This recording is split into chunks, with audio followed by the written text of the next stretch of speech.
A good evening to all you listeners out there. Coming up on the top of the hour, I'm Greg, and you're listening to WOTR Radio. I'll be with you the rest of the night, and what a beautiful night it is. A cool 57 degrees right now, with light winds from the southwest at 12 miles per hour and rain. We can expect the rain to last the rest of the night, but it should clear by morning with partly sunny skies and temps in the lower 70s expected for tomorrow.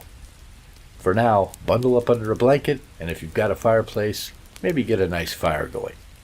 I've got a night of great programming for you listeners, whether you're staying up late with me or drifting off to dreamland. Here's a great episode from Academy Award Theater that ran for 39 episodes back in 1946, Shadow of a Doubt. It starred the great Joseph Cotten and June Vincent, adapted from the 1943 film. If you hadn't heard this one before, you're in for a treat. This is the story of a weary traveler who had journeyed far, peered into the dark corners of life, and with the breath of phantoms on his neck, shook off pursuit for a few days and sought refuge in the only light-filled bit of the world he had saved to hide in, the placid home of his next of kin.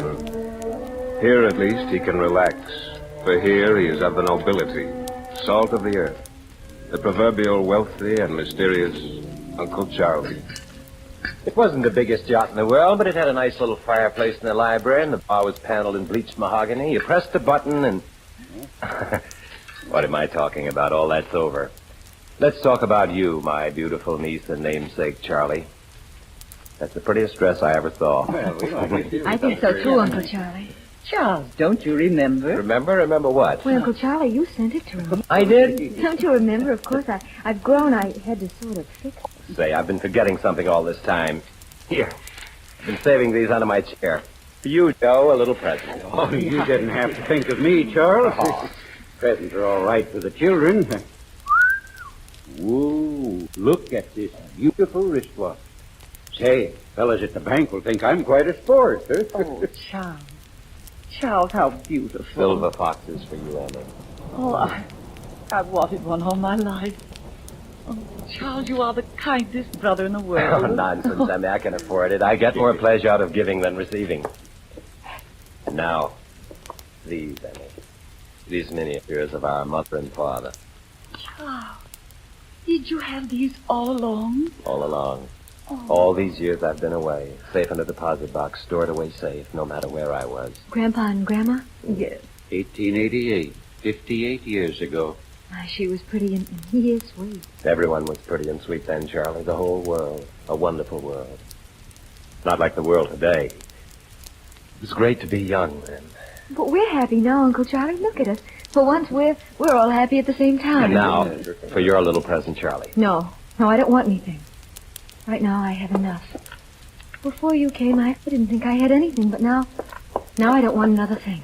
No, what could be the matter with her? Oh, she's all right, just excited. I'll go into the kitchen, whether she'll like this when she sees it. Why did you follow me? I meant it. Please don't give me anything, Uncle Charlie. Nothing? I can't explain. You came here, and Mother's happy, and I'm glad she named me after you and that she thinks we're both alike. I think we are, too. I know it. It would spoil things if you gave me anything. You're a strange girl, Charlie. Why would it spoil things? Because we're not just an uncle and a niece. We're something else. I know you. I know that you don't tell people a lot of things. I don't either. I have a feeling that inside you somewhere there's something nobody knows. Something nobody knows? Something secret and wonderful and... Well, I'll find out. Well, it's not good to find out too much, Charlie. But we're kind of like twins, don't you see? We have to know. Here, give me your hand. Here. No, the other finger. Now. Thank you. But you haven't even looked at the ring. I don't have to look at it. No matter what you gave me, it'll be the same. Here, now let me show it to you. It's a good emerald. A really good one. And good emeralds are the most beautiful things in the world. Well, you've had something engraved on it. I haven't, but I will if you'd like me to. But you have, Uncle Charlie. You have it. It's very faint. It's way down under the stone. T.S. from B.M. Well, that must be someone's initial. The jeweler rooked me. Oh, it doesn't matter, really. It doesn't. He rooked me this second hand. He rooked me. The whole world is crooked. The whole rotten But I like world. it this way. Someone else was probably happy with it. Oh, rotten. It's not rotten. Not for you and I or... And Mother and the rest of it. Here. Give it back to me. I'll have that taken off. No, it's perfect the way it is. Now you bring the coffee in, and we'll surprise him with perfect service. Well, Charles, you just sit here and relax. Oh, thank you, Emmy. It's wonderful to be comfortable again. There's the evening paper. Yeah. Make yourself comfy. Joe's gone to bed. Didn't he read it? No, he was too tired from all the excitement of you and the presents and everything. Oh. None of us have even had a chance to even peek at the news. Lordy, I'm tuckered up, too. You go on to bed, Emmy. I just want to sit here and smoke and read and soak up the feeling of home. Oh, wonderful seeing you here. Relaxed. Home with your own. Well, good night, Charles. Good night, Emmy.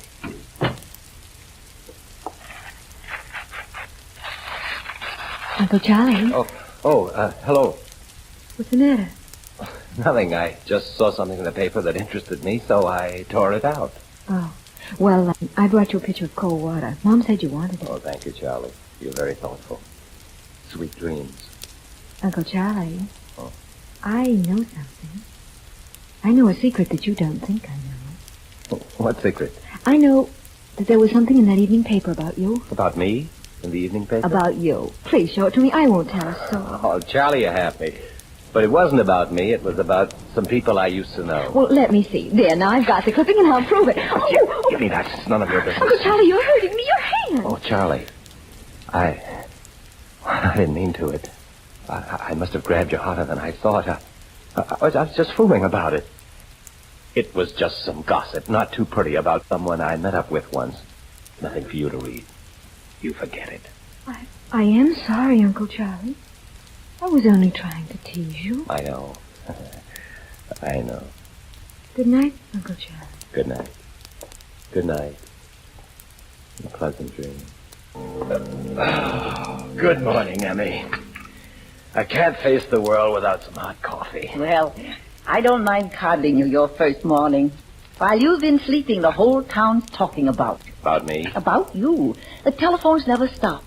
Everybody wants to meet my famous brother. Where's young Charlie? Oh, she's buzzing around the house as though she'd lost her mind. You see, you're not the only celebrity in town. The whole Newton family's going to be in the limelight. What are you all up to? Well, a young man came here this morning. Said his name was Graham. He wants to interview everybody in the house. Interview everybody? Yes, it's a kind of poll. It's called the National Public Survey. How did you happen to pick this family? He wanted a typical American family. When did I happen to come here? That's what I asked him. What'd he say? Oh, he said they looked around all over and finally decided on us. Well, if he's going to ask a lot of questions, he can leave me out of it. Why, you have more to tell than any of us. He's going to take our pictures, too. Pictures? Yes. You see, there were really two young men. One takes the pictures. Oh, there were two of them. Yes. Very, very nice young man. One of them is really very handsome. Well, Charles, it certainly looks like the Newtons are going to be real famous. Emmy, where's young Charlie? Oh, she went off someplace, Charles. I think she's having a sandwich down the corner with one of the young men who was here today taking pictures. Mercy, they were particular. I bet I had to break 24 eggs in mixing that cake so they could get just the right picture. Why did she go with that young man? Well, to tell the truth, Charles, I think she's peeved at you. Oh, really? Why? Well, she said that when they were taking pictures of the upstairs today, one of them happened to take your picture as you came up the stairs, and you made him give you the film. So I did.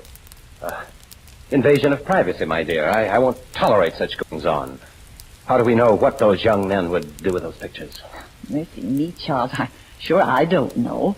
You're so much smarter than we are. If you say they can't take pictures, they just can't, that's I all. don't like young Charlie talking to those men. There's something about them I don't quite like. I'll have to have a talk with her when she gets back. Tell her I want to see her, Emmy. I want to see her the minute she comes in. I know now, Jack Graham, what you really are. You're a detective. There's something the matter and you're a detective. Charlie, listen. I don't want to listen. You pretended to be making a survey. You fooled us all. You've got to listen. You've got to trust me. Why should I when you lied to me? I had to. You just got to believe. We came here to find a man. I hadn't counted on your mother and your family. Find a man? What man? There's a man loose in this country. We're after him. We don't know much about him. We don't even know what he looks like. Charlie, think. how much do you know about your uncle? Well, he's my uncle. He's my mother's brother. What has he done? I can't tell you what he's done. We're after one man. Your uncle may be that man. We've followed him. We think he is. But in the east, there's another man who's being hunted, too. Hunted through Massachusetts and into Maine. He may be the man. Uncle Charles hasn't done anything. He knows it would kill my mother if he'd done anything. Oh, why don't you arrest that man in Maine? Why don't you go away and leave us alone? Oh, Charlie, when we were eating tonight, talking about your folks and mine, what we'd done and how we felt, we were like two ordinary people, weren't we? You liked me, I know you did. And I liked you. That doesn't matter now. It does matter. But if it is your uncle, Charlie, I'm going to catch up with him. And you've got to keep your mouth shut. Because you're an honest girl, and you know you'll help me. I wouldn't help you, Please, Charlie. If your Uncle Charlie's the man we want, we'll get him out of town quietly. We won't arrest him here. You see, I like you, Charlie. All right, I won't say anything, but I'm going to prove you're wrong. I'm going to prove it right now. Charlie.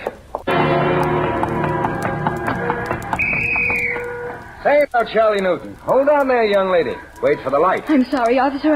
I'm trying to get to the library before 9 o'clock. All right, now, mind your step and go ahead.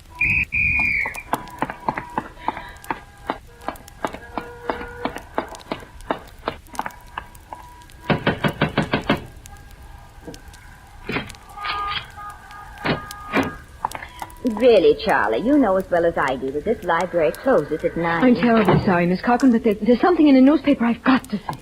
Well, since you're in, you're in. You have just 2 minutes.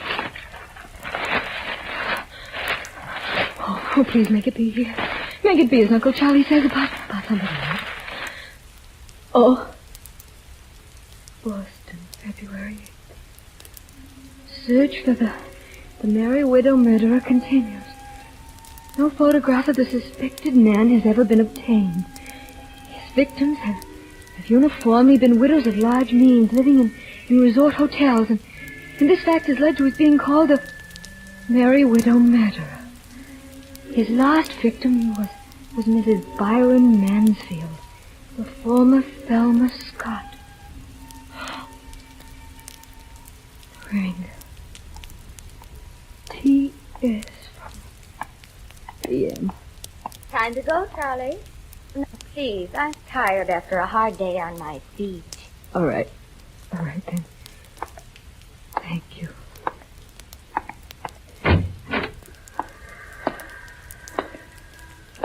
No, not my Uncle Charlie, not...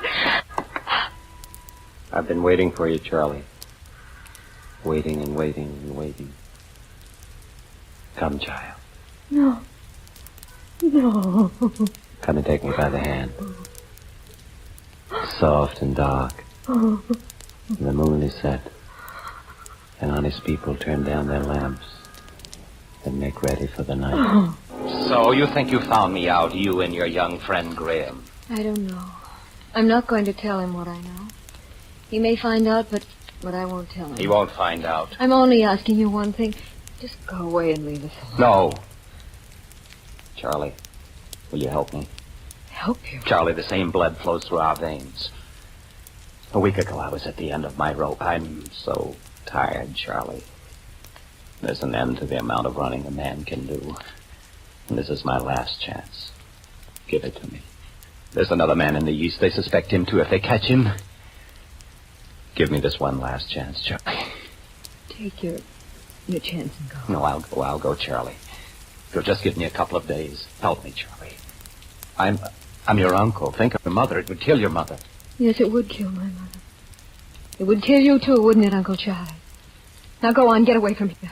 You can have your few days. You realize what it means if they get me. The electric chair. I count on you. Don't forget you said it yourself. We are not any ordinary uncle and niece. No matter what I've done, we're twins. Go in now. And sleep. Sleep and pleasant dreams. Beautiful child. Charlie, let's go in the garage. I've got to talk to you. Yes, Jack. I don't know how it happened, but it did. They tracked down the other man. In trying to run away at the airport in Boston, he backed into the propeller of a plane that was warming up.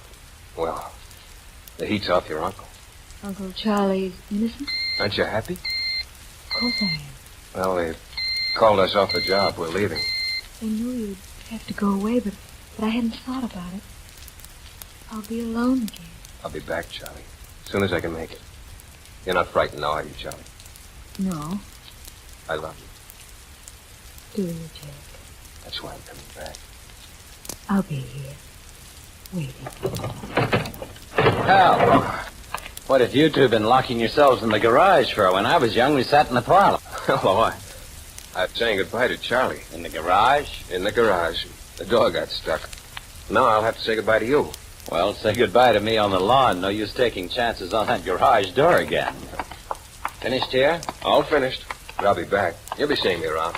Oh? Not on business. Oh, I see. Well, Charlie's a fine girl. She's the thing I love most in the world. Have a good trip, Mr. Graham, and don't take any more pictures without permission. Rights of man, you know, freedom. We'll have a talk about freedom someday, Mr. Oakley. I'll be running along now. I better say goodbye to your mother, Charlie. You coming, sir? Oh, no, I'd better see if I can fix that garage door. Well, folks, before we go to the women's club this evening, I'm going to tell you what I intend to say. I've been doing a lot of thinking, and I've come to a lot of conclusions. There's another thing I'd like to do, and I'm going to ask you, Emma, to help me. I'd like to do something for the town here. Something for the children's hospital. Charles. Something in memory of our father and mother. Something fine and good. By George. That's wonderful of you, Charles. Charles, I know how you feel about children who've been hurt, because you were so terribly hurt yourself once. It's a miracle you're all right now. You might have been crippled for life. I know how you feel about children. Well, sir, this is the finest thing I ever heard of. Wait till you hear about this tonight. We'd better be going. Mercy, where are we all going to sit? Mother, Uncle Charles can sit in the back with Papa, and Roger and Ann will fit in perfectly well beside me. Oh, nonsense. I'm getting a cab. You all go in the cab, and Charlie and I will go in the other car alone. No, you go in the taxi, Uncle Charles. No, I know what I'm doing now. There's the cab waiting. You go get the car in the garage, Charlie. I'll wait for you. Mother, please ride with me. Papa can take the children, please. Well, get the car. We'll figure it out when we get out in the street. All right. Well, guess we might as well sit down and wait till Charlie drives around. The more I see that girl, the more I seem to love her.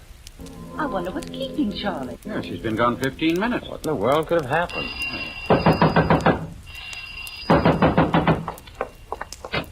What is it? You better all come quick. I heard someone screaming and pounding on your garage door. There's fumes coming out. I think it's Charlie. Keep back, everybody. Keep back, Joe. Here, I'll put her on the grass. Now get that flask of whiskey out of my room, Joe. Run. Charlie, dear, Charlie. I can barely speak. Charlie, speak to me. Get away, Uncle Charles. Get away. She wants you, Emmy. I'm here, my darling. Mother is here. I'm all right. Just let me. Here, there you are, Charlie.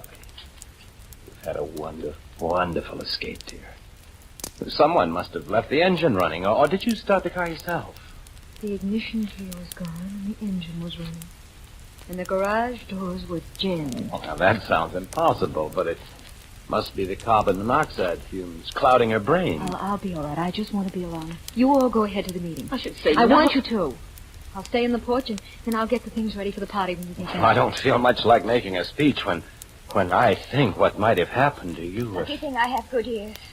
She might have died. Yes, she might have died. Go ahead. I'll be all right. I insist on it now. Go on. Go right now. Well, I guess we'd better humor the patient. Come on, folks. The taxi's waiting, and I'm sure dear Charlie will be good as new when we get back. All right, let's go.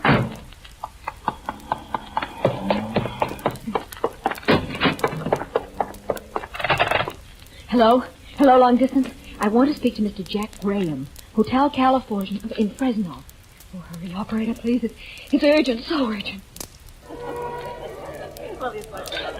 Just a minute, folks. I'd like to propose a toast to our distinguished visitor, who made the finest speech tonight ever heard in these parts.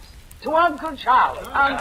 Thank you. Now, I give you a toast to this beautiful village and its beautiful people. This haven. This place I would rather call home than any place in the world. The place I intend to... Charlie, my child. You're white as a ghost. I'm all right, Mother. I'm sorry, Uncle Charlie. You were saying that you'd rather live here than any other place in the world. And yet you must leave. You must leave tomorrow. Forever. Fine. Charlie, you let the cat out of the bag. I was saving the bad news until last. I didn't want to spoil your fun any, dear, but I got a letter today. Have to leave on the early morning train to San Francisco. Oh, no, Charles, But, no. I'm going to miss you, Annie. I'm going to miss you all. The train is going to start and I'll have to get off, Uncle Charlie. But I wanted to tell you. Jack Graham is on this train, waiting for it to reach the next town, and then he's arrested. My dear girl. Wait. You know what I know about you, don't you, Uncle Charlie? You're a murderer, Uncle Charlie, and you tried to murder me. Wait, Charlie. Let go now, of wait. me. Let go of me. You did a fine thing for your mother. You were right not to let her know. After all, she's not very strong. The train is really going. I don't think I can... Yes, it's really going. And now I'll open this vestibule door. Wait. Just a little faster. You're mad. You're a madman. Just a little faster. A little faster. I want to be sure this time, right, dear? Let me go. Let me go. Now, there's another train coming the other way. You're still alive. You'll leave the tracks. Well, so long, Charlie. My twin. No, you can't. Don't. Johnny, hold on. We're heading into a curve. Uncle Charlie, hold on.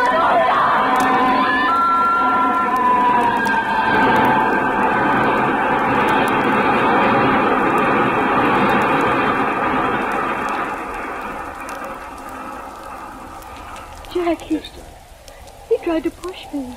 Yes. And when you called him, he fell under that other train. Jack. My Uncle Charlie. He's gone.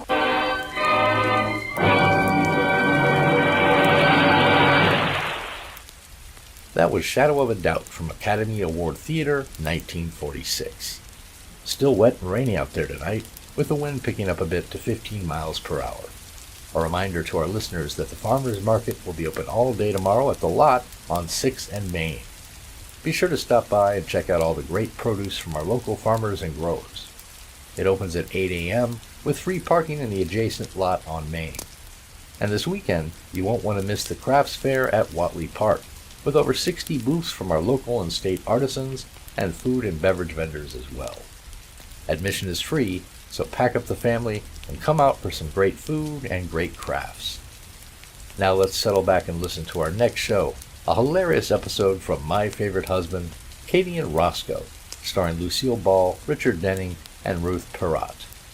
Liz switches roles with Katy to impress Katy's boyfriend, becoming the maid while Katy plays the host of the house. This one aired on November 6, 1948, and it's a lot of laughs. It's time for My Favorite Husband, starring Lucille Ball.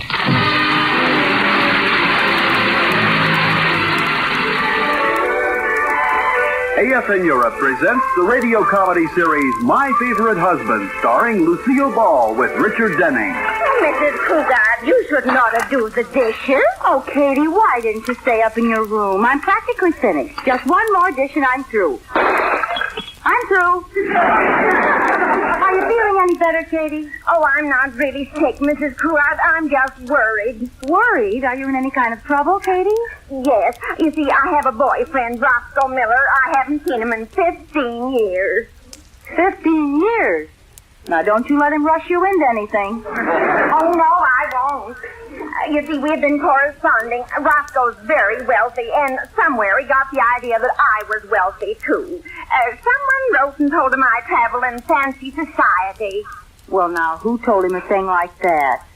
I did. Oh. Well, I had matrimonial designs on him, and I wanted to sound glamorous. And now he's coming to town, and he'll stop in and see me. Oh, what'll I do, Mrs. Cougar?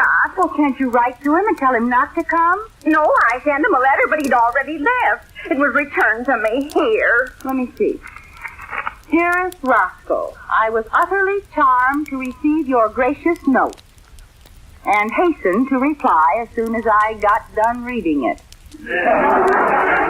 Those fancy words don't sound like the real me. Well, the real you keeps popping through every so often. In your last letter, you said my dinner party sounded like I was eating with the upper set. I don't know how you could tell from way out there in Kansas, but as long as you're interested, I now have a new lower set and can eat better than ever. Oh, Katy, it's a lucky thing this letter came back. Oh, Mrs. Cougat, what'll I do? I just can't let him know I've been fibbing to him. Oh, I'll go out of town. Oh, now, Katy. Oh, I can't see him. I know. I'll kill myself. Oh, now be sensible. There must be something we can do. Of course. It's very simple. I saw them do it in a movie once. The lady of the house played the maid, and the maid was the lady of the house. It'll be kind of fun, Katy. I'll be your maid, and you can be everything you said you were. Well, do you really think we could get away with it? Certainly. Meet Liz, your new maid. If you want anything, just call, ma'am.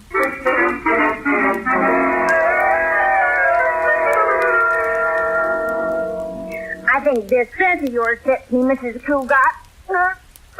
There. How does it look? No, not that one, Katy. It's too tight. Oh, but it's such a pretty shade of yellow. I know, but it's too tight. You look like a ripe banana. Oh, really? It's not bad. Let me walk around in it. I'll show you. All right. What was that? Banana split. Oh, I'm sorry. That's all right, Katy. It was an old dress. What about this one? Oh, it's beautiful, but I might split it, too. Well, I guess we might as well give up. I'm just too fat for your clothes. Oh, fiddle faddle. Well, that's just it. My fiddle's okay, but I'm too big in the faddle. Well, try it on.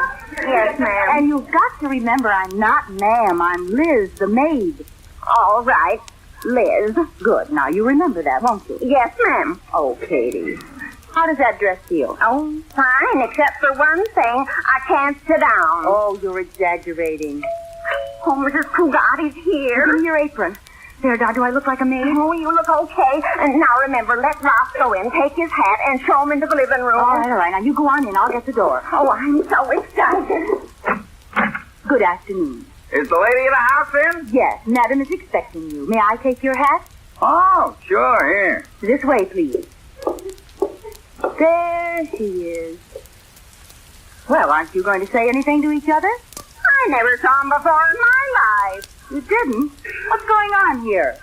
Don't ask me. I just came here to collect for the newspaper. Pay him, Katy. Yes, ma'am. Hey, the maid's giving the orders. What'd you do, lady? Lose an election bet? Here's your money. Goodbye. Oh, too bad that was a false alarm. I had myself all primed. Oh, gee, I wish I could sit down. I'm weak. Well, stiffen up and I'll lean you against something. Say, what does this Roscoe look like? Well, when I first met him, he was tall, dark, and handsome, and had flowing hair. He sent me a picture recently. Is he still tall, dark, and handsome? No. Somehow he managed to get short and dumpy. You know, that happens to a lot of men. And their hair stops flowing and just sort of trickles. Oh, that must be him. We'll go back in the living room. I'll get it. You open the door, take his hat, show him in. Good afternoon. I'm Roscoe Miller. Oh,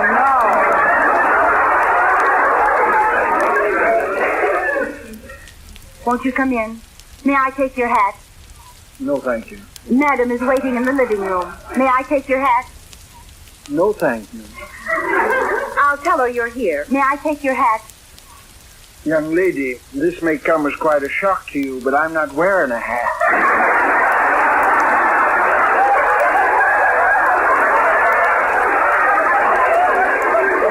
Well, go right into the living room. What are you staring at? I haven't seen anybody curtsy in years. Oh, Roscoe! Katy! Oh, come in and sit down, Roscoe. Oh, thank you, Katy, thank you. Yeah.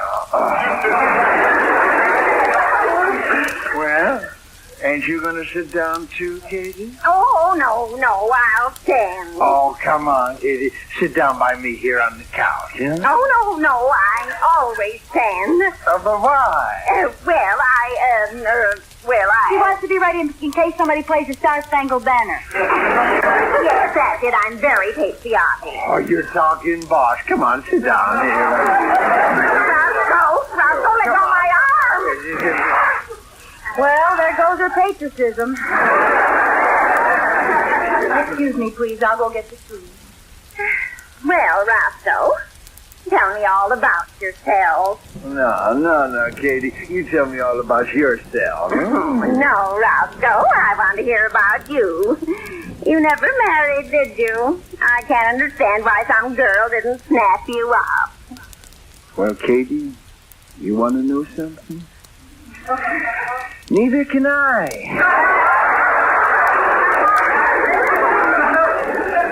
You're not married, are you, Katy? No, Roscoe, just like I wrote you in my letters, I don't even have any boyfriends. Then whose cigar is that in the ashtray? Cigar? Oh dear, it's mine. Yes, there's nothing I like better than a good cigar. Well, here, have one of mine. Oh, I insist. Corona. Here, I'll light it for you. Oh, no, I don't feel like smoking right now. I'll just hold it. It looks like a real expensive cigar. Yeah. I thought you didn't have any boyfriends, Katy. Well, here's a picture of a handsome young devil, and it's inscribed, to my darling wife on our first anniversary. Oh, yes. I guess I did marry him, but I divorced him right after. Here's another in a hockey uniform. It says, to my wonderful wife on our 5th anniversary.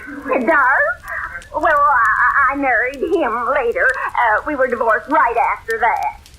Looks like the same fella. Well, they were twins. Pardon me, madam, but how do you get the cream and sugar into those little tea bags? Never mind the tea. Just stay here and have a cigar. What? Well, you see, Roscoe's been asking me about my husband. He saw the pictures. Uh-oh. She doesn't seem to make sense. Oh, I'm so sorry you brought it up, Mr. Miller. I should have warned you. We don't speak of him around here. It upsets her. Oh, Katy, I'm sorry. What happened? You tell him, Liz. Yes, tell me. I sense something strange. I'm anxious to know what the story is going to be. So am I. Well, it seems he left here one night 7 years ago, and we haven't heard from him since. No. Yes. And he took the children with him. No. Yes. And he took her automobile with him. The cad? No, the Buick.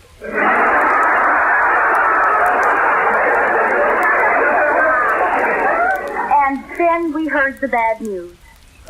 Katy, you don't have to torture yourself by listening to this, you know. Oh, it's all right, Roscoe. I want to see how it comes out. Go ahead, please. Well, the police came, and we learned the money was missing. He knew the grand jury was going to indict him, and the strain was too much. You mean? Yes, amnesia. He's wandering the world somewhere, not even knowing who he is. No. Katy, don't you cry. Oh, I can't help it. That's the saddest story I ever heard. Now, maybe you'll find him someplace. What was his name? Adolf Jensen. Katy, I'm going to help you find this man. I'll hire a detective agency. Now, you tell me, where did you meet this Adolf Jensen? At the country club. Bank. I beg your pardon? At the bank. At the country club. Katy, certainly you know where you met your husband. Well, it was such a long time ago. How long? 8 years. 10 years. 10 years. 8 years. I'll get it. Excuse me. Now, you try to get hold of yourself, Katy. Corey Cartwright, am I glad to see you. Step out here on the porch. Liz, dear, what's the matter? You've got to help me. I'm in a jam. Now, look, Katy's old boyfriend is in there, and she wrote and told him she was wealthy, and now he thinks her husband is a bank embezzler, and I think he's getting wise. You lost me around that last curve. Corey, try to understand. Roscoe Miller is Katy's old boyfriend who thinks she's married to Adolph Jensen. Adolph has amnesia because he embezzles a bank, and we've got to get rid of Roscoe before George comes home and he finds out the truth. Now, is that clear? Sure, you just condensed the plot of the last 3 years of Ma Perkins. Look, I can't explain now. Just do me a favor and get rid of that man in our living room. Take him anywhere. Well, I'll take him downtown and drop him somewhere. I was going to the railroad station anyway. Oh, are you meeting someone? No, but a lot of pretty girls travel on trains, and they're always kissing their friends hello and goodbye. I get down there just before train time. In the excitement, they don't know who they're kissing. Sorry. Now you forget about that and get rid of Roscoe for us.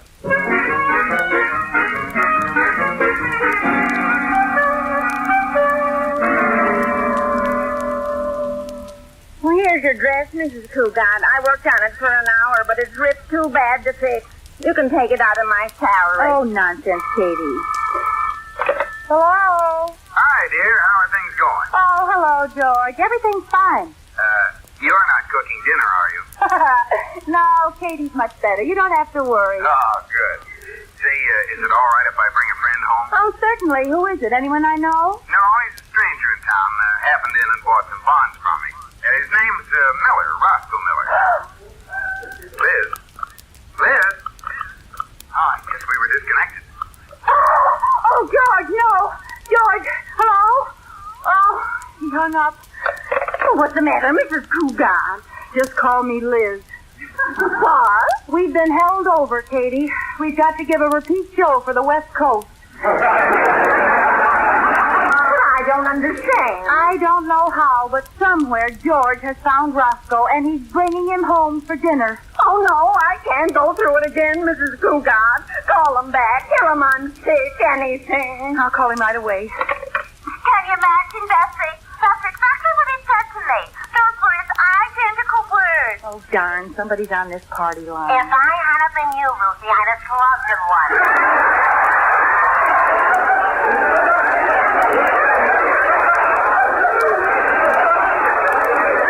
I would have, Bessie, but how would it look? He is 2 feet shorter than me. Gee, you should ought to tell him about those elevated tunes. I did. And guess what? I give up hate. He was already wearing them. Without him, he's 3 feet shorter than me. I wish they'd get off the line. Same real thing. I think we got company on the line. Hey, big ears, if you want to hear something, why don't you turn on the radio?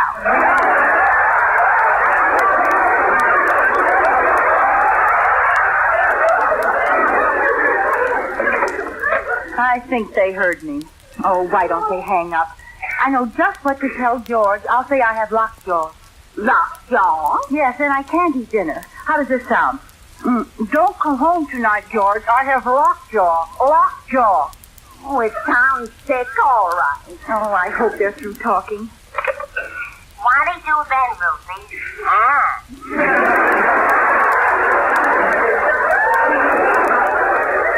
He stopped the car and told me we were out of gas. Can you imagine? No kidding. And you believed him? Sure. Who do you think emptied the tank?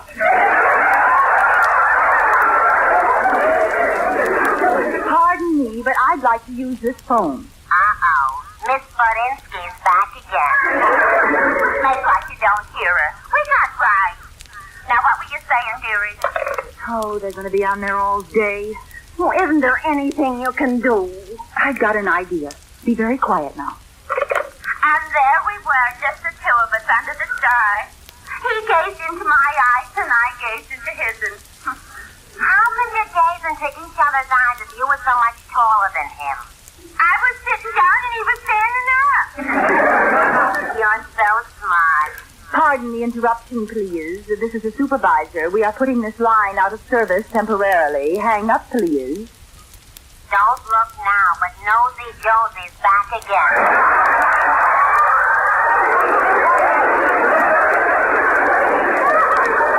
Now, look, I have to use this line. This is an emergency. Oh, yeah? What kind of an emergency? My house is on fire. Then there's only one decent thing for us to do, Ruthie. Yeah. We'll go over and help her toast marshmallows. Very funny. A real thing. Yes, kid. Hang on a minute. I want to see how my roast is doing. Don't hang up. I won't. Oh, Katy, I've got some now. Oh, Ruthie. Yeah, kid. Sorry, I gotta go now. My roast is burning up hay. Oh, that's too bad. So goodbye, Betsy. Goodbye. One down now. We'll wait for Bessie. Oh, real thing. Yeah, kid. The roast is okay. Oh, that's good. But I gotta go now, Bessie. My bath is running over. And you know how that guy downstairs complains. Oh, okay. Goodbye, Bilsy. Goodbye.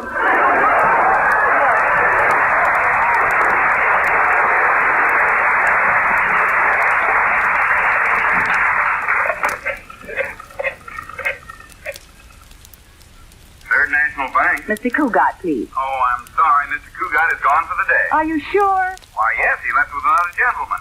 Said he was going to show him the town. Oh, darn. Too late, he's gone. Oh, what do we do now? Get out the marshmallows, Katy. I think I'll set house on fire. Hey, Liz, where are you? In here, Corey. Oh, well, I just stopped by to tell you I got rid of Roscoe Miller for you. I dropped him on the corner downtown. Oh, why didn't you drop him into an open manhole? Uh-oh. What happened? Well, apparently Roscoe wandered into the bank and met George, and Mother's little helper is bringing him home to dinner. Oh, no. Oh, yes, and you've got to go find him and head them off, or we'll have to keep up this crazy Adolf Jensen business all night. But where can I find them? I don't know, but find them. Go to all the points of interest, places you'd show an out-of-town guest. Say, that's a good idea. I haven't seen half those places myself.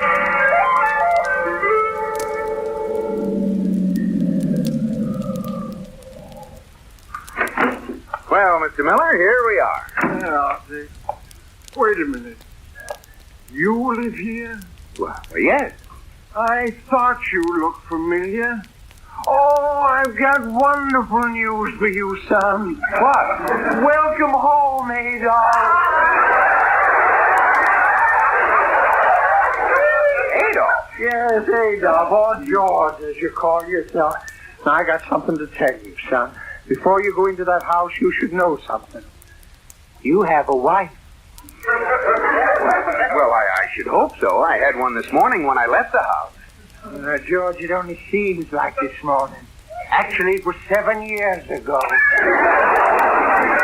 are you talking about? Well, this must be confusing to you, my boy. Now, don't worry. Just walk into that house. Your loved ones are waiting for you, Adolf Jensen. This is going to be the happiest day of your life. I don't know what you're talking about. Look, I'll open the door and show you. I'm not Adolf Jensen. I'm George Cougat. Hello, honey. Adolf, welcome home.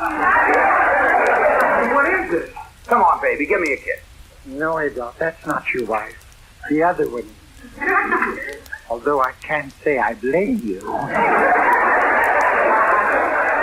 Adolf, darling. Say, what's the matter with all of you? Why do you keep calling me Adolf? Because that's your name. You've been sick.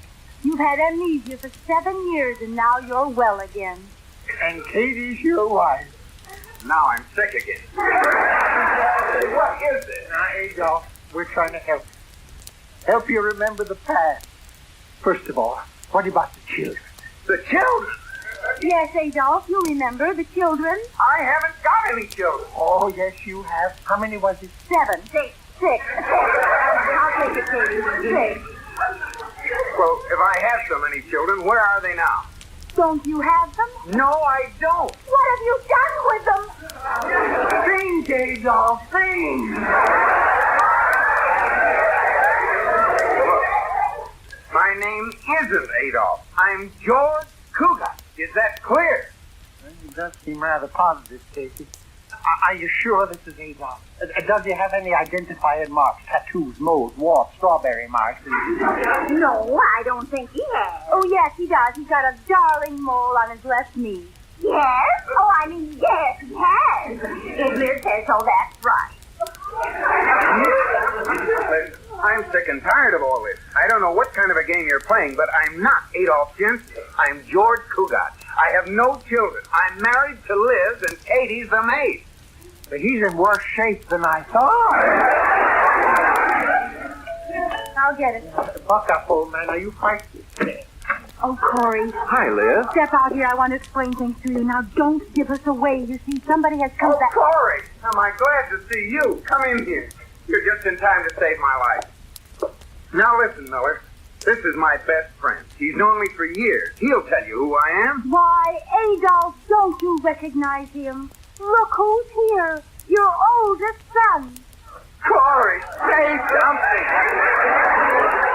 Daddy!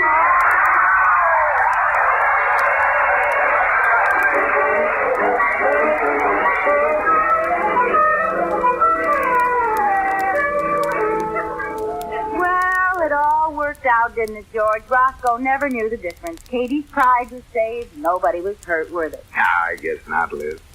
I'll have to admit, the old codger gave me a big order for some bonds. Oh, he did? Yeah? Well, then maybe I can have that new fur coat. Can I, George? George, can I? Why don't you answer me? Who are you, lady? I'm Adolf Gents. All right, I don't want the fur coat. Hi, Liz. Oh, you. No, I was just fooling. Come on, give me a kiss. Well, give me a kiss. What's the matter, Liz? I'm not Liz, I'm Mrs. Jensen. You are? Yes. Turn off the lights, Adolf.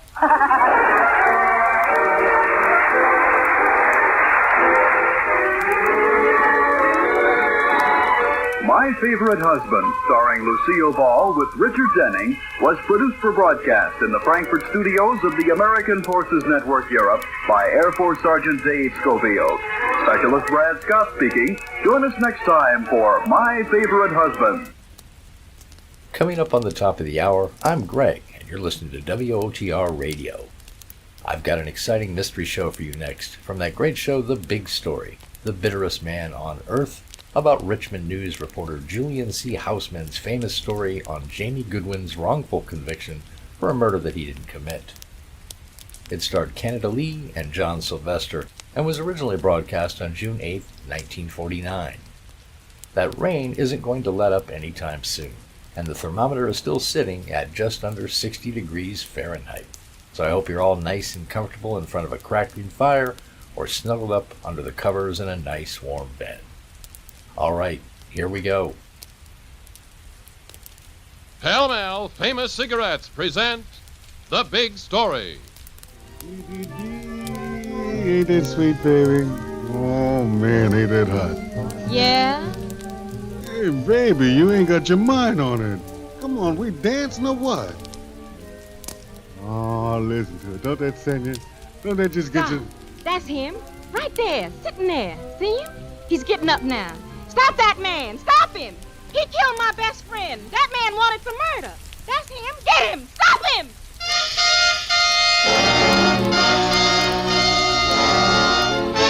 The Big Story. Here is America. Its sound and its fury, its joy and its sorrow, as faithfully reported by the men and women of the great American newspapers. Richmond, Virginia. The story of a murder, and of a man convicted for that murder who became the bitterest man on earth. For his contribution, not only in writing a great story, but in reaffirming a great truth, that every person on earth is a human being and has a right to human dignity, to reporter Julian C. Houseman of the Richmond, Virginia News Leader, for his big story, goes the Pall Mall Award. Now the story as it actually happened. Reporter Julian Houseman's story, as he lived it. Richmond, Virginia. It began with a letter from a woman in Harlem at 2581 St. Nicholas Avenue, New York, to the postmaster at Brodnack's in Mecklenburg County, Virginia. Dear Mr. Dawson, sir, I got to make myself known to you. Maybe you remember me. Daniel Green's daughter, Mamie. Now, name of Goodwin since I'm married. I hope you'll not think me being forward to write, sir, Mr. Dawson, but my son Jamie got himself in trouble. He's in Richmond in the Henrico County Jail, accused of murder and sentenced to 40-year hard labor. Now, the man who did that crime is named Arthur Tenney, and some swears my Jamie is that Arthur Tenney, which he is not. He is my son and never murdered no one. Now, Mr. Dawson, you know my family. When I worked for your wife 20 years ago, and then moved from Broad Axe to New York, and Jamie come with me, he never killed no one. But I can't come and prove it. So would you please, sir, get in touch with the sheriff, Mr. Ray, and tell them that Jamie ain't this Arthur Tenney, and help him get off? I'll be so grateful, Mr. Dawson, sir, and thank you in advance.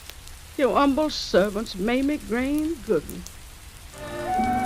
It began for you, Julian Hausman, reporter for the Richmond News Leader, when Postmaster Dawson of Broadnax happened to have some business in Richmond, happened to have a spare half hour, and happened, by accident, to walk into the newspaper office. Mr. Hausman? Yeah, that's right. The name's Dawson, postmaster in Broadnax. I got something here might be of interest. The girl outside says that you handle this kind of thing. What is it, a crime story? Well, don't know if it's any kind of story, just a letter I got. Old woman I used to know 20-odd years ago up Mecklenburg County, where Broadnax is. They used to do washing for my wife. Well, I'm on a story right now, Mr. Dawson. Well, that's all right. I won't take your time. Just why don't I leave a letter, and you think it's anything, well, go ahead and do what you like. If not, I guess the wastebasket's good a place as any place. 3 hours later, after you've finished work, you read the letter. It moves you strongly. The woman's plight, her dependence on Dawson, the helplessness in every line. Could it be as she had written? You call Sheriff Jeff Ray, a good friend, out at Henrico County Prison. Then there's nothing in it, Jeff, about his being Goodwin and not Tenney? No, nothing. I had that boy in jail one day 6 years ago, right after he killed his wife. He escaped that first day, but I remember him. Couldn't you compare his prints? Now, I'll tell you a little secret, Julian. I never did get a chance to take his prints. I was going to do that second morning, but darned if he didn't escape that night. But we got him now. Had a fair trial, got convicted, and that's that. Now, Julian, he ain't pulling the wool over your eyes now, is he? With that story being someone else? Hello? Julian, you hear me? Yeah, I hear you, Jeff. No, he isn't. Now, so long.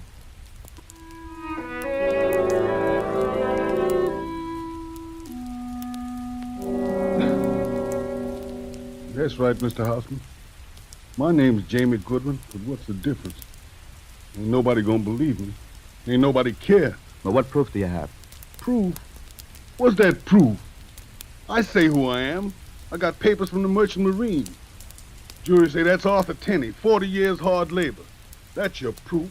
And you're not Arthur Tenney. You're Jamie Goodwin? Oh, mister, please, go on away. Who cares if a backwoods boy like me live or die? Go on away and leave me be. For a moment, you think, oh, what's the difference? And then you stop. He's a man, isn't he? A human being with the same hopes and desires and fears as you or anyone else. And you think, suppose I spend a little time on this, find out. You start with Bertha Jarvis, the girl who identified him. I was up in New York visiting friends. We went dancing. That's where I saw him. Tenney. You're sure it was Tenney? Sure, I'm sure. How'd you know? His wife was my girlfriend. I grew up with her. My best friend. He promised to love, honor, and cherish her. Instead, he killed her. She was a good girl, Marie. And he's bad. How I know? Well, Marie's dead. That's how I know.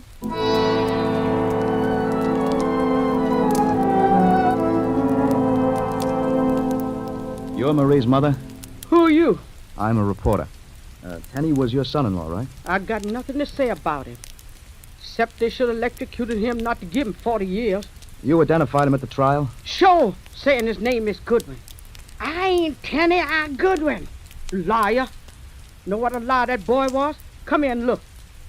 What's that? Bible, look at here. Wrote on the inside, to my darling sweetheart Marie. Give it to her same day he killed her. That's how bad he was. Sure there couldn't be any mistake? I swore in the courtroom, and I'll put my hand on this book now. God's my witness, that boy in jail killed my daughter. God's my witness.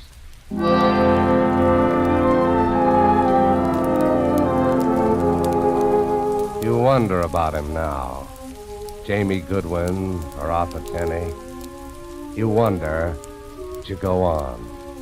Other witnesses say the same. And then, after searching a week, you find the Tenney family. A woman sick in bed who can't talk, and a bent old man who listens to your mission and shakes his head. He's my son, but I don't want to talk about it. But you weren't at the trial, were you, Mr. Tenney? You didn't see him. What I want to see? Boy disgraced his family? Mister, since he done that 6 years ago, his mama and me ain't been out of this house. Living disgrace, that's all. Don't want to talk about him. But this man may not be your son. Killed his wife. That's all I know. Maybe he didn't do it. I don't say your son didn't kill his wife. I say maybe this man isn't your son. What you want me to do? Come down to the jail. See him. You may be able to set an innocent man free. You wouldn't want an innocent man to pay for your son's crime, would you? Well, enough trouble in the world without some poor boy paying for something my son done. I'll go. You know this man, Jamie? No, sir. Never seen him before in my life. Well, Mr. Tenney? Mr. Tenney? This is Arthur Tenney's father. Well? Well, it looked like him. Talk like him. Even stand like Arthur. Look enough to be him, else his twin. But he ain't my son. He's somebody else.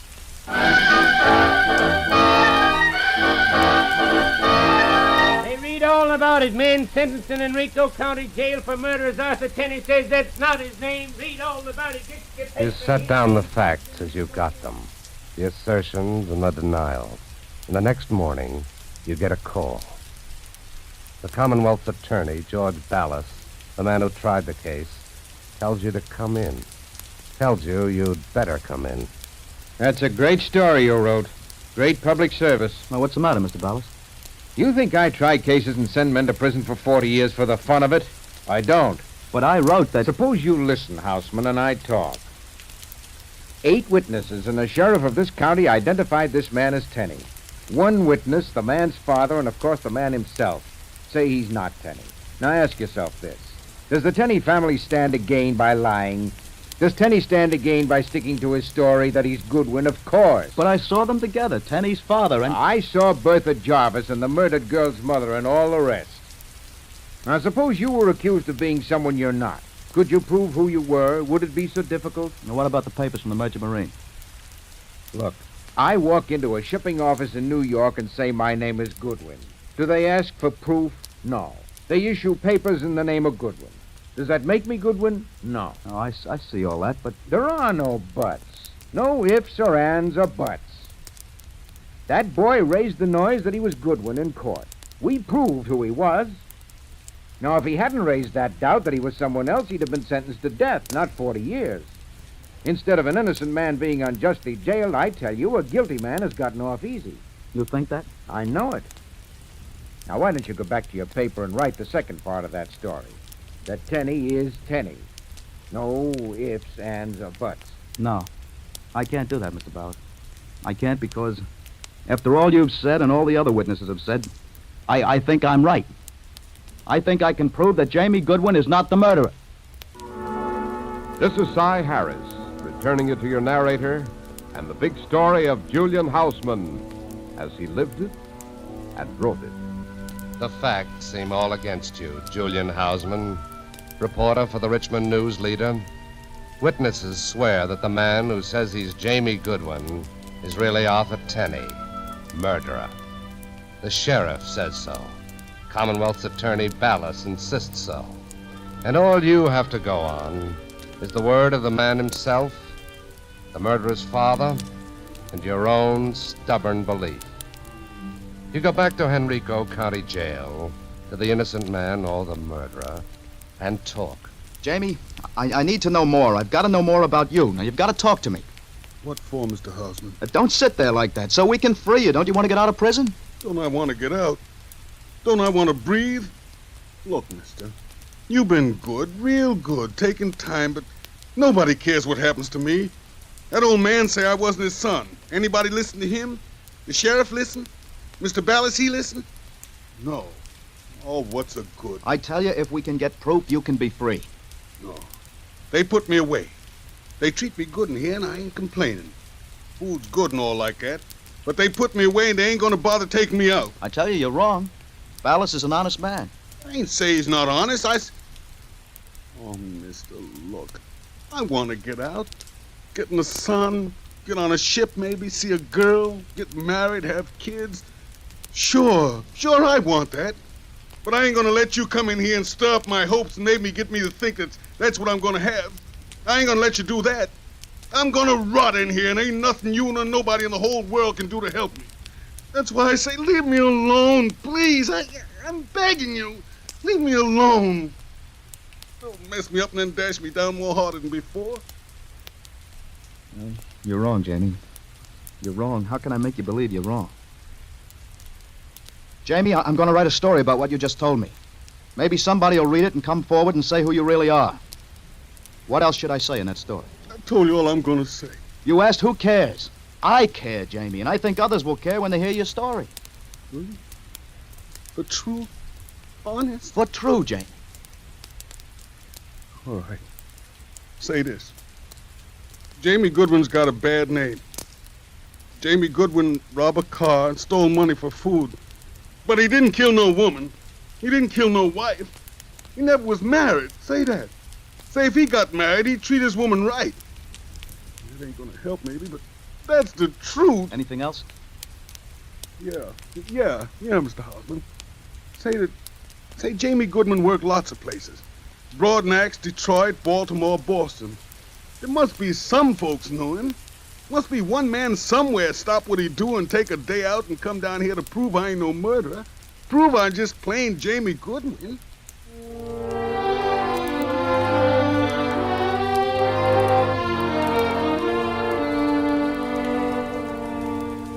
Read your story, mister.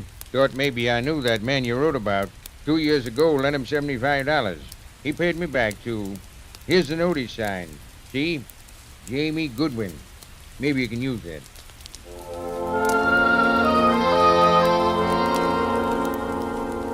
I just come from the jail, Mr. Hausman, where I saw that man.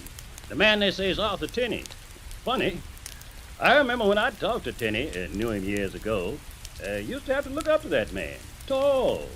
This one I didn't have to look up to. Now, he must have grown shorter, because I ain't grown no taller. Unless, of course, like I think, he ain't Arthur Tenney, but someone else.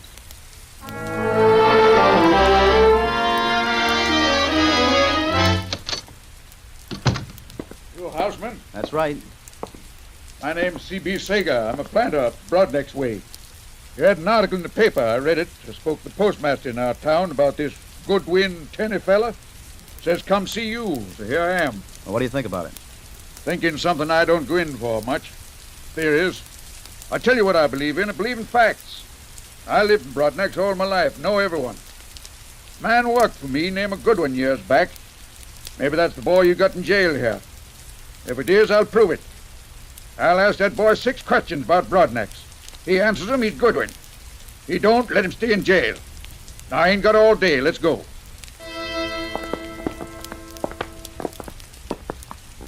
Stand still, you men.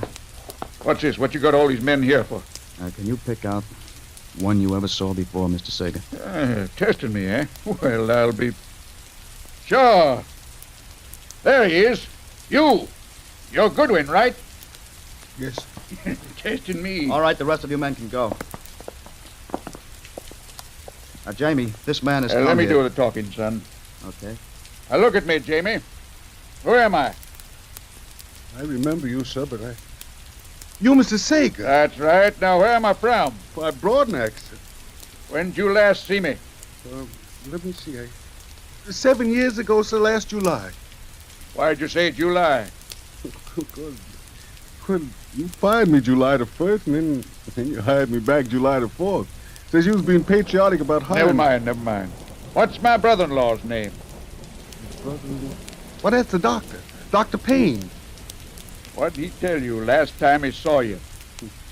He said, I think it was the last time, he said, don't you go walking on no more roofs, 'cause next time you fall off, you might not be lucky and just break one leg. That's him. That's Jamie Goodwin. No theories, facts, I swear. For heck, I don't need to swear. Now, Jamie, when they let you out, you come on back to Broadnax. I got a good job waiting. But it's not so simple. There are 8 witnesses and a sheriff to shake. There's a decision of a judge and a jury to reverse. And there's an attorney, Ballas, the Commonwealth attorney. You bring the new information to him. He looks it over, listens, then says, I take back some of what I said, Houseman. Your story was not irresponsible. Thank you. I take back some of what I said. There's still the testimony of 8 witnesses. I know.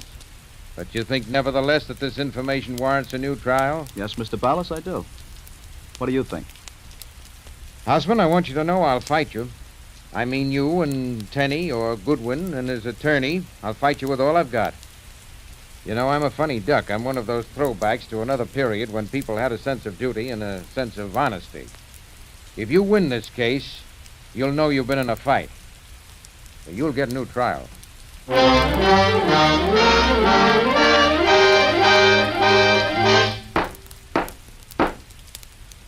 As the Lord's my witness, Judge, that man sitting right over there was married to my girlfriend, Marie. That man is Arthur Tenney. I swear he killed my daughter, that Tenney. I swear he don't deserve to live.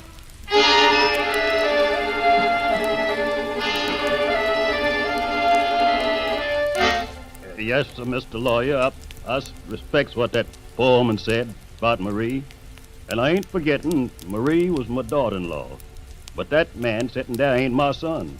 He look like him, all right, but he ain't my boy. My name's Sager. I say any man answer my 6 questions way that boy done, I know he's who I say he is. He's Jamie Goodwin. I'm the boy's mother, sir. Yes, sir, no matter what I say, I know few people ain't gonna think I ain't sticking up for my son. I is.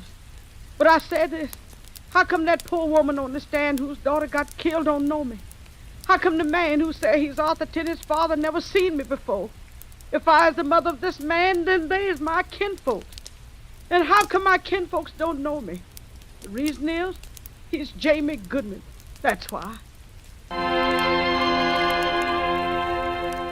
I am a handwriting expert. I've testified in many trials in professional capacity, including the Lindbergh case. I have also examined a sheet of paper torn from a Bible on which Arthur Tenney wrote a few words. I have also examined a note, admittedly signed by Jamie Goodwin. In my honest and positive opinion, the possibility of Tenney writing like Goodwin, or Goodwin writing like Tenney, is so highly unlikely that it becomes almost a practical certainty that they are very different people. In short, that's Goodwin, Your Honor, not Tenney.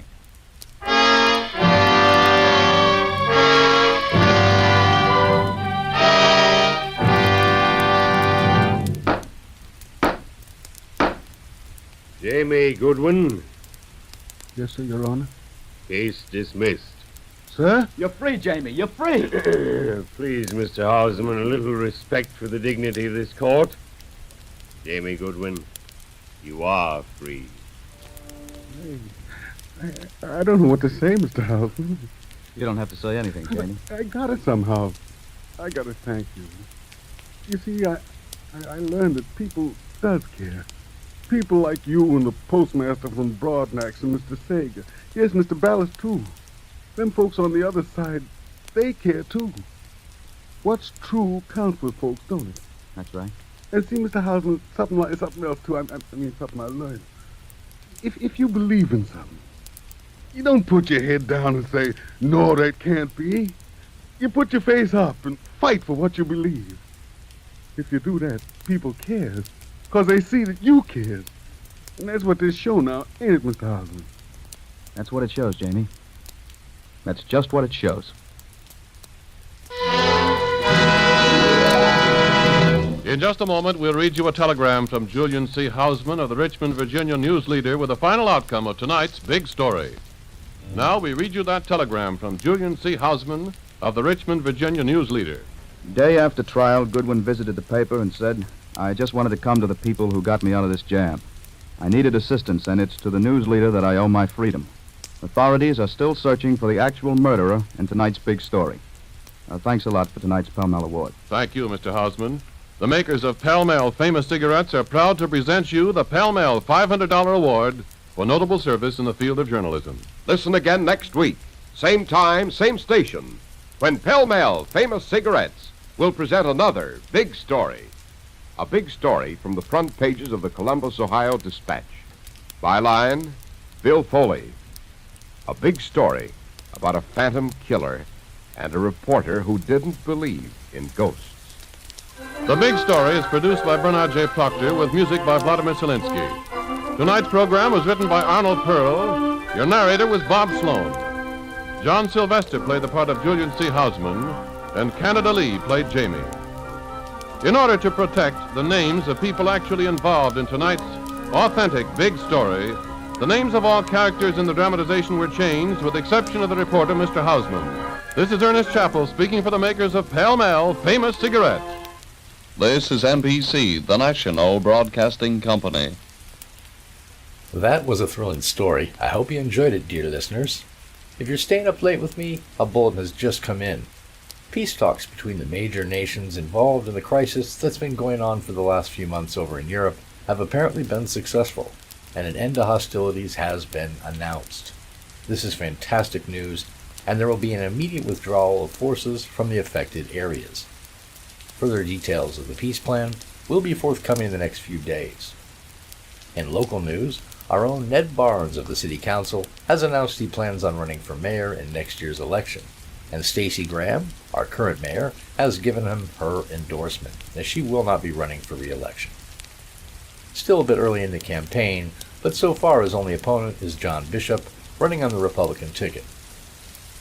The Dow is expected to be sharply up in the morning following the news of the European ceasefire, with the Nasdaq following suit. Corn and soybean futures were up 1 1/3 at the close of market today, and beef and pork slightly down. All right, I have some more great entertainment for you coming up next, starting with The Devil and Miss Jones from the Armed Forces Radio Theater, followed by Nervous Indigestion from tonight at 9:30.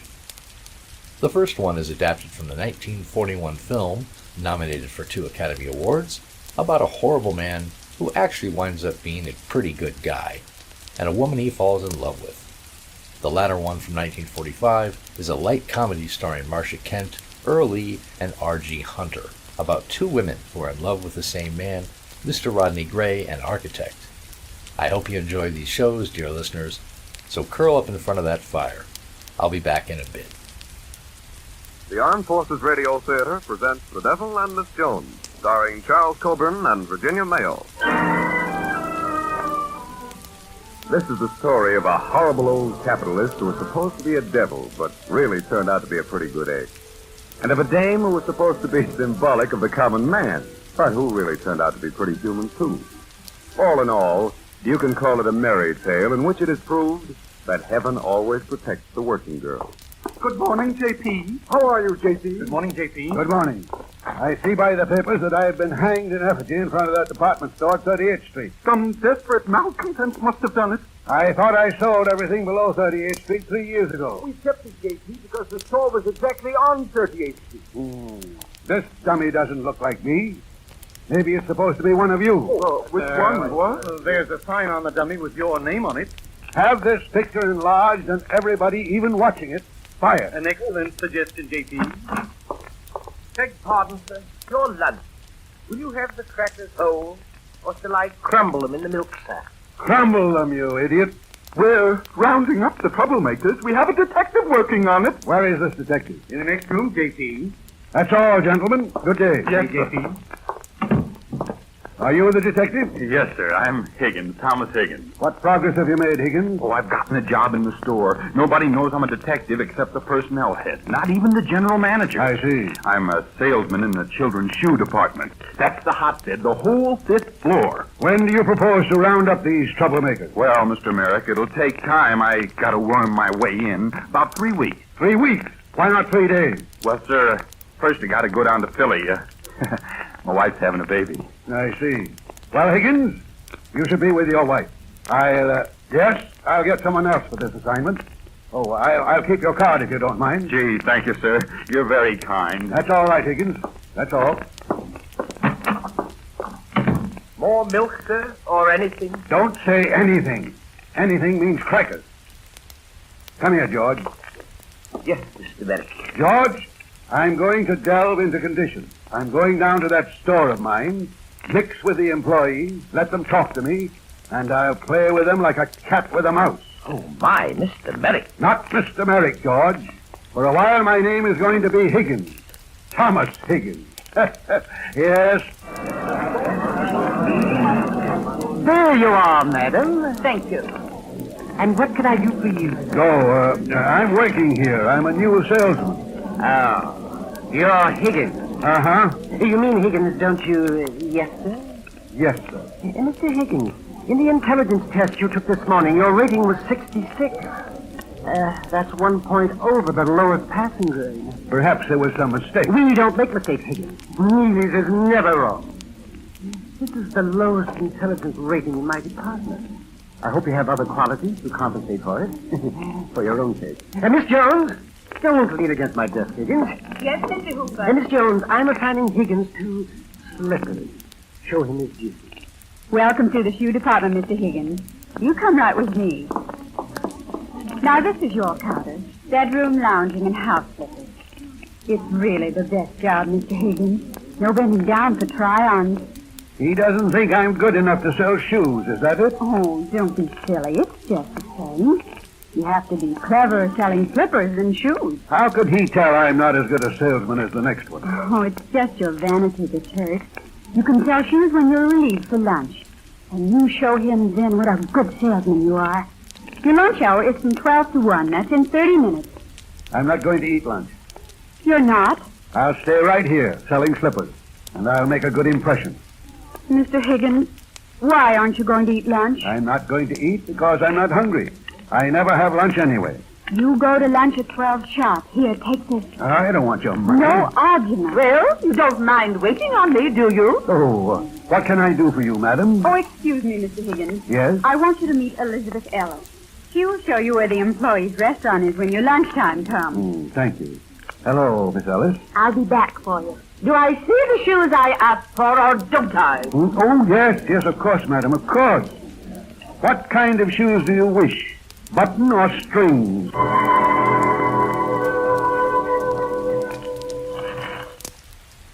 Are you sure you won't have anything? No, thank you very much. I never eat lunch. It's nicer out here in the park than in the company lunchroom, isn't it? Yeah, very nice. Don't you think it's terrible that the store won't let the people organize? I make these popovers myself. It was very rude not to try one. I wonder where they're holding a meeting tonight. Go ahead, eat it. What is it? Tuna fish popover. Tuna fish popovers? So bite it. It's my own invention. Oh, no, I couldn't. Really, I couldn't. Oh, please. If I asked you? Have you got a graham cracker? Oh, a grown man eating graham crackers. There's no nourishment in that. Now, you eat that popover. Won't bite you. Won't it, though? Tuna fish. Like it? I don't know yet. Is it good tuna fish? It costs 12 cents a can. 12 cents a can? It's almost as good as you can buy. Almost as good? Eat it. Go on. Well, it tastes good. Well, thank you. Here, have another. No, thank you. No. Oh, one's not enough to feed infants. Now take it. How does a man exist without a woman looking after him? I could tell you're a single man. You are single, aren't you? Yes, I am. What did you do before this? What kind of work? All kinds. You'll be surprised. Oh, Mr. Hooper's coming. He is he? Wait until I put his name down in my little black book. Fire Hooper. Hello, Mr. Hooper. Good afternoon, Mr. Hooper. How do you do, Miss Ellis? Walks right by. He usually sits here for a few minutes. I hope he's not angry. Give me another popover. Oh, yes, Mr. Hooper. Oh, we must get back to the store. Lunchtime is over. All right, let's.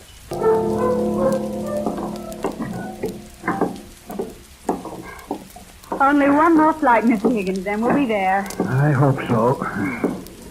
My feet hurt. I've had a hard day at the store today. Well, it's after hours and the store's closed now. And you're on your own. Does your finger still hurt? A little. I can't understand how you've never been in the automat before. I've never thought of it. I could sue them getting my finger caught like that. Higgins, tell me the truth. Was the manager right? Did you try and get that blueberry pie without putting in a nickel? I tell you, I did put in a nickel, but I went to get coffee and somebody must have sneaked the pie out. It was their responsibility to give me another piece of pie, and I would have gotten it, too, if you hadn't interfered. Oh, here we are, the door to the roof. Well, what's this? Oh, this is the meeting, our meeting of store employees. Hello, baby. You're late. Who's this? Oh, Joe, this is Mr. Higgins. He started in the store today. Welcome, brother. Mr. Higgins, this is Joe O'Brien. He hung up the dummy of John P. Merritt. Yeah, made the front page of the Times, all right. Did you see it, Mr. Higgins? Yes, I saw it. Well, this is quite a pleasure, Mr. O'Brien. Likewise, I'm sure. Well, come on, folks. We're about set to get started with the meeting. Oh, come on, Higgins. Stop writing in your diary. Huh? Oh, yes. Plenty of time for that, eh? Oh, Mr. Higgins. Why, Elizabeth. You here, too? Well, of course. And I knew you'd join us. I could tell it the minute I saw you. Yes, you could, of course, couldn't you? Now, many of you are here for the first time, and you'd probably like to know more about it. Well, we're not professional agitators. I started in the Neely store 6 years ago as a packing boy and worked myself up to assistant section manager. Now, what we want is what... Excuse me, Joe. Huh? If I may, I'd like to show you a practical case of what we're fighting for. Why, sure. This is Miss Jones of Children's Shoes. This is Mr. Higgins, Tom Higgins. How old are you, Mr. Higgins? 53. He's 53. That's not very old. He came to work this morning in children's shoes without the few cents in his pocket to buy his lunch. And do you know how he got his lunch? From another employee, sharing a few crusts she brought, which were hardly enough for herself. Look at him. 53 years of age. And nothing to eat. And in a few more years he'll be let out. White-haired and friendless. With no one to turn to except charity. And the poorhouse. Mr. Higgins, please, take your seat. Oh, Mr. Higgins, you were so wonderful. Well, I didn't do anything. Oh, but you did. You were so brave, standing up there. My heart cries for you. What you need is someone to care for. To keep you from going to the poorhouse. Yes, I do. I never thought about it in just that way before, Miss Elizabeth. But you're so right. You're so wonderfully right, my dear.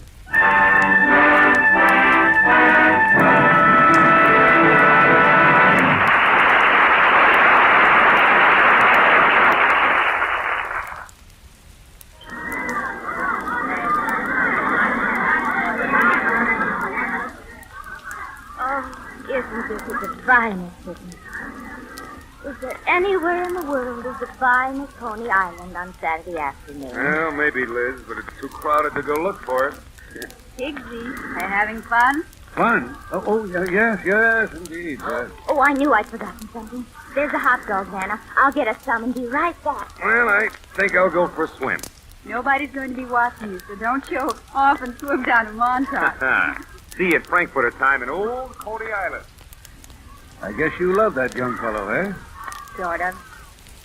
You know, Mr. Higgins, I've never even thought of what it would be like not to see him anymore. And that's probably the test of it. Why, if I thought I'd never see him again, I don't think I'd care if I lived or died. I guess that must be love. Oh, it isn't so hard to find, Higgins. Don't you find it when you look at Elizabeth? Well, I don't know, Miss Jones. You see, I've only been looking at her for a few days. But you must see something in her eyes. Well, I suppose I must. What could it be? Isn't it kind of soft, like moonlight? Doesn't it bounce back at you and give you kind of a hot foot inside when you see her looking at you like that? Well, Well, my dear, I think I'll go for a swim. What does one do? Well, one goes up to the bathhouse, rents a suit, and one dunks, doesn't one? I suppose one does. Yes, I suppose one does.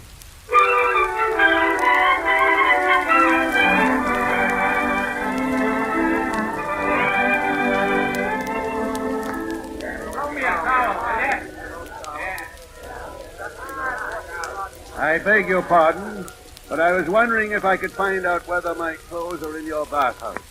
Did you take them off here? I don't exactly remember. Where's your locking key? That has our name on it. I don't seem to have a key. I've been walking about for hours.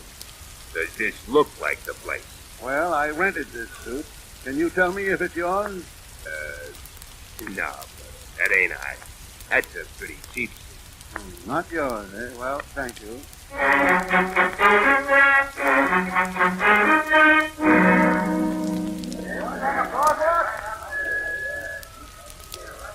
Yeah, ain't never seen you before. You don't belong in this bathhouse. Try down the line. Thank you. How many more bathhouses are there around here? Oh, a couple hundred maybe.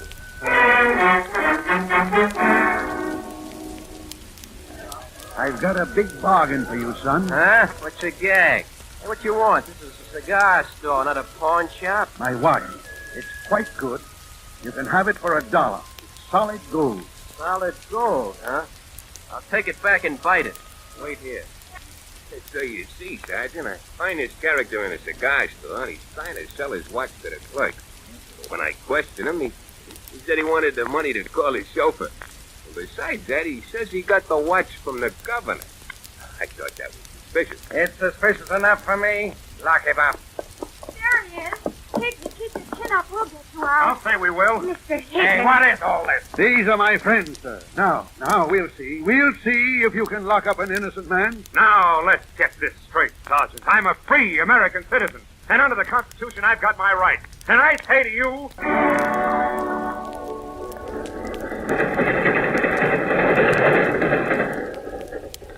Hey, well, what if it did cost us our last $10? We got you out of jail, didn't we?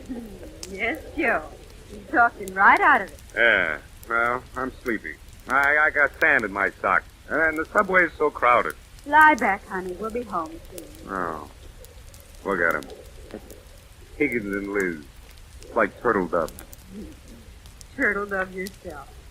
By the way, when did you ever see any turtle dove? Oh, well, it's just an expression. Put your arms around me. Stop worrying about turtles.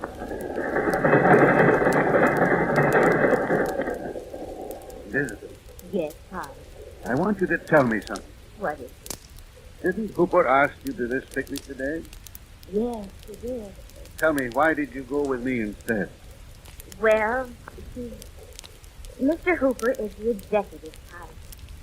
And you, well, you're sort of helpless. You need someone to look after you. He's the executive type, and I'm helpless. Now, don't be offended. People can't tell on themselves. But that's the type you are. For heaven's sake. I don't like the executive type. What you can see in him is beyond me. Well, he asked me to marry him during the clearance sale. Did you ever consider it? To be honest, I did. Well, why didn't you? I didn't know whether I loved him. Maybe I'd be marrying him for his money. Has he got money? He makes $55 a week. But I don't see how a woman can marry a man with money. She'd always feel that maybe she'd married him not for what he was, but for what he had. That's torn it. Oh, dear me, this is our station. Good night. Good night. Oh, good night, you two. Wake up, Joe. Wake up. They're getting off. Say something. Huh? Oh. Hey, Higgins forgot something. Couldn't you say goodnight? What's the matter with you? Oh, well, Higgins forgot a card. Fell out of his pocket on the street. Well, give it to me. I'll get back to him in the morning. What is it, anyway? Oh, to whom it may concern. Thomas Higgins is employed in a confidential capacity and is accountable only to me, Arthur Davies, head of personnel, Neely's department store. What's that? Oh, no, not Higgins. Not a spy. A dirty spy.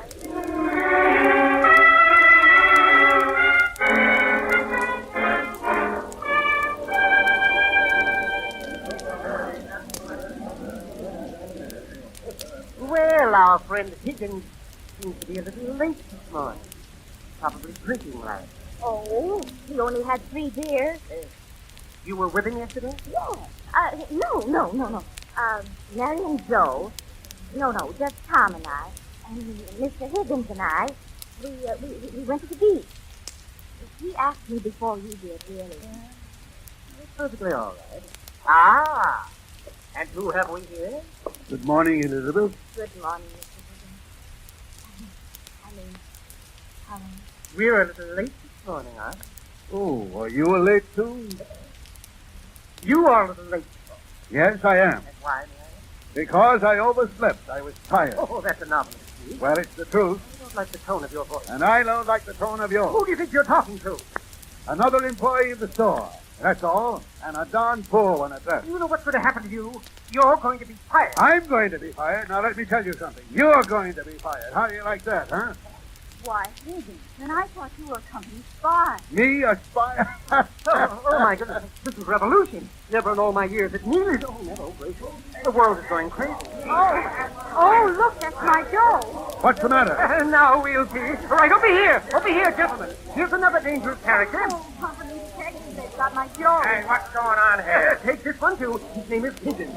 He's in on the plot. Come on, Higgins. Grab him, Louise. Come along quietly, Mr. Higgins. Come on now, all of you. The general manager wants to see you. Take your hands off of me. Diplet, Higgins, the coppers are putting the muscle on you. Where are you taking To them? the general manager's office. Is this how he makes people come to his office? Come on. Woo! Oh, Mr. Higgins, they can't do this. I'll say they can't. Wait till I get that general manager. Get up and come on. All right, Allison. So you're the general manager, eh? Now, let me tell you something, sir. I've observed firsthand how you discharge your responsibility. Can't you see that dealing with people the way you do is the reason for this civil war around here? I've worked with these people. They've got right. You bumble with it, idiot. Tom, it's wonderful what you're doing. And me thinking you were a spy. Well, you'll never be sorry.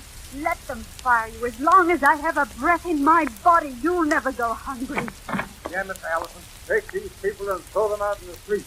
And then you, Miss Barber, make out discharge slips for everyone on the 5th floor. You can't do that to us. Oh, I can't, eh? No, you can't.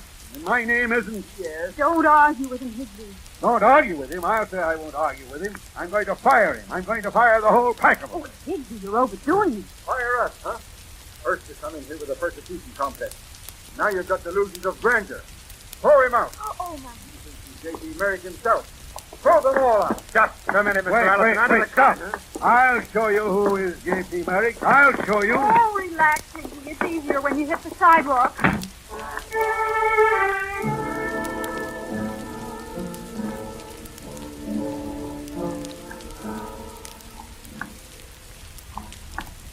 Well, you said they couldn't, but they did.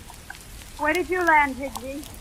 Well, never mind. Yeah, one of these days we're going and throwing them out. I'm going back and do that now. Thomas, you come right here this instant. Oh, me? Yes. Stop writing in that little black book. We're on our way to get married. After all, who are we to keep the mayor waiting?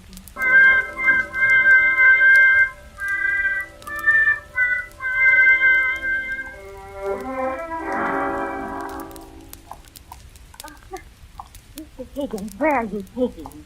I'm taking my bride home. Upsy daisy. Oh, my goodness. I've got to carry you over the threshold. Put me down as instant. Oh. This is where you live. This is the mansion of the old monster himself, J.P. Merrick. Oh, I don't want to spend my honeymoon in jail. Oh, good evening, Mr. Merrick. Good evening, George. Dinner for 2 this evening. And by the way, George, this is Mrs. Merrick. Get some clean rice, George. One only gets married once. Merrick. Mr. Merrick? You're not Higgins? No, my dear. I'm J.P. Merrick in the flesh. Oh! Turn down a bed, George. Mrs. Merrick has fainted.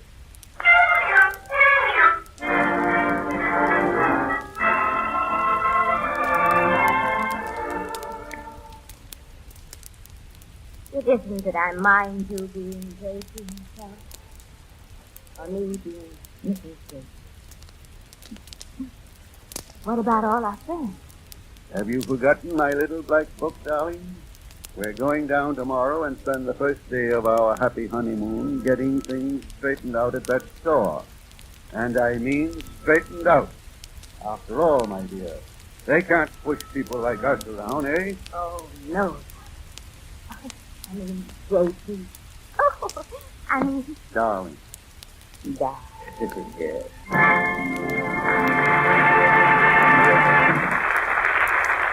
The Devil and Miss Jones, starring Charles Coburn and Virginia Mayo, has been a presentation of the Armed Forces Radio Theater. This is the Armed Forces Radio Service, the voice of information and education.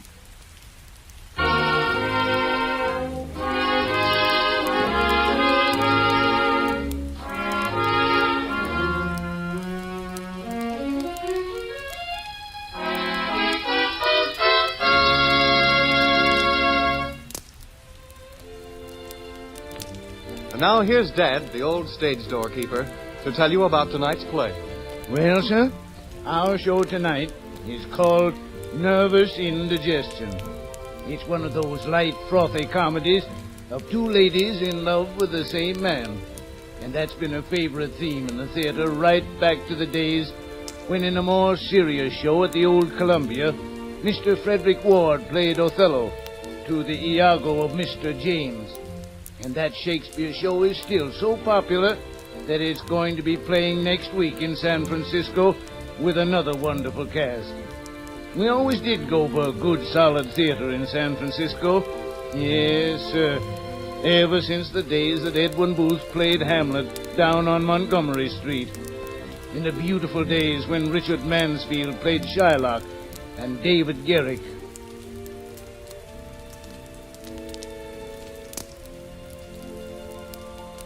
But now, about tonight's comedy, Nervous Indigestion. I'm not feeling the need of telling you anything about it, further than to say we hope you're going to enjoy it. The scene is in the office of an architect, Mr. Rodney Gray. Right to Blairsdale Chamber of Commerce.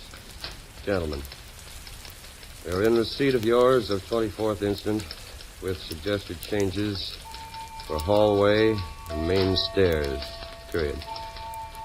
Same will have attention of our drafting department as soon as WPB grants priorities. As per your request, we will forward your specimens of travertine marble. We will send you specimens of travertine marble by express. I'll make that we are sending, not we will send. Kind regards to your Mr. Holmes, sincerely, Harrison Gray, etc., etc. That'll be all, Miss Rogers. That was 5 o'clock. Yes, sir. I'd like you to stay a few minutes, Miss Latham. There are one or two things on those Springville library plans. Yes, Mr. Gray. Get that letter out first thing in the morning, Miss Rogers. Yes, Mr. Gray. Good night. Good night.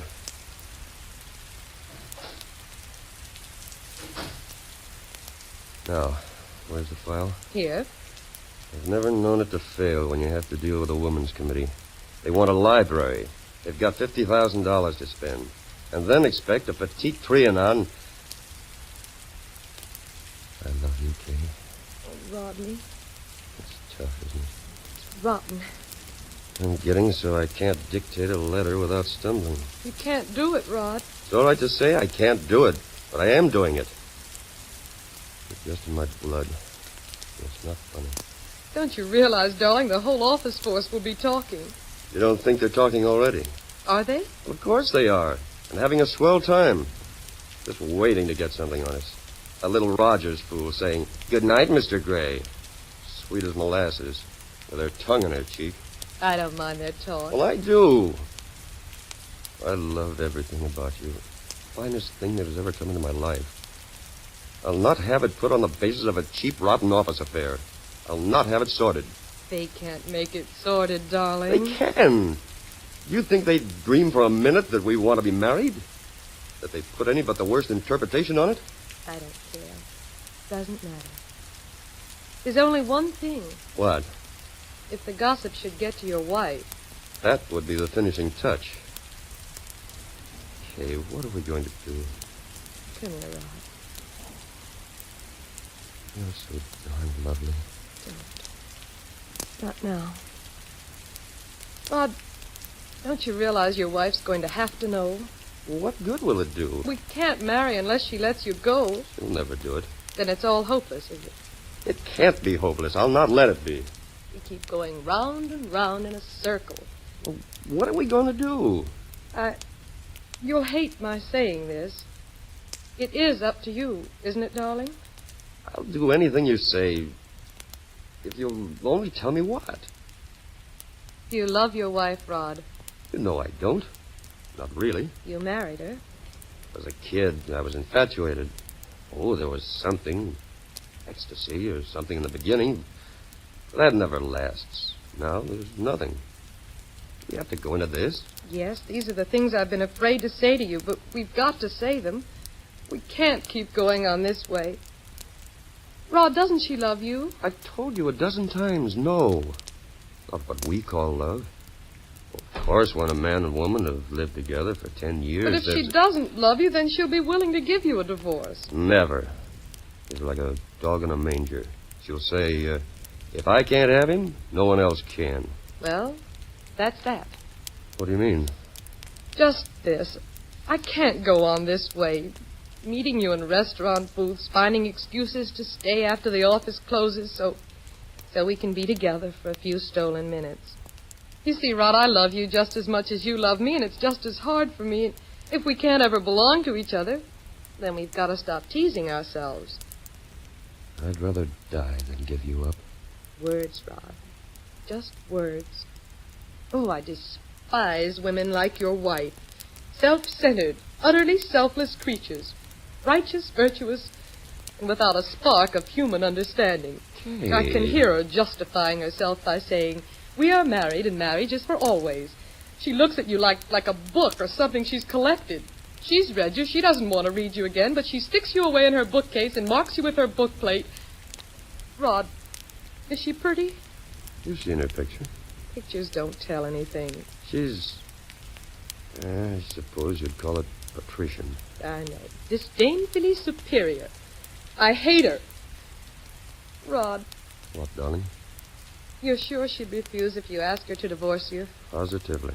Well, supposing I asked her. You mean you would go to her Well, I'm not afraid. Oh, it's not being afraid. She'd crush you. She'd patronize you. Be a perfect lady and then laugh at you. Oh, it's rotten of me to talk about her that way, but can't you see how it would be? She's the kind you read about in books. Well, not altogether. I suppose she's really a pretty good sort. It's just we don't click. I don't suppose we ever have. But why are you so positive that she would say no? Well, in the first place, Kay, she wouldn't understand. Don't pull away, darling. It's not her nature to understand. She'd be shocked. I mean really shocked. She never has let herself think that I could ever look at anybody else. A shock to her pride would be awful. Somebody's got to be hurt, darling. Well, I'm not going to have it be you. I sit at the window at night after she's gone to bed, staring out into space, staring across the housetops, trying to reach out to you, longing for you, aching for you. Don't talk like that now. Like what? Sentimental. We've got to be realistic. We've got to think. You call loving you being sentimental? Please, Rod, I love you. I'm sorry. We'll be so happy together, Katy. We like the same things. We think the same thoughts. We understand each other. Life will be such a grand adventure. I don't want it to be an adventure. I just want to belong to you, to be peaceful and happy with you, and to have my work to do. That's all I want. It's so simple. It's so complicated. So unnecessary. All we want is to be happy. I've never really been happy. I've blamed it on myself. I've said I never had the capacity for loving deeply, completely. I thought there was something wrong with me. And then you came along, and I know now that it wasn't me. It makes everything seem so different. I mean, it changes one's philosophy. Oh, I can't tell you. I I'm so incoherent when I try to tell you that... Don't try, Rod. I understand. You always understand everything. I understand that life is a stupid mess, and that we have a right to love, and that your wife, and that... That was the telephone. I'll answer it. No, you can't answer it. Hello? Yes? Oh, I feel pretty good, dear. Got a lot of work to do. No, don't wait up. I'll rush out and get a bite to eat and work late. You know I can't get anything done when there's a mob in the office. But, dear, I haven't got the patience to sit through a movie. I've got work to do. Oh, now, don't be absurd. I am relaxed. Well, then you go. Did you send my gray suit to the cleaners? Now, darling, I particularly told you to attend to it. Well, if you've got so much to attend to that you can't remember little things like... I know you do, but good grief. Well, I'm sorry. I've got to work. Bye. That was my wife. So it would appear. Now, don't be bitter, Kay. I am bitter, darn bitter. Well, you see the situation. She hasn't a thing to do all day, and she gets so on her own nerves that she clutters everything up and gets nothing done. She's neurotic. Rod, let's go out. Where? Anywhere. Down along the docks. Or up on a hill. I want to be alone with you. You always think of the right thing. I wonder. I want so much more than that. I can't understand people's point of view. You don't love your wife. She doesn't love you. Why should she hold you? If she does love you, then one would think your happiness would mean more to her than her selfish interest.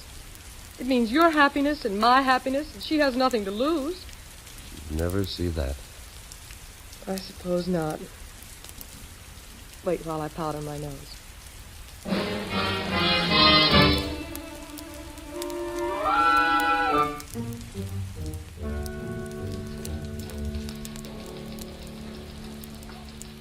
Now, what are you so tired about, Minnie? You'd be tired, too, if your boyfriend was jealous of you and making scenes all the time. Just because I went to a movie with Freddie Wilkins.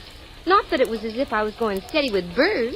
I told him plainly, Bert, I said, I don't mind being your girlfriend and vice versa, but no going steady, that's out. I can't say that I see the difference. You're so antiquated, Myrtle Rogers. Every girl has a boyfriend, but when you're going steady, well, you just give up your freedom. Now, I don't mind telling you that I'm not ready to go steady with any boy, not while the Navy's in town. Don't be crude. There's nothing crude about that, dearie, and don't go getting funny ideas. Just because a girl likes to have a good time, that's one thing. Taking it seriously is something else again. What did Bert do? Sail into him? Bert isn't the sailing kind. He just got down in the dumps and said I had to choose between them, as if I would. And that if I really loved him, I'd give up everything for him. I suppose he'd give up everything for you. Well, he did cut down to 1 pack of cigarettes a day to save up so we could go out Saturday nights, and was lucky to get them. I told him, Bert, you're screwy. I love you madly, passionately, if you know what I mean, I told him. But if you haven't got the money to take me to shows, then there's no need of being a martyr about it, I told him. Somebody else will. I guess he didn't like that. I guess you're right. He said I didn't know the meaning of the word love. And what did you do about it? Went to the show with Freddie. Oh, look out, here comes old man Harrison.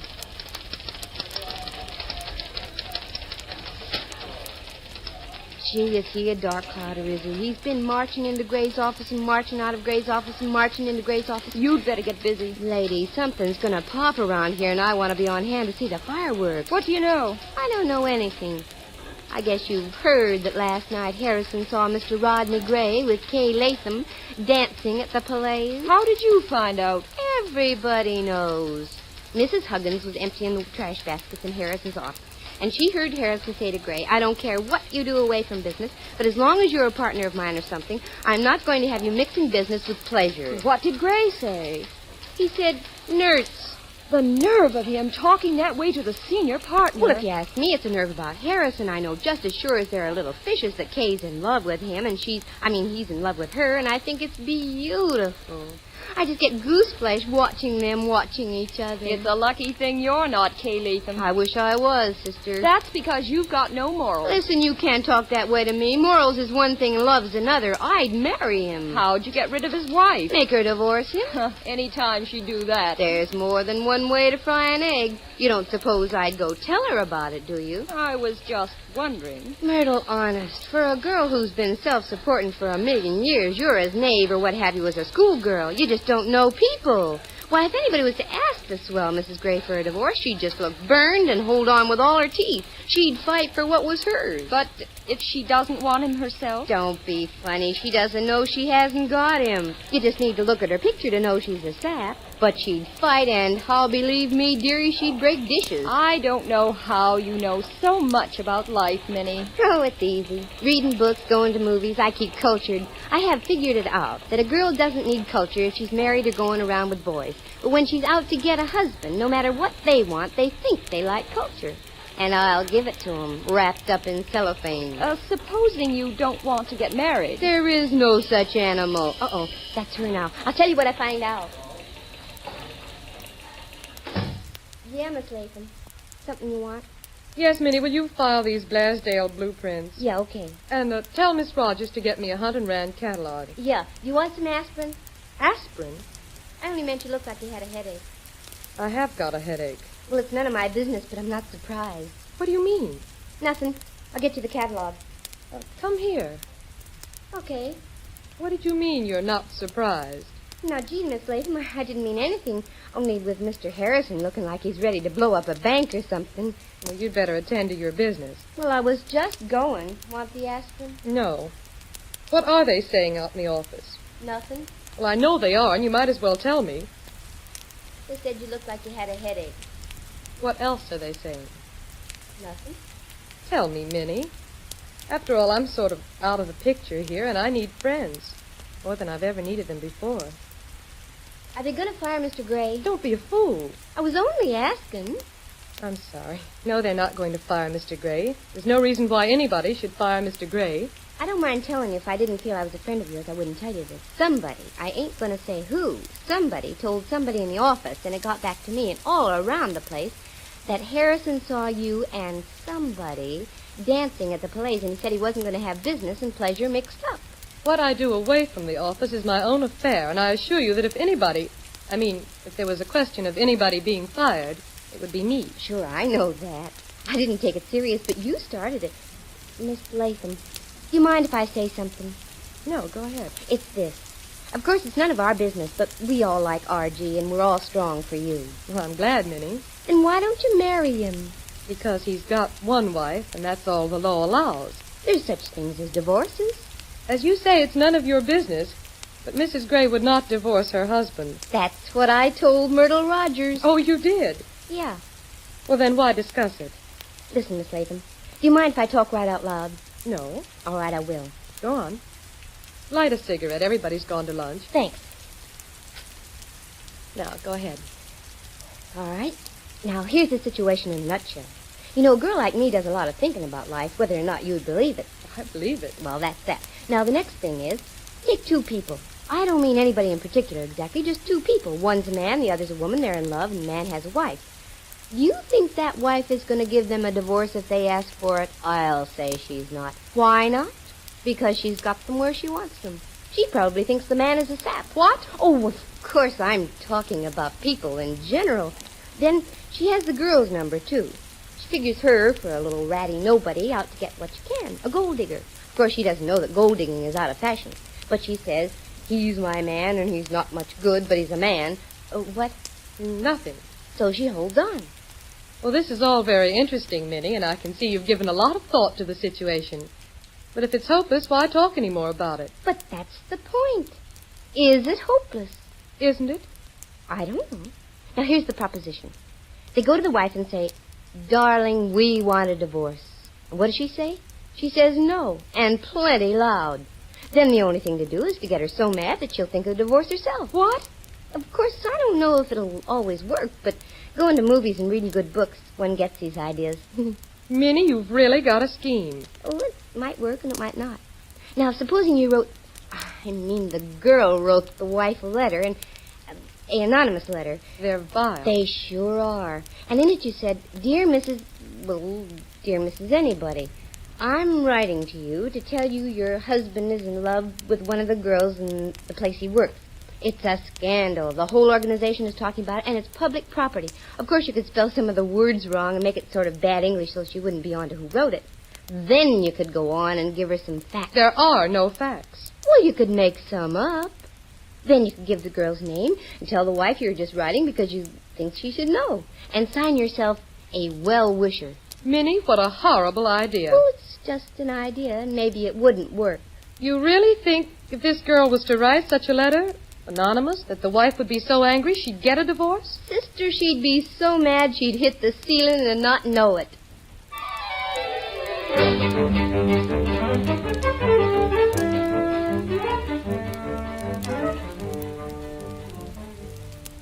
Good night, Miss Latham. Good night, Miss Rogers. There's nothing else you want me to attend to? Nothing, thanks. Mr. Gray will be back from Blairsdale tomorrow, and I just want to get a couple of things cleaned up in his desk before I go home. Well, good night. Good night.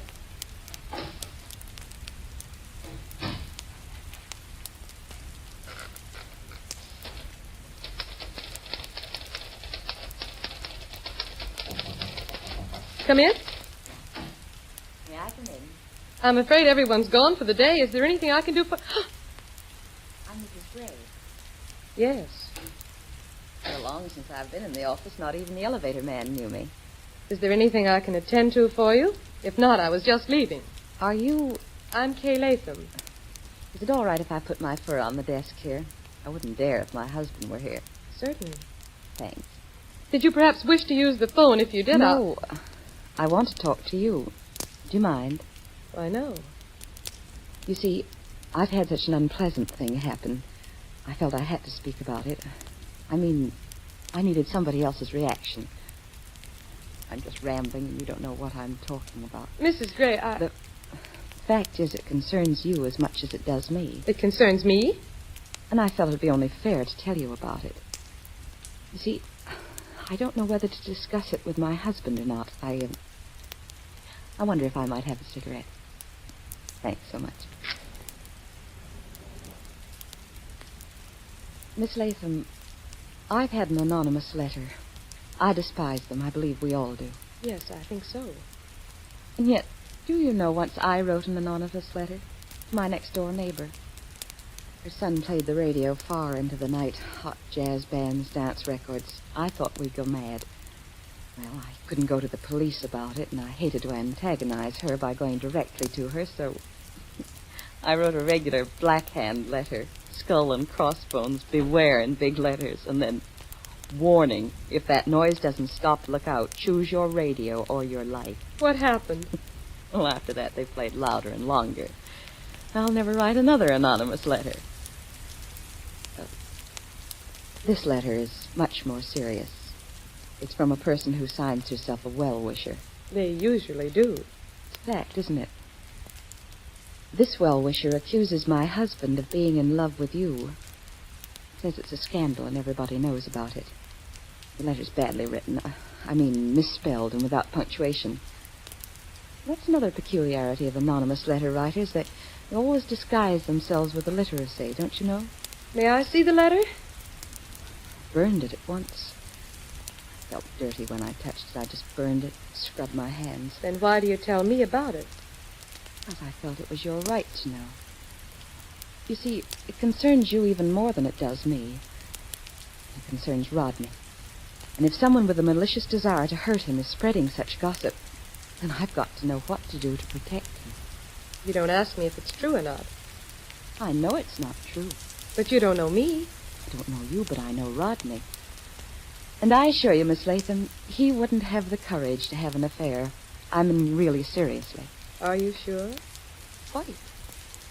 Not that he might not have the inclination. He might even talk about it. He probably has told any number of girls that he adores them. I don't know, even loves them. But that's all. You see, I've lived with Rodney and loved him for 10 years. I wonder if you're being fair to him. Probably not. Wives are so complacent. We take our husbands for granted, and of course we're simply furious if we find they even live a life apart in their thoughts, to say nothing of their actions. And yet we women do the same thing. You mean that you live a double life? In my thoughts, goodness, yes. I'd not dare let any husband of mine know my real instincts and desires. The only things we dare show are our longings for material things. That's strange. But I don't see why you came to me. Frankly, I'm not interested and rather embarrassed. Won't you help me? I don't know how I can be of help. You see, Rod's such a child. He revels in being moody. He likes his doctor to tell him he has inhibitions and complexes. Of course, it's his stomach. He eats so fast and always has indigestion. But I give him bicarb and try not to talk when he complains. He hates to be sympathized with. Of course, all this has nothing to do with it. It's very interesting. It is, in a way. You see, when he gets indigestion badly, he's likely to think it's almost anything. All he knows is he wants relief. So he takes bicarb, or spends a lot of money, or falls in love. And the funny part is whatever he does seems to help. Human makeup's a funny thing, isn't it? Screamingly. But in a way, it isn't so funny. You see, he does have affairs. I mean, innocuous ones, and while he's having one, he hates me. Completely forgets to love me. In fact, I think he forgets he ever did love me. And then all of a sudden it blows over, and he comes trailing home and snuggles against me and says he's ashamed. If I don't stop him, he confesses everything. But you stop him? Of course I stop him. It's just torture to me to think he's been making love to someone else. I can't let him see that, and there's no reason why I should let him jab knives in me and twist them around by telling me he's been making such a fool of himself. You're rather a peach, aren't you? What? I'm sorry. I shouldn't have said that. I was interested in what you're telling me. There's one thing I want to ask you, if I may. May I? Why, anything. It's none of my concern, but you have told me these things, and I wonder, supposing someday he should really fall in love with someone else, would you give him a divorce? Indeed, I would not. He loves me. He doesn't realize it, but he does. I'd not let him thrill to a few days or a few months with someone else and then have him come back to me. And he would come back. You see, ecstasy dies very quickly. But 10 years of marriage is pretty much of a habit. Gee, you're brave to say that. No, I like being a habit. Kay Latham, you're very lovely. Thank you. You are. I'd give a great deal to be young and lovely as you are. I don't suppose it would make much difference. Why do you say that? Oh, one finds that husbands tire of their beautiful wives just as quickly as they do of the more commonplace, homely ones. It's change they want. And when they get a change, they think they're getting sympathy and understanding. It's so funny. And now? And now? I came in here not knowing what to do, not knowing whether or not to tell my husband about this anonymous letter. Now I know. I just needed to discuss it out loud. Of course, I'll not tell him what would give him terrible indigestion again. I want to say, I think you're very wonderful. All wives are, Kay. I wonder if you'd come home and have dinner with me. I'd love to. I was just going to straighten up the desk, Miss Latham, and what have you before Mr. Gray comes back. That'll be fine. Be sure and turn out the lights and lock the door when you leave. Okay. Oh, excuse me, Mrs. Gray. This is Minnie Baum. Minnie, this is Mr. Gray's wife. Mr. Gray's wife? Has anything happened to Mr. Gray? No, Minnie. He's just had a slight attack of nervous indigestion.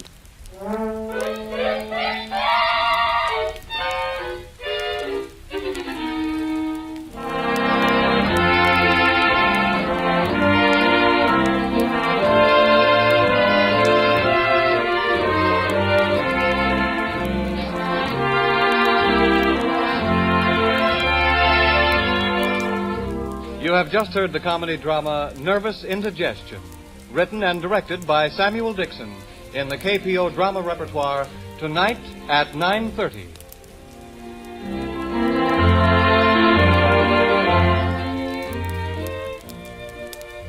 The cast this evening included Monty Margetts as Mrs. Gray, Ray Lewis as Mr. Gray, R.G. Hunter as Kay Latham, Natalie Masters as Minnie, Marcia Keat as Rogers, and Earl Lee as the old stage door keeper.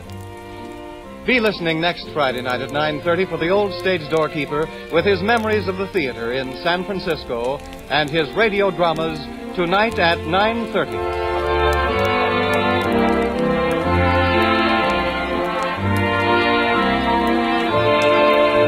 Our program was presented from San Francisco's Radio City.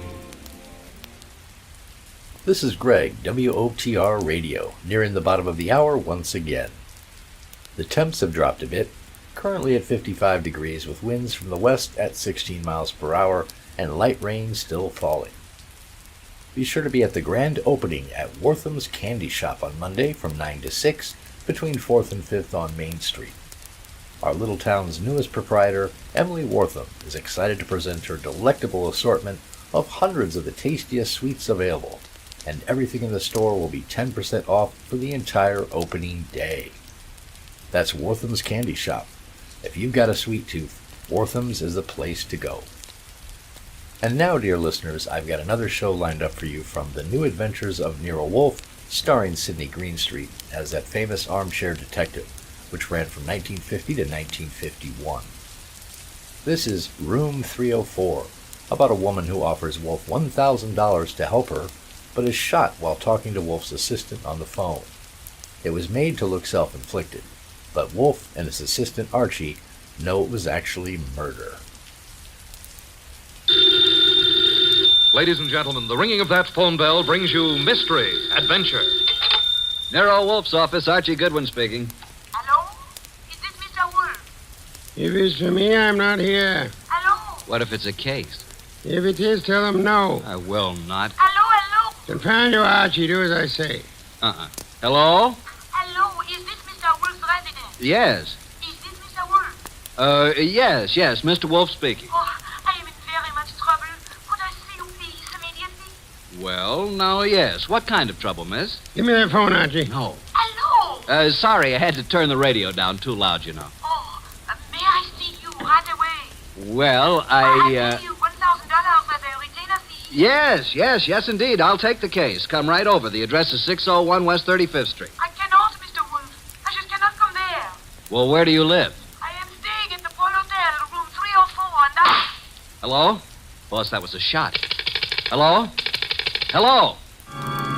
Ladies and gentlemen, it's that renowned genius who is the bulkiest, most ponderous, and most brilliant detective in the world.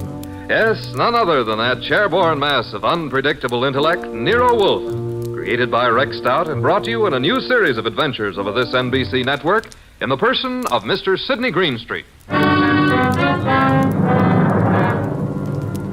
We have usually referred to this story as the case of room 304. The girl on the phone had a decided foreign accent. I wasn't quite able to decide what nationality she was, but it sounded like French. Anyway, there was what sounded like a shot, and then dead silence for a second or two. Hello? Hello? Hello? Well, Archie, another woman? Bah. Mr. Wolfe, I heard a shot, and then the line clicked off. Trouble. Women always trouble. I said I heard a shot on the phone. Indeed. I'm going over to her hotel and see what goes on. By all means, Mr. Wolfe. Yeah. Huh? Now that I've been insulted to the tone of being called a radio... I'm sorry, Mr. Wolfe, but we needed the money, and this was $1,000. If you'll excuse me, I have to attend to my orchids, Mr. Wolfe. What about the girl, the shot? Fascinating, isn't it? You figure it out. Okay. I've got to get over there. Room 304, Pole Hotel. So long, boss. Good luck, Mr. Wolfe. Please phone me from time to time. 301, 302, 304. What do you know? The door's open. Oh, hello. Who are you? Archie Goodwin. Now it's your turn. I'm Jay Bream, pilot for Jan Airlines. You seen... Yeah, I guess you have. This girl's been shot. Oh, that's all? Yeah, dead. Real dead. What do you know about this? I don't know anything. Say, who are you? Looks like you're in a spot, pal. You better start digging, hadn't you? I got here a few seconds before you did. I knocked on the door. The door was partially open, so I pushed it wide. And... Go on. Well, there was no answer. I couldn't see anyone, so I came in, and there she was. You know her? Yes. Why do you think I came here? That's what I'm trying to find out.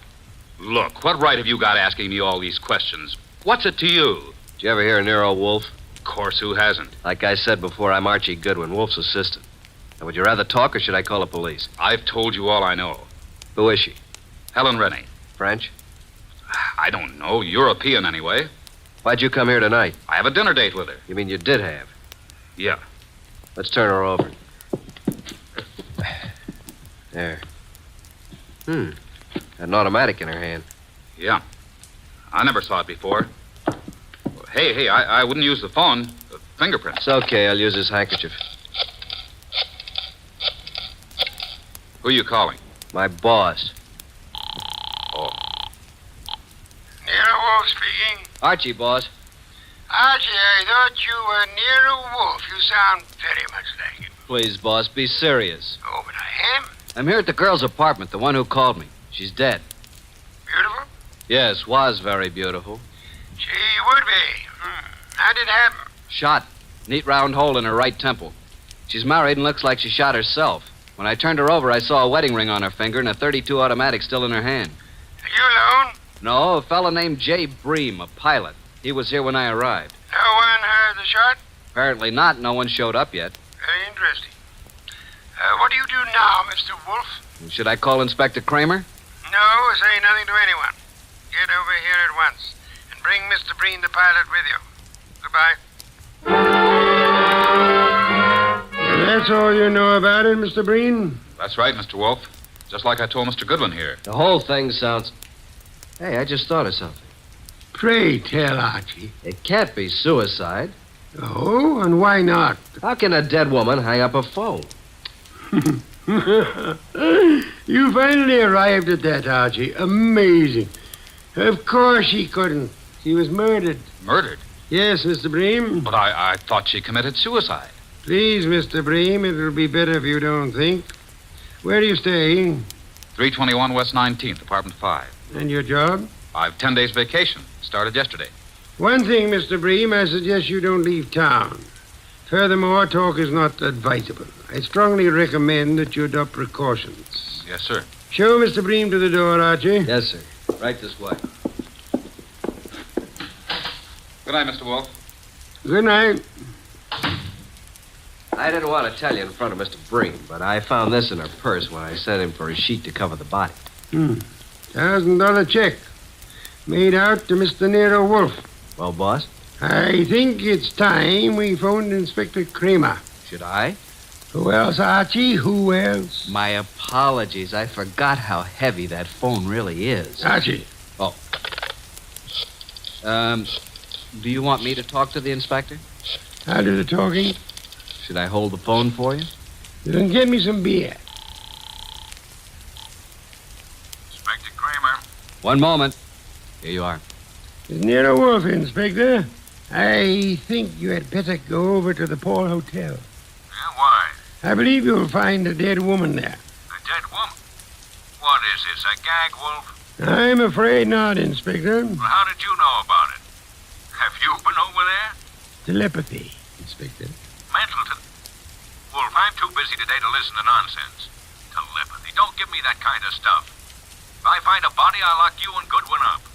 You watch your blood pressure, Inspector. Never mind about my blood pressure. One thing, Inspector. Yeah? Would you hold off the press for the present? Why? What are you holding back, Wolfe? Will you stop your idiotic jabbing to what I ask? Okay. By the way, Wolfe, I suppose you know the girl's room number. Naturally, Inspector. It is room 304. So hurry. Oh. Dear Inspector Kramer, he's so fond of me.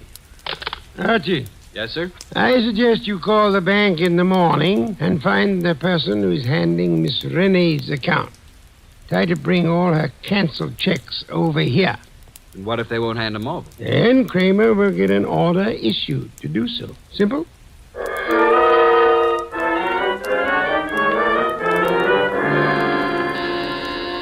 Coming.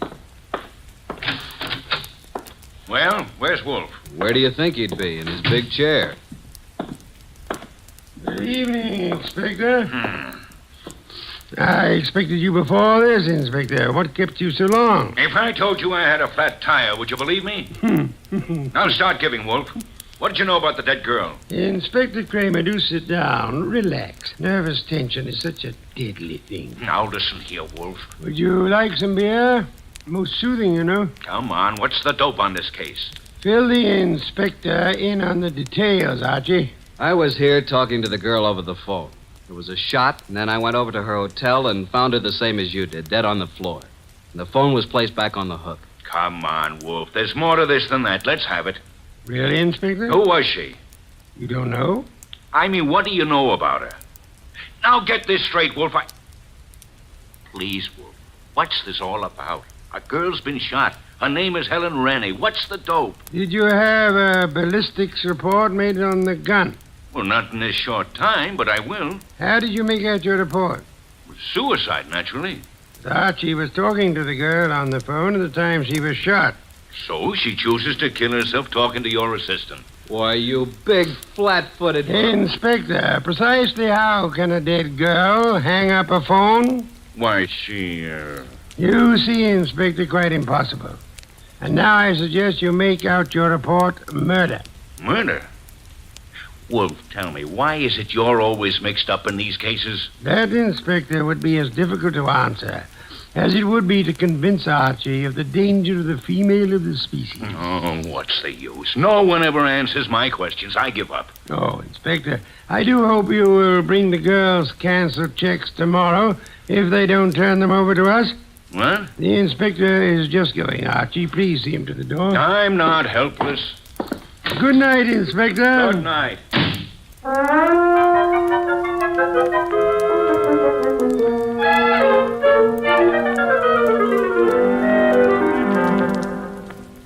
Please, boss, can't we have just a little air in here? You've been out all the morning, isn't that enough? Gonna get me an oxygen tank to use in here. Did you contact the bank regarding the girl's account? I did. I finally talked to the head of the accounting department. He told me about our personal agent here, Mr. Renfrew. He was handling all our financial affairs. Went to see Renfrew. What did he have to say? Very little. But he seemed very upset when he learned of her death. I didn't tell him how she died. He said Helen Rennie was here buying technical equipment for her government in Europe. Technical equipment? What kind? Laboratory stuff. Did she make any definite purchases? From the Arrow Company here in town, and Mr. Paul Morio is the head man of this Arrow Company. Mr. Renfrew, her agent, gave us quite a bit of an argument about coming over here today, said it was very irregular to show bank statements. But he finally gave in. I didn't need the inspector's help. What time do we have the honor? He said he'd be here at noon. Noon. You know I'll be busy at that time. Well, I didn't think you'd let... Archie, you never do. Your lunch will keep just this once, Mr. Wolfe. Not this once, nor any other time, Archie. You know I have lunch precisely at noon. Not after, not before. Understand? Yeah. I surmise you have the address of the Arrow Lab Supply Company. Yes, sir. You want me to go have a talk with Mr. Morio who runs the place? Sometimes, Archie. Your conclusions are fantastic. I'm leaving. One thing more. And? After you return from your visit with Mr. Morio, would you be so kind as to entertain Mr. Renfrew until after my lunch? And don't stand there with the door open. Sorry, boss. I'll go out through the coal chute. Do forgive me. Arrow Supply Company. Come in. Oh, Mr. Morio in? Yeah, I'm Morio. My name's Archie Goodwin. What can I do for you, Goodwin? I'm Nero Wolfe's assistant. You've heard of Nero Wolfe? I don't get around much. Tell me about it. How should I answer that? Any way you like. Nero Wolfe's a detective. Did you ever hear of a Miss Rennie? Stop shadowboxing, Mr. Goodwin. What's on your mind? I understand you sold Miss Rennie some laboratory equipment. Is it a jail term? Now listen, Mr. Goodwin, I have a nice, respectable business here, so what do you want? Spill it. When'd you last see Miss Rennie? 2 days ago. Talked to her since? Once on the phone. What time was that? Yesterday morning. You called her from your office here? No, from my hotel room. Now look, let's quit playing cat and mouse. Why all the questions? Miss Rennie is dead. Dead? Who did it? Now, wait a minute. You don't think I had anything to do with it? What makes you think anyone did it? It'd be the only reason cops would get into it. You know, Morio, I'm beginning to wonder just how long you've been in the lab supply business. You know what a retort is? Don't tell me it's a snappy comeback. Now, what's the matter, Goodwin? What's eating you? Look, Mario, I came here to find out something about Helen Rennie. Just what sort of equipment did you sell her? It was heavy stuff, heavy chemical work. Where is it? We don't have samples, just pictures. Yeah, we ship it direct. Oh, so the purchaser never sees what he's buying. That's right. Could I see what she purchased? I'm afraid not, Goodwin. Besides, what difference would it make? Did Miss Rennie see what she bought?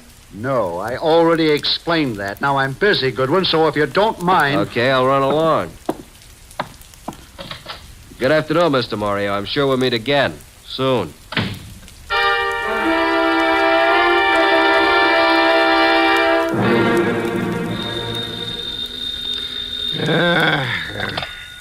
Nero Wolfe speaking. Archie, boss. Yes, Archie? Just left the Aero Lab Supply Company, and as far as I'm concerned, something's rotten in Denmark. Indeed. This guy Mario, who runs the company, doesn't sound like a legitimate lab supply man. I think he's running some kind of a racket. What makes you believe that, Archie? Just not the type to be in legit business. Things just don't jive. And she didn't see what she bought. You believe, then, that he would have reason to want Miss Rennie out of the way? Yeah. Guy made me see red. I wanted to take a poke at him. Archie, you're an idiotic hothead. He said it was all heavy lab stuff she bought, and it was too late for me to see it. Forget it now. Get over here as soon as you can. Immediately? Immediately. Have you forgotten you have an appointment with Mr. Renfro at noon? Goodbye.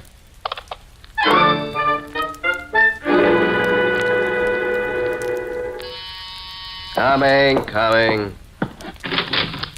Hello, Mr. Goodwin. Mr. Renfrew. Well, who's this? My goodness, come in. Yes. Come in, my dear. Thank you. Mr. Goodwin, I brought my secretary along. I hope you don't mind. Mind? Why, Mr. Renfrew, how could anyone object? Mr. Goodwin, Miss Bennett. Oh, Miss Bennett? First name? Jean?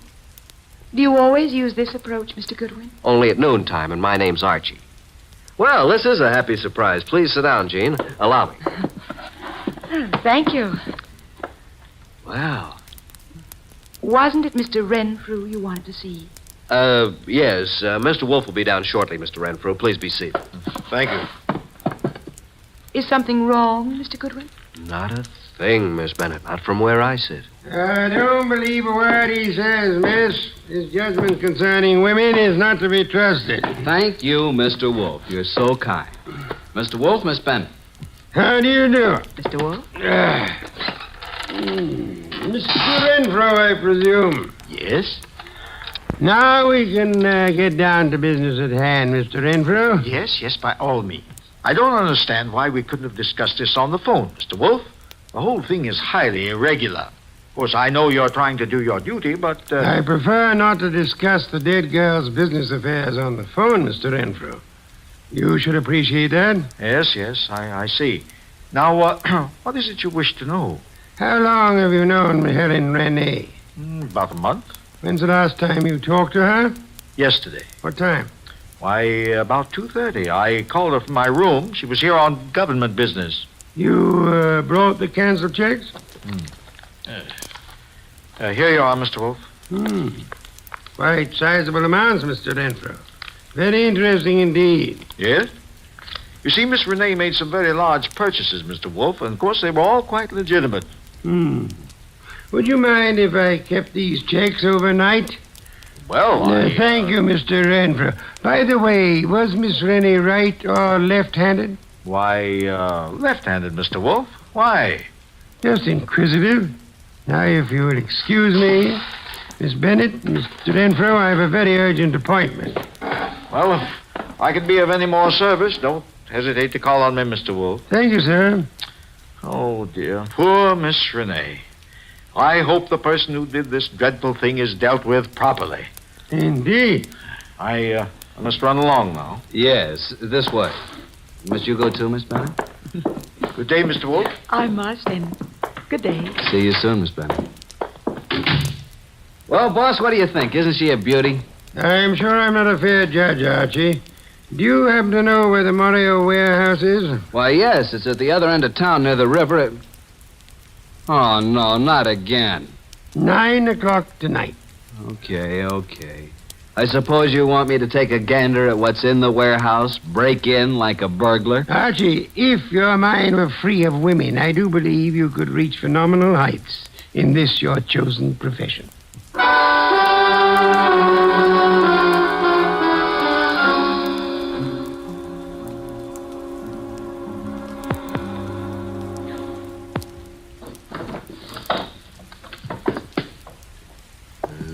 with a bunch of old tubes and glassware. I hope Wolfe knows what he's doing. I don't. All right. Stand where you are and reach. What's it? Lift the lights on, Joe. That's better. Now, sing up and tell me what you're doing here. I beg your pardon. I'm a little deaf. I couldn't hear you. I said, what are you doing here? Oh, Ellen. I was supposed to meet her here. Make sense, will you? You think I can? What's the matter, Mac? Visitors? And this bird refuses to talk. Well, then knock it out of. You two talk it over. Don't bother telling me how it comes out. Hey, wait a minute, you. You ain't leaving. All right, you win. This night is just full of surprises. Ain't it? Let's see what you're talking. Hey, who do you think you're shoving around? Just full of questions, ain't you? You know, someday you're going to end up by getting into trouble. It's illegal to push people around. I guess you better understand. So... Hey, are you kidding? Get the point? Now, get up. Now, talk. Why, you... You're still gonna play, huh? He's out like a light, Mac. What are you gonna do with him? You won't do any more snooping around here. You know something, Mac? You got an awful disposition. I'm actually scared of you. You're that mean. Yeah. Now, dump him outside.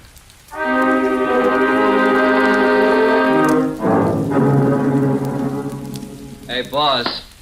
It's me, Archie, remember? Archie, these interruptions are detestable. Can't you see I'm busy? Is that you, Archie? I've been busy too, boss. Look at my face. I had an accident. From your appearance, I'd say that someone else had been busier. All right, Mr. Goodwin, as long as you insist upon interrupting my meditation, start at the beginning. Mr. Wolfe, I arrived at the warehouse. I went inside. I saw a lot of packing cases and a bunch of old glassware, worn-out junk. 2 men jumped me. I came to lying in the alley. I staggered to a cab and made it home. End of story. Archie, your repertoire of words is most astonishing. And your description of Morrill's warehouse is without doubt most enlightening. I thought you'd like it. And now, Archie, I suggest you get Fritz to give you a piece of beefsteak for that eye of yours. And after that? I've arranged a gathering for 5 o'clock tomorrow afternoon. Then I shall repair to my bed to suffer in silence. You should be more careful on these nefarious expeditions. You might get hurt sometime. Yes, I've been a careless fellow, Mr. Wolfe. Good night. Good night, Archie. Pleasant dreams. Mr. Wolfe, I'm glad you called me early. I was just about to leave town for a couple of days. What is this conference about? Not at this time, sir, if you please. I'm glad you could come along, Miss Bennett. Well, I'll be happy to assist in any way I can, Mr. Goodwin. Archie? Right. Well, good evening, Mr. Morio. I knew we'd meet again. It's no fault of mine, Goodwin. Please come in. Come in, Mr. Morio. You don't want to keep the rest of the guests waiting. What do you want with me? Why, what? Nothing. Mr. Wolfe, this is Mr. Morio. Sit down, sir. Take the red leather chair. For special guests, Mr. Morio. Yeah? Now, gentlemen, you're probably wondering why I asked you here. Naturally, you know it has to do with the death of Helen Renee. Mr. Morio, I understand you and Miss Renee had some business transactions that involved quite a sum. That you purchased laboratory equipment. That's right. Archie told me that your warehouse contained nothing but second-hand junk. It was a shame, Mr. Morio, that this shipment was delayed by a shipping shortage. Otherwise, you might have gotten away with it. Is this why you called me over here? It is immaterial to the case at hand. Actually, I'm only interested in Helen Renee's murder. Hey, wait a minute. You don't think I did it? Didn't you? No. Mr. Wolfe, I admit everything you said about the equipment. But I've had no part in any murder. I see. Mr. Bree, you're a pilot of Wallflower. If you had shot the girl and wanted it to look like suicide, in which hand would you put the gun? Why, her right hand. Indeed. Where did you first meet Miss Renee? Boarding the plane at Orlyfield, Europe. Mm-hmm. Mr. Renfrew. Now, look here, Wolfe. This has gone too far. I won't be put through any third degree. If you'll excuse me, I have to get to the dip. Sit down, Renfrew. Well, I... Mr. Renfrew, I'm astonished that anyone would be as amateurish as they were in this case. I don't understand. Could it be that you killed Miss Renee and attempted to make it look like suicide because she was about to tell me that through forgeries her bank account was $50,000 short? Well, what reason would I have to kill her? You told me yourself you phoned Miss Renee from your hotel the day she died. Yet there was no outgoing calls charged to your account. No, this is nonsense. Ridiculous. She suddenly became suspicious of you. And you are probably the only person here who knew that she was left-handed. Well, what does that have to do with it? She was shot through the right temple, Mr. Renfrew, while talking on the telephone. With a gun in her left hand, wouldn't it be awkward for her to twist her arm around her face and shoot herself? In your excitement, you forgot you had shot her in the right temple. And what else do you know, Mr. Wolfe? That you once worked in Europe where you met Miss Renee, arranged to represent her in this country. Only you would know how much she had in the account here. I've heard enough of this nonsense. Yesterday, you made a statement. Quote, I hope whoever did this dreadful thing is dealt with properly. Only the police, and Archie and I knew Miss Renee had not died naturally. How did you know that? Unless you are the murderer. Don't make a move, any of you. I was forced to eliminate her. She accidentally learned about the shortage, and she became most unreasonable about it. Phoned you about it. Oh, dear me. So utterly weary of these melodramatics. Put up that gun. I've spent 15 years sweating, trying to get enough money to live the way that I want. And now I have it, and neither you nor anybody is going to take it away from me. I'll kill anyone who tries to follow me out of this house. Oh, no, Mr. Wolfe. Stand back. Mr. Renfrew, don't, please. I will take that gun from you and... Stop it, Renfrew. What the... Well, Inspector, you certainly arrived at the proper time, even if you are late. What do you mean late? I've been standing out there listening to Renfrew for 5 minutes. Boy, that's too close. Glad he missed you, Inspector. Well, good night, Mr. Wolfe. Not so fast, Mr. Morio. I suggest you hold Mr. Morio here for swindling Miss Rennie and her government. And, Archie. Yes, sir? Do you know how to care for a person who has fainted? I certainly do. Then look behind you. Your pretty Miss Bennett has collapsed.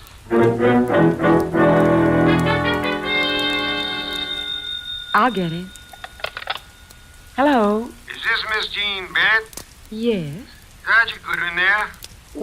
Why, yes. Just a minute. It's for you, Archie. For me? Mm-hmm. No one knows I'm here. Hello? I thought I'd find you there, Archie. How'd you know I was here? I figured that by the skill you expressed on reviving a patient from a deep faint. Archie, on the way home, I want you to stop at the delicatessen and pick up the following things. Ham, beer, cheese, olives. My boss. How do you know you were here? Pure deduction. That's why he's called the world's greatest detective. Really? Come here. Yes.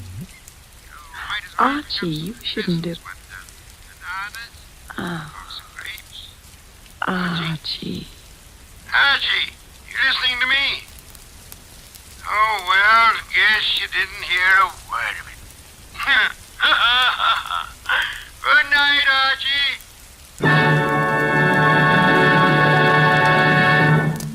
You have been listening to The New Adventures of Nero Wolfe, starring Sidney Greenstreet. Tonight's transcribed story by Virgil Reimer was based on the characters created by Rex Stout. This is an Edwin Fadiman production, produced and directed by J. Donald Wilson. In the cast were Harry Bartell as Archie Goodwin, and Lucille Alex, Val Brown, Bill Johnstone, Hal Gerard, Betty Lou Gerson, Vic Rodman, and Ed Daly. This is Don Stanley speaking. Glad you're still with me, dear listeners, as we come up on 2.5 hours into the show. The rain's still coming down, but we're nice and dry and toasty. Another update has been received on the peace talks between the European nations. A major announcement is planned for tomorrow morning at 9 a.m. Eastern U.S. time, followed by an address by the U.S. President to the nation. All major networks will be broadcasting that address, including WOTR, so be sure to stay tuned. Next up is a great little suspense show, perhaps you've heard of it, CBS Radio Mystery Theater. And this is one that should give you a few goosebumps. The Man Who Heard Voices, starring Larry Haynes, Suzanne Grossman, and Augusta Dabney. And this one, a lawyer whose wife injures her back and needs him to give her a pill every 2 hours or she will die, is resentful of having to get up every 2 hours to care for his wife, and in the meantime falls in love with his boss's daughter. He hears voices, apparently people from the future, telling him that his life will be better without his wife. All right, sit back and enjoy.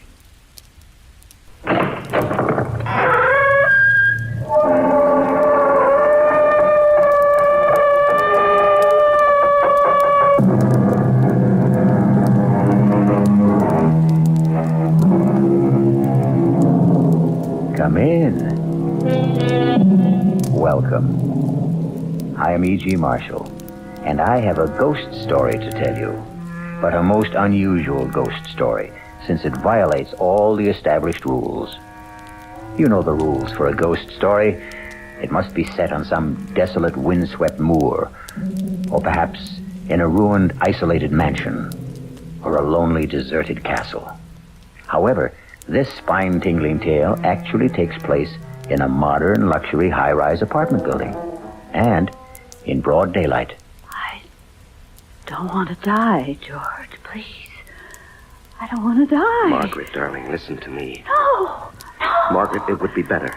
Better for who? For you, dear, for you. I have very little left, George. Please, just let me live a little longer. Margaret, life means nothing to you now. I know, but just let me live a little bit longer. I can't, Margaret. I can't.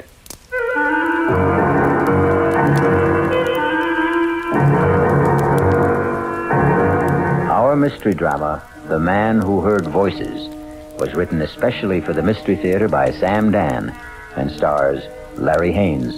It is sponsored in part by the Kellogg Company, makers of Kellogg's Special K cereal. I'll be back shortly with Act One.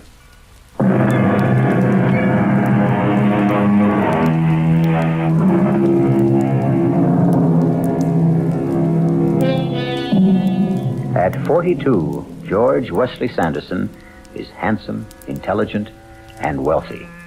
He is married to a most beautiful woman. He is a partner in a prestigious law firm. He has a host of friends because he is gracious, considerate, sensitive, and obliging. And so, you look at him sipping his morning coffee in his luxurious apartment in New York City, and you say to yourself, here indeed is one of fortune's favorites. How wonderful life must be for George Wesley Sanderson. But we have invaded his privacy. We have caught him alone and off guard. And so we see a look of terror in his eyes. And no wonder, because George Wesley Sanderson hears a voice. A woman's voice. It's time for my pills, George. The voice is clear and distinct. May I have my pills, George? But George is alone in the room. My pills? George? Not only is George Wesley Sanderson alone in the room, but the voice belongs to a woman 10 years dead. Margaret. Margaret. George, you must give me my pills. Oh, no. George.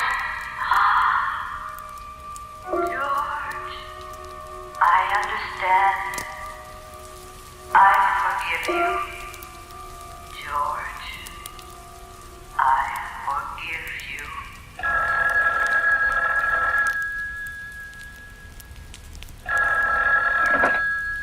Hello? Georgie, get on the 10 o'clock plane and come down. Georgie? Georgie, you there? Yes, I'm here, Sally. We all decided that you should be down here. Well, Well, you what? Are you all right, George?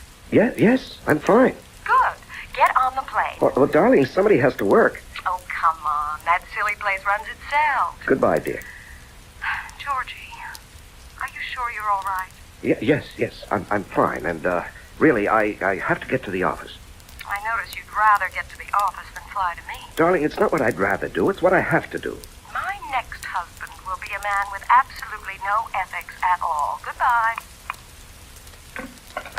My name, as you know, is George Wesley Sanderson. And I must talk to somebody, unburden myself, but there is nobody. Oh, my wife loves me, my father-in-law is most understanding, I have good friends. I could confess to a priest, visit a psychiatrist. But you see, each in his own way would fail me because no one would accept the basic point of my problem. No one would ever believe that I'm a man who hears voices. There are times when I can hear what people think, what they're going to think. And there are times when I can hear people who are miles away or even dead. It started, 15 years ago. I was married to my first wife then. Her name was Margaret. She was 23 years old, vivacious, active, loved sports. She could even beat me in tennis, but she did it with such charm, I didn't mind it a bit. That's out. Oh, that looked into me. Okay. If you want the point, you can have the point. You should have a handicap anyhow. Okay. Just look out for this ace. An ace. How'd you like that, huh? I say, how'd you like that? Margaret? Margaret, is something wrong? No. I'm fine. Well, you had a funny look on your face. Did I? Just what? Nothing. I just had a funny little twinge in my back. But it's gone now. Your turn. Then and there, I heard a voice. It was the voice of our doctor. You both should know the truth. We don't know what's wrong with Margaret. She won't be able to walk. She'll have to stay in bed. For a while, anyway. These pills will keep her alive. Exactly 1 year later, the doctor spoke those very words to us in the hospital.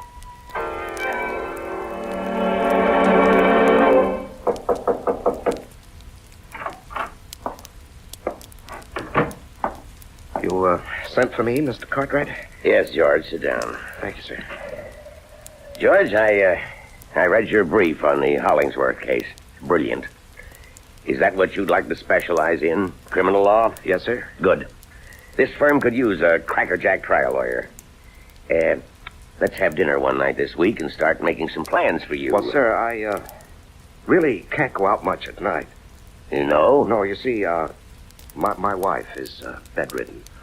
Oh, well, I'm sorry to hear that. We don't even know what it is. One of those mysterious ailments. Anyhow, she has to have constant attention. I have a woman who stays with her during the day, but at night, I can't leave her alone. Well, that's too bad. We'll arrange for lunch, perhaps. Then I heard his voice. His silent voice, but to me, it was crystal clear. We may have to forget about George. It's a tragedy.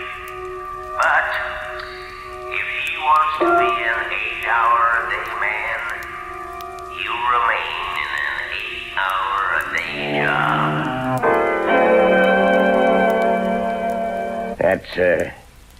That's all for now, George. I just wanted to let you know how pleased I am with your work. And the other partners are, too. Oh, thank you, sir. Hi, Dad. Your secretary said you were busy, but I'll only be a minute. Well, hello. Who is this? This is one of our new young attorneys, George Wesley Sanderson, and my daughter, Sally. How do you do? George Wesley Sanderson. Even sounds like a great lawyer. Now, dear, save that ravishing smile for where it'll do you some good. George Sanderson is a married man. And once again, I heard a voice. Sally's voice. I don't care if he is married. I want him. I never believed it, but now I know it's absolutely true. There is such a thing as love at first sight. I love him.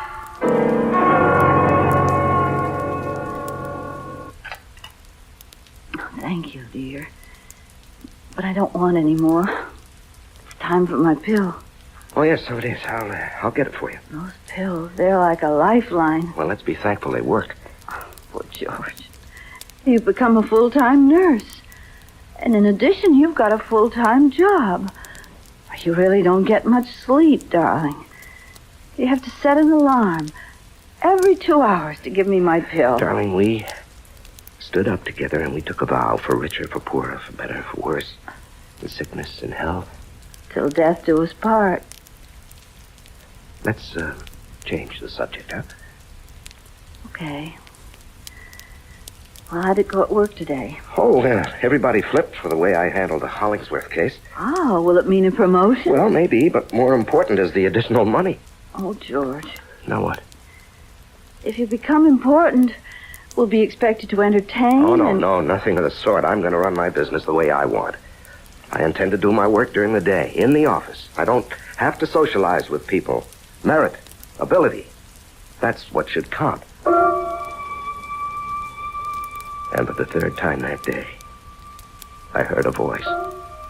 This time Margaret's.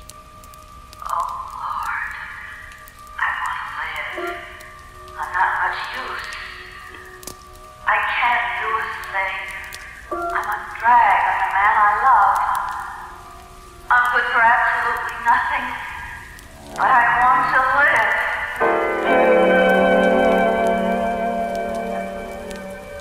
And we have a clear precedent here. When Theodore Roosevelt was police commissioner of the city of New York, the question of injury incurred while making a citizen's arrest. Do you always talk to yourself? Oh, I happen to be dictating into this recorder.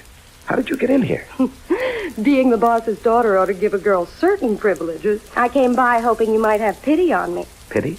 I'm famished. You might take me to lunch. Well, Well, what? It wouldn't hurt you with the chief. Might even pave the way to a promotion. Well, on the other hand, it might backfire. How? Well, how does your father regard married male employees who take his daughter to lunch? I don't know. It's never happened before. As you legal types might say, there are no precedents. Come on. Take a chance. Live dangerously. I'll give my hand.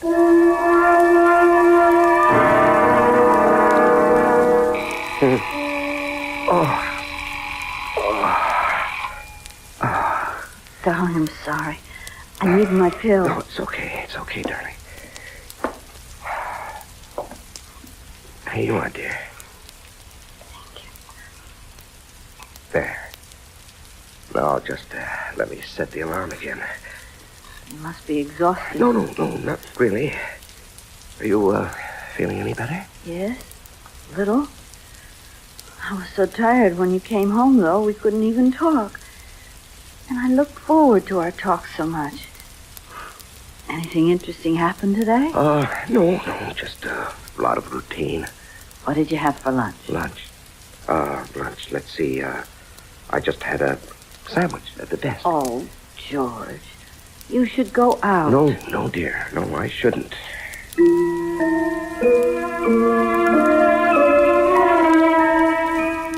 But I did. She would drop by 2-3 times a week. And it just became, well, a thing we did. We were friends, that's all. I knew she was in love with me, but I was discovering something else. Something very unsettling, very disturbing. I was falling in love with her, too. I tried to fight it. How about right here? Okay. There. Well, now that we've scared away every fish between here and Europe... I wouldn't know what to do with a fish if I caught one. Well, let's just drift for a bit, huh? You didn't have to say that. Say what? Drift.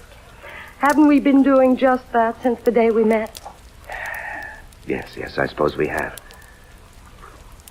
What are we going to do, George? I don't know. I'm willing to settle Settle? for half a loaf. Oh, no, that wouldn't work. After a while, you'd get to hate me. No, George, I wouldn't. Well, I'd hate myself. Do you still love her? No. No, it's a terrible thing, but I don't love her anymore. You know, that happens to people. Just as they can fall in love, they can also fall out of love. It's just that the timing and the circumstances are bad for Margaret and for me. But if you no longer love her... Well, how could I ever divorce her? Hey, where are we going? I don't know. But the one thing I can't do is just to stand still.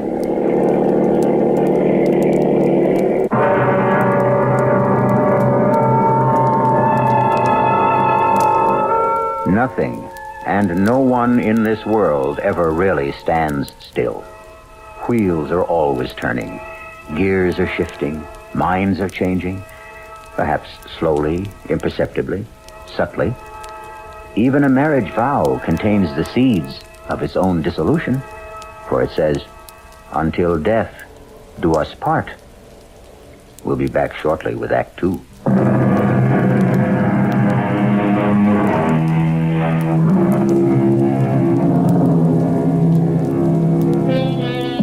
George Wesley Sanderson is in a motorboat just off Long Island on a beautiful day with a beautiful woman who loves him. And to make it perfect, he also loves her. However, there's a complication. George Wesley Sanderson is married, and he takes his vow seriously. We'll do something, Sally. You'll have to do something, George. People don't stand still. Yes, I know. You can't freeze a relationship. It grows better every day or it becomes worse. You fall in love because another person has something you need, and sometimes it's the terrible truth. When that person loses what attracted you in the first place, love also goes with it. I know. So many people can't face up to it. They're unable to end a thing that really no longer exists. I love you, Sally. I love you, George, but I'm human. If I can't have you, sooner or later I'll face it, and then I'll make other arrangements for my life. Sally, wait for me. Oh, I'll wait, George. But I can't promise to wait forever. Just then I heard another voice. It was a voice I'd never heard before, but there was no mistaking who it could be and what the meaning was. And do you, George, take Sally for your lawful wedded wife, to have and to hold? Oh, Sally, darling, don't ask me how or when or why. George, look out, you'll upset the phone. Who cares, Sally? It's gonna happen. What's going to happen? You and me, we're gonna happen. We're gonna be married. But... No buts. Just believe me. I believe you, George. I believe you.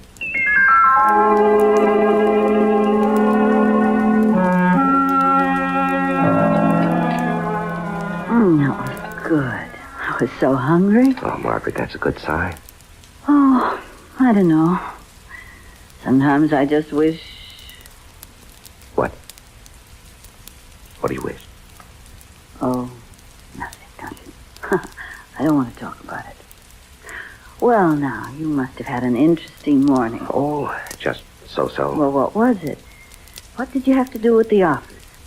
You never did tell me. No, I didn't. Well, we had to take a deposition. Oh? And we just spent the morning listening to witnesses. And, Margaret? What? Oh, dear, what is it, George? Don't close your eyes yet. It's time for your pill. Here, take it down with some juice. Oh.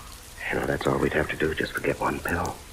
Oh, George, darling, maybe we'd both be better off.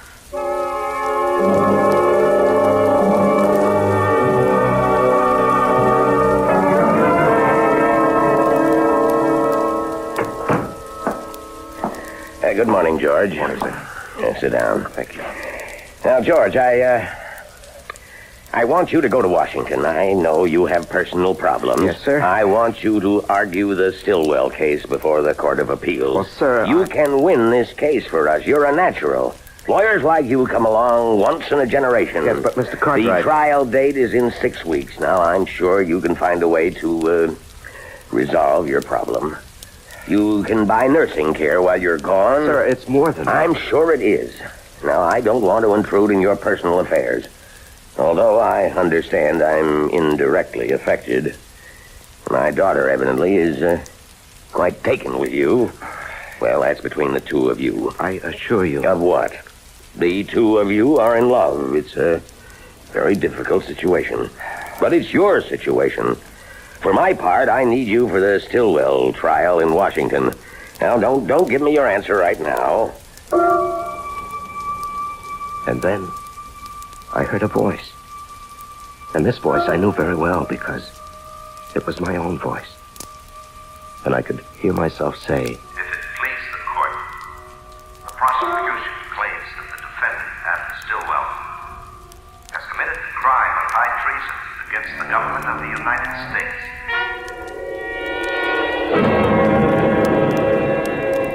George? George! Oh, what? Well, that's what I want to ask you. What happened? You turned pale. Is everything all right? Oh, yes, sir. Yes, sir, everything's fine. Just fine. I believe that I will be able to plead the still love case after all.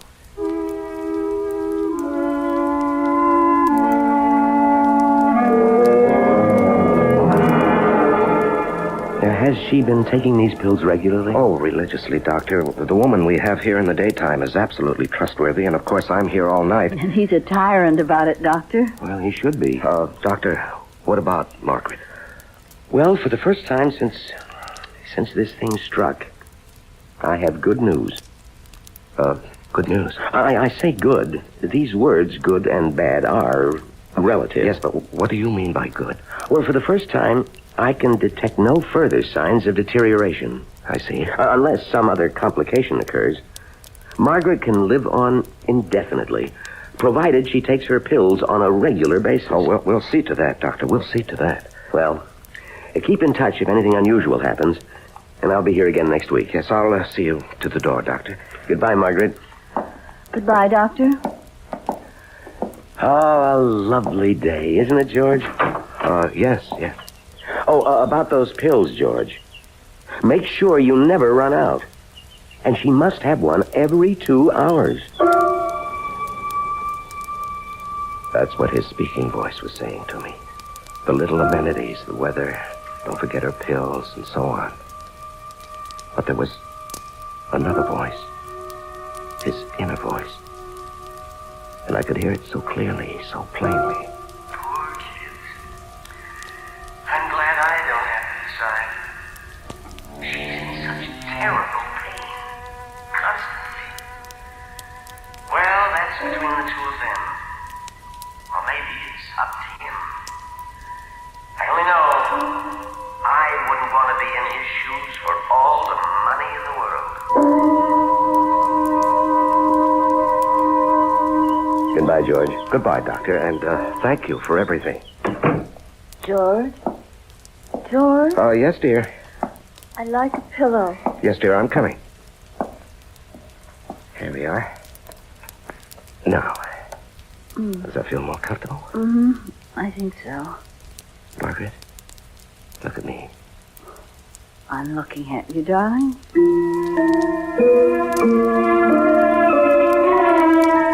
I wanted to hear her voice. Not her speaking voice, but her thinking voice, her feeling voice, the way I'd heard it once before. But this ability, this gift, this talent, call it what you will, doesn't work at my command. It comes and goes of its own accord. I wanted to know how she felt, what she really wished for. If a certain decision was to be made, I wanted her to share in it, but try as I might, I simply couldn't hear her inner voice. And I knew that the decision, one way or another, would have to be mine. All mine, mine alone. I'm looking at you, darling. Margaret, are you in pain? Oh, doesn't matter, really. The pill takes care of it. Oh, it's such a miraculous pill. It takes care of everything. Oh, I think I'd better sleep for a while, George. I just want to sleep. Margaret, what do you mean? Please tell me, what do you mean by sleep? Margaret? Oh, yeah, I'll get that. Hello? George? Oh, yes, Mr. Cartwright. Can you arrange to fly to Washington a week from Friday? A week from Friday? Yes, for a pre-trial on the Stillwell case. Well, sir, I hadn't expected Well, you told me just yesterday in the office that you'd handle it. Well, yes, sir, but that was because I thought I had 6 more weeks. Well, you do. This'll just involve you down there for a day or two this time. I understand. I'll have Miss Gordon book your flight. Well, a week from Friday, that's about 10 days, isn't it? Well, we'll have all the papers for you at the office tomorrow. And I'm taking you off everything else. Just remember, we want this case. Yes, sir. Goodbye, George. Goodbye, sir. George? Oh, darling, I thought you were asleep. The ringing of the phone woke me. I thought it was the alarm for my pill. Oh, no, we still have another hour for that. Now, what's supposed to happen a week from Friday? Oh, lunch date with Mr. Cartwright and a client. He must like you a lot, doesn't he? Well, I'm not really a bad lawyer. Oh, George. I wish I could be of help to you. I wish there was something I could do.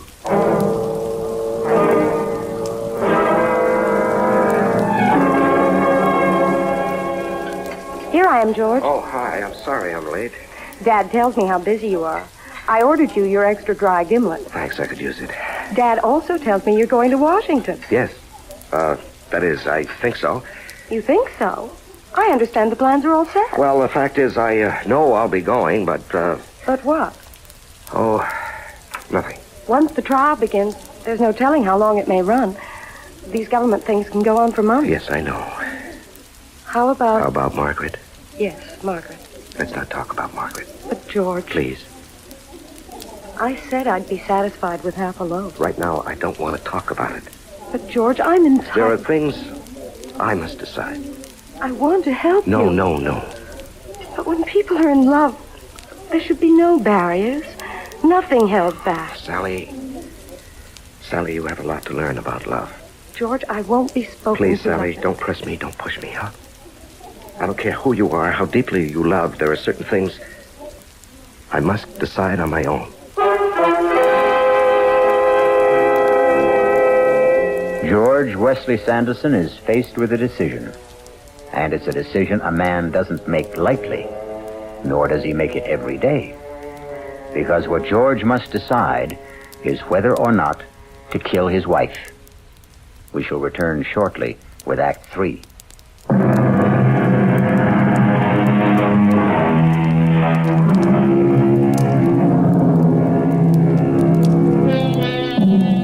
It is 1 minute before 2 in the morning in the apartment of George Wesley Sanderson. An alarm clock is set to go off exactly on the hour. It must awaken George so that he can give his wife, Margaret, a pill. A pill she takes every 2 hours. Without her regular pill, Margaret will die. George? George, wake up. George? Wait a minute. Wait a minute. Oh, I was afraid for a minute that the clock wouldn't wake you. Yes, I'm sorry. I was sleeping pretty soundly. Poor George, you never get any No, rest. it's all right. It's all right. Here, darling, take your pill. Oh. Thank you, darling. Thank you. And now go back to sleep. Well, I better reset the alarm. You're so good to me, George. There it is. I've set it for 4. Good night, darling. Good night. I turned to look at her. Her eyes were closed. She was only 28, but her face was lined. Her skin was drawn and flushed, and she looked old. Old.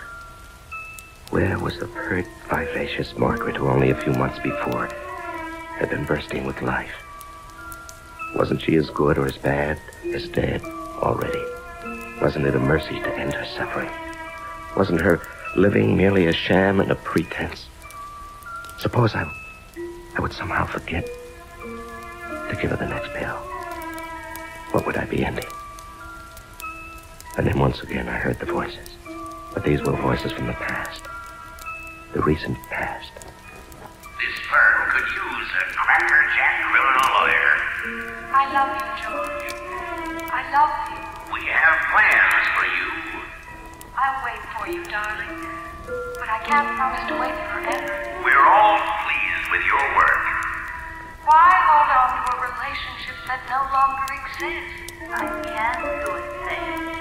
I'm absolutely useless. But I want to live. I want to live. George? George, the alarm. George, wake up. George, it's time for my pill.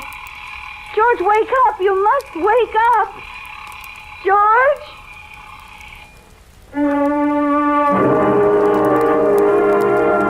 I heard the alarm, Margaret. I heard it. George, you must wake up. Believe me, Margaret, I'm doing it for you. George. George, I must have my pills. George, wake up. Oh, believe me, Margaret. Please believe me. It isn't Sally or the job. I admit they both tempt me, but I don't want to see you suffer anymore. Aren't you going to give me my pills? George, let me live. Just a little longer, please. I'm so tired, Margaret. So tired. George, please. So mixed up. George, don't pretend to be asleep. I'm doing it for you, Margaret. Maybe for me, too, but mostly for you. Oh, George. Darling. I forgive you. I forgive you.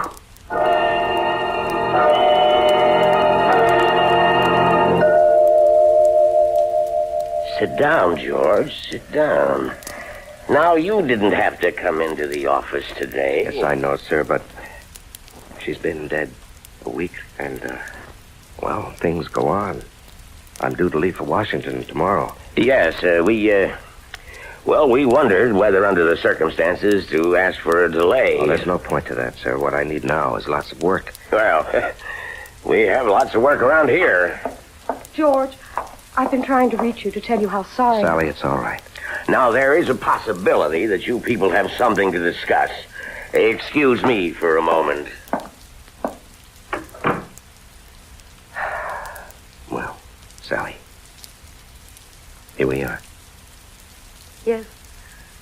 How did it happen, George? Oh, it's something that could have happened at any time. She just fell asleep and she didn't wake up. And now what, George? And now we can be married. That is, if you'll still have me. Oh, darling. I have to go to Washington. I'll go with you. And you know, of course, what Dad's been talking about. Well, actually, I don't. Well, we're fairly direct people, all of us. Dad was saying that since you and I would be married, there'd be a partnership in the firm as well. Mm-hmm. Well, as long as we're fairly direct people, I may as well tell you that I deserve it. Darling, do you know that this is the first time I've ever seen you smile? Oh, I smile all the time. You listen to me, George Wesley Sanderson. You're going to live. You're going to travel. You're going to mingle with all the people worth knowing in government, politics, the theater, art. Wait. Now, when do I work? Oh, you can work as hard as you like. As long as you remember you have to play hard, too. When do we start? Right now. That was, 15 years ago. I was 30, she was 25. And the years haven't changed either of us. Well, not very much, anyhow. Life has been full of excitement, zest, and, of course, satisfaction. Because I've won some very well-publicized cases in this talk of a judgeship, but that's all for the future. The important thing is that for almost 15 years since she died, I haven't heard voices. You know, those voices. Until last week. And it happened when I was alone in the morning at breakfast. May I have my pills, George? My pills. I want to live. Please, George. My pills.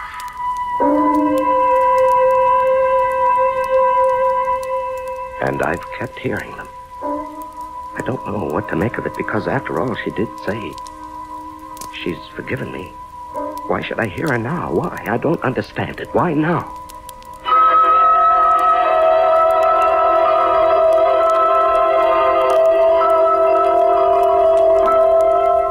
In the case of delay versus international power, the precedent is clearly stated.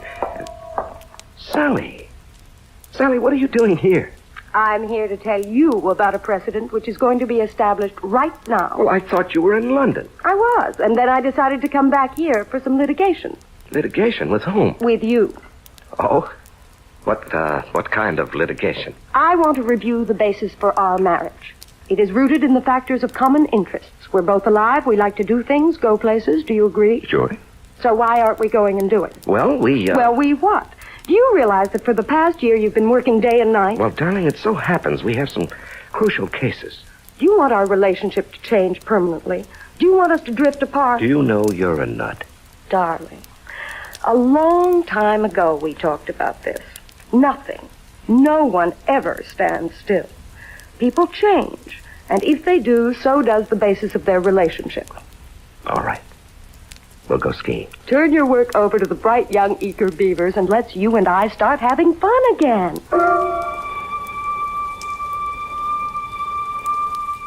And we did. We traveled, we played, we danced, we enjoyed ourselves. And I even managed to get some good work done, too. We were never so happy. There was, of course, one small, dark cloud for me. I could hear Margaret's voice. I need my pills, George. Aren't you going to give me my pills? Please? Penny for your thoughts, George. Oh, well, you couldn't buy my high-priced thoughts for a penny. You seem to be in a state of reverie, I was? as if you were listening to something. Oh, must be your imagination. Why, as if you were listening to voices. Voices? Are you sure you're all right? Positively spooky. Spooky? Here in our apartment in the bright sunlight? Oh, no, you've got to look for your spooks in the dead of night. Well, I know what we both need. All right, tell me. A good, hard hour of tennis. Oh, now, darling, I have to be at the office. You don't have to be anywhere except with me. Okay, you're on. For 1 hour.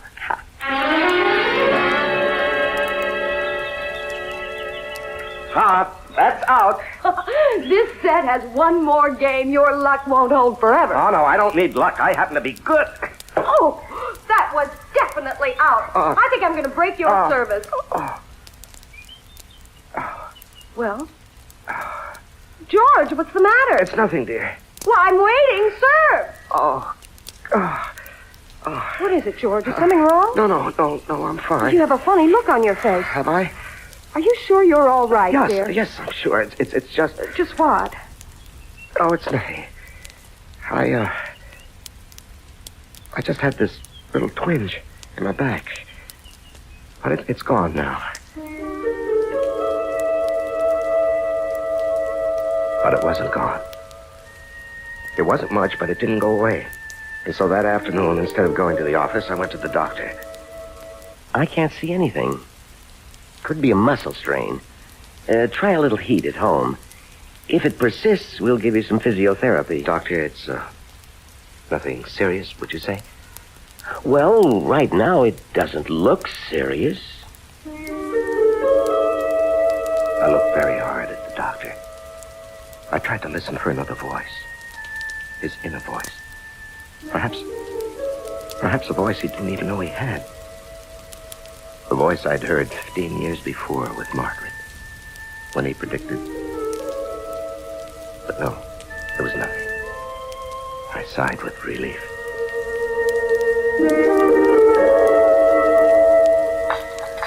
Pour me a cup of black coffee. Yeah, sure thing. How's the back this morning? Oh, fine, just fine. How about some tennis? If you'd like. Sure your back's okay? I said so, honey. I found out you'd seen the doctor the other day. Oh, well, it was just a checkup. And the back? Oh, a twinge now and then. Oh, everybody gets a twinge now and then. Dinner tonight at the Caswells. I better call her. And then we'll try a few sets. Do you love me? I think so. I think I love you, too. She left the room. I was all alone. For a week now, I've been hearing Margaret's voice. But now there wasn't a sound. I listened, but as mysteriously as it had begun. Perhaps it was coming to an end. Maybe I was losing this ear I had for voices. And then I heard it. A voice. It was very indistinct at first, but I recognized it. It was my own voice. But I couldn't believe what it was saying. I didn't want to believe what it was saying. Sally. Oh, please, Sally. Sally, give me my pills. Please. Sally, I must have my pills. Sally, aren't you going to give me my pills? Sally, don't kill me. I don't want to die. Sally, my pills. George, what's wrong? Sally, it's my back. I'll call the doctor. Yes, Sally, quickly. The pain is terrible. Sally, please. You won't kill me, will you? What are you talking about? When the time comes, you won't kill me. You won't, Sally. Or will you? Will you?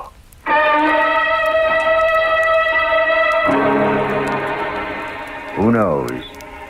George and Margaret, that's one story. George and Sally, that's another.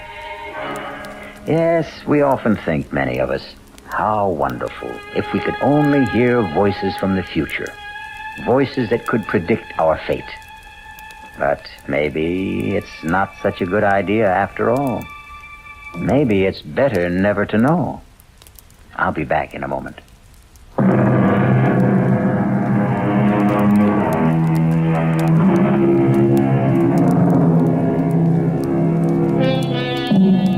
Voices. What are the voices we think we hear in the night? Are they merely dreams, fantasies, or our own wishes? Or are they real? And why shouldn't they be real? After all, reality is what we think it is, and ever so often, what we want it to be.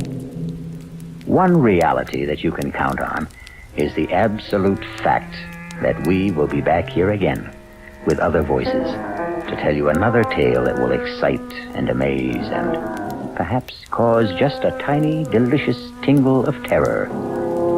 Our cast included Larry Haynes, Augusta Dabney, Leon Janney, and Suzanne Grossman. The entire production was under the direction of Hyman Brown. And now, a preview of our next tale. I want a baby. Get on with whatever you have to do. First of all, this talisman. You must wear it around your waist. This package contains herbs. A special combination to relax you. That's the secret. To relax. That's all? For now. But one thing I must add. On the birth of the child, I will ask you one favor. You must promise to grant it. Take the talisman and the herbs. And don't be alarmed if certain unusual things happen in the next few weeks. Radio Mystery Theater was sponsored in part by Anheuser-Busch Incorporated, brewers of Budweiser. This is E.G. Marshall inviting you to return to our Mystery Theater for another adventure in the macabre. Until next time, pleasant dreams.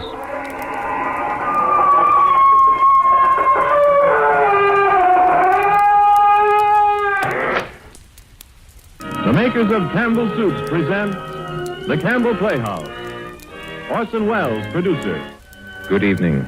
This is Orson Welles. Tonight we take you to Shangri-La in the Valley of the Blue Moon. You may not believe this story, but ladies and gentlemen, remember please that ever since the human race was articulate, men have returned with tales of such a place as Shangri-La. Usually they've been laughed at. Always they've been doubted, but never yet been proved that their stories were untrue. And so tonight we bring you James Hilton's Lost Horizon, and as our guest of the evening, Miss Sigrid Gurry. But before our story begins, before we move on into the future, as embodied in the earthly paradise of Shangri-La, Ernest Chappell invited us to hark back for just a moment to an occasion or two, and here he is. An occasion or two, ladies and gentlemen, when dinner and the choice of a main dinner dish were especially important. Perhaps it was a birthday celebration or a wedding anniversary, and you were eating out. Together, you consulted the menu, looked up, and... Well, dear, this is your occasion. What looks good to you? Let's have chicken, shall we? Sounds good to me. Oh, here's our waiter now. And then when important company was coming to dinner at your house... But what shall we have for dinner, darling? I say let's have chicken. That's something everybody likes. Let's have chicken. Haven't you said those very words yourself many and many a time when you wanted to enjoy or to serve an especially fine dinner? I'll wager you have, because there's no disputing the fact that just about all of us do have an exceptional liking for chicken in one form or another. And I think it must be this general liking for chicken that accounts for the constantly growing popularity of Campbell's chicken soup. Every golden drop of this chicken soup brims with rich chicken flavor. Steeped in the taste of chicken, too, is the fluffy white rice Campbell's measure into this homey, old-fashioned chicken soup. And you'll enjoy pieces of tender chicken meat in every fragrant plateful. Have it soon, won't you? Perhaps tomorrow. I promise you, just as sure as you like chicken, you like Campbell's chicken soup. And now, Orson Welles in James Hilton's Lost Horizon with Sigrid Guri. I say, Sanders, did you ever know a chap named Conway? You mean Glory Conway? Oh, yes, of course I do. Remember him very well. Wonderful fellow. He was. Our civilization doesn't breed people like that nowadays. Remember the uprising at Basco? Summer before last. Yes, I remember.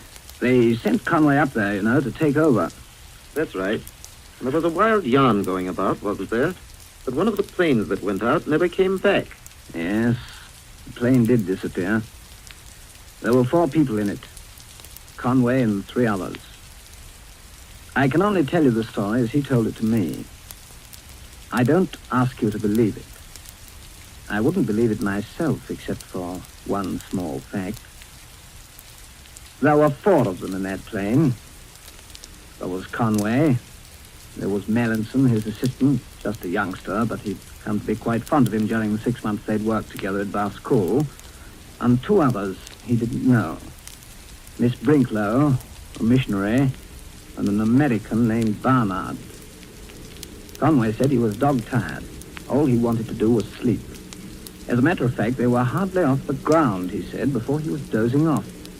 And he doesn't know exactly, but he thinks he must have slept for several hours. Conway! Conway! Conway, look, there's a break in the cloud. Conway! Conway, where are we? I don't know, Mellon. Hey, what is it? Something wrong? I think we're way off our route, Mr. Barnard. Off our route? We're being kidnapped. Kidnapped? I've been thinking for some time, Miss Conway, that something was wrong. Well, I'll be darned. Yes, what's he doing it for? Where's he taking us? Yes, there aren't any drive-thing round here. We're far past the frontier country by now. Oh, we'll be in Tibet by morning. If the gas holds out. Why, nobody but a lunatic would fly into this sort of country. Yeah, nobody but a darn fine airman could.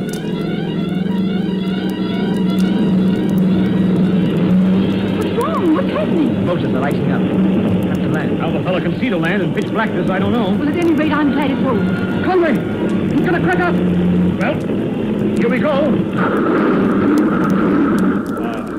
Rotten landing, rotten. Oh. Cracked up his left wing. Well, we'll have to stay where we are now, that's certain. Come on, Conway.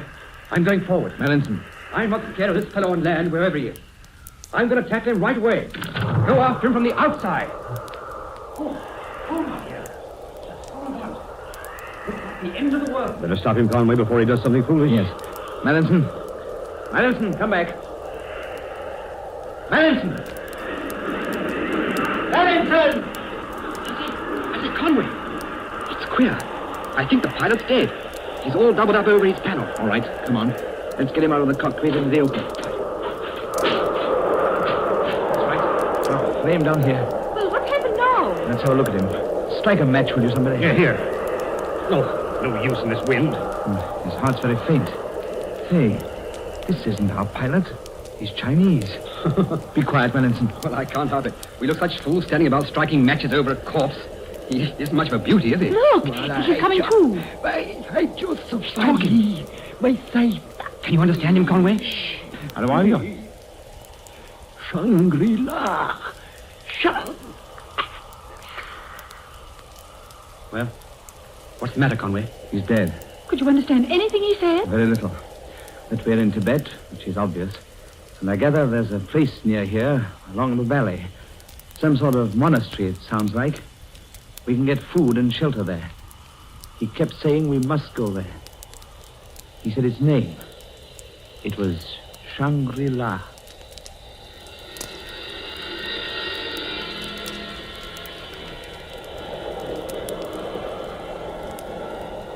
I shall never forget Conway's vivid description of that lonely place. It was like a vast emptiness, he said, with mountains on every side. Mountains rising on top of mountains. There was a range of them gleaming on the far horizon like a row of dog teeth. But it was the wind, I think, that impressed him most. Not an ordinary wind, not even a strong wind or a cold wind. A sort of frenzy that lived all round us. That's how he spoke of it. And all through the night, he watched. At dawn, the wind dropped, and in the lessening gloom, the valley took shape. A floor of rock and shingle sloping upwards. And then, suddenly in the distance, he saw climbing down the steep incline of the mountain, coming towards him, a party of men. Tibetans, they looked like. There were a dozen or more, carrying with them a hooded chair. In this sat a figure, an elderly Chinese, grey-haired, clean-shaven, robed in an embroidered gown of rich blue silk. My name is Chung. We have with us food and wine, if you will honor me by accepting our slight hospitality. After that, we can start. Our journey is long and somewhat difficult. Now, if we could borrow a couple of your men for guides and some stores, I think we can get along all right by ourselves. I'm afraid that would be quite impossible. I regret that it will be necessary for you to return with me to the lamasery. The lamasery? Yes. I shall try to arrange for guides for you there. I'm sorry, we must intrude on your hospitality this way. We are always delighted to receive guests from the outside. Well, we won't be there long, I promise you that. And we'll pay for everything we have. We'll pay for our journey and our guide back. We want to return to civilization as soon as possible. My dear sir, are you so very certain that you are away from it?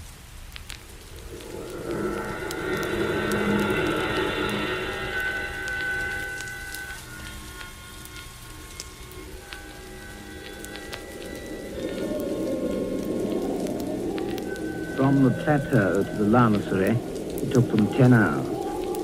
It was bitterly cold. At one time, they were forced to rope themselves together. Conway seemed very pleased that here at least he was of some use. He'd done a lot of mountain climbing in the Swiss Alps and knew all the tricks. And then, very late in the afternoon, without warning, Conway said, they stepped out onto level ground. Out of that mist and cold into clear, sunny air. Far below them, under the setting sun, is the lamasery. A group of colored pavilions cling to the mountainside with the chance delicacy of flower petals impaled upon a crag. That's how he described it.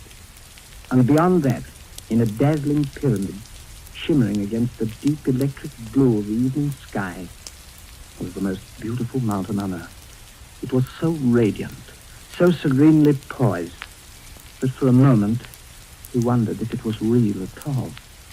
There's our valley, and there is our lamasery. It is called Shangri-La.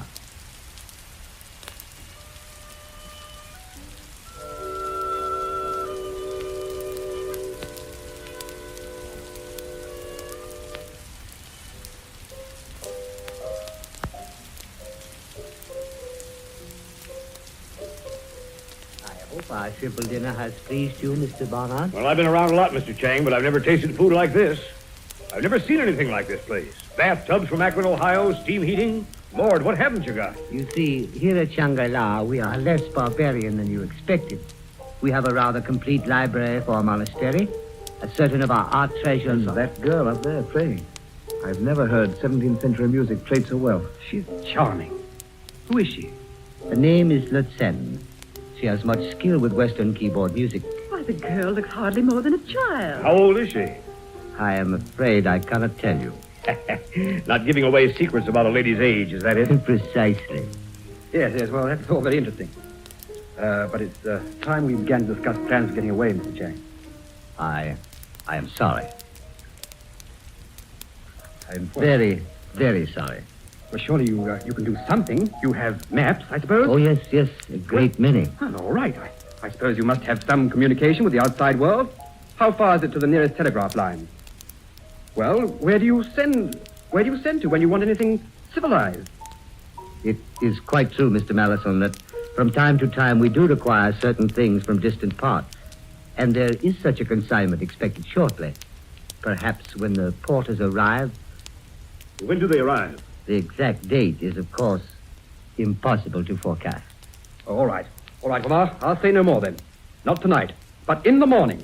I warn you that in the morning I intend leaving. Good night. Sorry my friend is upset tonight. I, too, am sorry. You will none of you, I am sure, regret your sojourn with us in our little valley in the shadow of Carcal. Caracal. Is that the name of that mountain we saw? Yes. It is beautiful, is it not? And very tall. Over 28,000 feet. Caracal. In the valley tongue, Mr. Conway, Caracal means blue moon. Blue moon.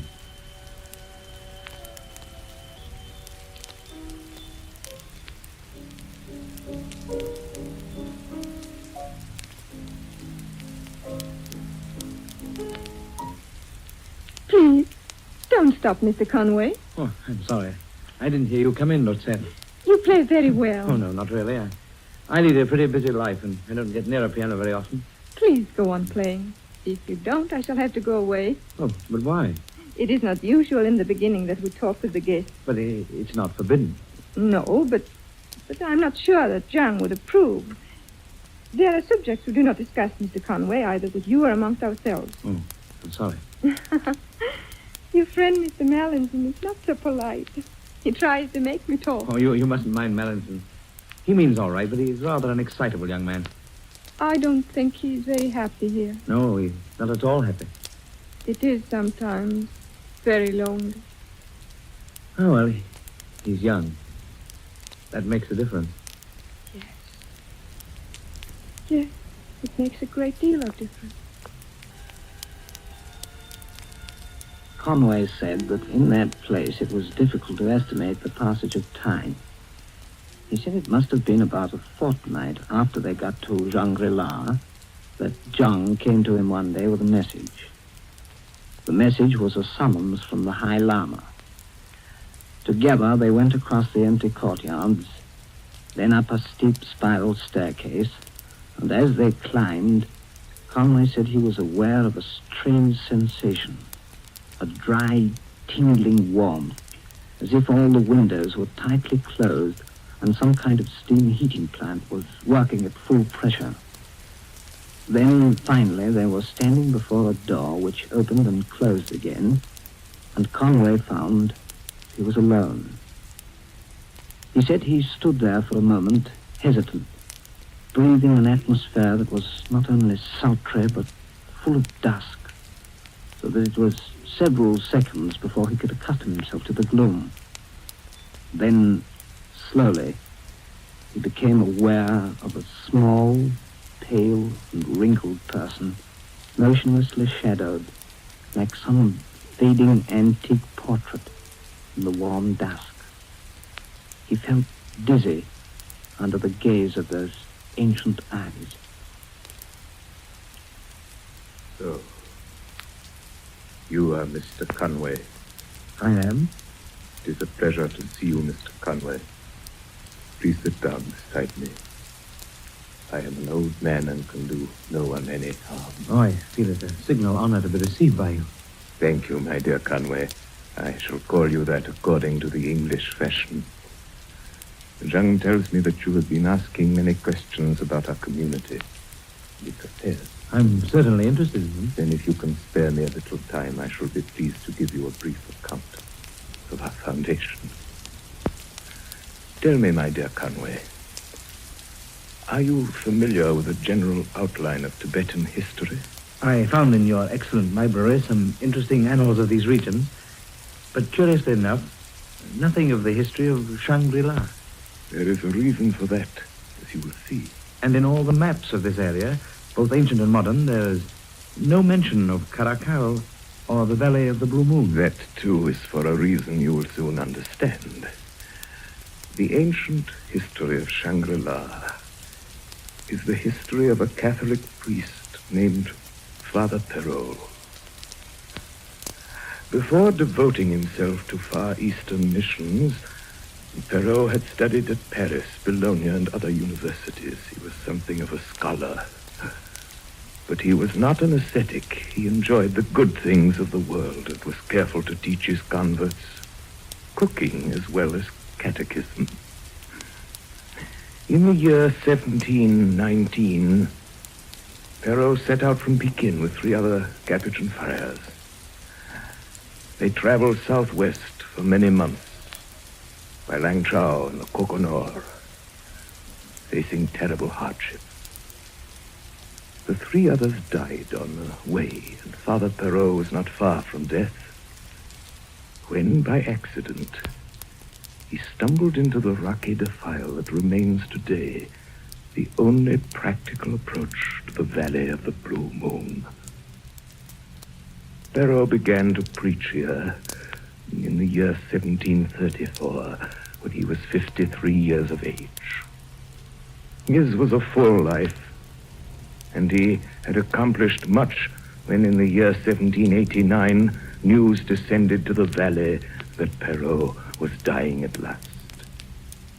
He lay in this room, my dear Conway, where he could see from the windows the white blur that was all his failing eyesight gave him of Caracal.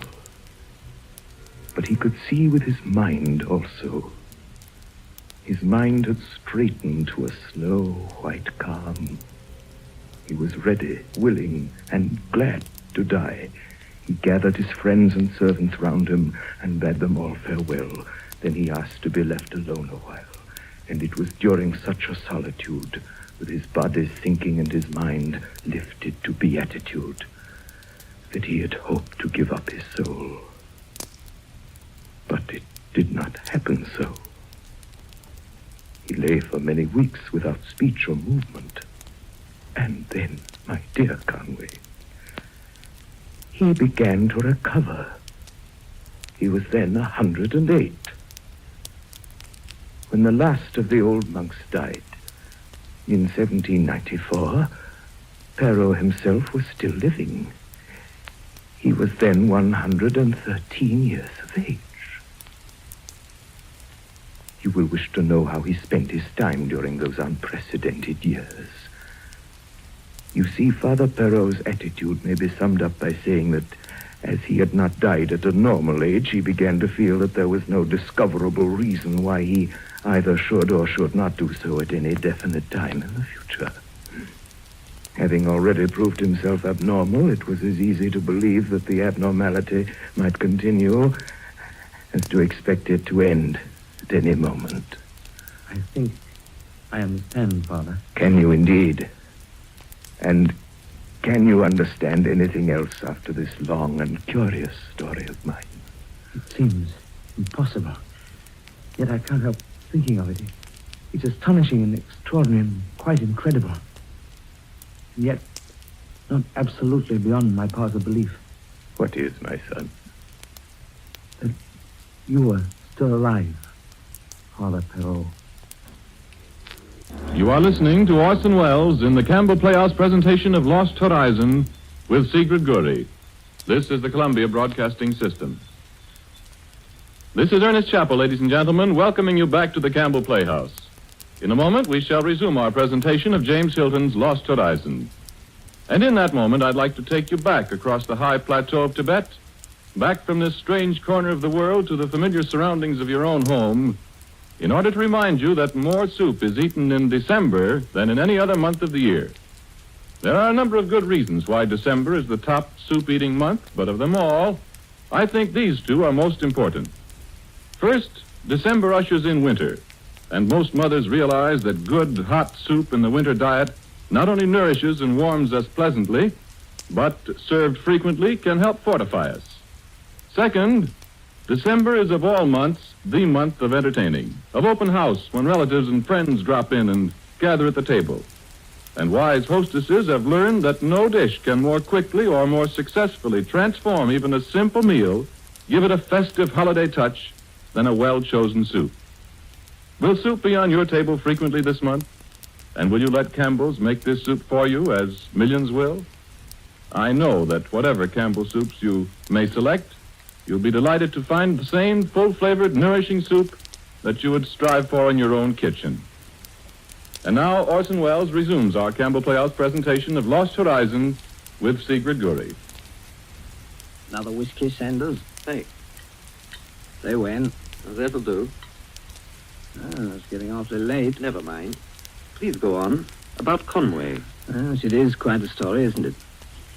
You see, from the time Conway got to that monastery place till the night when he told me about it, nearly a year had passed. And heaven only knows what he'd been through. But the way he told his story, and the way he described it all, it was as though he were living it all over again. Every minute, every detail of it. I remember the tone of his voice as he spoke of the High Lama. I remember the silence, exactly as he described it. The silence between him and that ancient figure in that airless, half-lit room. It may have lasted but a second, though it seemed an hour, an eternity, that he sat there staring at the ancient face of the High Lama. It was disembodied. It seemed to glow out of that yellow dusk like a fragment of an old parchment.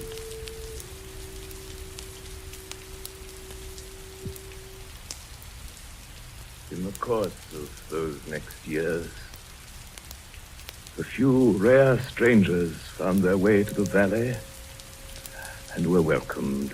A Chinese merchant found his way here in 1822. A Greek trader in 1830, and in 1845 a French musician, a pupil of Chopin. Later an Englishman, 2 Russians and a German. And night and day sentries kept constant watch on the entrance to the defile. And more than one party of explorers, glorying in their first distant glimpse of Karakal, encountered messengers bearing a cordial invitation, one that was rarely declined. Just as we were greeted and welcomed? Yes, my dear Conway. And of course, our invitation is subject to one very important and invariable proviso. And that is? You intend to keep us here? That, I take it, is the important and invariable proviso. You have guessed correctly, my son. In other words, we are to stay at Shangri-La forever? I should greatly prefer to employ your excellent English idiom and say that we are all here for good. For good. Yeah. What puzzles me is, why out of all the rest of the world's inhabitants, we 4 should have been chosen? In recent years, our number has been shrinking. Even in Shangri-La, we are mortals, and a serious problem was beginning to arise. What, you mean that pilot was sent out deliberately to bring someone back by air? My son, you are still, I should say, a youngish man by the world's standards. Your life, as people say, lies ahead of you. Yes, in the normal course, you might expect only 20 or 30 years of gradually diminishing activity. Youth and old age, between those 2 clouds, what small and narrow sunlight illumines a man's lifetime. But you, it may be, are destined to be more fortunate, since by the standards of Shangri-La, your sunlit years have scarcely yet begun. You will have time. Time, that rare and lovely gift that your Western countries have lost the more they have pursued it. You make no comment, my dear Conway. I've been deeply impressed, Father Thoreau, by the things you've told me. I still don't entirely comprehend their significance. Here in Shangri-La, my son, we have a dream and a vision. It is a vision that first appeared to me when I lay dying in this room in the year 1789. I looked back then on my long life, as I have already told you, and it seemed to me that all the loveliest things were transient and perishable, and that war, lust, and brutality might someday crush them until there were no more left in the world. I saw the nation strengthening, not in wisdom, but in vulgar passions and the will to destroy. And I perceived that when they had filled the land and sea with ruin, they would take to the air. I foresaw a time when men, exultant in the technique of homicide, would rage so hotly over the world that every precious thing would be in danger.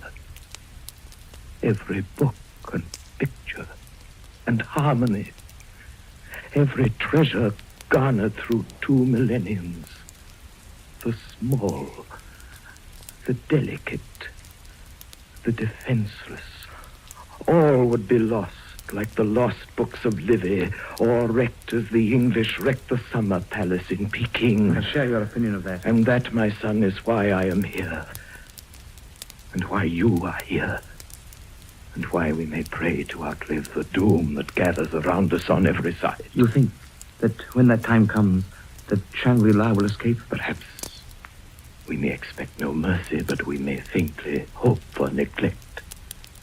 Here we shall stay with our books and our music and our meditation, conserving the frail elegancies of a dying age and seeking such wisdom as men will need when their passions are all spent. We have a heritage to cherish and bequeath. Let us take what pleasure we may until that time comes. Yes. And then? Then, my son, when the strong have devoured each other, the Christian ethic may at last be fulfilled, and the meek shall inherit the earth.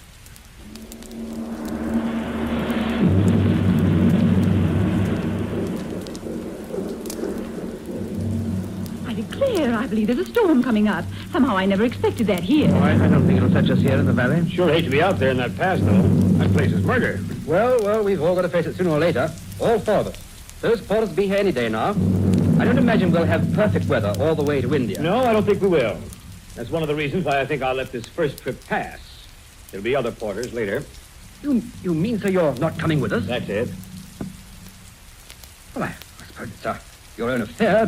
Nobody can prevent you from stopping here for all your life. It's not what everybody would choose to do, but ideas differ. What do you say, Conway? I agree. Ideas differ. As a matter of fact, there's a very practical reason why I think I'll stay on. I don't know whether you people guessed it or not. It was not Barnard. Not Barnard? Never was. I'm Chalmers Bryant. Chalmers Bryant? You don't mean that Wall Street fellow? The international swindler? That's me. I had some friends in Woodstock that lost all they had through you. I'm sorry. Well, you certainly played fast and loose with a lot of other people's money. And why? Because those same people all wanted something for nothing and hadn't the brains to get it for themselves. That's nonsense. I'll tell you another thing, too. There's gold in this valley, tons of it. What's more, I've got permission to prospect it.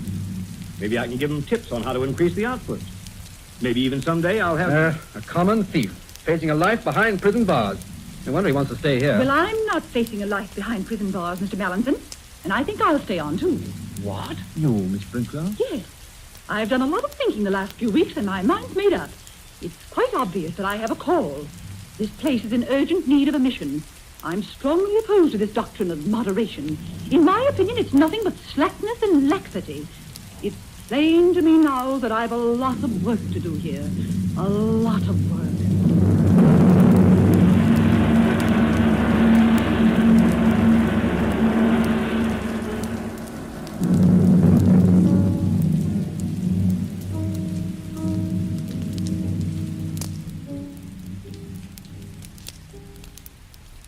Thank you, Lieutenant.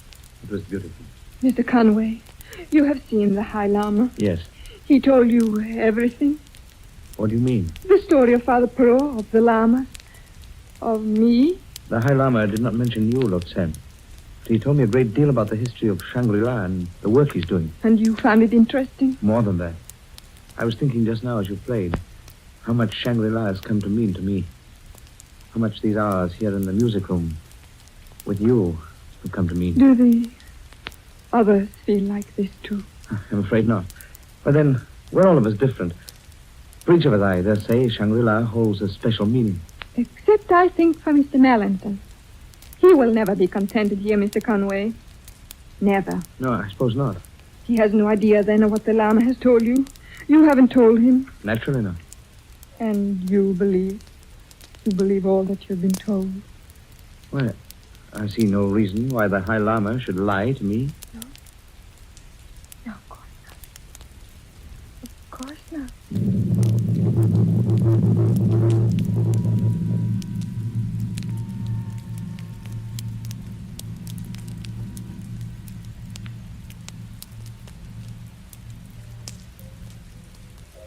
Tell me, John, have there been many who have tried to escape from Shangri-La? Escape, Mr. Conway. Is that really the word that should be used? After all, the path is open to anyone at any time. Right, yeah. I can only hope none of your friends would be so rash as to attempt so difficult a journey. There's Mr. Marrison. He's young, of course. But others, too. Lutzen, for instance, was young when she first came to us. Was young? Her carriers lost their way in the mountains. She was betrothed to a prince of Turkestan and was traveling to Kashgar to meet him. The whole party would doubtless have perished but for the customary meeting with our emissary. When did this happen? 1884. She was 18. 18? In 1884? Yes. If you will forgive me a personal question, Mr. Conway, is it possible that you are falling in love with Lutzen? What makes you ask that? Because if it is so, it would be quite suitable. Always, of course, in moderation. Even love, then, fits into your scheme of things. The hospitality of Shangri-La is of a most comprehensive kind, Mr. Conway. Yes, I think I quite realize that by now. Tell me, Mr. Zhang, how old were you when you first came to Shangri-La? I was quite young, only 22. I am now 104. When did you first begin to grow old, in appearance? I was over 70. That is often the case, though I think I may still claim to look younger than my years. Oh, decidedly. Thank you. And suppose you were to leave the valley now, what would happen? Death. If I remained away for more than a very few days. But even if I were fortunate enough not to die, I would immediately acquire the full appearance of my actual age. The atmosphere, then, is essential? Mr. Conway, in the whole world there is only one Valley of the Blue Moon.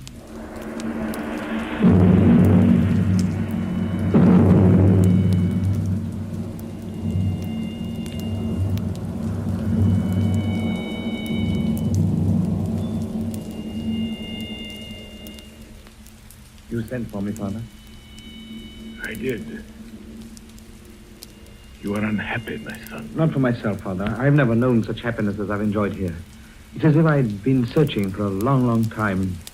At last I'd come to the end of that search. Then it is for the others you are unhappy. For one of them. The other two are quite content, it seems. Yes, Miss Sprinkler wishes to convert us.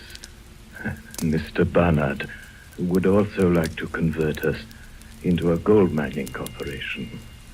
But your friend, to whom neither gold nor religion can offer solace, how about him? Yes, he's going to be the problem. I'm afraid he's going to be your problem. Why mine? Oh. Valley storms, they are nothing. Caracol sends us storms at this time of the year, but we are quite secure. You said, Father, that Valenson was going to be my problem. Why mine, particularly? Because, my son, I'm going to die. Yes, right. But surely, my friend, we are all mortal, even at Shangri-La. Father. It is charming of you to appear so concerned. And I will not pretend that there is not a touch of wistfulness, even at my age, in contemplating death. Fortunately, little is left of me that can die physically, and as for the rest, all our religions display a pleasant unanimity of optimism. There remains to me, before I go, one final duty concerns you, my son. You do me a great honor. I have in mind to do much more than that. I am about to place in your hands, my son, the heritage and destiny of Shangri-La. Father. I have waited for you, my son, for quite a long time. I have sat in this room and seen the faces of newcomers I have looked into their eyes and heard their voices, always in hope that someday I might find you. My friend, it is not an arduous task that I bequeath, for our order knows only silken bonds. To be gentle and patient, to care for the riches of the mind, to preside in wisdom and secrecy, while the storm rages without. The storm? This storm you talk about? It will be such a one, my son, as the world has not seen before. There will be no safety by arms, no help from authority, no answer in science. It will rage till every flower of culture is trampled and all human things are leveled in a vast chaos. Such was my vision when Napoleon was still a name unknown, and I see it now more clearly with each hour. And you think this will come in my time? I believe that you will live through the storm and after, through the long age of desolation. You may still live, growing older and wiser and more patient. You will conserve the fragrance of our history and add to it the touch of your own mind.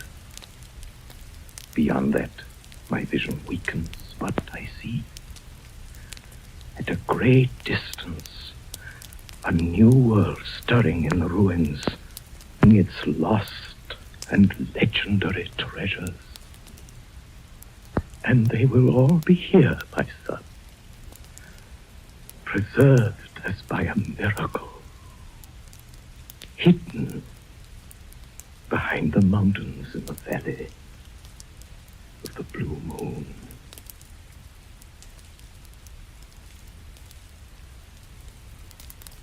The speaking had finished. The voice was silent. Conway stood there, looking at that face before him, full of a remote and drenching beauty.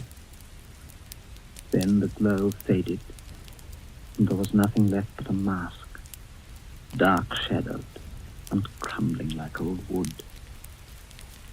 And Conway told me that it was only after a long time that it came to him as part of a dream that the High Lama was dead.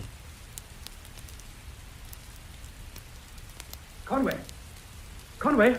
I've got the porters. The porters? Yes, they're about 5 miles down the path. They came yesterday loaded with books and things. You're thinking of going out to them? Oh, naturally. Oh, Mallinson, suppose you do get beyond the pass and find the porters waiting there. How do you know they'll take you with them? It all needs arrangement, negotiations beforehand. Well, they have been arranged. They have been paid in advance. And they've agreed to take us. Who's been making all these plans? Lurtsen. Who? Lurtsen. She's with the porters now, down below the pass. She's, waiting. Waiting? Yes. She's coming with us. I assume you've no objection. Lurtsen, that's nonsense. It's impossible. It's not impossible. You think you know a great deal more about her than I do, I dare say. But it seems you don't. Oh, just think of it, Conway. A kid of her age shut up here with a lot of old men. Naturally she'd get away if she had a chance. She said she'd come. She wanted to come. Hang it all, Conway. Don't stare at me like that. Mallinson, I've got to tell you the truth. I hope when you've heard it, you'll realize at least why Lurtsen can't possibly go back with you. Well, there isn't anything that would make me believe that. But go ahead. There's something about this valley, Mallinson. Something that makes it different from other places. From any other place on Earth. There are men living here. You've seen them. Who were young when your grandparents were already old. Oh, and you think that Lurtsen is no different from the others. Lurtsen is not young. Not young? I suppose you'll tell me that she came here in 1884. 1884? And she was 18 then. That makes her... She was 18 then. Conway, you're raving. You're raving! Her beauty, Mallinson, like all other beauty in the world, lies at the mercy of those who do not know how to value it. It is a fragile thing that can live only where fragile things are loved. Take it away from this valley, and you will see it fade like an echo. You will see her for what she is. An old woman. Conway, I don't believe you. I never will. I think you're off your head. I'm sorry if you think that, Melanson. They warned me about that in India. I thought they were wrong. What did they warn you of?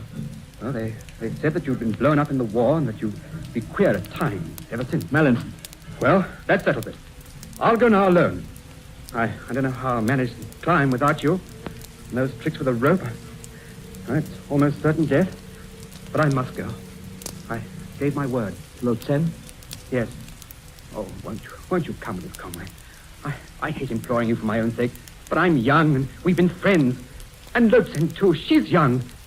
Doesn't she count at all? Melanson, there's just one question I'd like to ask.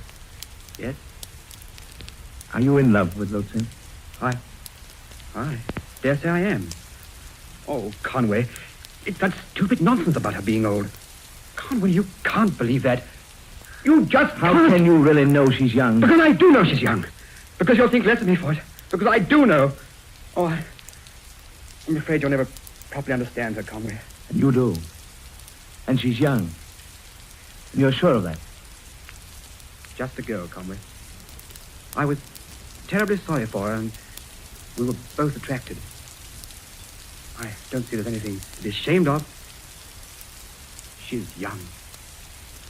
I know. I understand. Melanson, I don't know whether I've been mad and am now sane or whether I've been sane for a time and I'm now mad again.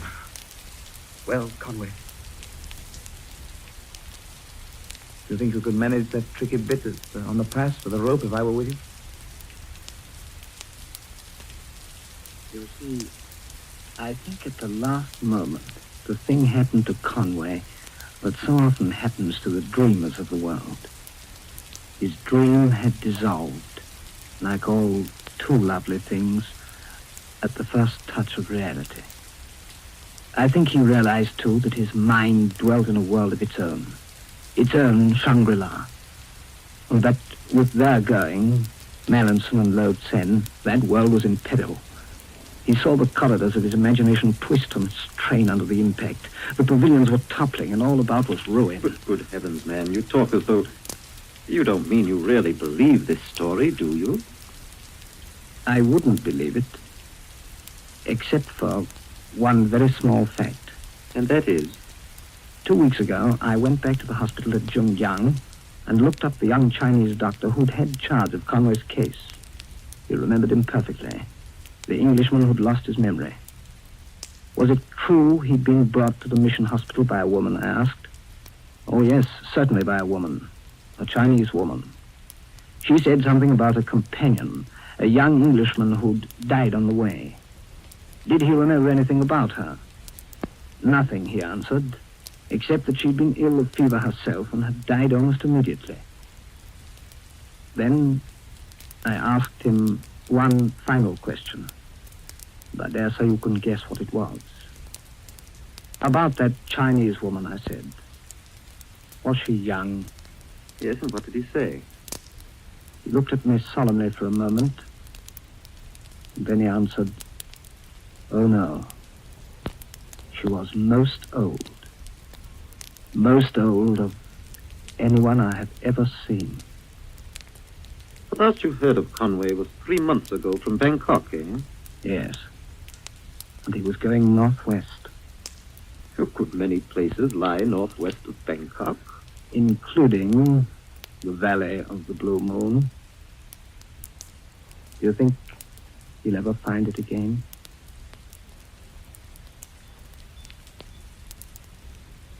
My friend,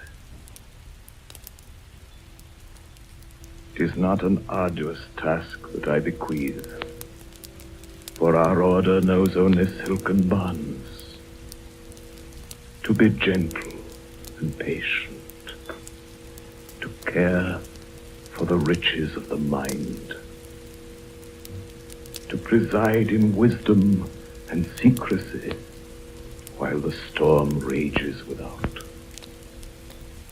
Such a storm, my son, as the world has not seen before. There will be no safety by arms, no help from authority, no answer in science. But I see, at a great distance, a new world, stirring in the ruins, seeking its lost and legendary treasures.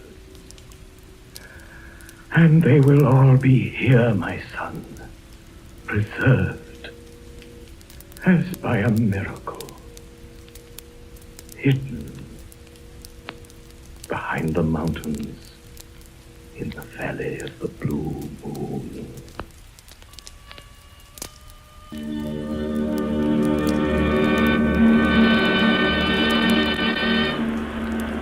You have been listening to Orson Welles in the Campbell Playhouse presentation of Lost Horizon with Sigrid Guri. Mr. Welles will return to the microphone with his guest of the evening in just a moment. Meanwhile, one quick reminder. You'll be serving soup frequently these December days, won't you? I'm sure you will. And in letting Campbell's make your soup for you, as I hope you will, may I suggest you think often of Campbell's chicken soup? You'll find its full, rich chicken flavor will delight your family and your guests.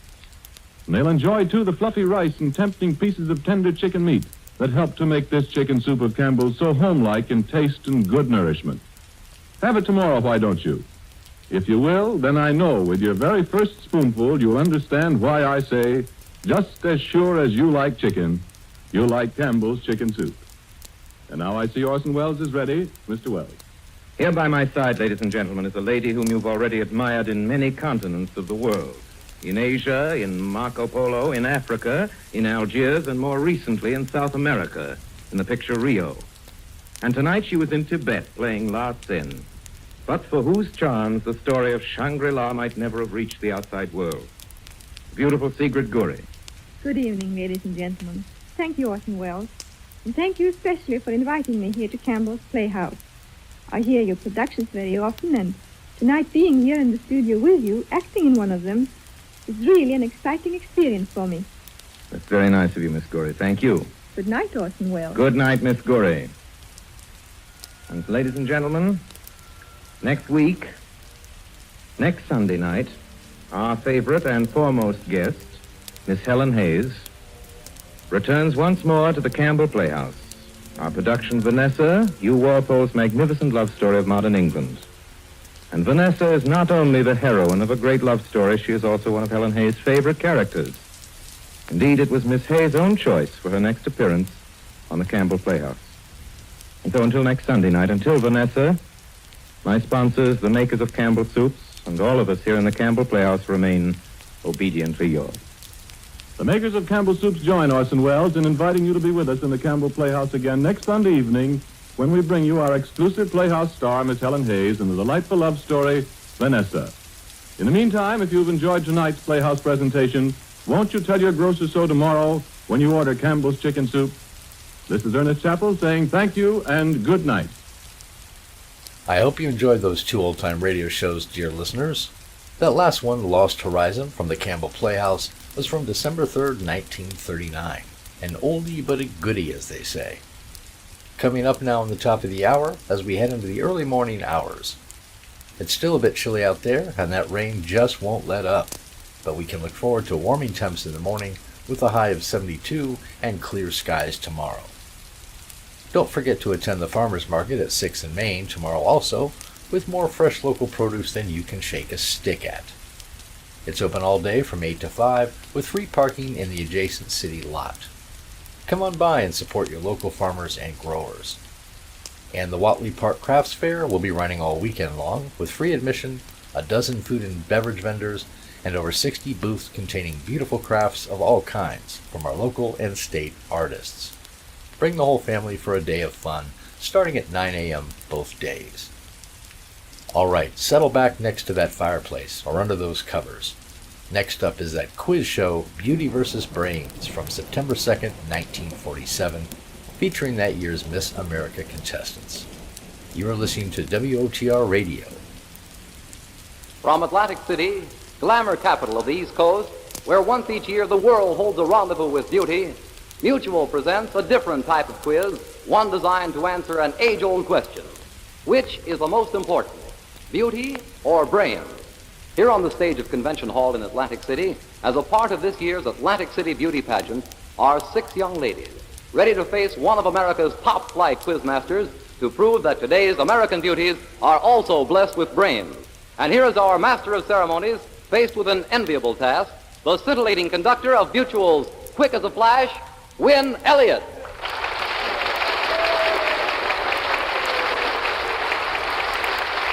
Thank you, Al Owen. Good evening, ladies and gentlemen. Oh, this is indeed a wonderful assignment they've turned out for me tonight. Standing here knee-deep in beauty, surrounded by 6 of the fascinating girls who are going to seek that fascinating title of Miss America of 1947.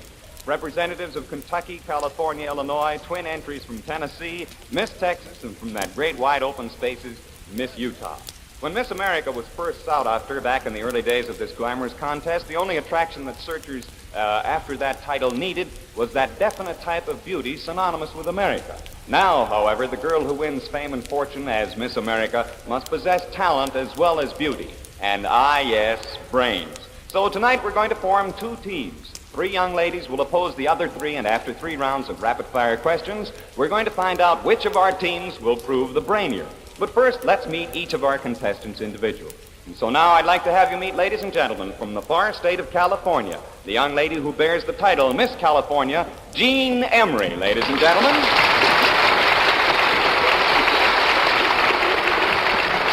Good evening, Jean Emery from California. Are you just a little nervous, maybe, perhaps? Just a little, maybe, perhaps. I'm not half as nervous as I am, separated so far from me here. In fact, I think I'm going to get this stand that they gave me away so I can get a little closer. Jean, how old are you? I'm 18. You're 18, and what part of California do you come from exactly? Salinas? And may I describe you, or would you prefer to describe yourself, Jean? Go ahead. You really, I would? I could take up the entire half hour. She has hair, and it's colored sort of blonde. She's very well tanned. Where have you been swimming, Jean? Salinas. Salinas, that's out in California. Mm-hmm. And we're in Atlantic City, where they have a lot of sun, too. She has, those are deep blue eyes, I think. Are they, Jean, blue? I'm afraid they're green. Well, don't be afraid they're green. There are limpid pools of green as well as blue, you know. Oh, that's good. Is it? Well, very good. Who's nervous here, you or me? Jean has on a very fetching frock. Yes, it would fetch half the men in the audience here tonight. But at any rate, this is Miss California. And before we ask you any questions, Miss California, let me say that we welcome you here to Atlantic City and lots of luck. Let's hope that you'll become Miss America. Now, let's try out the first question. You've got to uphold your team and see how well you can do. It's a very difficult question. I had to look it up for 6 months before I knew the answer. Of course, you come from California. This question has to do with historical ground in Massachusetts, which is completely across the It is, but this is all one great, grand, and since you could be born in it, glorious country. Here is the question. Who won the Battle of Bunker Hill? It took place between the American and the British. They're 2 different peoples. Now, let's find out who won the Battle of Bunker Hill, the Americans or the British? The American. You were sort of thinking to yourself at that time, weren't you? Yes. Of course, there'll always be an answer. Now, let's have the answer. Who won the Battle of Bunker Hill? The British. The British! Absolutely right.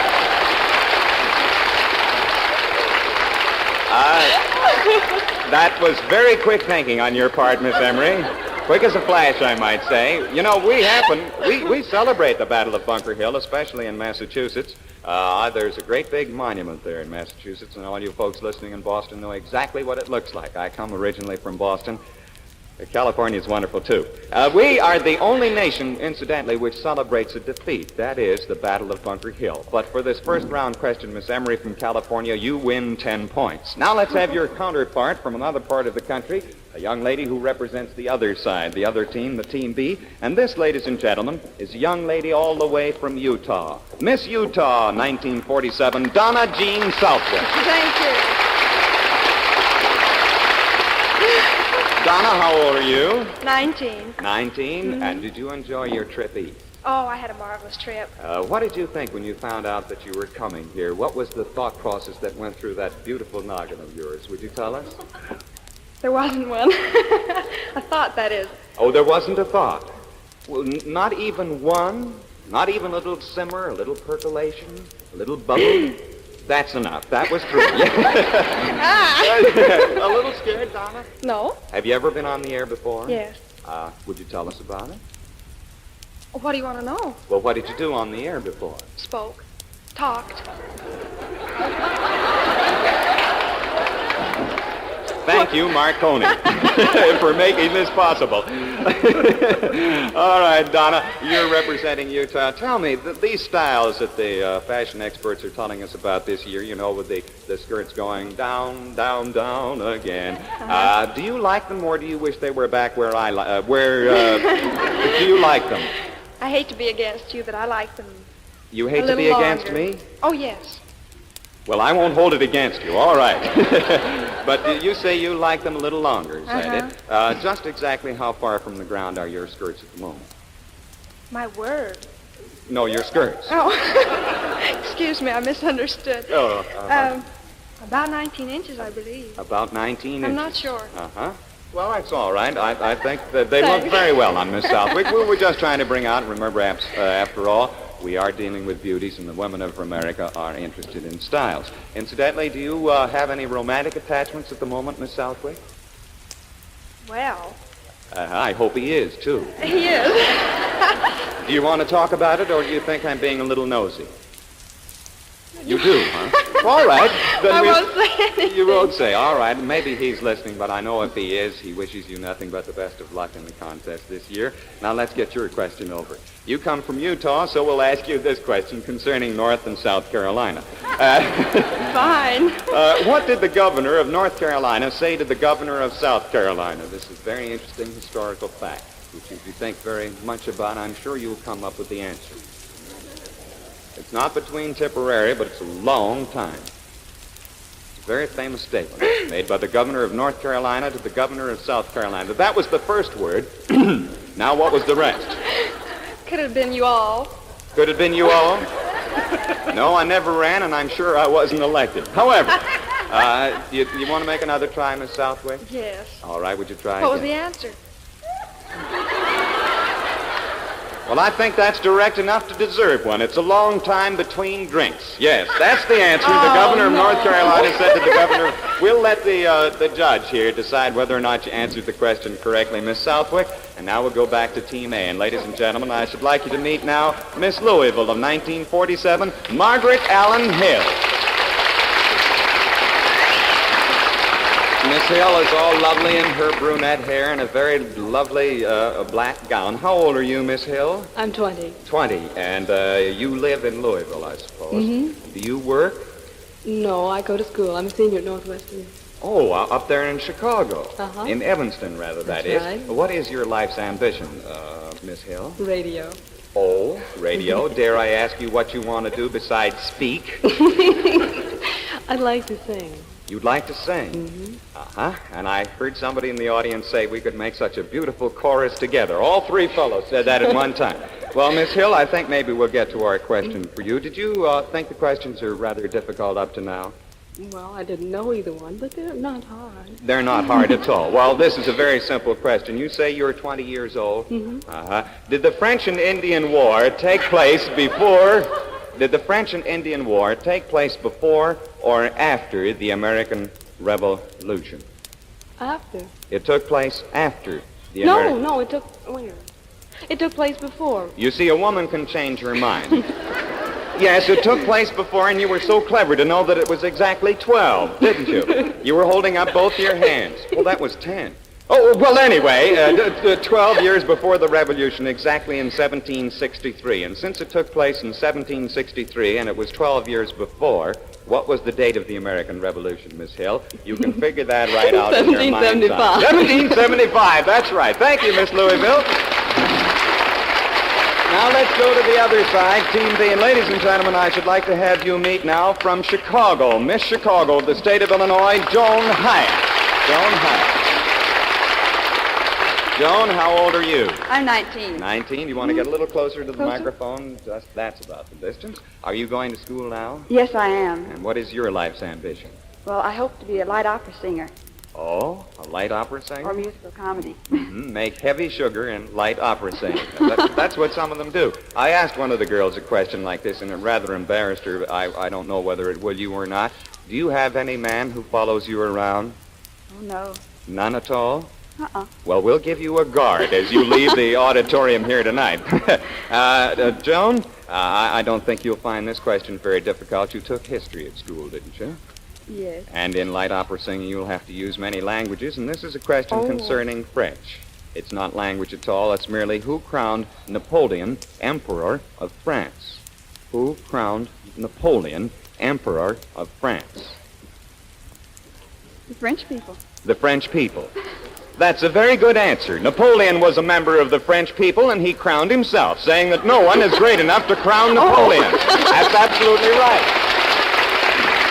Where they pick up these answers and get around them so correctly, I don't know. Was Napoleon married?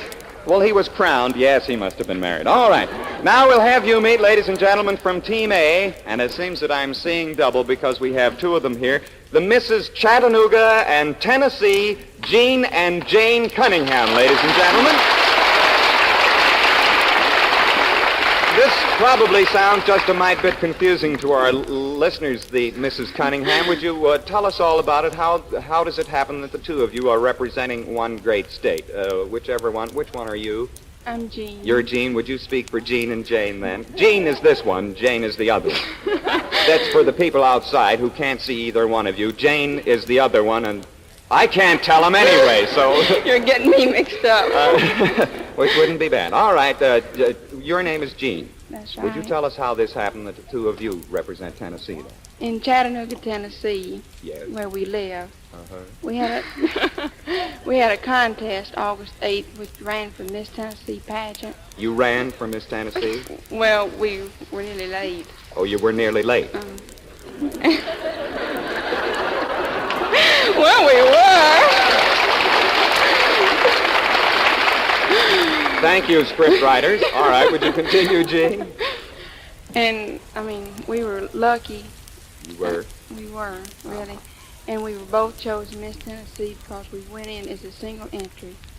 And we were both Miss Tennessee, but the Miss Chattanooga pageant, which was before that, we were both Miss Chattanooga. Oh, you were both? But, okay, let me explain, all right, baby. Jane, you straighten it out. Ladies and gentlemen, this is the other half of the choo-choo. See, there are two of those, too. She's the caboose. No. All right, caboose, you talk. Well, we were both really Miss Chattanooga, and we're both really Miss Tennessee. Yes, I see that. But up here, we couldn't compete together the way it is now.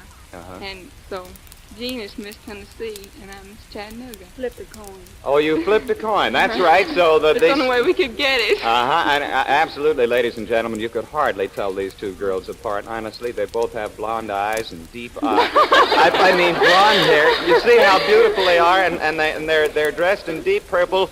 I'm getting in deep, so I'll stop. All right. But one of them represents Chattanooga, and one of them represents Tennessee. And since they're holding hands right now, do either one of you hold hands separately at any time with anybody? Would you speak up, Miss Chattanooga? Well, I don't think she better. You don't think? I'm a chaperone tonight. Oh, you are? Say, that brings up an interesting question. Shouldn't have said that. No, did it ever happen in your past, before this all happened to you, that one fellow would come a-calling, say, on either one of you, and he took a look at either one? Did you ever get caught in confusion? Well, we double date, and we have switch dates, and it's a lot of fun.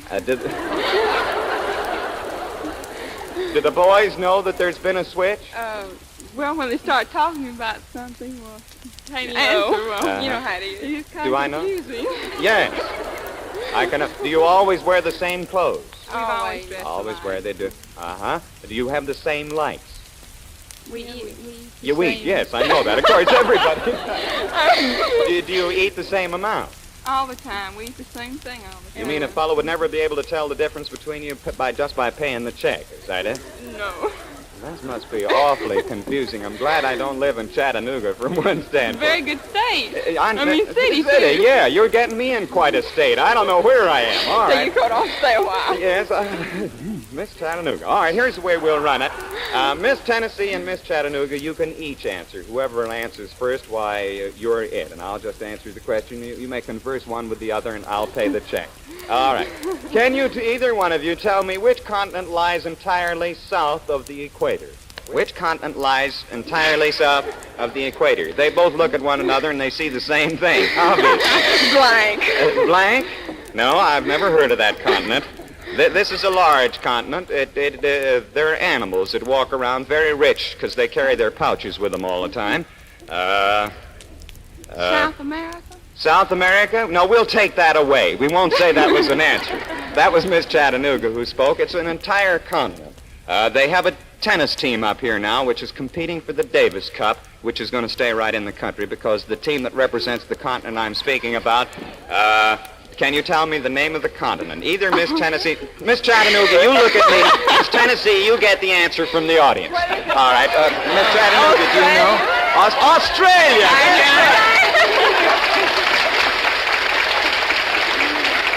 All right, we got the answer. Have we covered both teams? Have we covered? Oh, no, we have Representative 3 from Team B, ladies and gentlemen, all the way from the Lone Star State of Texas, Miss Lynn McLean from Texas. Thank you. Now, would you come up just a little closer, Miss McLean? How old are you? 20. 20. 20? I told this magnificent audience. Miss McLean is just ducking around the microphone, sort of looking around. She's saying to herself, I can see that twinkling in her eye. She's saying, who does this dude think he is? All right, I won't do that again, Miss Texas. You told us that you were 20. Of course, the way you said it could be 40, because it takes twice as long. Long, that's a long horn, and I'll probably hang myself on one before the night's over. Miss McLean, what did you all do down in Texas? She's taking her time, because it takes a long time for her to say what she's going to say. What do we do in Texas? No, not what do we do. I've never been there. But I mean, what do you do in Texas? Same thing you do up here.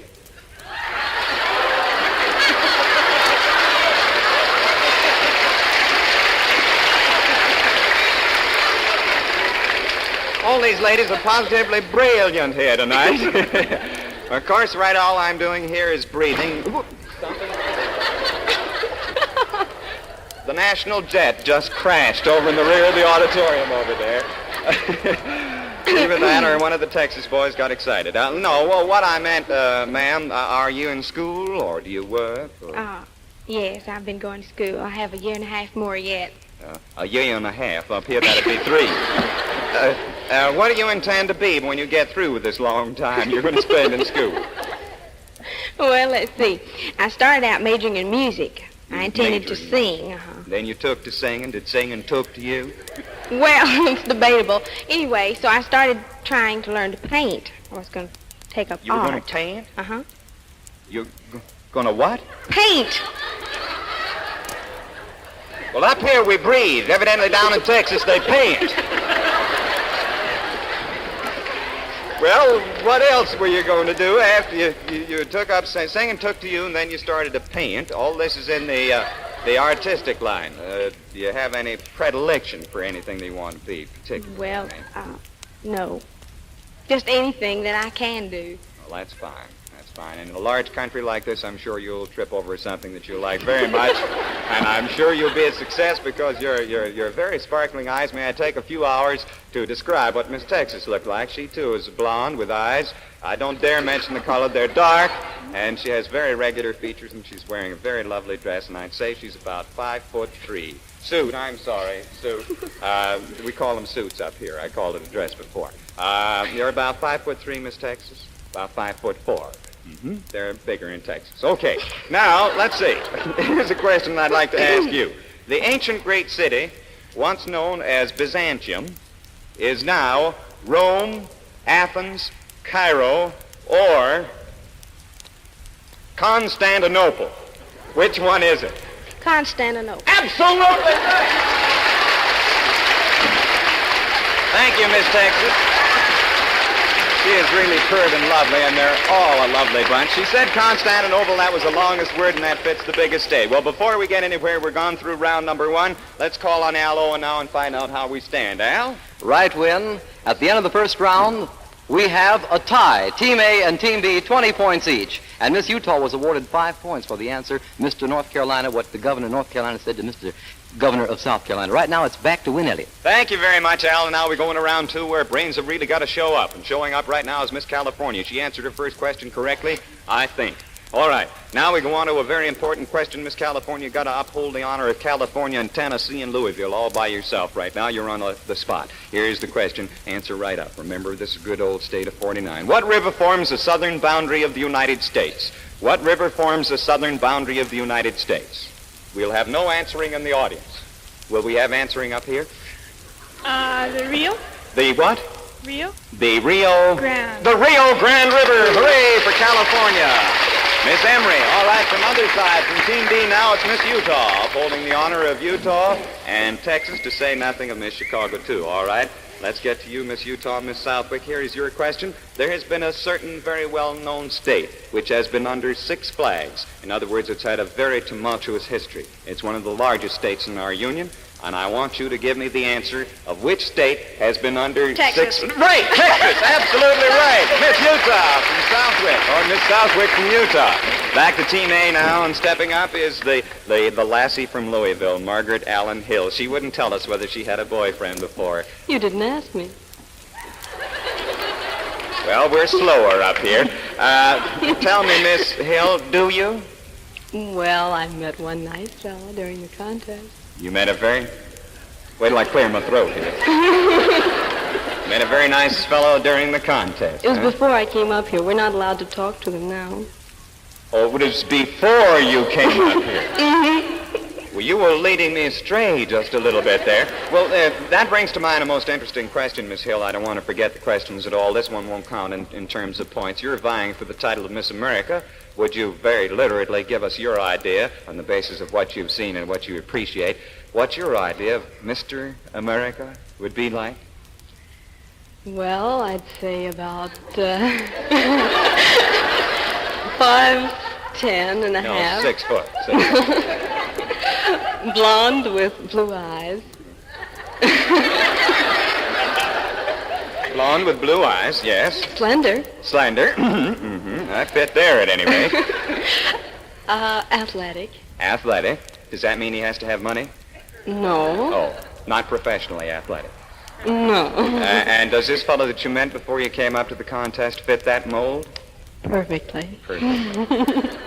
Well, in case you're listening, son, good luck. All right. Now we'll go to our question. Does he know that you think that of him? Well, in case he doesn't, 130 million other people do. Here we go. Do you want to mention his name? No. No, I see. Do you have a pet name for him? No. Oh, I see. You don't want to say it at all, huh? Well, his name's Arthur. We call him Art. His name is Arthur, and you call him Art. He's a pander, Miss Texas, that Art. All right, if you were described as having a retrousse nose, would it mean that you had a long, thin nose, a large one of the Jimmy Durante type, a turned-up nose, or one of those bulbous W.C. Fields specimens? Which kind of a nose would that be? W.C. Fields? A W.C. Fields nose? Well, how would that look? Well, sort of big and round. Little round. And Well, I'm fat. awfully sorry, Miss Hill. The correct answer in French would be a turned-up nose. In English, the answer would be retrousse. But don't you feel badly. You're going to have another opportunity as we go now to Miss Chicago for Team B.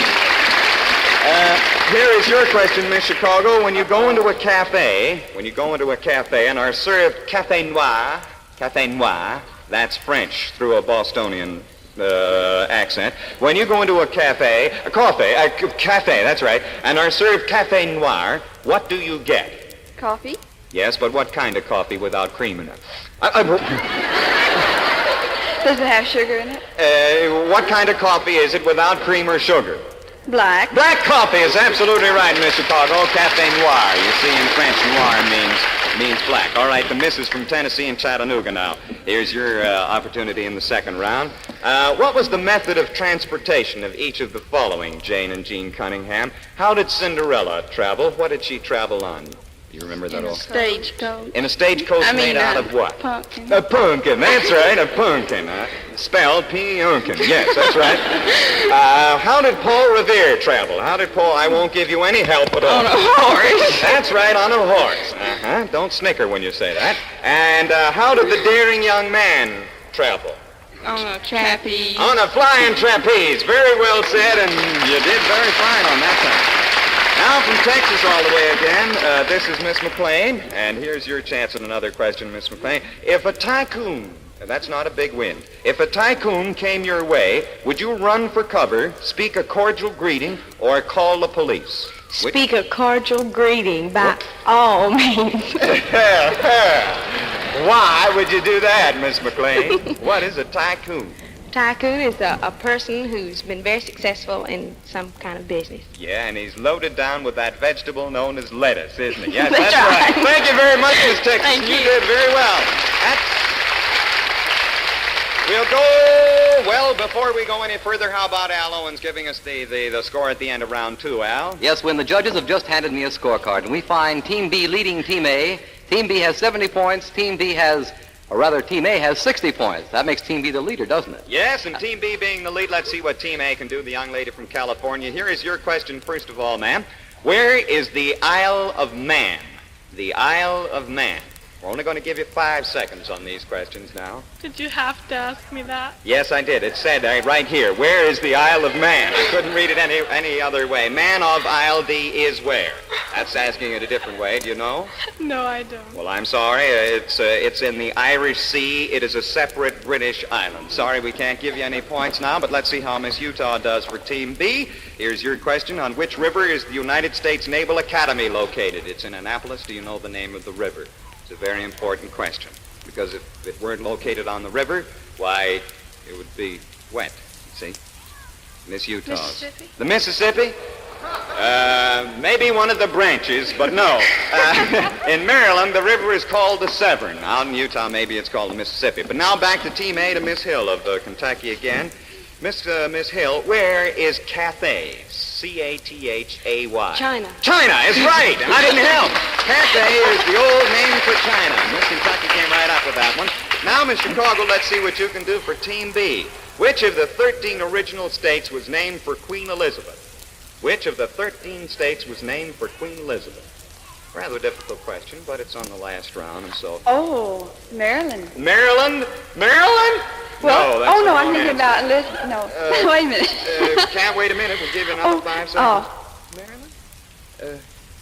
13? 13? Wait a minute, Elizabeth? Elizabeth, yes. 13 Elizabeth's, big family. Yes. Wait a minute, give me... 5 more seconds. 5, 4... wait a minute. I'm sorry, I can't wait. It was Virginia, because Elizabeth, thank you, was known as the Virgin Queen, and so Virginia was named after her. All right, now here are our gals from Tennessee and Chattanooga again. Let's see what question we'll ask you. This is a very difficult one. What is the capital of Massachusetts? What is the capital of Massachusetts? The capital of Massachusetts. Can you answer that question? We'll give you 5 more seconds. 5, 4, 3, 2, 1. What? Petroleum? What did you say? It wasn't right. You wouldn't. It wasn't right. Well, I'm awfully sorry. It was Boston. Boston was the capital of Massachusetts, and yes, Boston, Massachusetts. It's a city right up there, and it's known as the capital. All right, now here's the young lady from Texas again. What is the meaning of the word gin in cotton gin? The meaning of the word gin? In cotton gin? Yes, in cotton gin. Well, it's the manufacturing is part of the machinery. That's right, it's the engine. It's the engine, Miss Texas. You're absolutely right. Now, let's get the scores. Let's get the scores and see who's the winning team. I'll have those in just a minute, and we'll find out for you. The winning team was Team A with 90 points, and Team B had 70 points. Well, look, Team B, don't you feel badly, because we have for each and every one of you, I'm going to run through these prizes, a very lovely hat, a lovely bottle of Prince Machiavelli perfume, from the Atlantic City Racetrack, a beautiful Gold Kid evening bag. We also have the special pigskin gloves. They're trim ones. We also have the Fruit Telegraph delivery service, which is going to send you a basket of fruit every month for a long time to come. A Catalina bathing ensemble, a wonderful Westinghouse portable radio, a lovely printed pure silk scarf, too. And to the winning team, for each one of you, a very lovely Hellbros watch. Very beautiful, extremely simple, really a correct This is the Mutual Broadcasting System. It's the bottom of the hour. I'm Greg, coming to you from the studios of WOTR Radio. A reminder that Drake's Drugstore is providing free flu vaccines for the next 4 weeks, starting on Monday. That's right, free flu vaccines. So be sure to make time to get yourself into the store and get yours before flu season starts. And another reminder to our veterans that Miss Tamby's Diner on Hawthorne is once again hosting her Veterans Appreciation Fridays from September 1st through October. All veterans eat at half price. Now let's listen to our next tale of excitement lined up for you, Nightmare House from Big Town, which aired originally on January 11th, 1949, produced by the great William H. Robeson. This one is mystery and a bit of suspense mashed up together. Enjoy. Lifeway Health Soap presents Big Town. He's all about Nightmare House. Tonight's Big Town Racket Expose, brought to you by Lifeway Health Soap, used in the homes of 14 million Americans.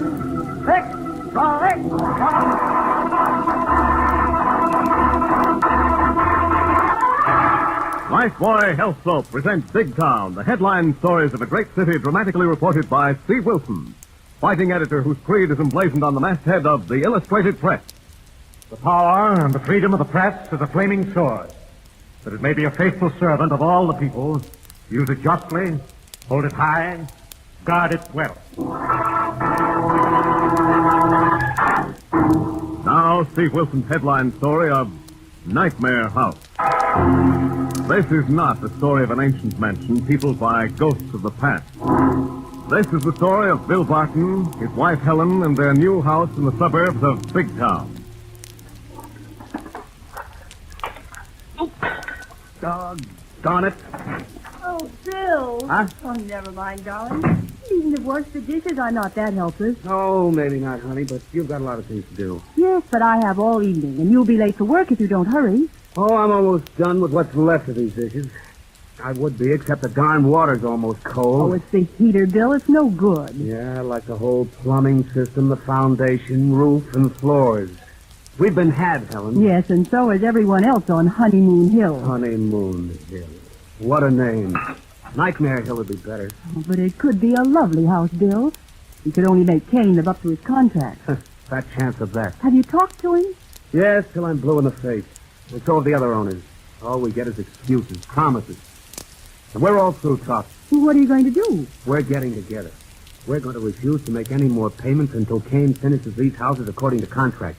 Copper pipe, waterproof cellars, put in standard appliances. And supply doors. Helen, do you realize that except for the storage room in the cellar, there isn't one inside door to any room in this or any other house on Honeymoon Hill? Please, Bill, don't work yourself up. Oh. Bill. I know it's bad, but at least we have a roof over our heads. Yeah, that leaks. Honeymoon Hill. Well, Kane is going to find out the honeymoon is over. Come on to that door, Bill. You stay put on that stool. I'll see with it. All right. But you worry too much. The baby isn't due for a month, and I feel fine. You stay there and keep on feeling fine. Hello, Barton. Oh, good evening. I'm Parker, Kane's new agent. Parker? Yeah. Mind if I come in? Want to talk to you. Evening, Mrs. Barton. Good evening. New agent for Kane, huh? Well, I hope you'll do more about our complaints than the last one. That's what I'm here to talk to you about. We're all through talking to Kane. So I hear. I understand you got the folks up here on the hill together. That's right. And you're talking about not meeting your next payments on these houses. If you want to call them houses. And it's more than just talk. Now, look, Barton, this is serious business. You're telling me. You can lose this place and every cent you've sunk into it. Not if we stick together and fight for our rights. That's the point. Most of the folks up here won't stick with you. Just a few sawheads. That's what you think. Look, Barton, you're the leader of this movement. You started this, you can stop it. I'll stop it when Kane lives up to his contract with it. Now, look. Suppose we take care of you. Me? How? Fix up your place. Look, Parker, are you trying to buy me off? No. We'll just take care of your place first. Oh, and the rest of the folks around here can wait until the cows come home. Is that it? What do you care as long as you get what you want? Get out of here. You're a dirtier rat than the last one Kane sent up here. Now get out before I throw you out. Bill, don't lose your hand. Keep out of this, Helen. I'll settle with this rat. Get smart, Barton. Listen to your wife or you'll lose your house. I'll risk that before I'll sell out my neighbors. Now get out of here. They'll sell you out. I said get out of here. You'll be foreclosed in a month, you dope. Dope, am I? Get out. Hey. Tell Kane before we're through. We'll put him in jail. Bill, you shouldn't have done that. They can make trouble. Trouble? We've had nothing but trouble since we moved in. Now I'm going to make some trouble for Kane. We can't fight this thing alone. But what can you do, Bill? I'm telling the whole rotten story to a newspaper that fights our kind of fight. The Big Town Illustrated Press.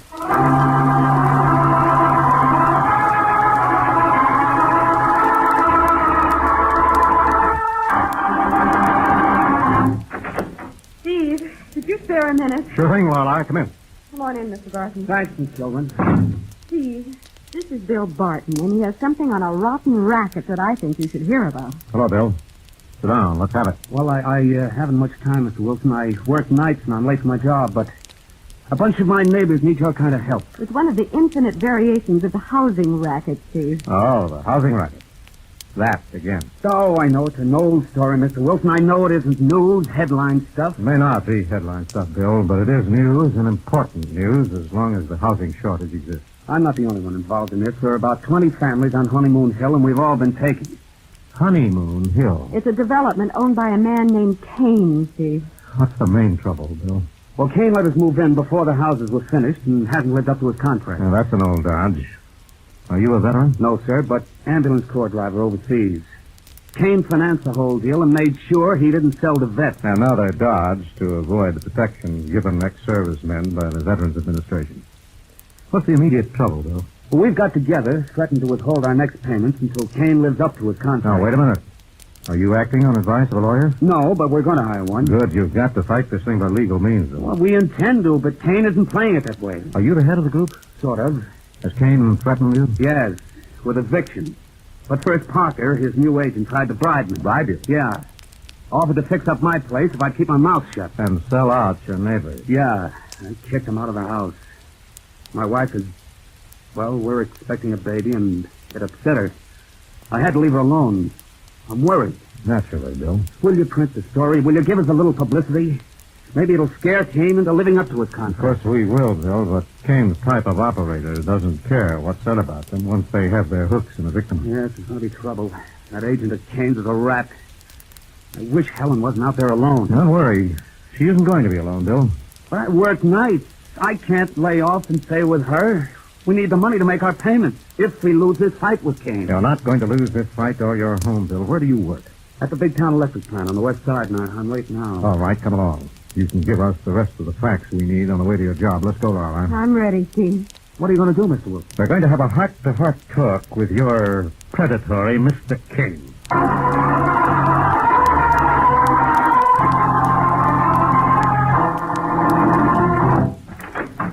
Hey, look, Kane. What's the matter, Parker? You got trouble.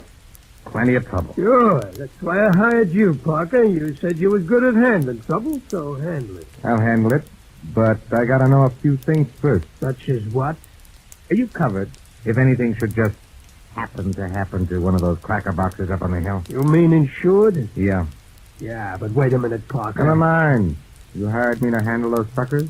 Keep them in line, collect the installments? Yeah, but listen... Don't butt me around, Kane. I don't like being crossed. Now, there's only one guy going to give us any real trouble. Who do you mean? Bill Barton? That's right. He's lining up the others. The rest are sheep, but they'll follow him if we don't get rid of him. Okay, foreclose on Barton if he don't pay up tomorrow. That'll take time. We got to get him out of there before he organizes that bunch and they get a lawyer. Oh, yeah. That'll cost me $2,000 a unit to live up to those contracts. Yeah, $40,000. That breaks me. That's why you hired me. But this is going to cost you a bonus. A big bonus. How much? $5,000. $5,000? Yeah, $5,000 if I get rid of Barton and bust up the organized squawk. Now, wait a minute. I ain't risking any rough stuff. There ain't going to be any rough stuff. Nobody's going to get hurt. Except one of them so-called houses. And the way I'm going to handle it will cover up a lot of your crooked building shenanigans. Yeah. What are you going to do? I ain't sure you ought to know. You're my agent. I'm responsible for your act. Yeah. I wanted to be sure you knew that. Now keep your mouth shut when it happens. What's going to happen? There's going to be a fire up on the hill. A fire? Yeah. Starting in Bill Barton's basement. Accident. Wait a minute. Barton's wife ain't well. She might get trapped in that house. Relax. I'll make sure she gets out of that cracker box. Maybe I'll even rescue her myself and earn Barton's gratitude. You better make sure of that, Parker. Don't worry, Kane. I don't mind a little arson, but I ain't mixing myself in a murder for $5,000 if I can help it. All right. When are you going to pull it? There's no time like the present, Kane. I'm going to pull it tonight.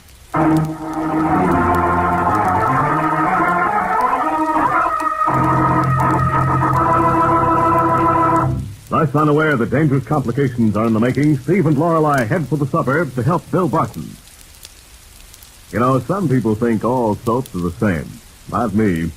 I always felt that Lifebuoy Health Soap got me cleaner somehow. And now I know I'm right. Because doctors have actually proved it in 820 scientific tests. Yes, after comparing the effects of daily baths with different soaps, these doctors made this amazing statement.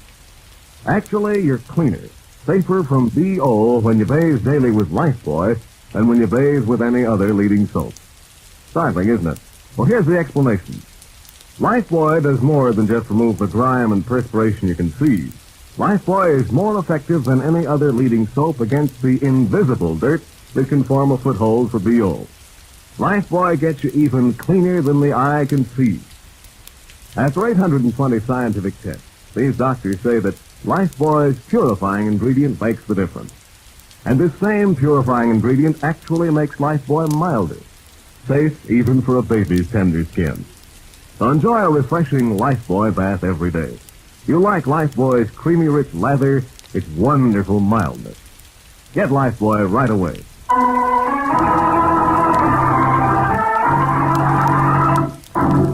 Now, back to Big Town and tonight's story of Nightmare House.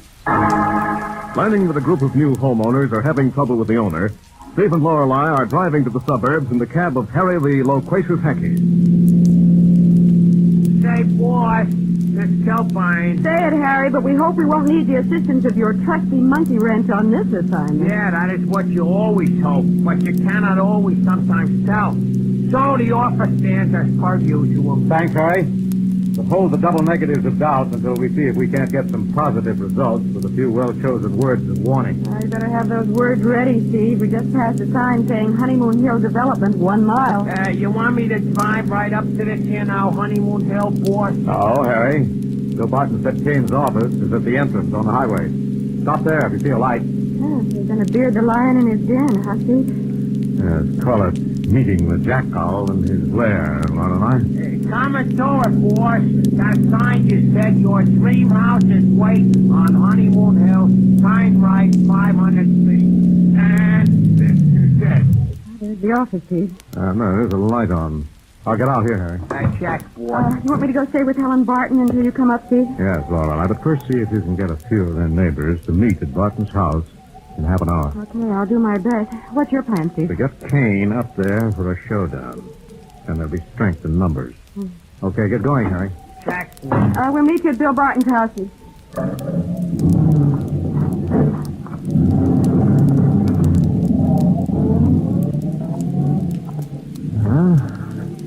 Let's see what Mr. Kane has to say for himself. Someone is burning the midnight oil. I wonder why. Yes, who is it? Come in. Thank you. Mr. Kane? Yeah, I am. What can I do for you? Nothing for me, Mr. Kane. But perhaps a great deal for yourself and the people who bought your houses up on Honeymoon Hill. What do you mean? Who are you? What are you selling? Selling? Just ideas, Mr. Kane. Oh, an architect, huh? I'm sorry, I make my own plans. Have ideas of my own. Yes, so I hear. What have you heard? Who are you? I'm Steve Wilson of the Big Town Illustrated Press. Oh, from the press. Sorry, I'm not buying any ads right now. All my houses are sold, and of course, when I start another development... Quit ducking the obvious, Kane. We don't come miles out of Big Town to solicit ads in the middle of the night. Well, who are you, and what do you want out here, then? I'm Steve Wilson, managing editor of the press. Editor? Yes. And I want your side of the story that you failed to live up to your contracts with the purchases of your houses on Honeymoon Hill. Who told you that? That isn't important. I want to know if it's true before I publish the story. And I'm arranging a meeting at the home of the owners. A meeting? Yes, where you'll have a chance to answer the charges. If you can. Well, where is this meeting going to be? At the home of Bill Barton in about 20 minutes. At Barton? 20 minutes, huh? Yes.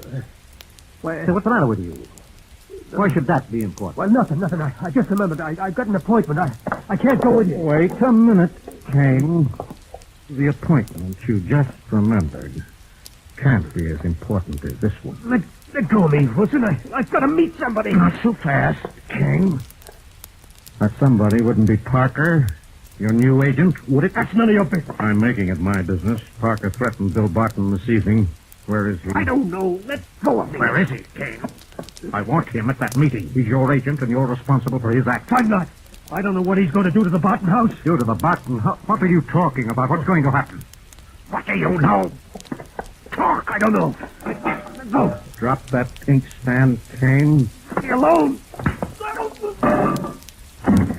That'll hold you, Wilson.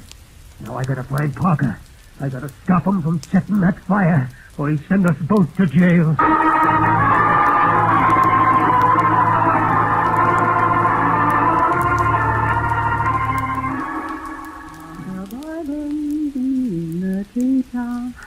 Be silly, it's too soon for that. Besides, there won't be any treetops. Mr. Kane didn't plant maples and That noises in the cellar. I guess the lid must have fallen off the ashtray. Maybe Mrs. Thompson's cat's gotten in the cellar again. I better go see. Let the poor thing out. I hope this light switch works. Nothing else does. It does. Better be careful of these stairs.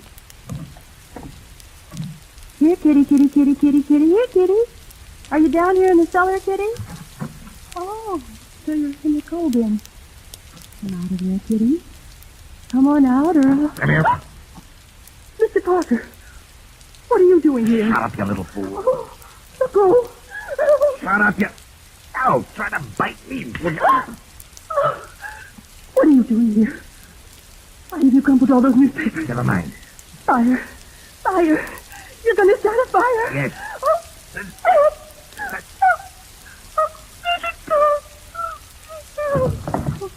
Packed out. Faded.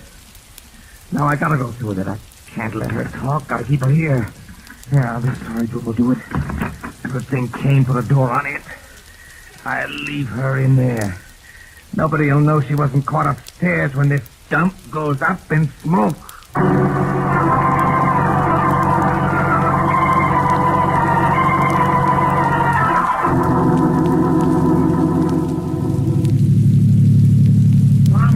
Find that makes 6 homeowners can find a way, and they'll be down at the Barton place in a few minutes.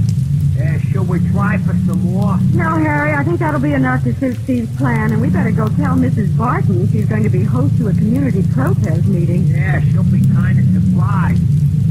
Which place is it? The last house on this street. You better slow down, Harry. Yeah, some street. Bet you go down to the axles in mud if it rains. Yes, another Kane's unhonored commitment. Oh, that must be the house, the white one. Pull in the drive, Harry. Yeah. Right by the kitchen door, Miss Kilbright. And she must be home enough. There's lights burning all over the house. I don't blame her. All alone up here in the hill, 100 yards to the nearest neighbor. I'll knock on the kitchen door. The shades are up, but I don't see nobody. I'll try again. Maybe she's in the bedroom on the other side of the house. Yeah, maybe. Hey, Miss Kilbright, look at that little window down there next to the ground. Good heavens. There's a light in the cellar, too. Maybe she's down there fixing a furnace. Oh, golly, Harry, she's not well. She may have gone down there and fainted. Look, I'm going to try to get in. The door's locked. Well, maybe there's an outside door to the cellar, Miss Kilbright. It should be on this side. Yeah, and folks hardly ever remember to keep them locked. Maybe we can get in that way.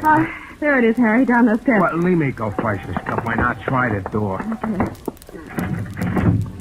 Is it locked, Harry? No, it's just stuck, I think. Well, try it, Harry. Try to force it. I'm worried. Yeah, something's screwy. Hey, The lights are out down here. No. They were on a minute ago when he came down the steps. Harry, look out! Harry! Come here, you nosy dame. Come on. Get in there with that Barton woman. Now, I really gotta get all this thing done. I gotta get out of here. Parker, wait. Wait. Okay. No, don't stop. Don't set a fire. Too late. Get out of here, Kane. That fool Barton woman caught me down here. That doesn't matter. Stop it. Everything's gone wrong. I'll say it has. Another dame and a hack driver showed up. I had to hit the guy with his shovel. He's laying over there. I think I busted his skull. That doesn't matter. You can't set the fire now. Why not? A newspaper guy by the name of Wilson came to my office. He's called a meeting. The owners are all coming here in a few minutes. So what? I hit him with an inkstand. I knocked him out so I could get here and warn you. Too late. I got a prison record. We gotta cover this thing and the fire will do it. No. We both get sent up for arson. Arson? I've been tagged for arson before, and I'm talking about murder. Murder? Yes, murder. That happy over there on the floor. I'll burn for it as the Barton dame and the other woman talk. Where are they? What have you done to them? Nothing but locked them in that storage closet over there. But they ain't gonna talk me into the chair. What have you got in that bucket, Parker? Gasoline. Gasoline? Yeah, I'll make a torch out of this dump and nothing flat. Get out of here unless you want to stay here from now on. No. You're not mixing me up in more murder to save your own hide. Put down that coal shovel, Kane. You put down that bucket of gasoline. All right. Now, you put down that shovel. Drop it. A gun. What are you doing carrying a gun? I got the habit from working for dirty crooks like you. Drop that shovel or I'll drop you. No. Listen, Parker, listen.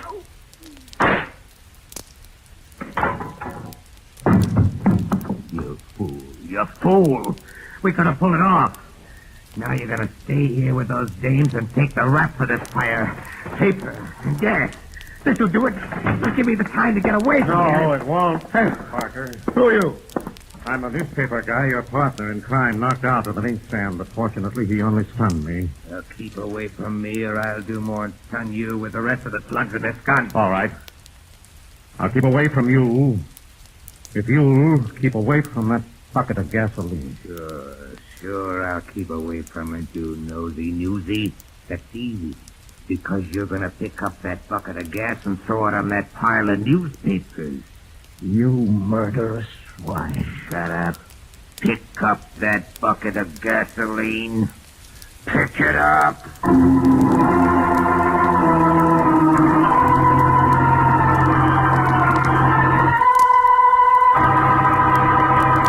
Thus, Steve Wilson is faced with a deadly dilemma. In a moment, we'll come to the exciting climax of tonight's story, brought to you by Lifebuoy Health Soap. I'm going to say something you may find startling, but doctors have proved it. Lifebuoy, with its purifying ingredient, gets skin cleaner. Soft B.O. as no other leading soap can. Yes, after comparing the effects of daily baths with different soaps, these doctors made this amazing statement. Actually, you're cleaner, safer from B.O. when you bathe daily with Lifebuoy than when you bathe with any other leading soap. It's Lifebuoy's purifying ingredient that makes the difference. And remember, this purifying ingredient actually makes Lifebuoy milder, safe even for a baby's tender skin. So bathe with Lifebuoy every day. Ask for Lifebuoy in the big new bath size. It's generous, luxurious. Get the new bath size Lifebuoy.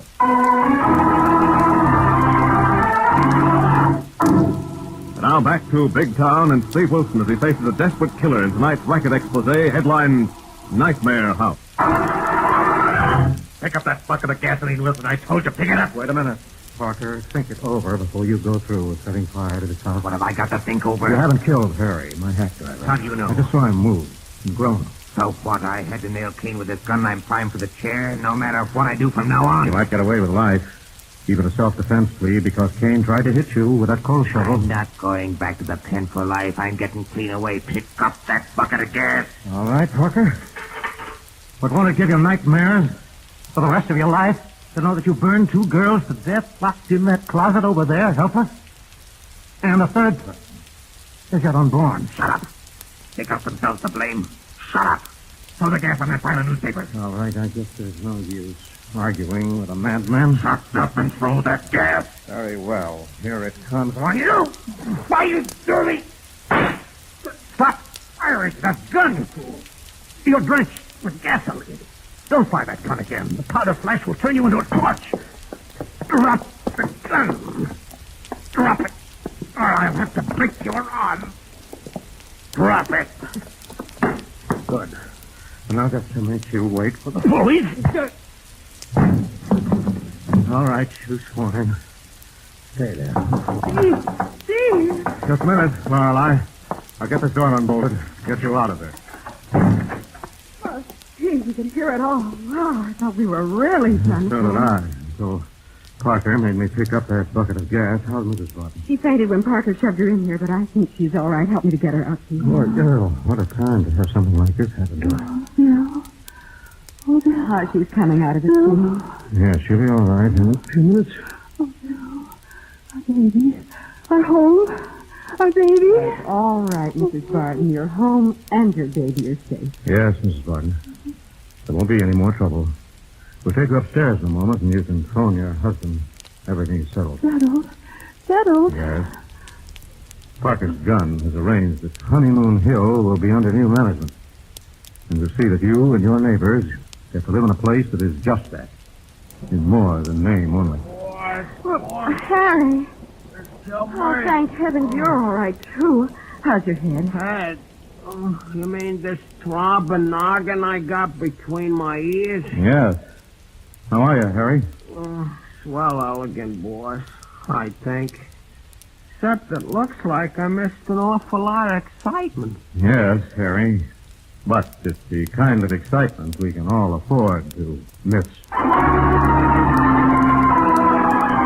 And so ended happily for the homeowners of Honeymoon Hill with the death of Cain, the arrest and conviction of Parker, and a new era under new management, another exciting adventure in the newspaper career of Steve Wilson and Lorelei of the Big Town Illustrated Press. Ladies and gentlemen, this is Steve Wilson. You'll hear about next week's Big Town story in just a moment. Now, here is Hugh James with a brief but important message for every one of you. Doctors have proved it. Lifebuoy with its purifying ingredient gets skin cleaner. Stops BO as no other leading soap can. Yes, you're cleaner, safer from BO when you bathe daily with Lifebuoy than when you bathe with any other leading soap. Ask for Lifebuoy Health Soap. Next week, the makers of Lifebuoy bring you a hard-hitting story of juvenile delinquency leading to gunplay and murder. And headlines, A Date with Death. Another exciting assignment in the newspaper career of fighting Steve Wilson of Big Town. Don't miss it. In tonight's dramatization, all names, times, and places are fictional, and any similarity to other names and places is purely coincidental. Big Town features Edward Pauly as Steve Wilson, Fran Carlin as Lorelei Kilborn, and was written and produced by Jerry McGill. Next Tuesday night, same time, same station, you'll hear the newsboy calling... So evil about it. The story of Steve Wilson and A Date with Death, brought to you by Lifebuoy Health Soap, another fine Leadbird product.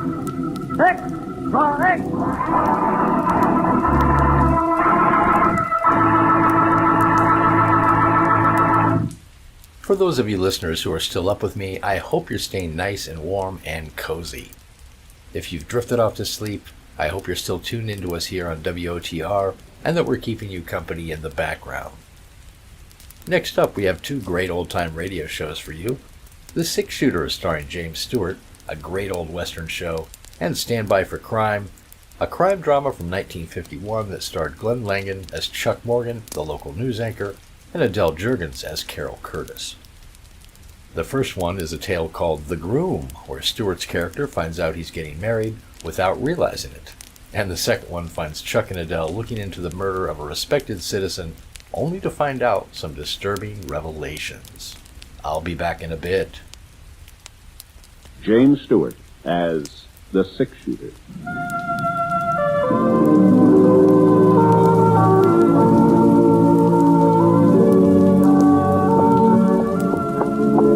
The man in the saddle is angular and long-legged. His skin is sun-dyed brown. The gun in his holster is gray steel and rainbow mother of pearl. its handle unmarked. People call them both the six-shooter.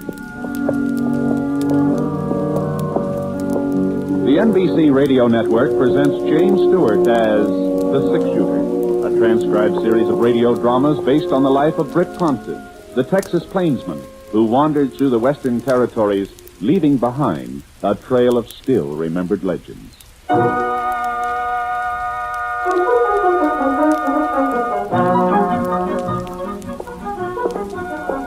About the last place I expected to be that Tuesday was the town of Powder Creek.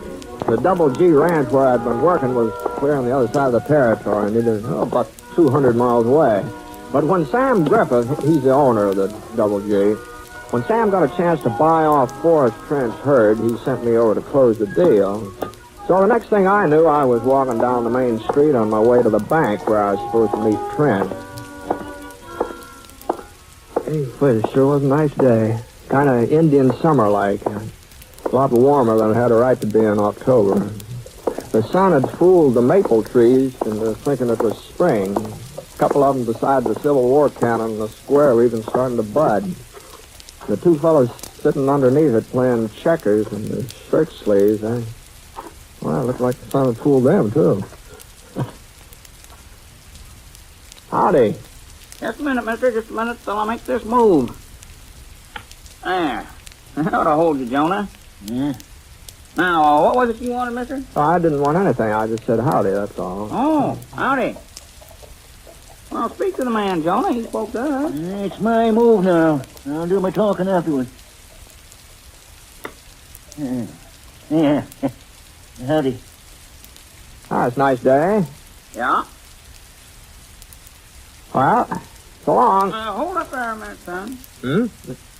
Say, see that gun of his, John? Yep. You ain't Britt Ponset, the six-shooter. My name's Ponset, yeah. You hear that, Jonah? He's Britt Ponset. Yeah. And we was kind of wondering when you was going to show up, Mr. Ponset. Been expecting you for the last month or so. What's that? Yeah, when you got to jump, you got to take it. That's the rule. All right. No, I know the rules. Well, we'll take it then, take it. All right. Yeah. There. You satisfied? You said something about expecting me. Sure. Ever since we heard the news. Congratulations. What? He said congratulations. Now, let's get on with the game. All right. Sure move, ain't it? Yeah, how in thunder should I know? All this chattering going on. Well, I don't like to keep interrupting, but I wonder if you would mind explaining just what you meant by... Jonah's trying to say. Yeah, I know, but what I don't want him to claim I beat him because we kept him from concentrating. No, of course not. No,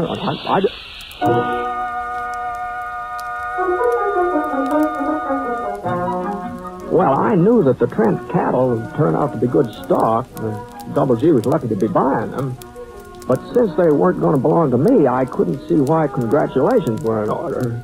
Unless folks in Powder Creek had heard wrong, unless they thought I was outfitting a ranch of my own. And I started to explain things to the fellows playing checkers, but they shushed me again, good and loud this time. So I gave up and went on town toward the bank. I was just passing by the newspaper office when I bumped into Quint Todd. He was editor of the Powder Creek Press, a weekly newspaper. Matter of fact, he was more than just an editor. Quint Todd retired the last 6-7 years, and he was putting out the paper practically single-handed. Afternoon, Quint. Huh? Oh. It's you, Ponset. So you finally got here, huh? Well, I'm here, if that's what you mean. I didn't realize folks were so anxious about me. Some of us are anxious, maybe. Some of us ain't. What, are you upset about something, Quint? Why should I be upset? Well, I don't know. Things all right, aren't they? I mean, with the paper? Paper's fine. I'll save you the next issue so you can see your name in print. Well, I sure can't think any reason why you'd be writing about me. It's customary, ain't it? What? It's customary to write about the groom. The groom? The what? I'm busy now, Ponset. I got a story to run down. Oh, Quint, I hope you'll be real happy. Both of you. No, but Quint, hey, for Pete's sake, Quint!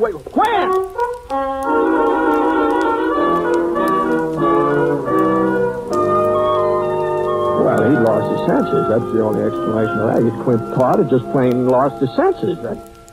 Me being a groom. Me? And who in the Sam Hill did he think I was going to marry? I hadn't even been keeping company. Not that I have anything against marriage, you understand. Like people say, it's an institution, a noble institution. Why, some of my best friends are married. And I suppose someday, not right away, of course, not very soon, but someday, maybe I'll... Hello, Britt. I was on my way to meet you. Huh? What's the matter?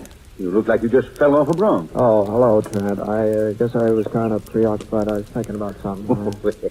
I reckon we shouldn't expect you to have all your faculties in good working order. Not at a time like this, huh? What? Oh, sure was a surprise. Never thought I'd see the day when some woman would put a saddle on you. What? Well, we better get over to the bank. I told Mr. Frederick we'd be there by 3 about. He's drawing up the papers. Sure. Trent. Yeah? Now, about me getting married, the fact of the matter is, Oh, Fred, you know I was just joshing with that saddle talk. Oh, yeah. Oh, I Well, know. to tell I know. you the But truth, it's high time you did put down some roots. maybe so. Yes, sir, Trent. you just wait till you got a family of your own.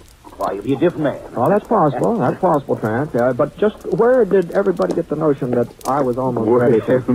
You didn't think you could keep it a secret, did you? secret? Well, you ought to know Minnie better than that. Minnie? Yeah, that's who told me. Well, of course, there've been rumors going around for several weeks, but until I heard it from Minnie herself... Oh, wait, hold on. You mean Minnie Flint? Well, who else would I mean? It's her niece you're marrying, ain't it? You act so strange about it. Now, I just want to get this straight. Minnie Flint told you I was marrying her niece? Well, she told everybody. I see. Well, now, Britt, I know how a man feels when he's getting ready to jump overboard. I felt the same way myself, sort of awkward and embarrassed. Well, be that as you it wish may. folks didn't know about it so they wouldn't poke fun the way they always do. But you can't blame Minnie for spreading the news. Well, I sure do blame her. Well, now, Britt, Minnie's been like a mother to Helen, raised her since she was a baby. Well, Helen ain't never had no folks of her own. I know that. Well, then, you shouldn't mind Minnie being proud. Why shouldn't she do a little bragging, huh? Well, of course. The women folks around here seem to think you're quite a cat. Oh, now listen, Diane. Let me tell you something. Here's the bank. I suppose that you'll want to get this business done with pronto so you can get straight over to Minnie's place, huh, Britt? Yeah. Yeah, I would like to get over to Minnie.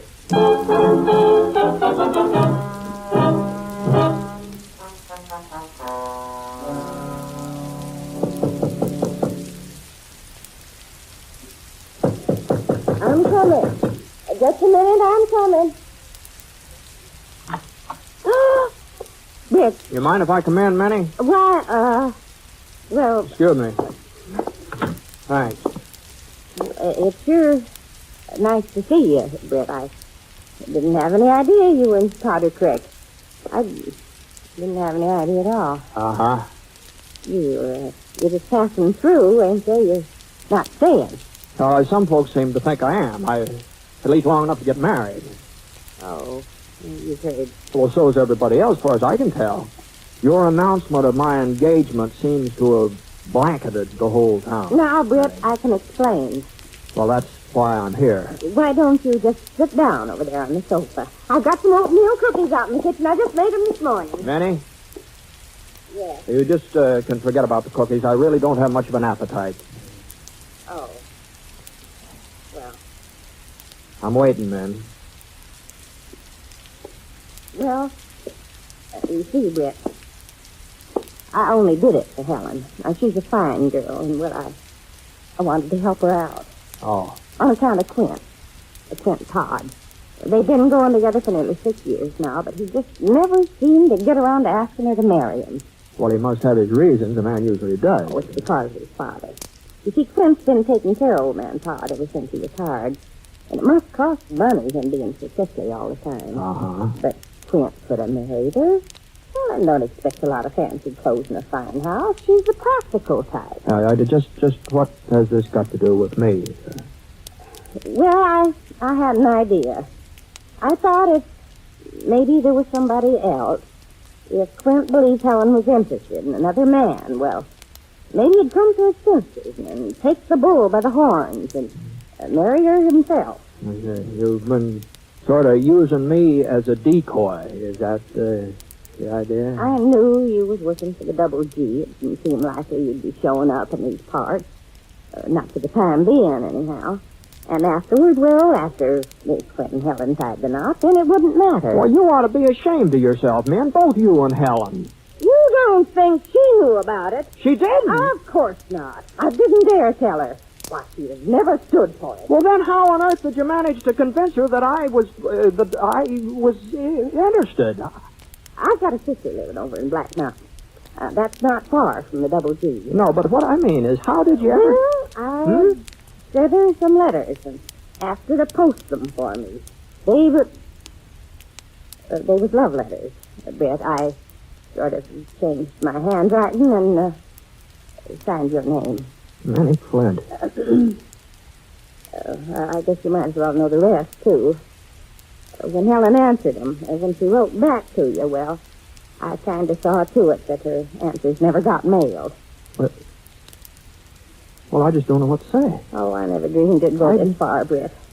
I was sure Clint would start talking serious when he first found out that you and Helen were corresponding, but he didn't. And then, well, I thought maybe if your letters got a little more sincere, well, maybe that would make him jealous.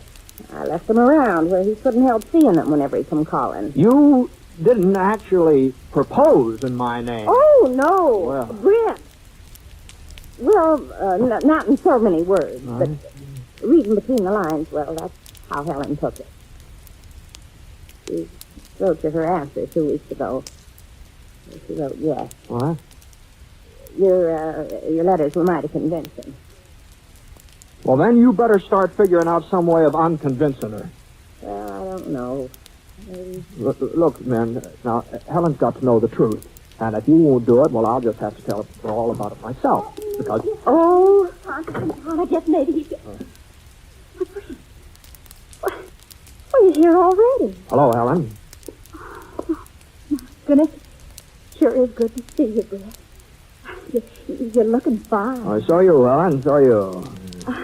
I wish I'd known you were coming. I wouldn't have been out doing the marketing. No, it didn't matter. Didn't matter. Brett, I just died. Maybe I shouldn't say it right out like this, but ever since I was a little girl, I've looked up to you so. Why, it just seemed to me you were the finest man that ever came through Powder Creek. No, Helen. I never guessed it someday. Well, it's you and I. Oh, Britt, I'm so happy about it. Excited and happy. I just hope you're as pleased as I am. Are you, Britt? Sure, Helen. Sure.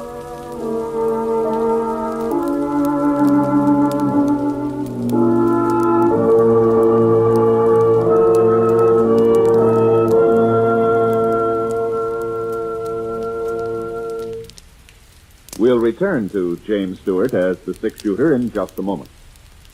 Every man and woman in the armed forces will tell you the only call that takes precedence over mess is mail call. And when a letter is more important to a hungry GI than food, you know it means something. And the truce in Korea is no reason why we should stop writing letters to our men and women in service, whether in U.S. camps or overseas. Mail from home is just as important now as it ever was. Oh, yes, and be sure to mail your soldier's Christmas packages this week. In that way, you'll be sure he'll receive them in time to make his Christmas away from home a little more cheerful.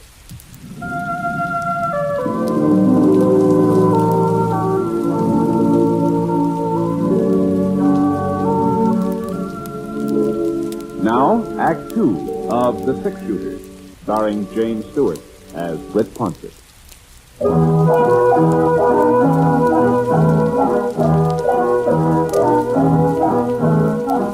There just wasn't anything else to say. There just wasn't. I couldn't tell Helen that I'd never really thought about her in a marrying way. And besides, Manny, she caused all the trouble. It was her place to set things right. Min didn't open her mouth. She just stood there staring at us through her bifocals, real pleased with herself. Well, the next thing that happened was Helen invited me to supper. Oh, boy, I sure didn't want to accept. All I wanted to do was just get out of the house and get out of Powder Creek, too. But what I wanted to do and what I did were two different things. I went back to the hotel where I was stopping, changed my shirt, and I rode out to Minnie's again. I guess Britt doesn't like my cooking at me. He's hardly eating a thing. Oh, it's not that, Helen. Everything's fine. I had a pretty big dinner at noon, and it kind of stayed with me. More coffee, Britt. No thanks, man. You'll have to tell me your favorite foods, Britt, so I'll know what to fix after. I sort of like most everything. Apple pie, I guess. Most men like apple pie. Why, whenever Quint and I went up... Oh. Speaking of Quint, I ran into him today. I just assume not discuss him. Always seemed to me to be an awful nice sort of a fella. Please, Britt. Oh, sorry. Well, I'll just rid up the table. Oh, Here, let me help. No. I can manage. Besides, you two have lots of things to talk over. Well, all right. Real warm night for this time of year. Moon, too. A harvest moon. Oh? I hadn't noticed. We ain't taken down Fort Swing yet, Britt. Oh, that's all. It might be kind of nice to sit outside this day. Well, whatever you say, Helen. Whatever you say.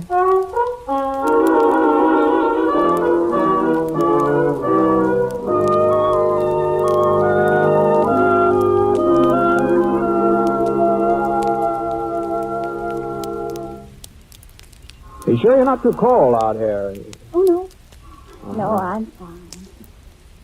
So, if I do get chilly, you could sort of... Helen. Helen, about us getting married. We may not be able to have the wedding right away. Oh? Well, you see, over at the Double G where I'm working, there's no place we could live. What? You wrote me you had a cabin all to yourself. I did. And you said it would fix up real easy, that there'd be plenty of room for both. Well, it would. It would have fixed up easy, Helen. But last week, there was a kind of a fire, and that cabin just burned right down to the ground. There's nothing left of it now but just a few ashes. And that's one of the reasons I came over here to Powder Creek, to explain about us having to postpone the ceremony, you see.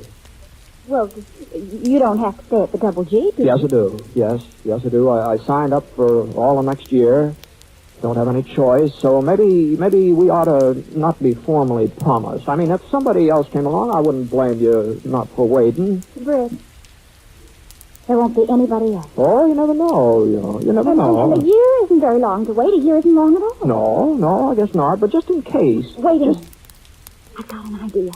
We don't have to wait. Hey. We can be married right away before you go back to the Double G. Then afterward, I can stay on with Aunt Min. There'll be time when we could be together, when you come over to Powder Creek for a week or so like now. I never thought of that. You don't seem very anxious, Britt. From the sound of your letters, I thought you wanted to get married. Oh, sure. It's just, Well, looks like somebody's riding up this way. It's Quint Todd. Oh. I'm going in the house, Britt. I don't want to talk to you. Oh, no, I thought you and Quint used to be pretty good friends. That's all we were, just friends. You didn't mean anything to me, not really. Oh, well, you sure started running every time the name's mentioned. Right? I'm not running. Oh, all right. Yeah, well, good evening, Quint. Hello, Ponset. Helen. Good evening. You left word at the press office you wanted to see me. I left word? No, he means me, Helen. What? Well, I figured he'd want to get the details on our plans. The paper comes out tomorrow, doesn't it? That's right. Yeah, well, I just want to tell you couldn't have come at a better time. You see, we just finished settling things. The ceremony's going to be this week. Haven't decided on a day yet. How's Friday, Helen? Oh, Well, yes. The sooner the better. The sooner the better. Friday, then. Church wedding. Oh, of course. I want everybody to come, everybody in town. You better say so in the paper. There won't be time to send out formal invitations. You're invited, too, of course, Quinn. I'll try and make it. There won't be much of a honeymoon. I'm heading back for the Double G first part of next week. Helen's going to stay here with her aunt. She's going to stay in Powder Creek? For the time being, anyway. Don't sound like much of a marriage to me. Well, it's not the way we prefer it, but of course, you can't always fix things up perfect. You have to take the bitter with the sweet, Yeah, well, when I get married, I'll have a house for my wife and some money in the bank. There are more important things than houses and money. You never said so before. I never said I wanted a house of my own, did I? Well, no. But I couldn't ask you to move in with me and Pa, the way he's ailing all the time. That was just an excuse. If you loved me, you'd have asked. I did love you. You must have known I did. How was I to know? There's no point in hashing it over now. Good night. No, hold on now. Hold on, Clint. Now, just a minute.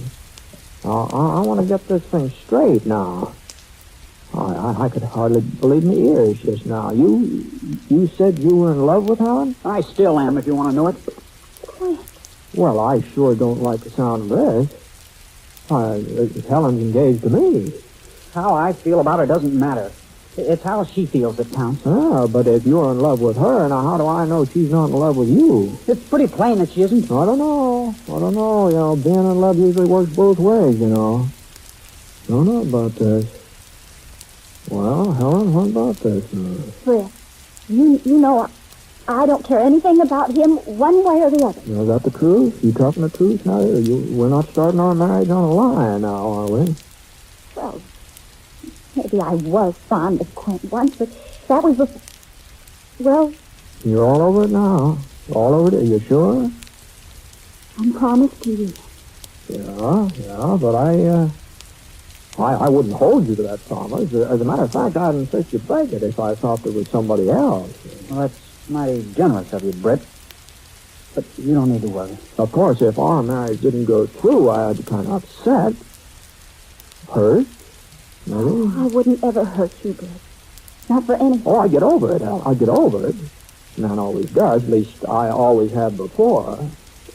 Sure. Oh, sure. Lots of times. But you wrote me that I was the only girl you ever... Oh, well, I to tell you the truth, what I meant was that you were the only girl I'd ever been engaged to. You see. That's what I meant. It looks to me like the choice is up to you, Helen. Yes, I think that's the way I see it, too. If you're smart, you'll choose Ponset. I sure haven't got anything to offer you. Just a small-town newspaper that wouldn't even give us a decent living. Oh, now stop talking yourself down, Clint. Now, the Powder Creek Press is one of the finest weeklies in this part of the country. Now, you know that. Well, Britt, he's a six-shooter. Why, he's practically famous. All I am is a cowpoke. I'm just an old cowpoke. I don't even know whether I'm going to have a job from year to year. Well, just the same. Just an old Any cowpoke. girl in the territory would be pleased. Oh, be quiet, both of you. I think neither one of you wants me. I know who you are and what you are, and I know which one I'm... Well, which one I... Britt. Uh-huh. You're getting a fine man, Helen. Clint, I told you to be quiet. Britt, I'm sorry. I hope you won't think that I'm fickle or don't know my own mind. Well, you are the six-shooter. You don't really need a wife. Helen, you don't mean you're going to take me? Clint, well, he needs somebody to look after him. I've seen that house of his. Well, I'll bet the place hasn't had a good spring house cleaning for the last 4 years. But Clint's father, he's a nice old man, and with a woman to look after him, maybe he won't be so sick all the time. Well, you still haven't said that you love Clint. I guess I've been in love with him ever since. You won't think too badly of me, Clint. No, it's kind of a blow, I guess. But like I said, it takes a little while to get over it, and I'll manage somehow. I'll manage.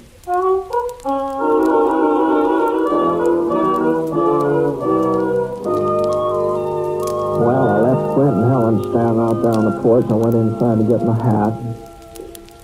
Minnie was hovering by the front window, and when she saw me, she shut it real quick and tried to appear innocent. Well, it looks like your scheme finally worked out, man. My scheme?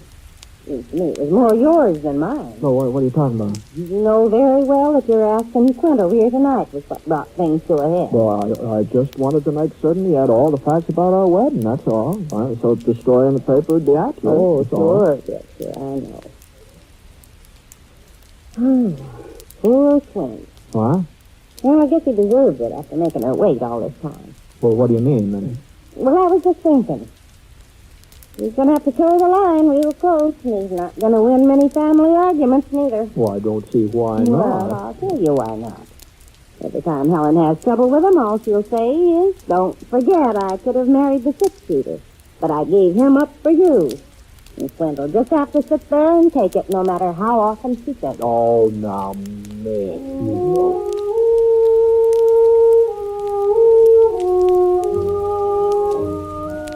Well, Quint and Helen were married the following Sunday. I stayed over for the wedding. Matter of fact, I was best man. Both of them insisted on that. But I didn't enjoy the ceremony very much. I kept thinking that, that it could have been me standing there saying the I do. And it was a close call.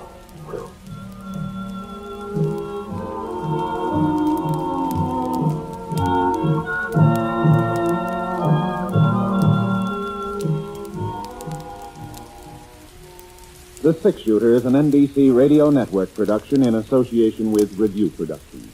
It is based on a character created by Frank Burke, and the transcribed story is written by me. Mr. Stewart may currently be seen in the Universal International picture, The Glenn Miller Story. Others in the cast were Barbara Eiler, Virginia Gregg, Bill Johnstone, Sam Edwards, and Herb Beitler. Special music for this program was by Basil Adlam, and the entire production is under the direction of Jack Johnstone. All characters and incidents were fictitious, and any resemblance to actual characters or incidents is purely coincidental. This is Hal Gibson.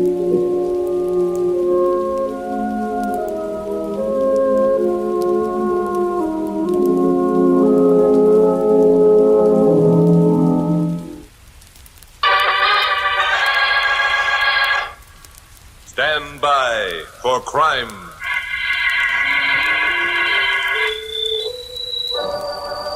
Hi, Morgan speaking, KOP newscaster.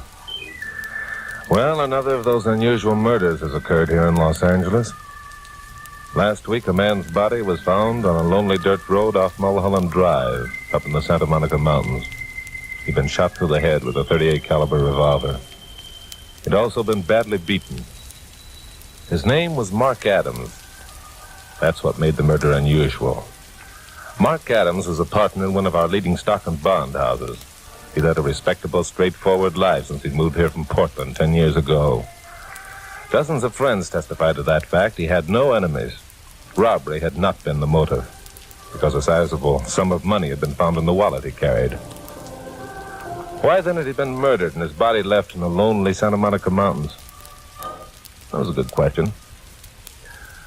I asked Bill Meggs of police headquarters if he minded if Carol Curtis, my secretary, and I called on the widow, Mrs. Ada Adams. Bill said, heck no, if we picked up anything to let him know.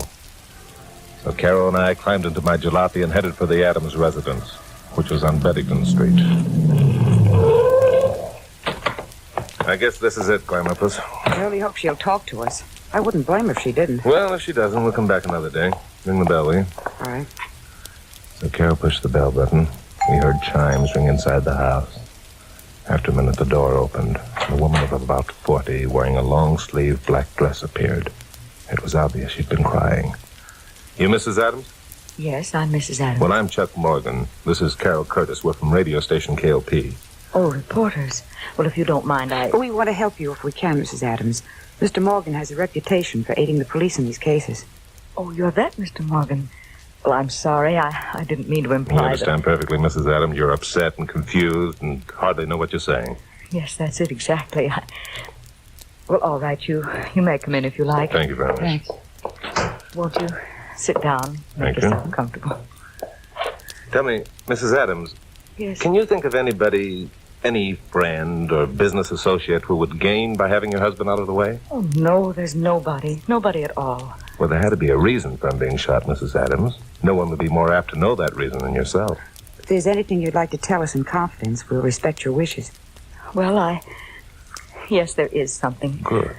I know I should have told the police, but in the excitement, I somehow felt that I could keep it a secret. If Mark had died any other way, I could have. Keep what a secret, Mrs. Adams? Oh, it's horrible. Because of the way that Mark died, there'll be an investigation. They'll find out. It'll be in all the papers. The disgrace of it. Mr. Morgan, if I tell you, will you help me keep the secret?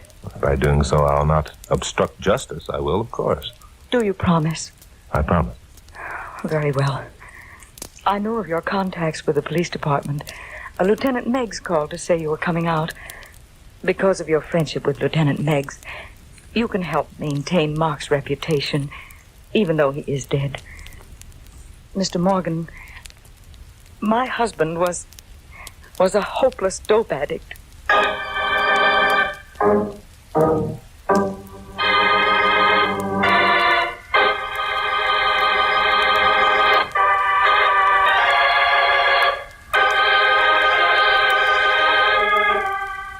If Mrs. Adams had told us that her husband was an escaped convict, we couldn't have been more surprised. I knew Mark Adams by reputation, had met him on one or two occasions. He was a man of integrity, good habits.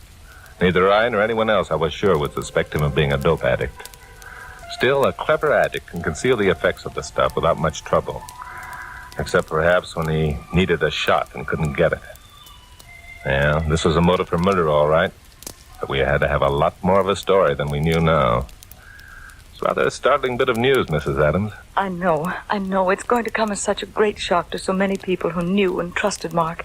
You will try to keep it from the press, won't you, Mr. Morgan? Have you told anyone else about this? Oh, no, not a soul knew it. Good. Mark was very clever about keeping his secret. As you may know, dope addicts can do that. How long had he had the habit, Mrs. Adams? Well, I don't know for sure. It was about a year ago that I first learned about it. I'd been away for a few days and returned earlier than I expected. It was the middle of the afternoon, and I was tired after my trip, so I lay down for a nap. When I awoke, it was almost dark, and Mark was just entering our bedroom.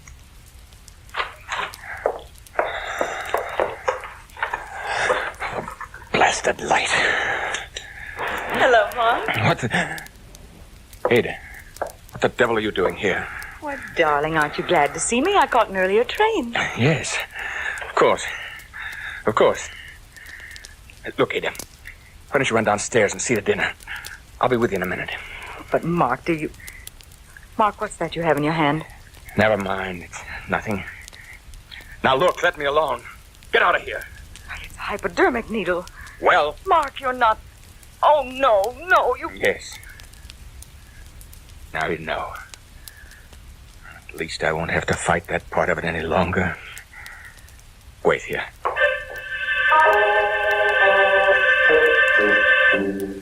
Mark went into the bathroom. He was gone about 10 minutes. When he returned, he was completely relaxed, seemingly normal. I couldn't believe the change that had come over him. I'm sorry, my dear. No, I'm almost glad you found out. It's been pretty bad trying to keep my secret. Oh, Mark, this is awful. It's terrible.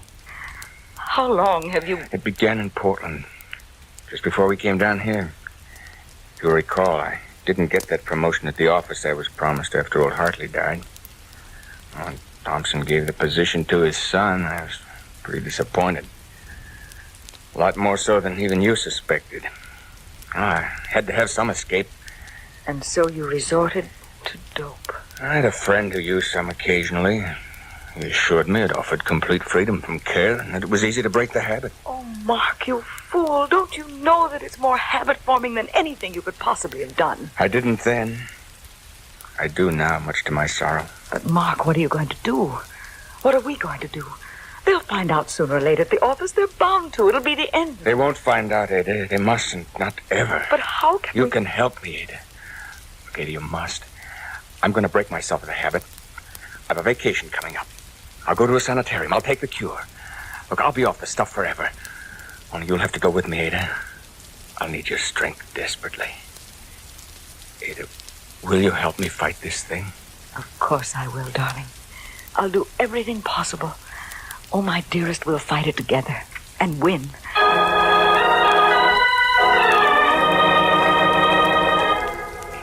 And did your husband go to the sanitarium, Mrs. Adams? Yes, he went, and I went with him. We stayed a month. It was pretty horrible the way Mark suffered. But it was worth it. At least I believed so at the time. Was your husband cured, Mrs. Adams? Well, I thought so. I think Mark did, too. After the month was up, we came home, and for a time everything was fine. Yeah. Then I began noticing the inevitable signs. Signs I'd learned to recognize at the sanitarium. A brightness in his eyes, a controlled nervousness followed by complete relaxation. At first, I closed my eyes to those things, telling myself I was overly suspicious because of what had happened before. But you knew in your own mind he was using the stuff again. I had to face it at last. 2 nights ago, I started out to attend my bridge club. I drove around the block and parked across the street from our house. An hour passed, and then a man came along the street. His hat was pulled down, and both hands were deep in his pockets. I got down out of sight and waited until I heard him climbing the steps to our porch. And then what happened? Mark opened the door, but didn't turn on the porch light. I couldn't hear what they were saying, but I knew they were arguing. After a while, they went into the house. I got out of my car and started across the street. I'd reached the sidewalk when I heard the shot. Did you see the strange man again? No. I'd forgotten my key. I guess I became panicky. I kept pounding on the door and screaming. After a long while, someone came, and then the police. I must have fainted. When I came to, I was lying on the living room couch. The house was full of policemen. There was blood on the floor. But both Mark and the strange man were gone. And the next time you heard of your husband was when they found his body up on Mulholland. Oh, what a horrible experience. How much of this have you told the police, Mrs. Adams? Only that I'd forgotten my key and came back for it and heard the shot and began pounding on the door and screaming. And you haven't any idea who the strange man was? No, none at all. A strange man could have been any one of several dozen dope peddlers in the city. Well, it's going to be quite a trick to keep this away from the press. The police will have to know. Oh, but you promised. Only if I didn't have to obstruct justice, Mrs. Adams. This dope angle not only gives a motive, but narrows the number of suspects down considerably. But, Chuck, isn't this something you can do? What? Well, think of how terrible it would be for Mrs. Adams if it becomes known that her husband was an addict. It's she who has to face all those people, you know. Yeah, I know. Well, let's talk it over with Bill Meggs. He's a good guy. Maybe we can dream up something. You can rest assured of one thing, Mrs. Adams. No one but the police will be told about your husband being an addict until we pick up his murderer.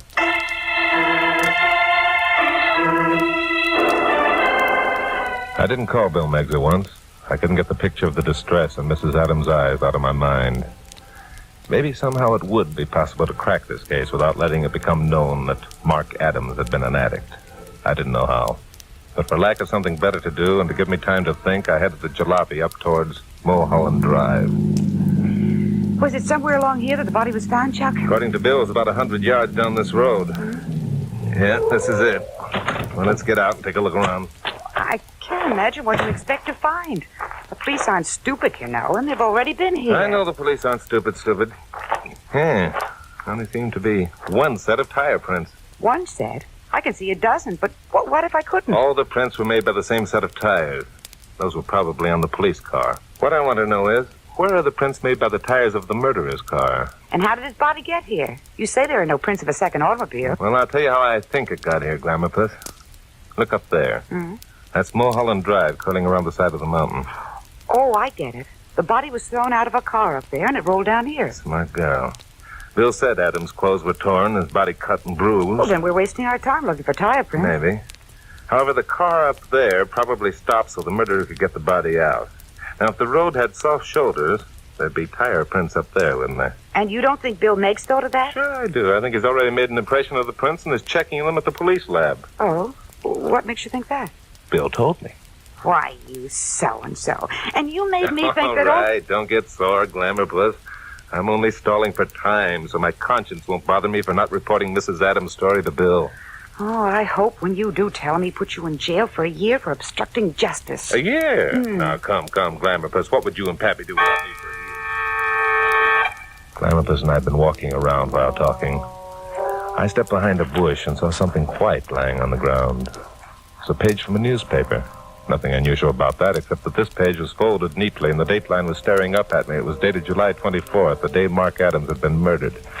I picked it up and unfolded it. It was a page from the classified section of the Los Angeles Observer. Well, why so interested in a page from the Observer, Sherlock? Nobody ever reads that scandal sheet. Certainly not a man of Mark Adams' high standing. Still, it could have fallen out of his pocket when he rolled down the hill. Well, what are you reading? Classified ad that's underlined in pencil. Oh, this is a fine time to go looking for bargains. Shut up, Glamourpuss. Let me read. For sale, 20-carat diamond ring. Bring cash to 222 Beddington Street after 9:30 p.m. July 24. Oh, Chucky boy, you don't mean... Not at last.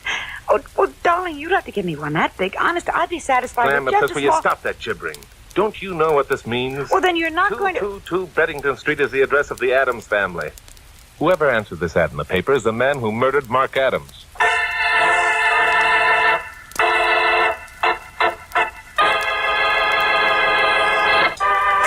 Now, the conclusion of Stand By for Crime. All dope addicts need money. Yeah. Mark Adams, made desperate by his cravings, and probably decided to sell his ring, inserting the ad in the paper that he knew his friends never read, and naming a date for the transaction when he knew his wife would be at a bridge club. Well, I felt that the advice of an older and wiser head wouldn't hurt this situation any. So Carol and I drove back to the station and told our story to Pappy Mansfield, owner of KLP. Well, looking at it purely from a news angle, Chuck, you may have something. However, the police have got to catch your murderer first. Unless I beat them to it. You? Here we go again. Look, Pappy, I've got an idea.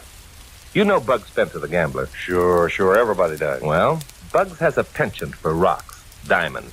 Big ones, little ones, medium-sized one. He owns a dozen of them. Everyone knows that, too. Now, maybe a shot in the dark. But it seems to me that a rock the size of the Adams diamond would make his mouth water. Oh, so you're going down and ask Bugs, man to man, if he shot Mark Adams so he could get that diamond without having to pay for it. All right. Be sarcastic.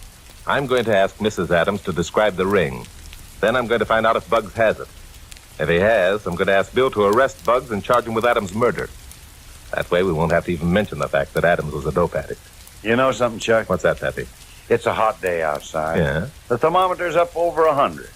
There's a rumor around that today's heat will break all known records. Now, if this happens and you wrote a story for your 7 o'clock broadcast... All right. I'm dying laughing. Just for that, I'm going to show you something. I was a jackass to ask anyone's advice. Go jump in the lake, both of you. Goodbye.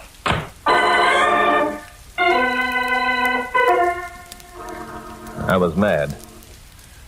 I got out of there and headed for Beddington Street. Rang the doorbell of the Adams home. Mrs. Adams, still in her morning dress, invited me in. A ring? A diamond? Oh, yes, Mark did have one. A rather large one. Wasn't it? I mean... When you identified the body, Mrs. Adams, did you notice whether or not the ring was missing? No. That is...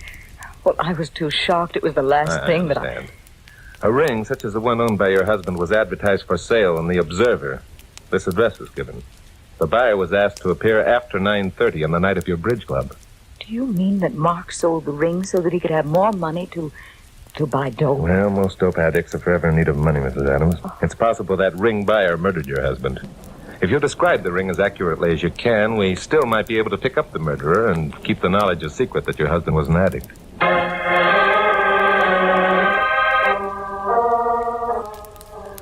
I was still mad. Otherwise, I might have had the common sense to call Bill Meggs before going down to see Bugs Spencer. But I didn't. I drove down to 9th Street and found the building where Bugs maintained his so-called office. I got by the dame at the desk and located Bugs' private sanctum. He was sitting behind a big horseshoe desk, as flashily dressed as ever. There was a diamond ring the size of a marble on his left hand. 2 of his strong-arm boys flanked the desk on either side. Well, if it ain't Mr. Chuck Morgan, the gent who talks in the radio without saying anything. What's on your pea-sized mind, Morgan? You want to lay a bet? Yeah, I want to lay a bet that I can tell you where you got that ring. Ah, quite a rock, huh? Brand new.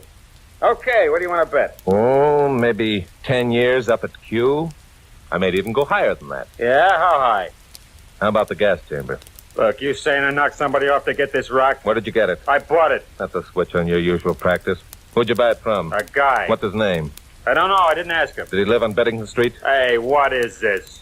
Who do you think you are coming in here and asking me questions? Take Get it out. easy, Bug. Take it easy. You know from past experience it's smart to answer my questions. Bill Meggs is on his way down here right now. I'm just trying to give you a break. What kind of a break? The man you bought that ring from is dead. Okay, so he's dead. Let him be dead. Who cares? He was murdered. Okay, so he was... What do you mean, murdered? Oh, look, Morgan, I didn't murder nobody, see? I got this ring strictly legit. Then you'd better start dreaming up some new alibis, because I've spent the morning busting your old ones wide open. Well, how do you like that? Boys, did you hear what this punk said? He says we ain't got an alibi. Max, you got that bill of sale? Yeah, sure. It is, boy. Hand it to Morgan. Take a look at that, news hound. It's a bill of sale for a diamond ring, ain't it? It's signed by the guy who sold me the ring. All you gotta do is compare that handwriting with his, and you'll find out what a jerk you are. Now, wait a minute, Bugs. This isn't... I ain't waiting for nothing, Morgan. You got your nerve coming in here shooting your mouth off. But I'm kind of glad you did. You know why? Because now I got an excuse to throw you out. A good excuse. And I ain't gonna be responsible for what you look like afterward. Boys, show Mr. Morgan the door. It'll be upstairs.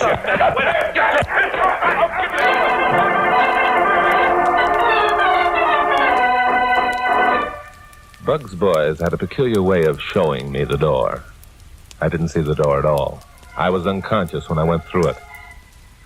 I woke up in an alley behind the 9th Street building. The sun was beating down full force on my face. Flies were buzzing around a cut above my left eye, and I was soaked through with sweat. I got up on my knees and peeled off my coat. There was an outside water faucet and a patch of shade on the west side of the alley. I crawled over there and soaked my head into the cold water. 5 minutes later, I was in a phone booth talking to Bill Meggs. That's right, Bill. That's the address. What? Am I sure? Was I ever wrong? Yeah, I am laughing, too. Okay, Bill, thanks. I'll be waiting.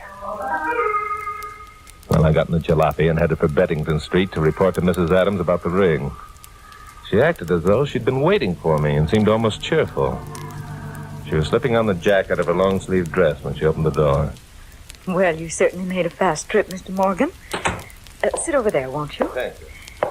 Did you find the man who bought my husband's ring? Yes, it was Bud Spencer, the gambler, just as I thought. Did he confess to murdering Mark? Well, no, Bugs isn't the confessing type.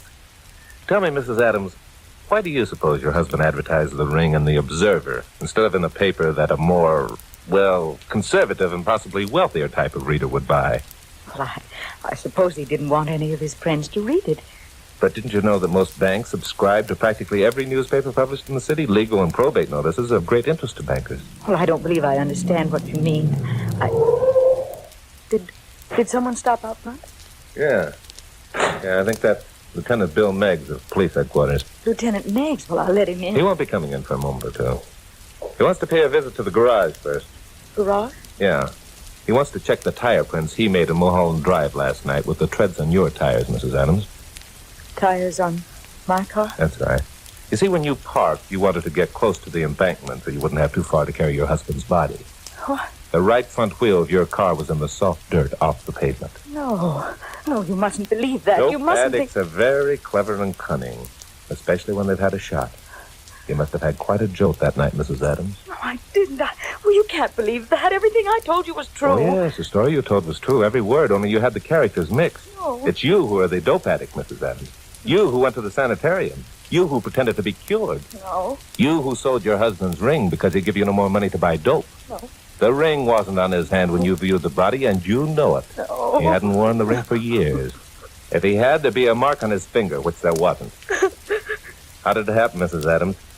Did he catch you trying to steal the ring? Or did he find your supply of junk and wouldn't let you have any? Yes. He took it away from me. I had to have some. I had to.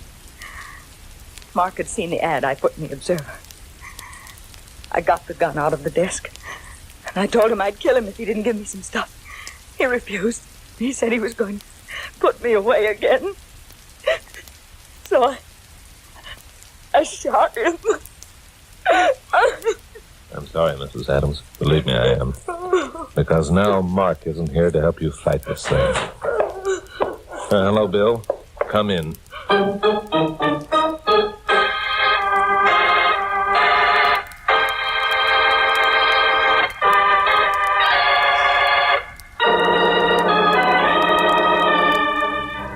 Well, sometimes the job of a newscaster isn't as pleasant as it might be.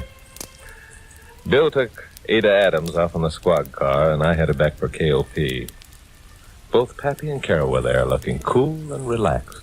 Oh, hello there, Chuck. Back so soon? What happened to your eye, Chucky boy? I ran into a door. Was it opened or closed? That's the typical question. Well, Pappy, I've got all the facts on the weather story. No kidding. How hot is it outside? 109. It hasn't been 109 since 1868. 5 people have died of the heat, 7 are prostrate, and a man fried an egg on Vine Street this morning. Well, that's great, Chuck. Make a good story, don't you think, Carol? Oh, I can hardly wait to hear it. Oh, you just try hard enough, and I imagine you can stand it, Glamourpuss. Well, I've got to get busy and bat this out on my typewriter. I'll devote the entire broadcast to You weather. will not? What? What's that, Pappy? All right. We apologize. We shouldn't have made you mad. Now, how'd you know? No what? Well, you'd have to rub it in, Chuck. Bill called and told us everything. Oh. We've been sitting here on pins and needles waiting for you to tell us how you knew it was Mrs. Adams who murdered her husband. Oh, that. So you've been sitting here in this nice, cool office all this time while I've been out in the sweltering heat. Oh, stop reminding us how you've suffered. What's the sweltering heat got to do with knowing about Mrs. Adams' guilt? Everything. It's sweltering hot outside. Mrs. Adams was wearing a black wool dress with long sleeves. Why? No woman in her right mind would wear such a dress in this heat. There had to be another reason. She wanted to cover up something. Marks made by a hypodermic needle. Well, shall I write the story on the heat, Pappy?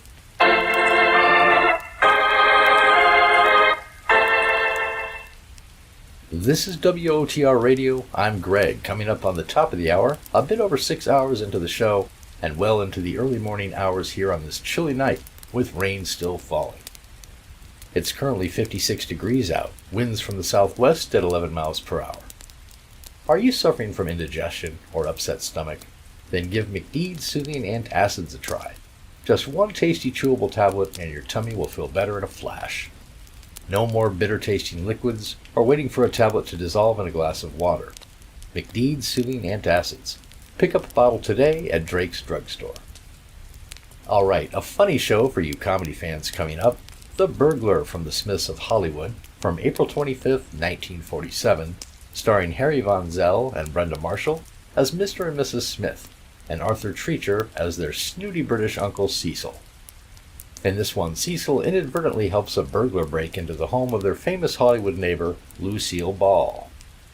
After that, I've got another great show for you, Dr. Christian, a medical drama that ran from 1937 to 1954 and starred Jean Herschel. In Operation in a Shack, Dr. Christian is on a fishing trip when he finds himself having to perform emergency surgery in a shack in a swamp to save a boy's life. I hope you're nice and cozy, dear listeners. This is Greg at WOTR Radio. From Hollywood, California, we bring you the Smiths of Hollywood. Greetings from the Smiths. It is usual by Jan Ford as Daughter Bumps, Mom, my piano she said I play like Paderewski. Brenda Marshall as Nancy Smith, He just means you're using both hands, dear. Harry Von Zell as Bill Smith. Bumps, I wish you'd finish piano practice. That piece is beginning to haunt me. It ought to. She's murdered it every day for the last 2 weeks. And that was Uncle Cecil, as played by Arthur Treacher. Yes, it's the Smiths of Hollywood. And anyone who tunes out is ours. Anyway, you might be glad you hung around. Lucille Ball is going to be with us. Relax, get ready for a different half hour of radio. Everybody still with us? You are? Wonderful. Then on with the Smiths of Hollywood. Now here's Bill Smith, a man who...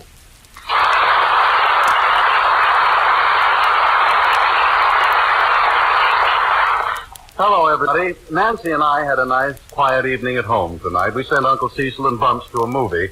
For the first time in weeks, we could listen to any radio program we wanted to. We could have the newspaper all in one piece, and it was nice and quiet.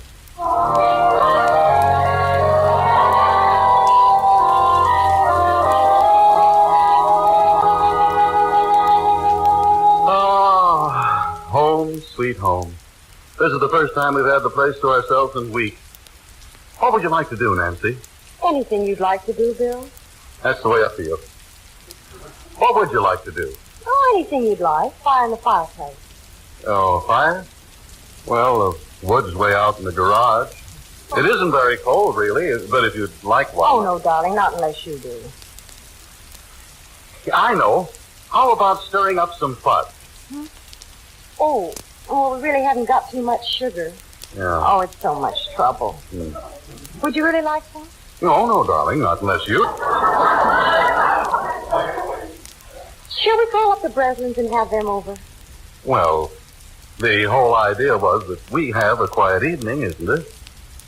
But if you'd like to call the Breslins... Oh, no, darling. I just thought maybe you'd like to see them. No. Not unless you do. I think if we were really going to call someone, we ought to call the Howards. They're more fun than the Breslins. You mean Mrs. Howard?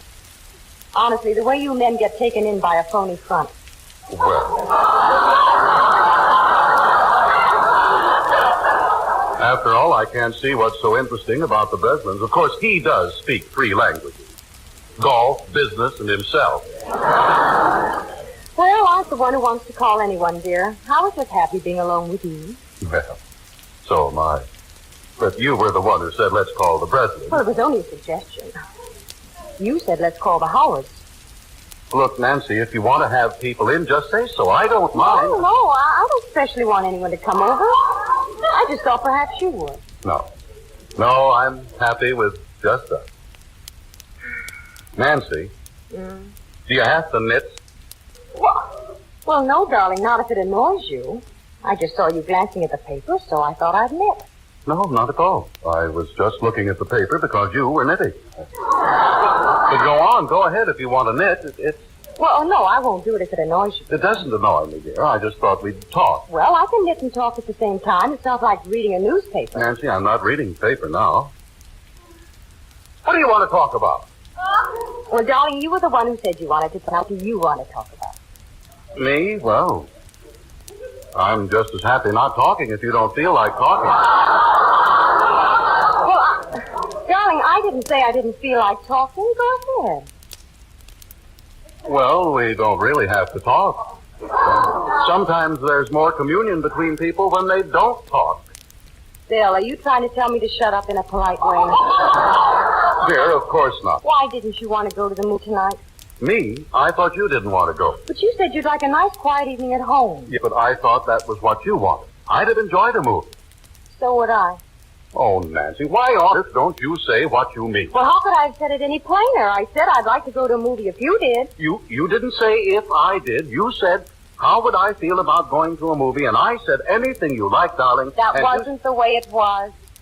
You said it might be nice to go to a movie with Bumps and Uncle Cecil unless I wanted to spend a quiet evening at home. And I thought that was what you wanted. Well, I don't see why you thought that, because I deliberately said, if you'd like to go to a movie that is not what you said.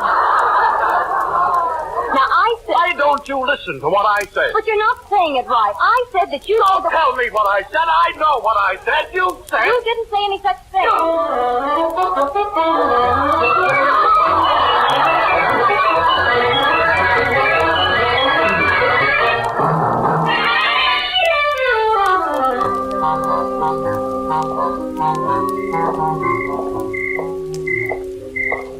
Uncle Cecil, that was a swell movie, wasn't it? Between your bubble gum and that sack of popcorn behind us, I didn't know what was going on. I knew all along who the real murderer was. Did you? Yes, the real murderer was the man who made the picture.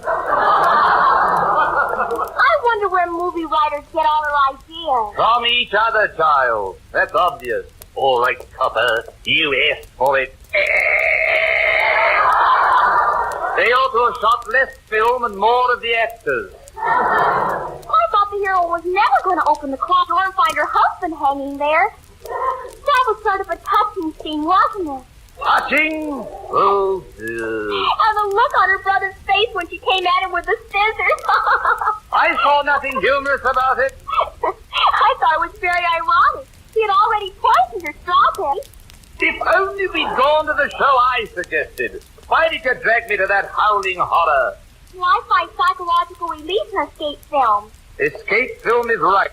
If I'd been alone, I would have escaped after the first reel. It was better than the one you wanted to see. Love in a penthouse. Girls, girls, girls.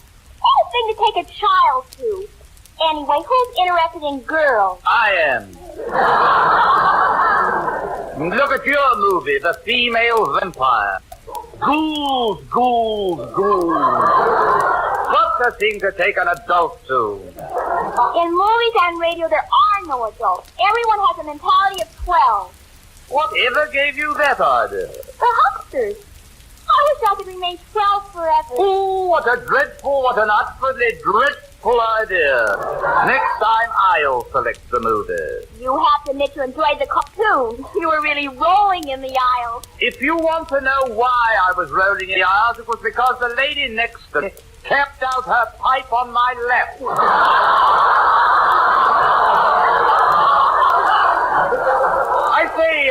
I say, look over there. Is that a chap trying to break in that house? Gosh, he's trying to get into a window. What do we do, Uncle Cecil? Oh, my dear chap, I say, what are you up to? It's rather obvious, isn't it? Yes, well, I suppose it is now that you mention it, yes. But I say you shouldn't go about breaking in people's houses, you know. What do you care? Do you live here? Oh, no, of course not, no. But you put me in rather an awkward position, old boy. You see, by rights, I should call a body. A bobby? Oh.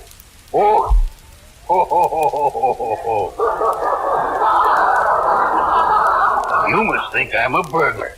No, fact is I'm locked out. I don't have a key with me. Isn't there anybody at home? Seems not. I haven't been able to raise anyone. Can't even raise a window. Oh, I say, what a dull fellow, yes. The wife's out gallivanting, eh, what? Well, how about the window above us, sir? Seems to be open. I know, but how am I going to get up there? Well, I could give you a boost. Well, that's very nice of you, but I think I'll wait. I get dizzy. Blood rushes to my feet. Oh, dear, what a pity. Well, perhaps I could make it. Let's try it, old chap.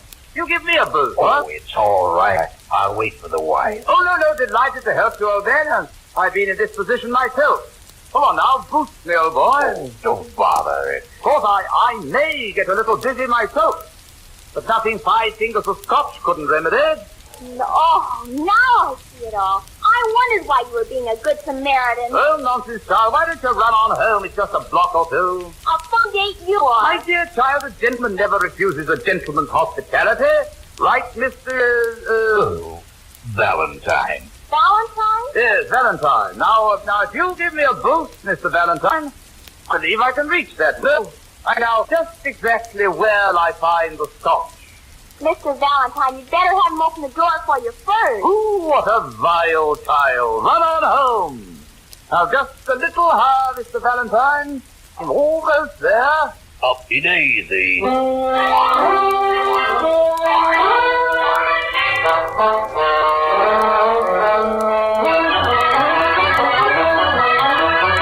Now, the last time, Nancy, You didn't say any such thing. You said you didn't want to go to a movie. I didn't. I said anything you want to. I said if you'd like a quiet evening at home. If you'd ever listened to me, I said I'd do anything you'd like to do, and all you had to do was to say what you want. I did say. I said plain as anything. If you want to go to a movie, I said. You made it quite plain to me that you wanted that evening at home, and I said I'd do it. But if you wanted to go to a movie, why didn't you say so? The last time I did say All right. We didn't go to the movie so we could have a quiet evening at home. Now let's have it. I'm gonna turn on the radio. All right, turn on the radio. Anything but this.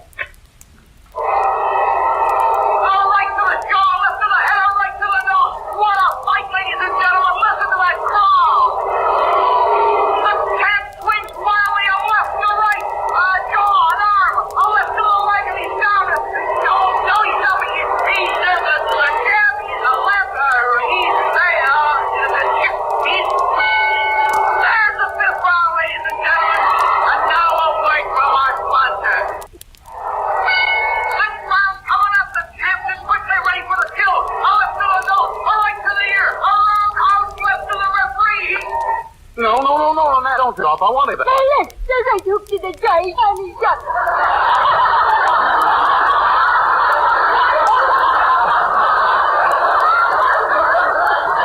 You want to listen to that for? You said just the other day you didn't fight. No, I like good ones. I didn't like sloppy ones. Well, it doesn't make any sense. Listening to people banging and pummeling each other.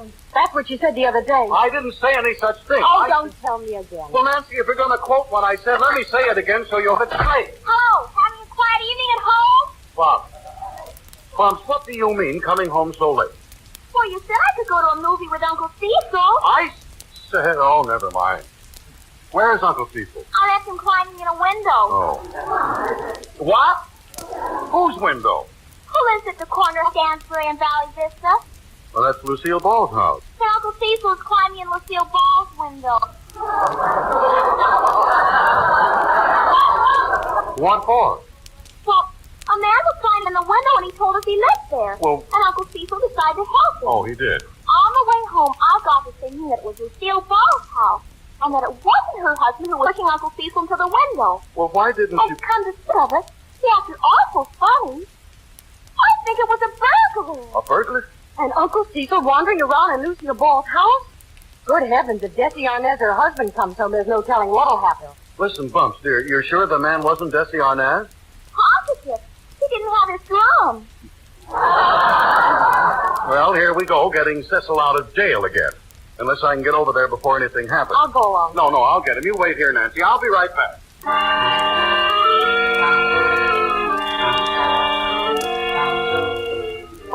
I say, it's devilish dark in here. I wonder where they hide their light switches. Oh, dear, what a place to put a table. Anyone coming in a window would break his neck if he weren't careful. So, Desi, is that you? Desi? What's a Desi? What time is it? Too dark in here to see my watch. Well, why don't you turn on the light, dope? An excellent idea, but where is the light? Did you by any chance stop and have a few with some of the boys? Oh, but that's an excellent idea, too. With what boys? What talking in that funny way for? Madam, I've been talking this way for years. Okay, so you've been talking that way for years. I don't want to argue. You woke me. Hurry up and get to bed. What? What's so strange about that? You are coming to bed, aren't you? Don't people usually go to bed at night? Fantastic place, Hollywood.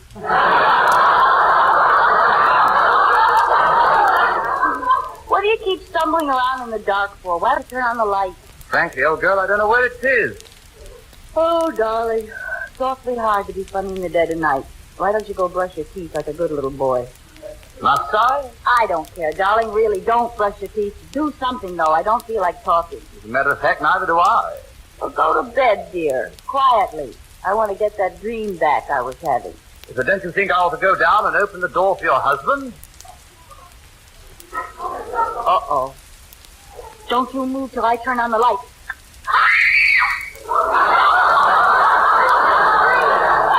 I say, am I that bad? Don't move.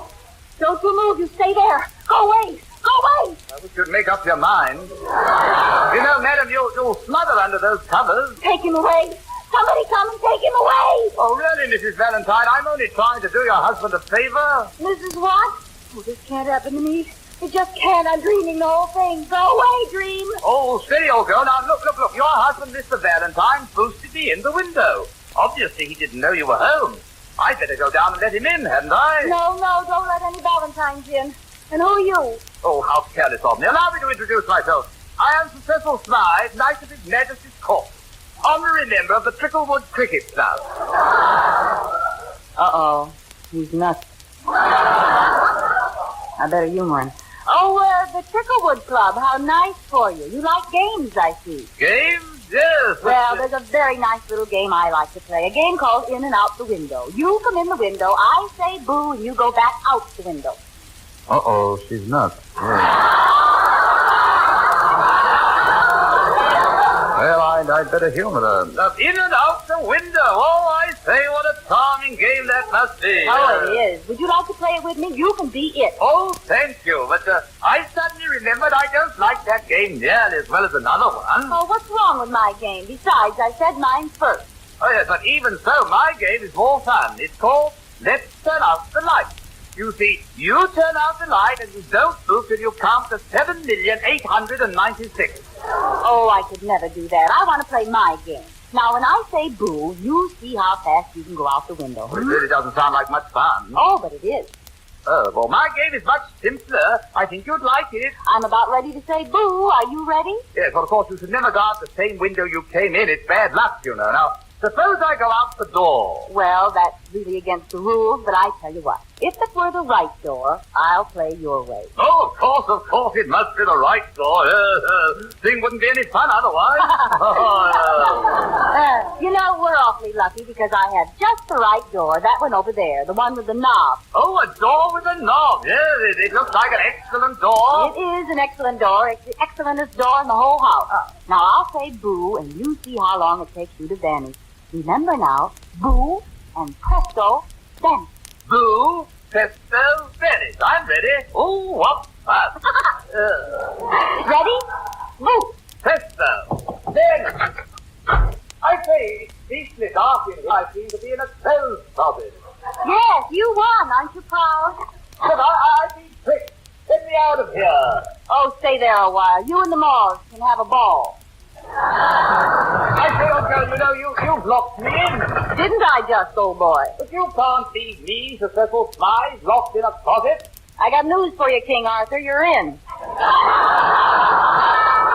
Ooh, this is getting to be Grand Central Station. A gal can't even spend a quiet evening in the quilt. Hi, Tommy.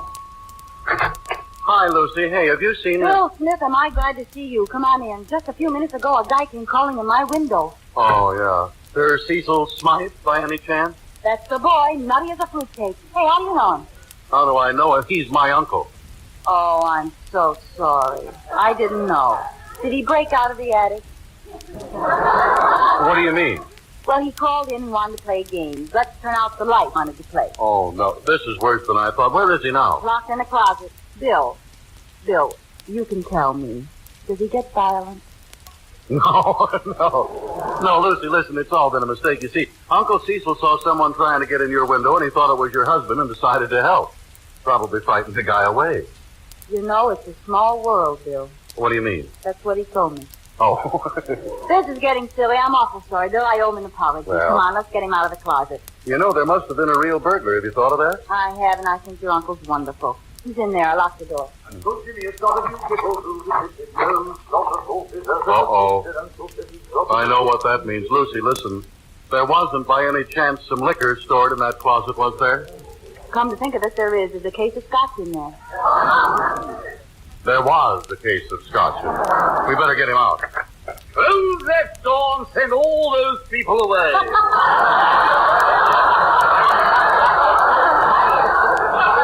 All right, Uncle Jimmy with the ruby tinted. Time to come home. Oh, William, home was never like this. Now listen. Now you go and find your own closet. But here, there's a biddy running loose around here who want to play in and out of the window with you. Watch out for her.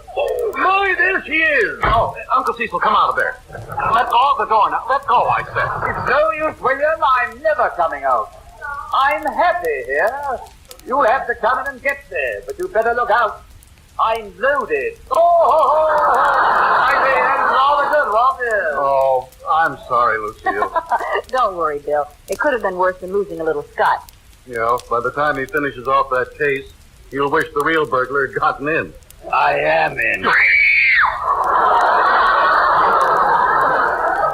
Please oblige me by putting up your hands. They're coming through the woodwork. The window, if you please. I am a burglar, not a termite. Bill, do something. Tackle him. Hit him. Gostle him. Me? I don't even know the man. Listen, you better do what he says, Lucy. He's got a gun. You are very sensible. Now, could either of you oblige me by telling me where you keep the jewels? The jewels? In this closet, don't you, Lucy? The closet's full of jewels. Man, why no? Lucy, the jewels are in the closet. Don't try to fool the nice burglar. If the burglar wants to steal the jewels in the closet, let him go in the closet and steal jewels. Thank you, my friend, but please, I dislike raised voices. It's bad for my profession. Yes. Lucy, admit that the jewels are in the closet. the closet, Lucy, so he can take the jewels and go. I beg your pardon. I really dislike doing this. Oh! Oh, you struck him. Bill, get up! He will. Later. Now, don't worry. I merely tapped him for the sake of silence. Now, let's see what you have in the closet. Please stand where you are. There's nothing in there but bottles and things filled with scotch. Well, I'll have a look. Is there a light in here? Let me leave it all right. There's one burglar who won't burgle for away. I say, William. I say, how clever of you to tip me off that way. William, don't just lie there. Come on now, speak up. He's knocked out. What sort of a game have you been playing with my nephew, madam? Tag with a blackjack? I didn't hit it. Burglar did. Oh, well, let's have a look at this burglar. Ooh, I say, a tragedy. What's the matter? You didn't kill him. No, but I killed a bottle of scotch. Oh, I should have hit him with an empty. Bill has explained everything. I'm awfully sorry I treated you this way. You've been wonderful. Oh, nothing, my dear woman, nothing. I saw my duty and I drank it. I did it. Is there anything I can do to repay you? You have saved my life. Well, come to think of it, yes. Anything you say, Sir Cecil. Well, let's play that game again, you know. I rather like it. You say boo, and I'll go back into the closet. And when they come to carry William home, they can carry me too.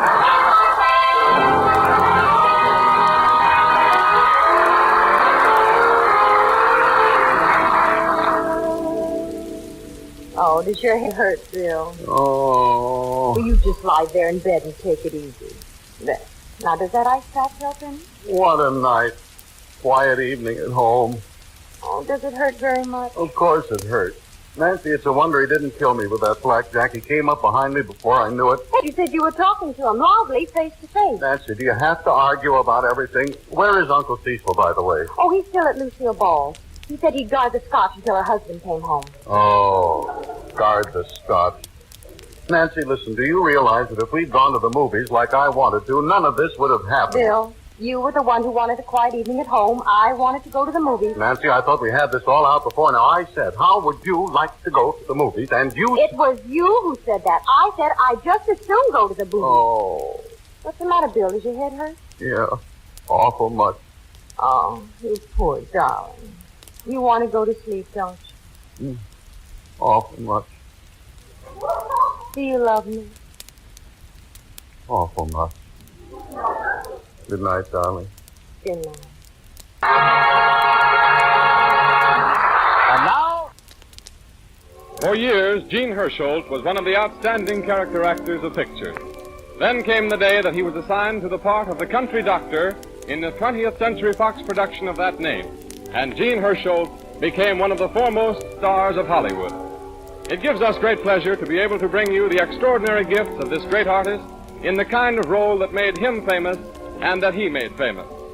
As Paul Christian, the doctor of River's End, Gene Hersholt has in store for you many hours of absorbing, heartwarming drama to high-spot your Sunday afternoons this winter. And so I give you Gene Hersholt.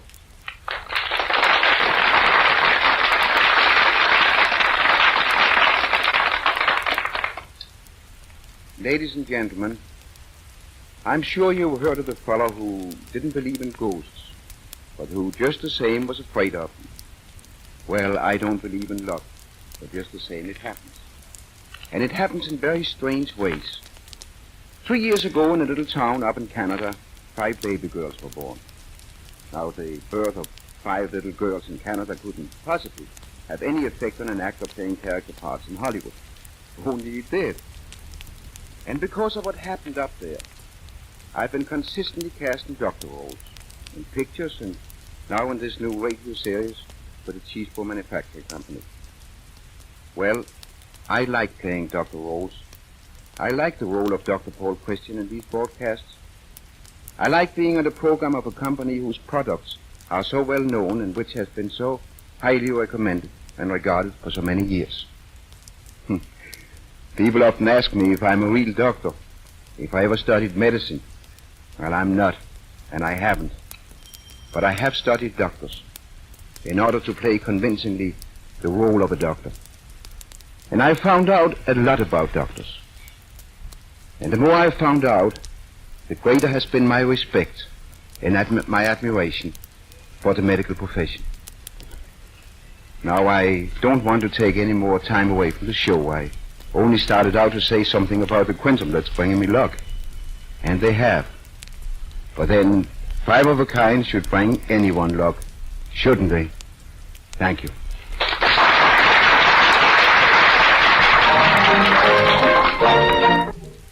And now, ladies and gentlemen, we take you to the little town of River's End, which sprawls carelessly at the crossways where the highway traverses the Sage River Road. The highway runs to the city 70 miles away, but the river road is the most traveled. Over this road, on this particular morning...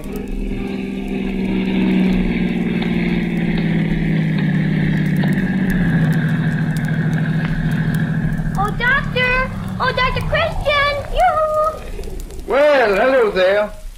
How are you, young lady? Oh, I'm all right, but my doll is sick. Why, you don't say. Here, let me have a look at her.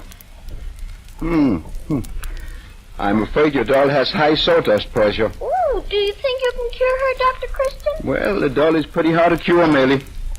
Now, let me see. She mustn't have any candy. No candy? No, you eat all the candy yourself.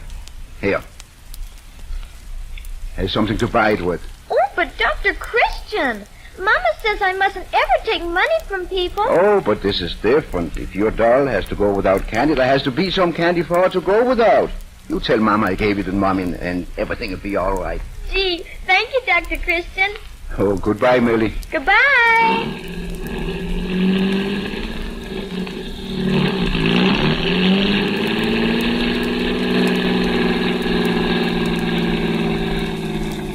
Oh, Dr. Christian. Morning, Mrs. Tansy. Oh, Doctor, I got that letter about your bill and Oh, now don't worry about my bill. Judy Price wrote that letter. She's back from business college and, well, she has sort of wished herself on me as my office girl. Oh, the letter was real nice, and I do want to get the bill settled just as soon as I can. Well, how much is that bill? $10. Well, Mrs. Tansy, things being as they are, I'll make you 50-50 proposition. I'll forget half of that bill. Oh, I thank and you. And you forget the other half. Goodbye, Mrs. Tansy. Oh, but Dr. Christian. Dr. Christian,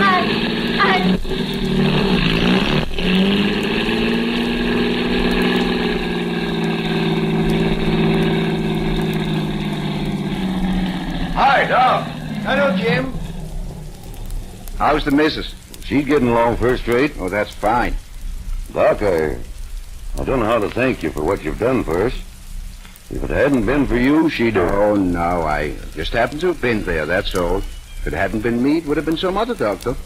Well, just the same, I ain't much on making a fancy speech. Oh, no, don't try, Jim. I'm the darnest person to sleep through a speech you ever saw. But I want to do something, Doc. You can't pay that kind of a debt just with money. I owe something more. That's right. But it isn't me you owe. Sometime, some way, you'll see your way to pay that debt. I see what you mean, Doc. Goodbye, Jim. Goodbye, Doc.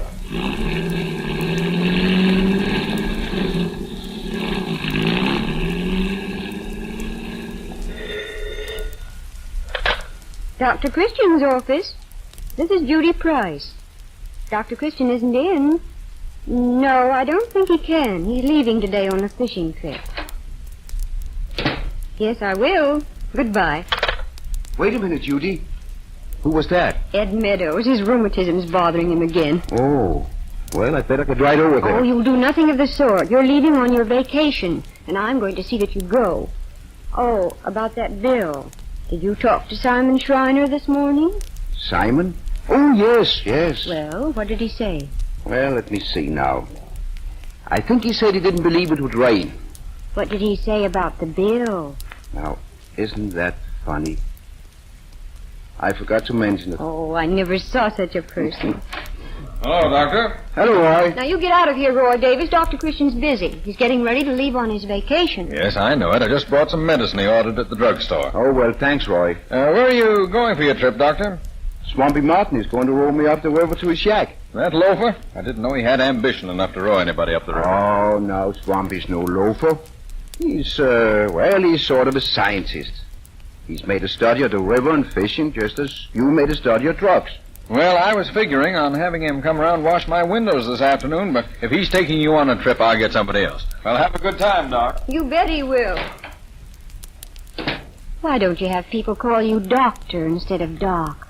After all, you're a physician, a graduate of medical school. Oh, no, Judy.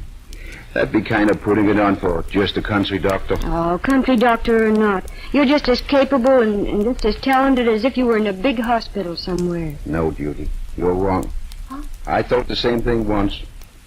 But that was a long time ago when I first came here with a nice new leather satchel full of shiny instruments and a head full of ambitious notions. Oh, I was only going to stay for a little while just to get experience. And then I was going to be a surgeon, a great surgeon. The world was going to hear from me. Well, you see... If you're trying to make me believe you're a failure... Who said anything about failure? Why, there are all sizes of jobs in this world. We can't all do the big ones. Somebody has to take care of the little ones. Say, isn't that Mrs. Withers coming across the street? Oh, she can't be coming here. She told me only yesterday how good she was feeling. Ever so much better. Oh, but you don't know Mrs. Withers. When she feels good, she usually feels bad because she knows that after she feels better, she'll always feel worse. Oh, she is coming here. Are your fishing things packed? Yes, but... Go on in the back room and stay there. Oh, but Judy, wait a minute. I'll take care of Mrs. Withers. Oh, but listen. Go on in the back room and hurry. Oh, good morning, Mrs. Withers. Oh, hello, Judy. A nice day, isn't it? Yes, I suppose it is for them as can enjoy it. Isn't Dr. Christian in? Well, he's not here in the office. Oh, then I'll wait. Might as well suffer here as in any other place. In what places do you usually suffer, Mrs. Withers? Oh, I suffer all over, Judy. Well, you must get around quite a bit. Oh, but I'm used to pain. I could stand it if it wasn't for those spells I have. Oh, when they come on, they're terrible. My mind's a blank. So I've heard. Judy, did you ever have everything go black and hear a roar and sound in your ears? Yes. Once when I went through a tunnel. Oh, they last for days sometimes. Well, I only come out of them just long enough to eat. How long will I have to sit here and wait? About 5 days. He's going on a fishing trip. Oh, why, he can't do that. He can't go. I've got to see him. Call him back. If you think I'm going to spoil Dr. Christian's vacation just so you can enjoy one of your spells, you're mistaken. You can put your spell off. Oh, no, Judy. No, if I have a spell, I'll die. I'll die before he gets back. Oh, no, you won't. In fact, I'll guarantee that on the day he returns, you'll still be alive and kicking. Quit feeling sorry for yourself. What? What did you say? I said stop feeling sorry for yourself. There's nothing the matter with you. Why, I never... All you're after is attention. Why, you just want people to wait on you. You snipperty younglings. You can't talk to me like that. Why, what do you think I am? An empty-headed dodo? You're getting warmer. Oh, you just wait. Wait until Dr. Christian comes home. I'll tell him about this. I'll tell him plenty. Judy! You can come out now. Has she gone? She's gone. And Swampy Martin's waiting for you at the river. So you better hurry. I'm leaving right away. Promise me you'll have a good vacation. And the rest of your life. I promise, Judy, because if I don't, I know you'll be nagging me for the rest of my life. Vaseline products need no introduction to any home listening in with us today. They are simple, inexpensive, useful home remedies for many little ailments. Teach your children to avoid infections and serious troubles by reaching for the Vaseline petroleum jelly as soon as they receive even a minor wound. If the wound is slight, it may be cleansed under running water and Vaseline jelly applied immediately, and the chances are that healing will be rapid, clean, and complete. If the wound is a penetrating wound, such as a wound caused by a nail, call the doctor at once. He will, of course, approve your use of this product for first aid treatment. Now we return the microphone to Dr. Christian and his guide, Swampy, who are bound for a fishing trip up the river.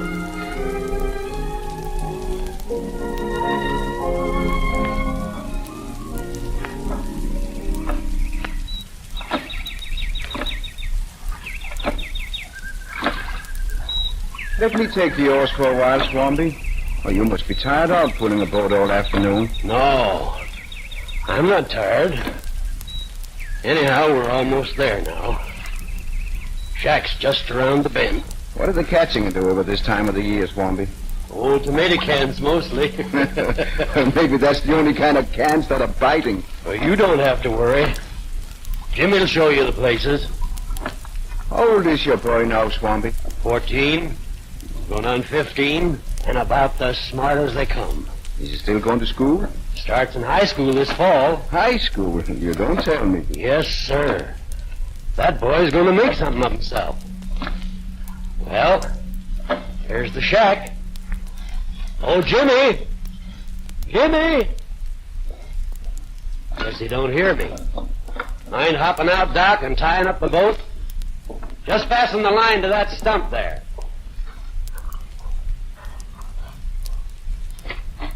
Wait here a minute, Doc. It's dark as all get out in there. I'll go in and light a lamp. Can't figure where Jimmy is. Well, maybe he's out catching us a mess of fish for supper. I wouldn't mind sitting down to a nice... Doc! Doc! Huh? He's in here. What? Jimmy, laying on the floor, all doubled up. He Come on don't with that know lamp. me. Come on with that lamp. Jimmy. Jimmy. Wait, don't touch him. Doc, what do you think is wrong? Hold the light down here. How long has he been sick? He ain't been sick. He had a kind of a stomachache the day I left, but he didn't say much about it. I thought it was just something he had. He's been here alone for 2 days? Where's the nearest phone? I don't know. There's nobody living around here. Then how far to the closest road? 4 miles, maybe 5. Well, we've got to get him back to town. The river's the quickest way. Well, that'll take 3 or 4 hours. Doc, what's the matter with him? Appendix. Ruptured, I think. Is it serious, Doc? Swampy, can you stand some bad news? Jimmy's going to die. Die? Oh, no, Doc. There's 1 chance in 10 an operation could save him. But he'd have to be fast. And we're hours away from River's End. 70 miles from the nearest hospital. But you're a doctor. I haven't the equipment, Swampy. I haven't the right kind of tools. The things to work with. Well, even if I had, I wouldn't dare to risk it here. This is a case for a skilled surgeon. But you can do something. I'm sorry, Swampy. There's nothing. Jimmy, it's me, your dad. He don't answer me. Don't even open his eyes. He was such a smart little fella, Doc. So bright and cheerful like. And so grown up acting. He didn't hardly complain at all about being sick the day I left.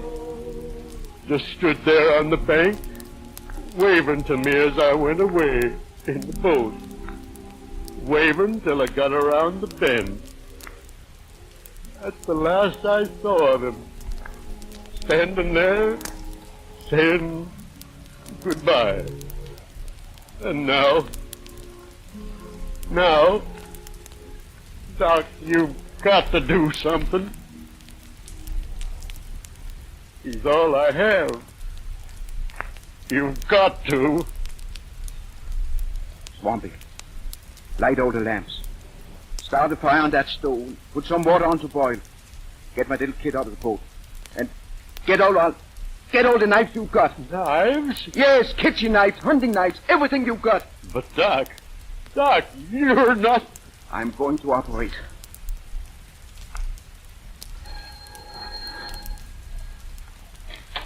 How do you do? Good afternoon. Say, this is Dr. Paul Christian's office, isn't it? Yes. I'd like to see the doctor. Dr. Christian isn't here. Say, what about the operation he performed? Operation? What operation? Oh, come on now. You might as well talk. We're going to catch up with Christian sooner or later anyway. Now, listen, if you don't want to tell me about the operation, tell me where he is. He's on a vacation. Okay, have it your way. But just the same... Pardon me a moment. There's someone at the door. That's all right. I'll be getting along. But I'll be back. Oh, come in, Mrs. Withers. I suppose I'll have to wait again. No, this gentleman is just leaving. Well, Mrs. Withers, I see you're still here and alive. Yes, I'm here. But that's more than you'll be when I talk to Dr. Christian. Where is he? Still fishing. Fishing? That makes a nice story. You know as well as I do that Dr. Christian hasn't been on a fishing trip at all. What? Just look what the morning city paper has to say. Where? Right there, under visitors in the city. Dr. Paul Christian of River's End was seen coming out of the Palace Hotel last evening where... Was seen coming out of the Palace Hotel. And I don't think it's possible to come out of something that you haven't gone in. Oh, I don't know. What about a chicken coming out of an egg? Oh, well, chickens have nothing to do with it. You've lied to me, deceived me. Who's deceived who about what? Oh, Dr. Christian. Oh, Judy, she's deceived me about chickens coming out of eggs and... Oh, I'm going to have a spell. Oh, no. Oh, I am. Oh, Doctor, I feel awful. Here now, sit down. Just relax. We'll see if you're running a little fever. Open the mouth. Now close. That's it, Judy. Get my stethoscope, will you? Thanks. How was the trip?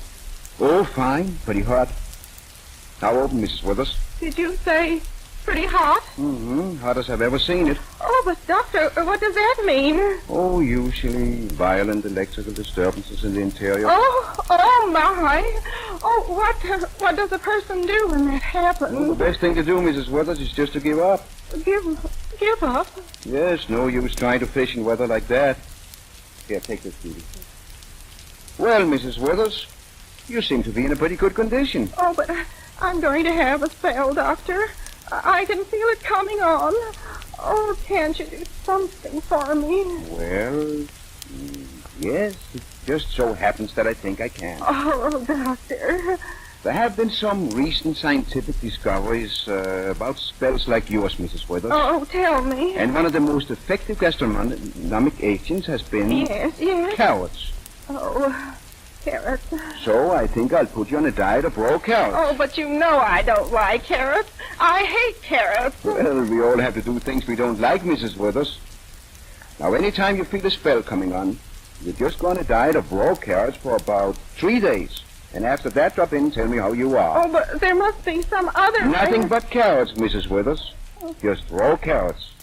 And don't come in until you try them for 3 days. Oh, yes. Goodbye, Mrs. Withers. Oh.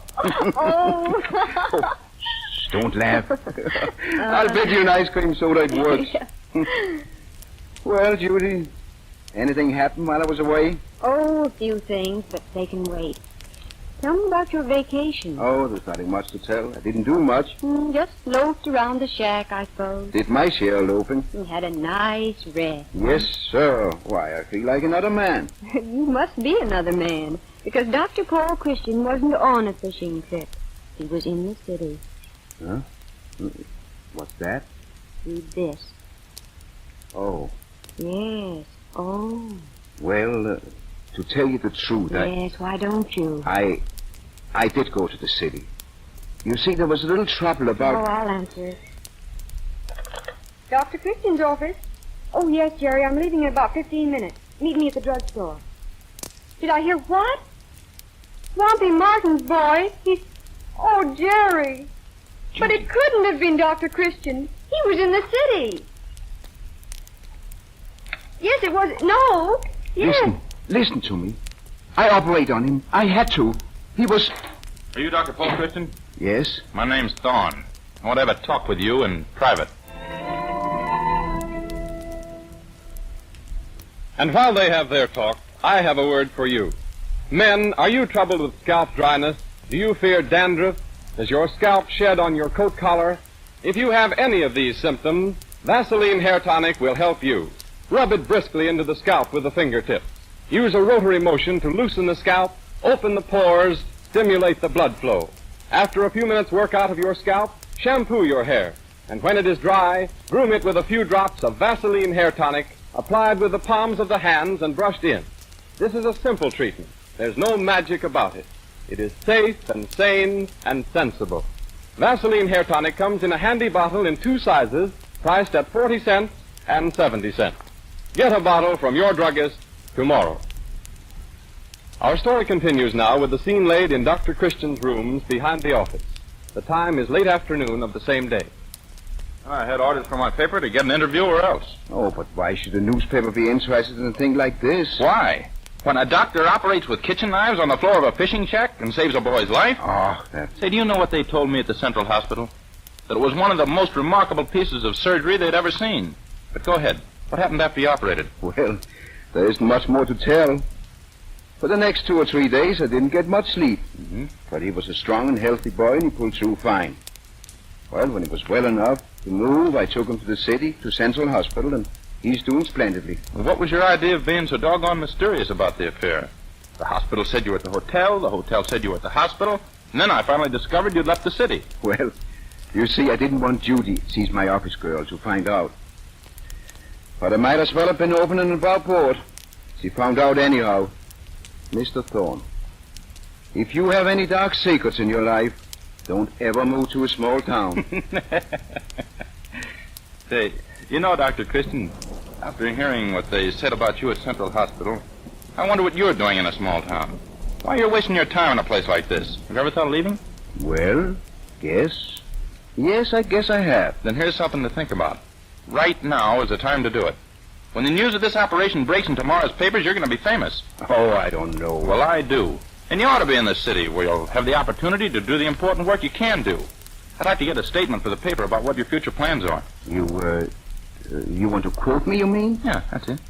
Well, you can say that I've been very happy here in River's End. Oh, it's such a nice little town. But then, of course, I know there's no big opportunities here. I know that as long as I stay, I'll just be a country doctor. So when do you plan to leave? Next week? No, I couldn't get away next week. Maybe in a month, huh? I'm afraid not. Fact is, I don't think I can get away at all. You can't get away at all. You mean you're staying here? But why? You see, well, a patient of mine, Mrs. Withers, she's going to have a spell.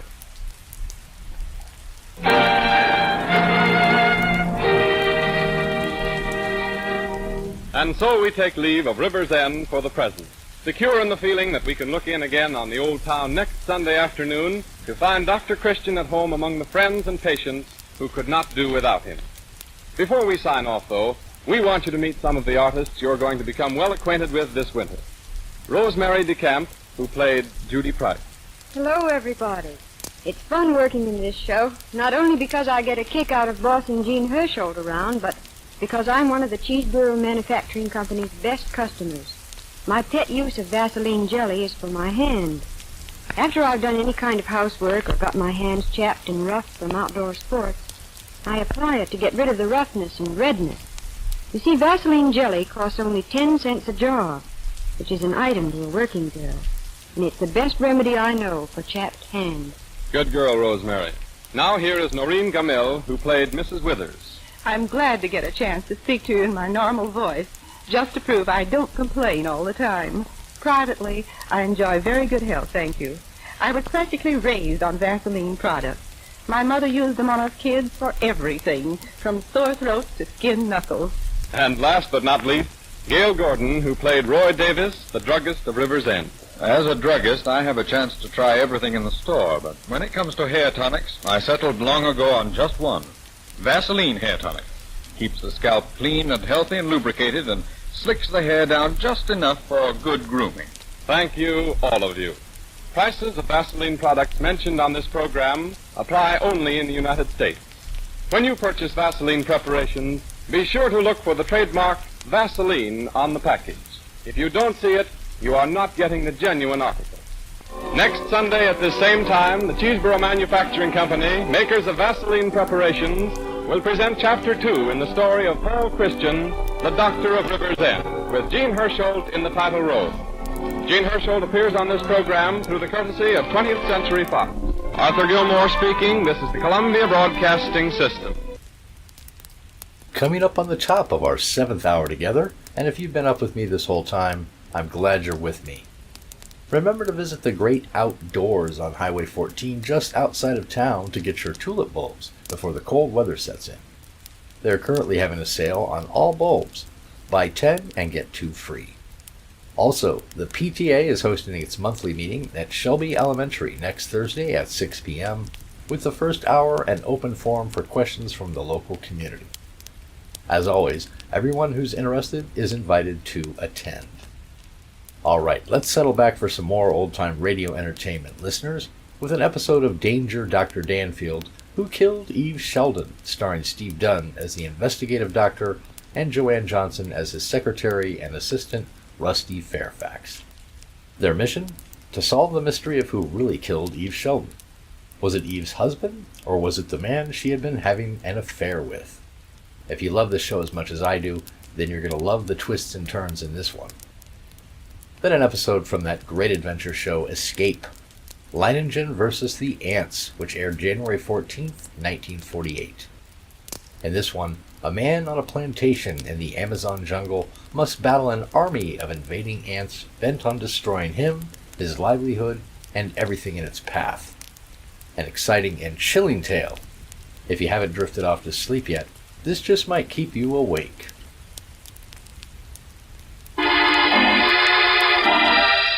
Danger, Dr. Danfield. Danfield, my wife was murdered, and there's the man who did it. Oh, don't believe him, Doctor. I didn't do it. Then who killed her? He did. He arranged it purposely to put the blame on me. The gun in my hand, the witnesses, he planned it that way from the beginning. Dr. Daniel Danfield, student of crime psychology, has many times provided police with a solution to a baffling case. And at times, too, the alert Dr. Danfield has found that his pet theories on the workings of the criminal mind must be subject to change without notice. There's an interesting case ahead for the young doctor today. Let's see how he handles it. At the moment, we find Dr. Danfield in his study dictating to that precocious secretary, Rusty Fairfax. The problem of an increasing crime rate cannot be solved by so-called improved methods of apprehending the criminal. We must seek first to check the causes of crime, to detect the crime before it's committed. Now, how's that sound? Do you want my honest opinion, Doctor? Well, certainly. I think it's pretty stuffy. Stuffy? It's the truth. You ask for my opinion. In other words, Miss Fairfax, you think this is going to be a dull speech. You think my audience is going to be bored. I don't think they'll be bored. Before that happens, they'll all be asleep. Great. You know, Rusty, sometimes I wonder if there's anything under that lovely red hair of yours except skull. Oh, there have been times when you mentioned certain points of interest. Please don't change the subject. I'm trying to make plain that the crime problem is anything but a dull topic.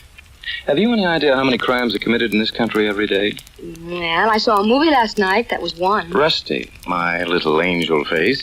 In the United States of America, a crime of violence is committed on the average of once every 8 minutes. No. Yes. And a good percentage of them right here in this city. Oh, it's impossible, Dan. Well, I have a lot of fancy figures from eminent authorities to prove it. That's what's wrong, Rusty. People won't believe these things are happening all around them. They have to be made to understand, to realize Oh, that... how can you make them realize? Look out the window. The sun going down over the city. You couldn't make anyone believe that in that beautiful scene there's crime. But there is, Rusty. How do we know what's going on behind those thousands of windows? Anything can be happening. Absolutely anything. Just a moment. Who is it? Who's there? Who is it? Oh, it's you. Why didn't... Oh. Why do you have that gun? What are you going to do? Oh, put it down. Don't shoot! Don't!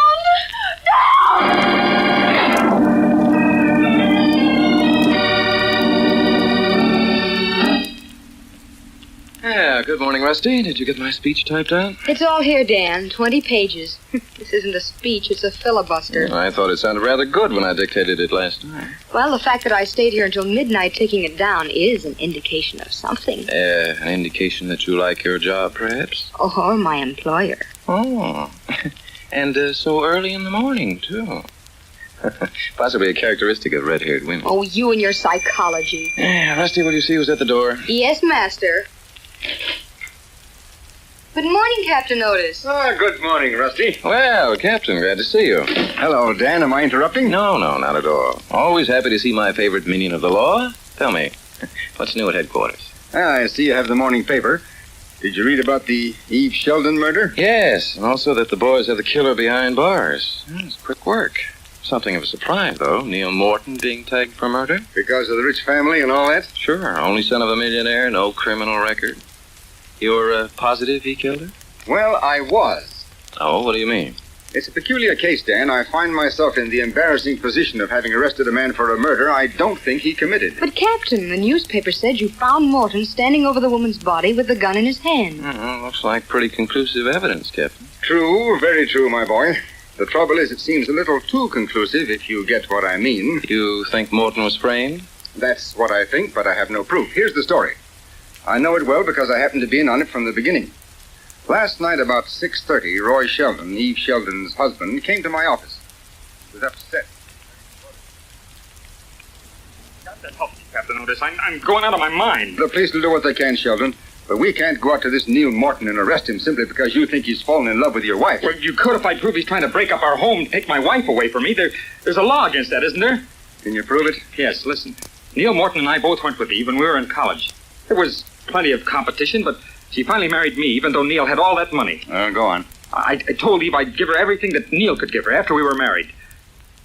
Well, it didn't work out that way. I had a lot of bad luck. So Eve decided she'd made a bad choice. Huh? Yes, Neil helped her. He kept dragging us down to that estate, showing off his cars and stables, his servants, rubbing it in. I appreciate your problem, Sheldon, but I still see nothing to justify a criminal charge against Neil Morton. But you will. Tonight, in half an hour, Neil is coming to our apartment to get Eve's decision. Decision? Yes. 2 days ago, I overheard them talking. Neil was trying to sell Evie the idea of divorcing me and marrying him. Apparently, he'd been trying to talk her into it for weeks. She promised to give him her answer tonight. Well, what do you want me to do? Wait. Tonight, I'm supposed to be at a lodge meeting. Neil is coming at 8 o'clock. Oh, but Mr. I'm not Sheldon... asking you to snoop. Just come with me. We'll wait outside. I won't even ask you to go in. Unless there's a good reason. I still don't think this is a job for the police, Sheldon. But if you wish, I'll go with you.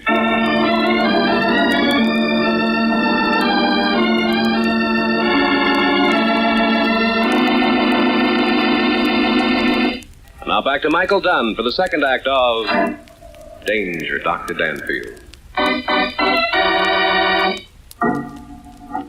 Well, it's an interesting story so far, Captain. How'd it end? Just the way you read it in the newspapers.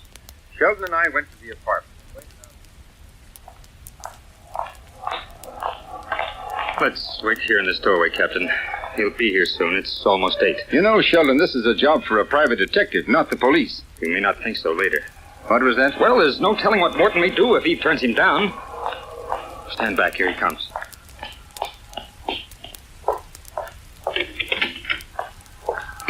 Now, come with me. Aren't you rushing things? We've got to follow him in. But it seems to me you ought to give the man a chance. No, he won't beat around the bush. He'll have her answer ready when he steps in the door. Let's go.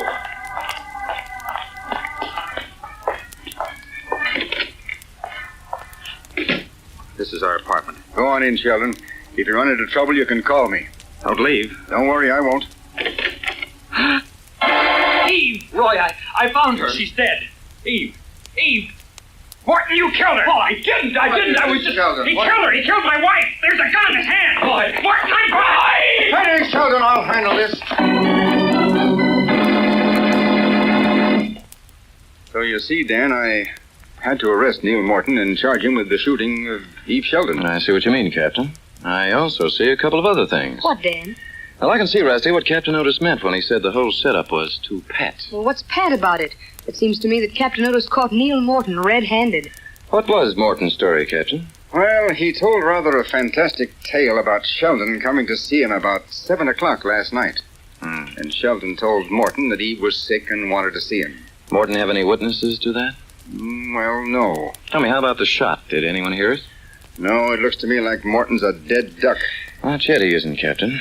Now, as I understand it, there was only one set of fingerprints on the gun. Yes, Morton's. That's one of the problems. Yeah, doesn't it strike you as rather strange? Morton must have had the gun in his pocket when he entered the room. Now, even though his sole purpose in being there was to murder Eve Sheldon, he would have had to handle the gun several times. Yeah, so Morton's fingerprints should have been all over it. Right. Prints would have been made when he put it in his pocket at home, when he took it out of his pocket, and when he held it in firing position. And the fact that there was only one set of prints would indicate that the gun had been wiped clean before Morton touched it. Exactly. Looks to me as though Morton came into the room, found Eve dead on the floor with a gun beside her, and instinctively picked it up. At which point Sheldon arrived and began yelling bloody murder. Well, it's still only a theory, Dan. It doesn't prove that Neil Morton didn't kill Eve Sheldon, and it doesn't prove that anyone else did. I can't see that we're any better off. Oh, but we are, Rusty. We're reasonably certain that it wasn't Neil Morton who killed Eve. Now, the next thing to do is to have a talk with Roy Sheldon. Let's go, Captain.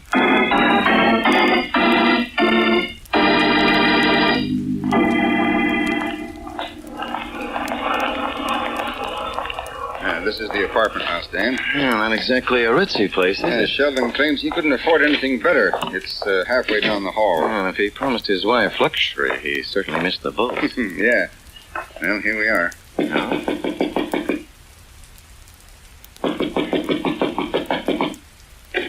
Yes? Oh, Captain Otis. Hello, Sheldon. This is Dr. Danfield, the crime psychologist. Crime psychologist? May we come in? No, Could you come back some other time after all? Sorry, Sheldon, this can't wait. Captain, the least you can do is respect a man's grief. We do respect your grief, Sheldon, but we also respect the possibility of a miscarriage of justice. Oh, where was the body lying, Captain? Oh, over there by the window. I resent this. Oh, sorry, Sheldon. We're just making sure that it was Neil Morton who murdered your wife. Making sure? You saw him do it. The only thing I saw was Morton standing over the body with a gun in his hand. Sure, and his fingerprints were on the gun. The bullet came from the gun. Shut up.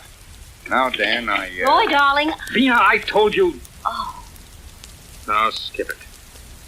This is Vina Rosalind. She's a friend of mine. Oh, friend, eh? Do all your friends call you Roy, darling? Roy, who are these men? I'm Dr. Danfield, Miss Rosalind. This is Captain Otis of the police department. Oh. We're here to ask Mr. Sheldon a few questions regarding his wife's death. Ask him questions? But Neil Morton killed her. I saw him go into the apartment. Oh, did you, Miss Rosalind? Sure I did. I was just going into my room when he came along the hall and knocked on Roy's door. Where is your apartment, Miss Rosalind? Across the hall, 2 doors down. Did you see Morton enter this apartment? No, I didn't actually see him go in. I couldn't just stand there and stare at him. Of course not. What did you do? What difference does it make? Don't answer him, Vina. Keep quiet, Sheldon. This is important. Go ahead, Dan. Actually, Miss Rosalind, you're not sure that Morton entered this apartment. Oh, yes, I am. After I entered my own apartment, I stood near the door, listening. Oh? What did you hear? I heard the door open, Morton go inside, and the door closed. Tell me, how long was it after that Sheldon and Captain Otis arrived? About 2 minutes. Oh, that's close, Dan. Sheldon and I weren't more than a couple of minutes behind Morton. So that settles that. I was with Captain Otis all the time. Not so fast, Sheldon. Miss Rosalind, were you standing at the door listening between the time Morton entered this apartment and when Captain Otis and Sheldon arrived? Yes. How long would you say it was after Neil Morton entered the apartment before you heard the shot? The shot? Why, There was a shot, wasn't there? Why, I suppose. You're crazy. Of course there was a shot. There had to be. Tell him how long it was before you heard it, Vina. Well, I don't know. I mean, it couldn't have been very long. Are you telling me that you know exactly how much time passed before Sheldon and the captain arrived, but you can't say when you heard the shot? Why don't you leave her alone? How can you expect her to think firing questions at her that way? The answer to that is simple. Miss Rosalind is confused only because she didn't hear the shot. There wasn't any shot. Wasn't any? There had to be. That's right, Sheldon, there had to be. Well, there's a bullet hole, there must be a shot. But when the shot was fired is a different thing. Now, sorry to disappoint you, Mr. Sheldon, but I think that if Neil Morton came here last night with murder on his mind, he was a little too late.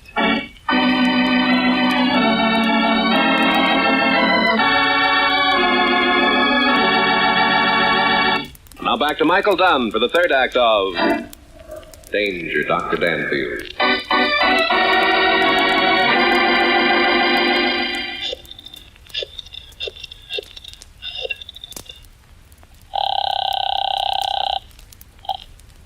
Dr. Danfield's office. Hello, Rusty. This is Dan. Dan, where are you? I'm at a drugstore near Morton's place.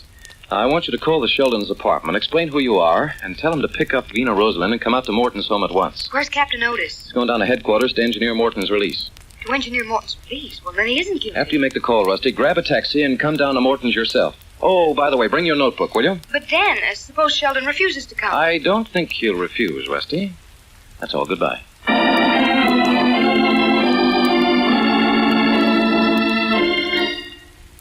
Yeah? All right, I get it. Yeah. Who was it, Roy? Danfield's secretary. He says Danfield wants us both to meet him at Morton's house in an hour. Why? I don't know. Roy, are we going?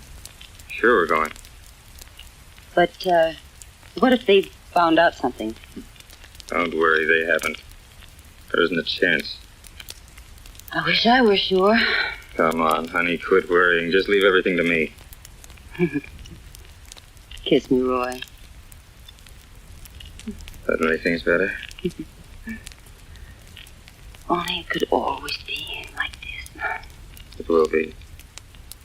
No one's ever going to know. Unless... Unless what, Roy? Lena, what'd you do with the gun? Gun? What gun? After you shot Eve. After I... Roy! Okay, you don't have to tell me. It's probably better that I didn't know. Roy, you're not trying to say that I... Oh, no, you can't be that rotten. What do you mean, that rotten? What are you talking about? You know what I'm talking about, saying that I shot Eve. Oh, stop putting on an act. We're together in this thing. We were together. But if you think you can put the blame on me, why, you cheap double-crossing... Are you accusing me of murdering Eve? You bet I am. You did it, and I'm just the girl who can prove it. You little... Skip the act, Roy. I'm Vina, remember? The only witness you've got. Shut up! Oh. Okay, Roy, if that's the way you want it. Come on. Let's go over to Morton. It looks like Danfield is going to hang out the wash, and I want to be there when you go through the ringer.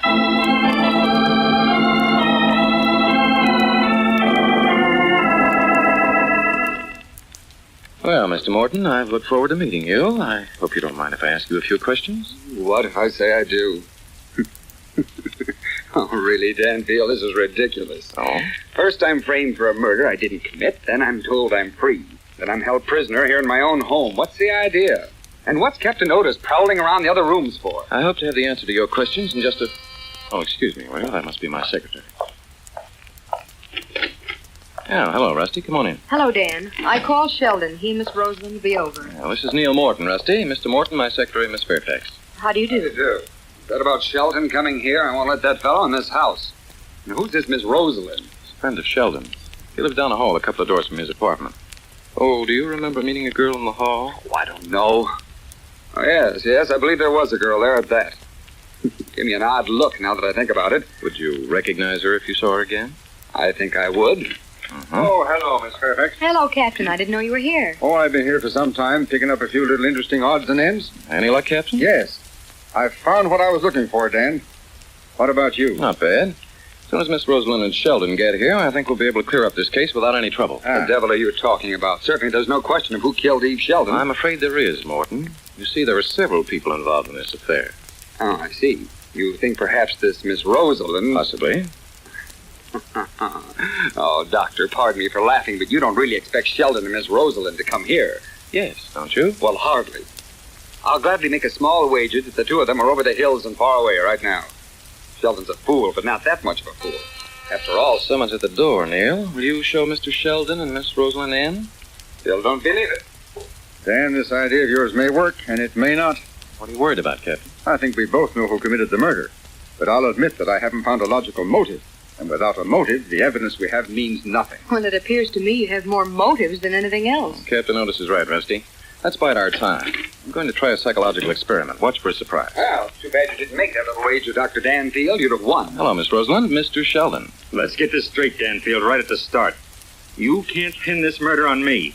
I have Captain Otis as a witness. I was with him at the time it happened. All right, then you'll have nothing to worry about. Besides, would I have come here if I had anything to do with it? Well, perhaps you came to defend yourself, which means that Miss Rosalind is here for the same reason. I don't have to defend myself. I don't know anything about it. Well, Dr. Danfield, you have the stage all set for the great final scene.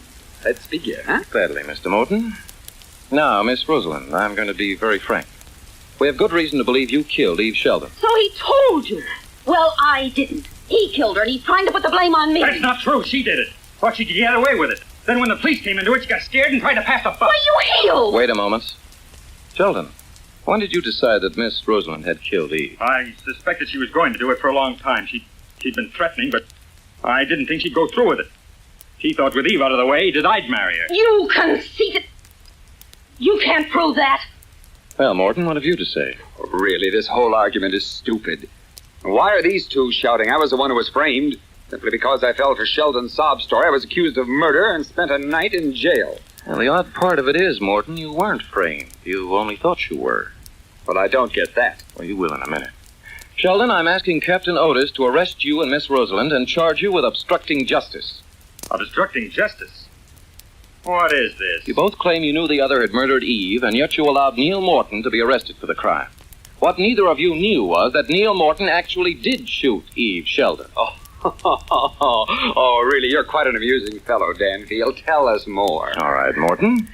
Captain, what was it you found in Morton's bedroom? A silencer. Here it is. Recognize it, Morton? Well, of course. It's mine. I've had it for years. So what? So you used this silencer on the gun with which you shot Eve Sheldon yesterday evening. That's very interesting. Unfortunately, it isn't true. Oh, isn't it?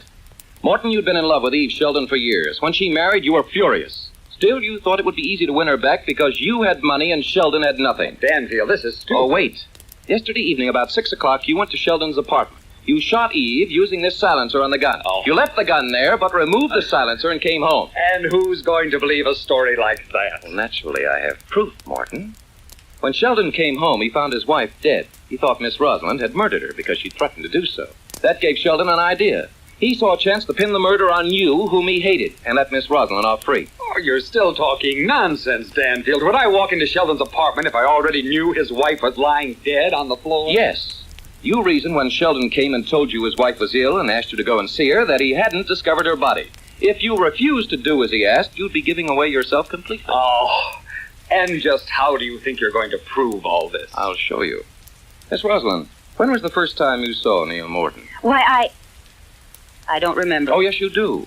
You saw him enter the apartment for the first time last night about 6 o'clock, didn't you? Well, there was a man, but I didn't know... You didn't know it was Morton because it was the first time you'd seen him. Later on, you said you recognized him when he came back the second time. That's right, Dan. Miss Rosalind had to see Morton twice in order to recognize him the second time. Well, Danfield, it's really quite a story.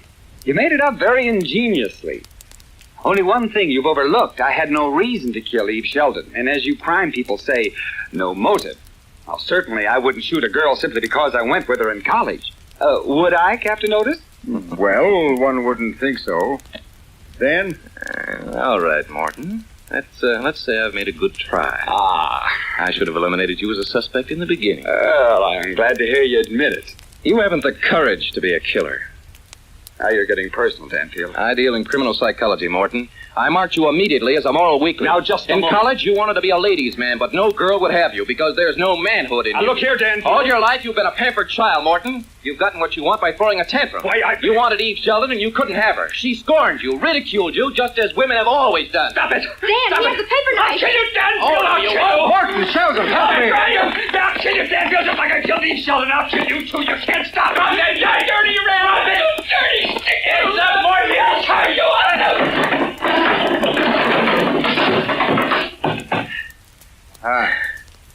Nice punch, Dan. He's out cold. Well, Captain, there's a successful illustration of applied psychology. Well, you can call it psychology, Dan, but it looked to me like a perfect left hook.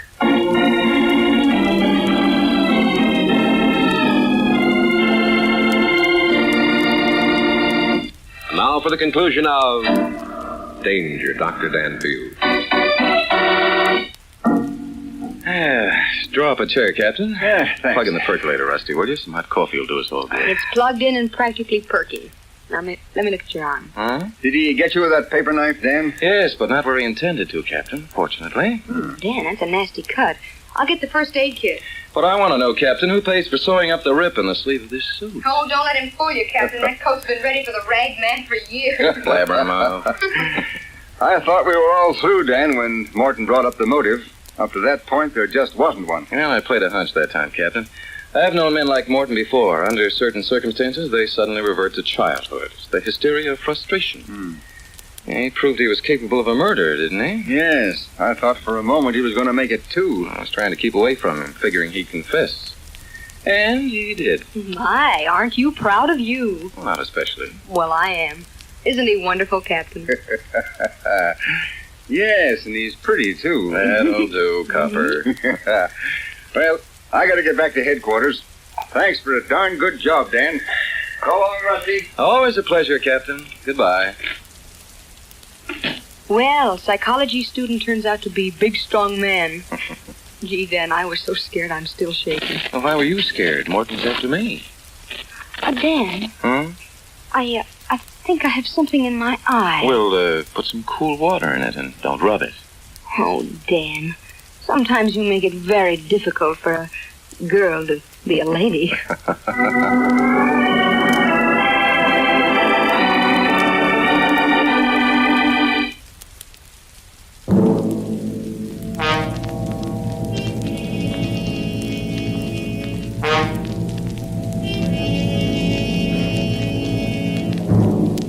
You are isolated on a remote plantation in the crawling Amazon jungle, and an immense army of ravenous ants is closing in on you, swarming in to eat you alive.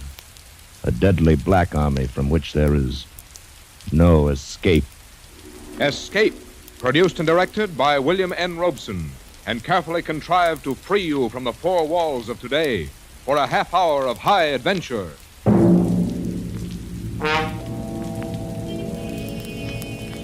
Tonight we escape to the Amazon jungle and to a creeping, crawling terror, as Carl Stevenson told it in his gripping story, Leiningen versus the Ants.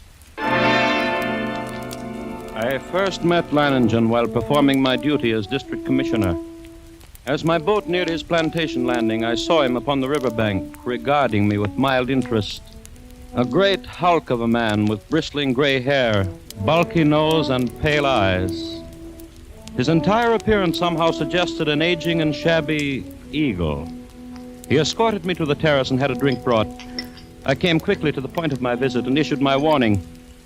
Leiningen puffed placidly at a huge cigar and listened as I told him, unless they alter their course, and there's no reason why they should, they'll reach your plantation in 2 days at the latest. Uh-huh.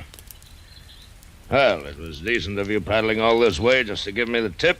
Tip? Commissioner, even a herd of crocodiles couldn't drive me from this plantation of mine. But these aren't creatures you can fight. They're an elemental force, a gigantic catastrophe. 10 miles long, 2 miles wide. Ants, nothing but ants. And each one as big as your thumb. And each of them a fiend from hell. Unless you clear out at once, there'll be nothing left of you but a skeleton picked as clean as your own plantation will be. I'm not getting out. But you can't fight. Yes, I can. I've got the best weapon there is, Commissioner. Intelligence. But can't I make you understand the hideous... I think it is you who do not understand. In the 3 years I've been here, I've met and defeated more than one catastrophe. Flood, drought, the plague. Events which caused many of my neighbors to flee for their lives. No, Commissioner, all my life I have lived with one creed. The human brain needs only to become fully aware of its powers to conquer even the elements. Leiningen, your obstinacy is endangering not only your own life, but the lives of your workers and their families. You don't know these ants. I tell you, you don't know these ants.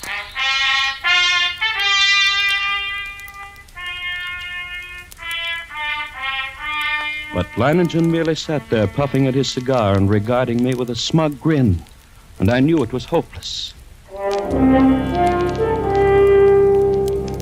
As I boarded my launch and cast off, I realized I'd never met a man like that, and I could not help wondering about the strange look in the commissioner's eyes as he boarded his launch and cast off. Undoubtedly, he thought me insane. Well, he would not have been the first to think so. But I, Leiningen, knew my own powers. I was sure of myself. I knew that intelligence directed aright always makes man the master of his fate. That night, I called my Indian workers together in front of the plantation house. I saw their faces go ashen with terror as I told them that the ants were coming. Watched them as they milled around, muttering. I said nothing more to them. Finally, one of the men stepped forward. Blas, the foreman. Patron, we have worked hard here for these 3 years. All of us. We have built the finest plantation in this district. We all share in it. It has been a home for all of us and our families. Now the ants come. So? Those ditches we dug last year, the pipe we put in the ground, that was for the ants? Yes, that was for the ants. If we moved our families across the river, the ants could not reach them? Yes, that's right. And you? The ants are mighty. We know what they can do. All of us think that you are mighty. Patron, we will stay with you and fight against the ants. I knew that the men would give me that answer. I counted on it. I thought of the commissioner and wondered what he would say at such unquestioning confidence. Would he still think I was insane?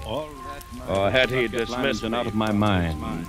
One man who calmly evaluated his chances against a deadly menace, coolly decided he could win and was willing to stake his life on it, to risk a horrible death for it. It was terrifying. And yet it was fascinating.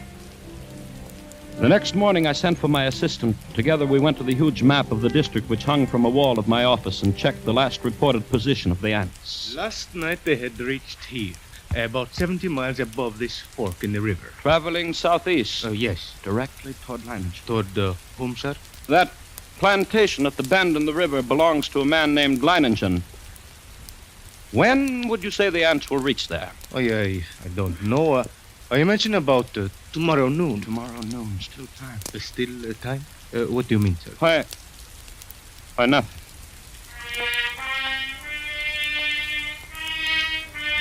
But what did I mean? Still time for what? For Leiningen to flee, or still time for me to... Even as I rejected the thought with horror, I knew that the fascination of that man was more than I could resist. That Leiningen's fight was drawing me back toward that plantation and death. I knew now past all doubt that I was going back. I had to.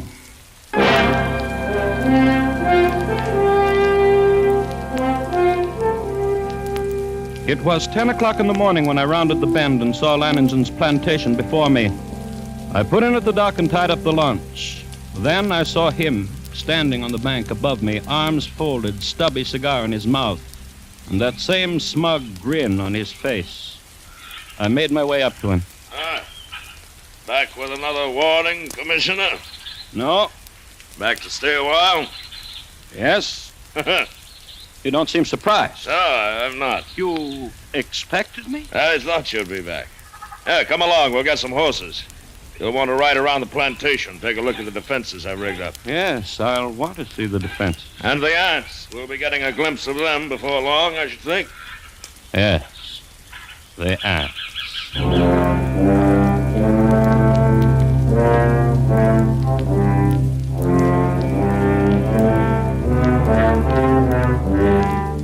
The defenses Leiningen had devised were quite impressive. Surrounding three sides of the plantation like a huge horseshoe was a ditch 12 feet wide. The ends of this horseshoe-shaped ditch ran into the river which formed the fourth side of the plantation. And at the upriver entrance to the ditch, Leiningen had constructed a dam by which the river water could be diverted into the ditch. A large hand wheel controlled the floodgate of the dam, and apparently Leiningen had ordered it opened immediately after my arrival. For as we now approached the ditch and rode along it, I could see that it was nearly full. How do you like my first line of defense, Commissioner? It's reassuring, like a moat around a castle. Unless the ants know how to build rafts, they won't reach the plantation.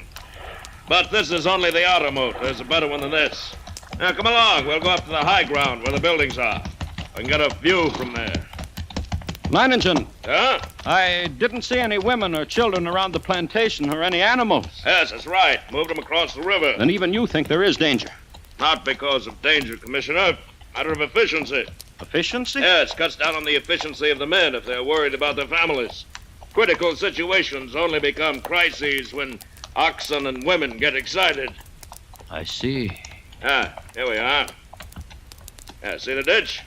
It's much smaller than the others. Yes, you've noticed how all the buildings are on this piece of high ground. The inner ditch surrounds them, and it's lined with concrete. But even filled with water, this is no barrier. It's not big enough. Why, if the ants get this far, they'll get no farther. This ditch wasn't built for water, Commissioner. You see the pipes leading into it? See those storage tanks on the hill? Petrol. We can throw up a wall of flame. Care to bet they won't like that? I hope you're right. Leiningen, look. Over at the edge of the jungle, all those animals. Yes. Running like the wind. Everything from jaguars to monkeys. Good heavens. Remember, they don't have any ditches. But can they escape? Now, they'll be all right as long as they don't get caught between the river and the ants. They can outrun the crawlers. But if they get trapped, it's either the ants or the crocodiles. Look. Up there over the horizon. There are your ants. Look at them. It was a sight I will never forget.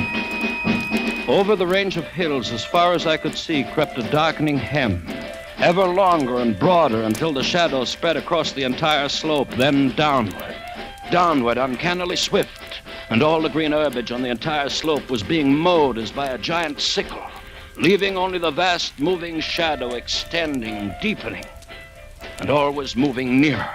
They're a hideous lot. Leiningen, we can't last against that. Look at them. Why, they will fill your ditches with their corpses and still have enough to destroy every one of us. We've got to run. Well, no, they haven't gotten to us yet, and they never will. The hostile army was approaching in perfect formation. No human battalions, however well drilled, could ever hope to rival the precision of that advance. Along a front that moved forward as uniformly as a straight line, the ants drew nearer and nearer to the water ditch. As they approached, two outlying wings of the army detached themselves from the main body and started marching along the sides of the ditch, no doubt expecting at some point to find a crossing. And during this hour-long flanking movement, the main army remained still. Across the scant 12 feet of ditch, I stared at them, and they stared back at me. Solid mass, every one as big as my thumb, with reddish-black body and long legs.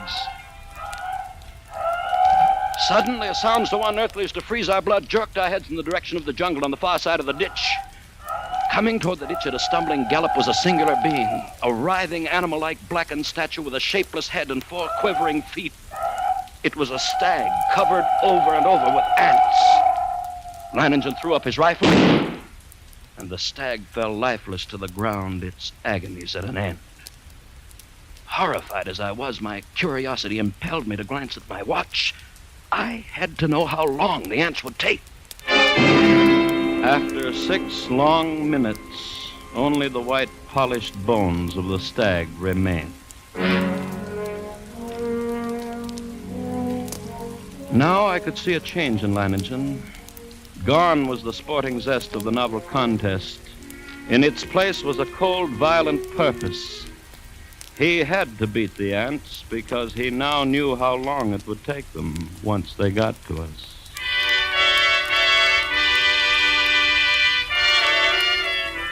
Around 4 in the afternoon, the ant scouts, having found no crossing, there was a stirring among the main army. And then an immense flood of ants about 100 yards in width commenced pouring in a glimmering black cataract down the flower slope of the ditch. Thousands drowned instantly, but the rest began using the bodies as bridges. Leiningen immediately swung into action. Lift the dam, open the floodgate a little more. We've got to get the water in the ditch moving faster. Si, senor. Look at them drown by the thousands. But they keep coming. Even though the current carries many of them away, they're advancing. Well, we'll fix them. Glass! Yes, senor. How about those shovels and petrol sprinklers? You passed them out to the men? Yes, sir, it has been done. Then get all hands here in a hurry. This looks like spot for action. Commissioner. Yes? Beginning to see what I was talking about? What do you mean? About intelligence being more than a match for anything it tackles. Take the ants. They've got no intelligence. If they had, they'd have attacked along the whole length of the ditch instead of a narrow front like this. They'd have been across by now. Too bad I'm not running their campaign for them. You can joke about it like that with ants halfway across the All right, ditch. men. Busy with the shovels now. Dump some sand and quads on them. See how they like that. You with the petrol sprinklers. Stop pumping. Aha! They don't like it, Commissioner. They don't like it a bit. Look at them. Yes, but look at the ones on the far side of the ditch. Whole clumps of them rolling into the water. The rest are using them for bridges. Yes, smarter than I thought. And they're widening their front, too. Some of them are getting across. Grab a shovel, then, Commissioner. Make them regret it. What's the matter? They close my shovel, senor. Let on my eyes. Enter the petrol, idiot. Douse your hands in the petrol. Don't stop now, the rest of you. Club them. Club them. We cannot hold it back, senor. We must run. Keep at it. Keep at it. Don't stop now. Aha! The water's moving faster. And now got the floodgates open. Yes, they can't hold their own against the current now. Look at him, Commissioner. The water's carrying him away. We beat him. We've won out.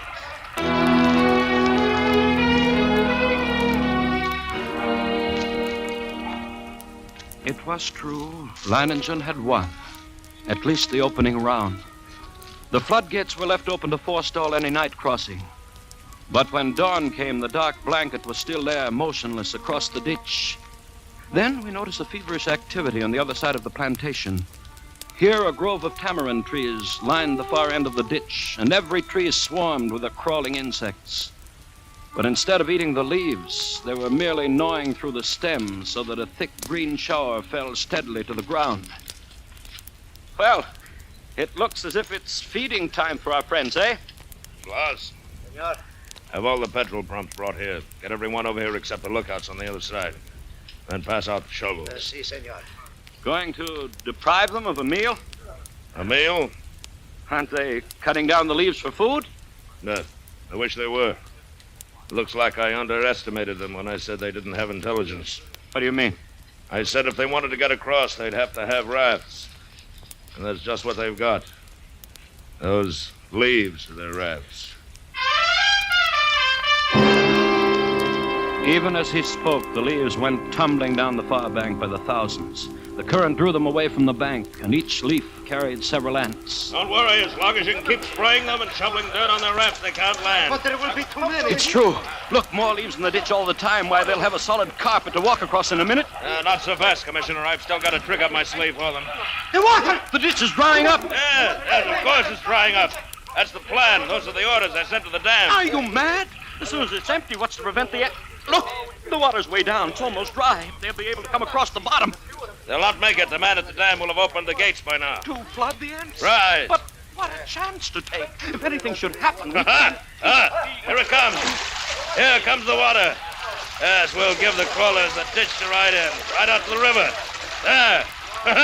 Look at them go.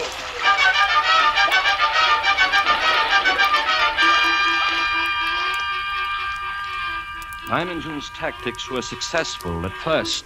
The violent flow of water at the original depth raced through the ditch, overwhelming leaves and ants and sweeping them along. 3 times the ditch was emptied. 3 times the ants raced across its bottom, and 3 times the rushing water, arriving just in time, carried them away. But the 4th time, as the water lowered nearly to the bottom of the ditch, we waited in vain for the rushing waters, and then... What's the matter? What's gone wrong at the dam? Just as the man at the dam lowered the water almost to the bottom, the ants attacked. Before he could open the floodgate, he was almost surrounded. He ran. The ants kept coming. They are across the ditch. Leiningen stood motionless, absorbing the news of his defeat without a word. Then he raised his pistol and fired 3 shots into the air. The prearranged signal for all the men to retreat instantly to the second line of defense. The concrete ditches more than a mile from the point of the invasion. Soon after we arrived there, the natives commenced straggling in silently. Leiningen waited until all of them had gathered. Then he spoke to them. Well, lads, we won the first round, lost the second. But we'll smash the crawlers yet. Anyone who thinks otherwise can draw his pay and push off. There are rafts enough on the river and plenty of time still to reach them. You stay then. Good. Thank you, lads. And you, Commissioner? I can't persuade you to give up the fight? You cannot. Then I stay, too. Yeah. I knew you would. Senor. A few of the ants have reached the ditch. They're trying to get across? No, senor. I didn't think they would. There's plenty of food out there for them. My fields and orchards, the work of 3 years. Ought to last them until morning, anyway.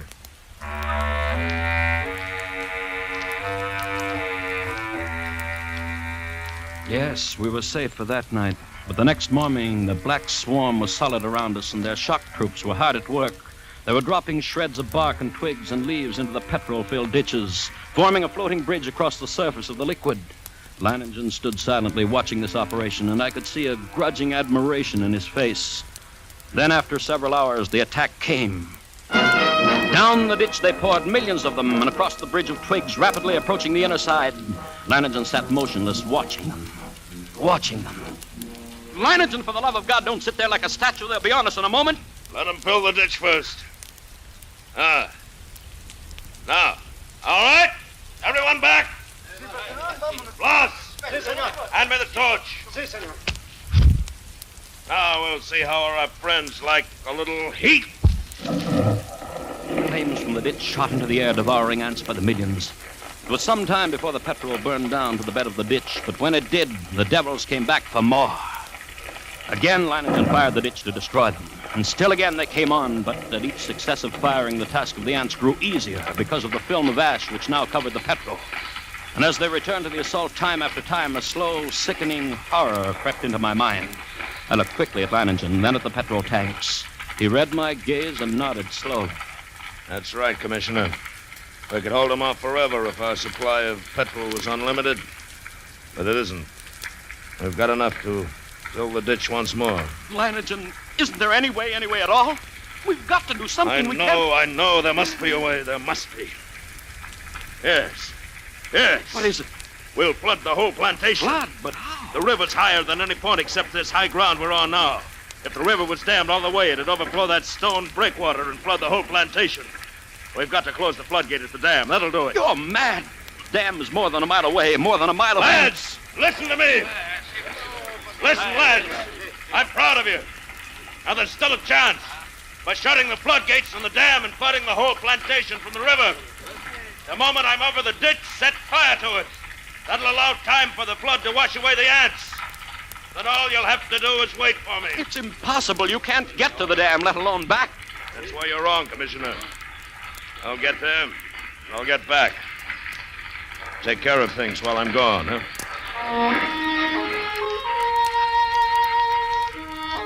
I watched him as he calmly pulled on high leather boots, drew gauntlets over his hand and stuffed the spaces between breeches and boots, gauntlets and arms, with petrol-soaked rags. He shielded his eyes with close-fitting mosquito goggles and plugged his nostrils and ears with cotton. Then the natives drenched his clothes with petrol. Blas, who acted as doctor to the men, smeared a salve over him, and finally Leiningen was ready.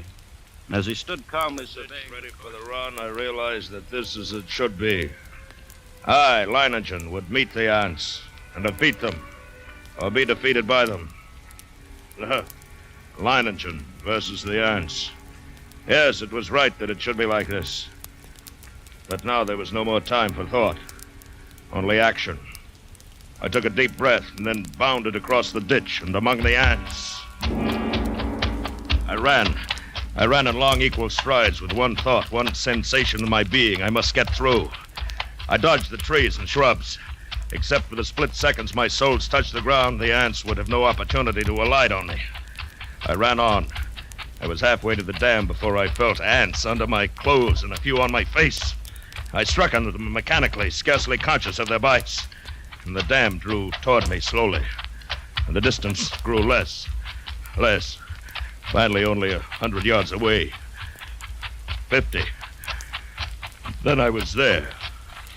I gripped the ant-covered wheel, but hardly had I seized it when a horde of ants flowed over my hands and arms.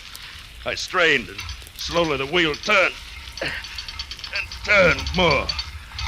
The floodgate was swinging slowly shut. Then it was shut. And the water was rising behind the breakwater. Closer to the top. Closer.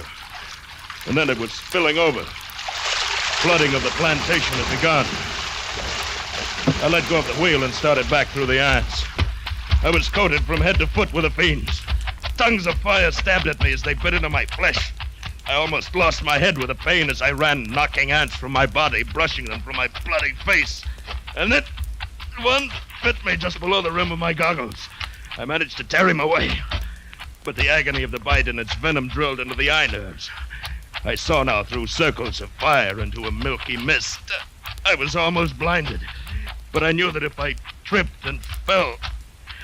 I ran on, my heart pounding as if it would burst, blood roaring in my ears, a giant's fist battering my lungs.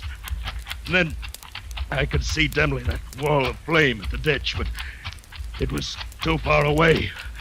I could not last half that distance. I stumbled and fell. Felt myself being swarmed over, devoured. Tried to rise. great weight. And then suddenly the vision of the half-devoured stag in my brain. 6 minutes, then nothing, bones. I couldn't let that happen to me. I couldn't die like that. To my feet. Drag myself forward. Draw the flame. The ditch. The ring of flame. Closer now. Only a little closer. It seemed we had waited for hours when all at once, through the blazing ring around us, an apparition hurtled and fell full length on the ground.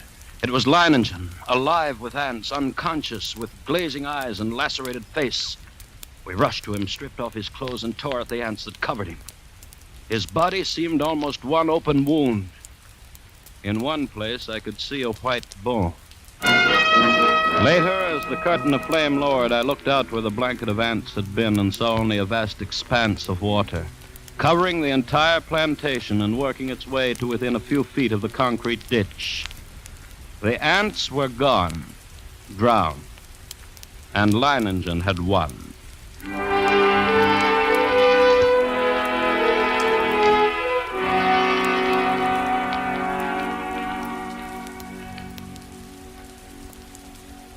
He lay on his bed, his body swathed from head to foot with bandages, but alive and still in command.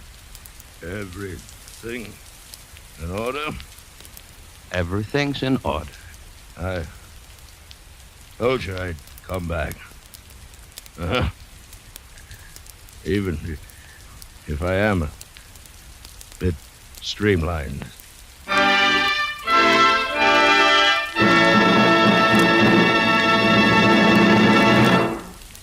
Escape is produced and directed by William N. Robeson, and tonight brought you Leiningen versus the Ants by Carl Stevenson, adapted for radio by Robert Reif, with William Conrad as Leiningen and Lou Merrill as the commissioner. Music was conceived and conducted by Cy Fure. Next week. You are groping through a dark alleyway in the French Quarter of New Orleans, with terror driving you on, and always before your eyes is the malevolent stare of a voodoo man, striking you with a deadly curse from which you must escape.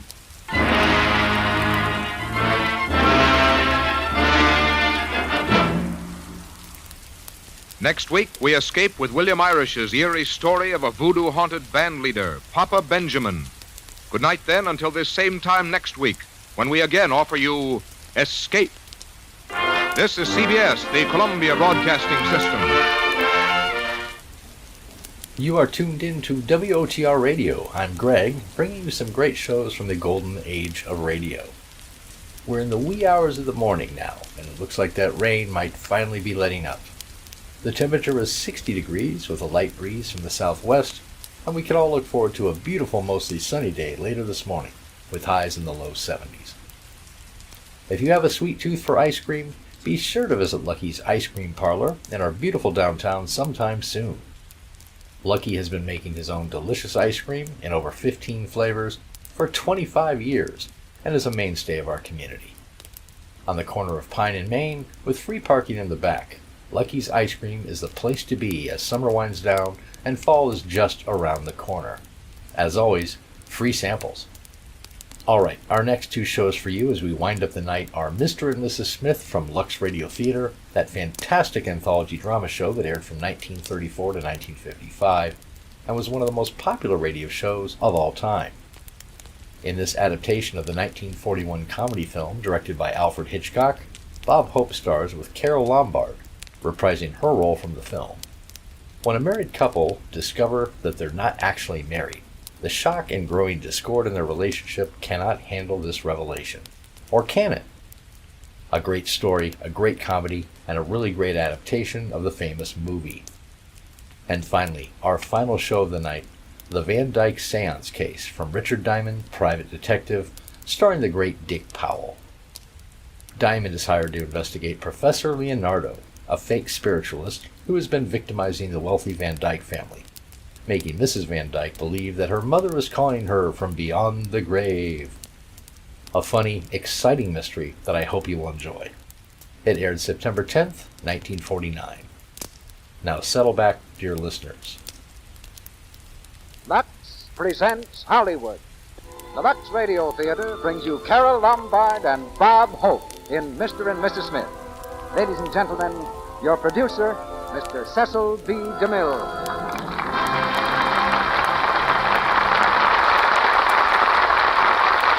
Greetings from Hollywood, ladies and gentlemen. This evening's class will study a simple equation. Bob Hope plus Carol Lombard equals a riot. And this particular riot is called Mr. and Mrs. Smith. I've been connected with the theater most of my life, and that's been long enough to bar me from the draft. I've seen many a bright star rise, but I've never seen more comedy stars than we have today, nor a time when they were more needed. Two top ones are here tonight, and they'll do their best to help us keep our national equilibrium by completely upsetting it for the next hour. The play is the story of a young married couple who suddenly discover, to their own amazement, that they aren't legally married at all. Carol Lombard and Bob Hope carry on from there, with Carol in the same part she played in the RKO picture, and Bob Hope as her lawyer husband. Personally, I'd like to have the right to sell tickets in any courtroom where Bob pleaded a case. But we're not selling tickets tonight. Our production of Mr. and Mrs. Smith is another gesture of appreciation to Mr. and Mrs. America for the way they've supported another production of ours, Lux Toilet Soap. Of course, we've generally spoken to Mrs. America when we've talked about that, but we had no intention of slighting her husband. It just seemed that Mrs. America would be more interested. But Mr. America has some very definite ideas of his own about soap, principally on the subject of lather. His letters are practical and to the point. And where Lux Toilet Soap is concerned, we're glad to report that Mr. America agrees perfectly with Mrs. America that it's just about the best buy on the market, so here's to both of them. And here's a play for both of them. Mr. and Mrs. Smith, starring Bob Hope as David Smith and Carol Lombard as Anne, his wife, with Bill Goodwin as Chuck Benson and Jack Arnold as Jeff. Curtain going up.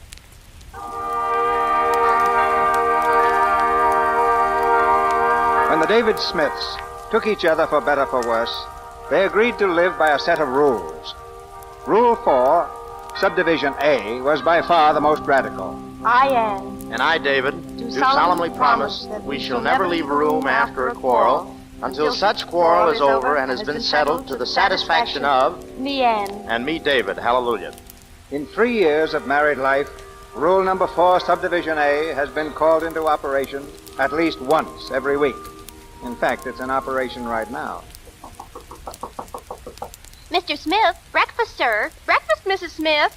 Lily, what are they doing now? I don't know, but they ain't opening the door. Look through the keyhole. Well, she's under the bedclothes and he's playing cards. Still? That's what they were doing last night. They've been in 3 days already. How much longer are they going to keep this up? They went 8 days once. Martha, he's coming toward the door. Get away from there, quick. I'm way ahead of you. David! David, come back, David! Yes, Anne? Oh, darling, I thought I was afraid you... You thought I'd left without making up, huh? Oh, yes. Oh, hold me close. Closer, David. Closer? Honey, this is David, not Goliath. Say, what would you have done if I'd really gone out that door? I don't know. Leave me? Mm-hmm. Forever? Mm-hmm. For all eternity? Uh-huh. Even till they stop playing Amapola? Uh-huh. Oh, David, as long as we live, we'll never change rule number 4. Never. You know, if every married couple have it, there'd never be a divorce. They ought to put it in the marriage certificate. By the way, where is our marriage certificate? Oh, I'm using it for a bookmark. I don't want to lose my place in Esquire. David, remember that 8-day session? Uh-huh. And the 6? There were 2 6s. 2? Yeah, one Christmas week and the other after the Yale game. We got home and the football game started all over again. That was really 5.5 days. We start in the afternoon. And now how about breakfast, madam? Kiss me, please. All right, darling, breakfast.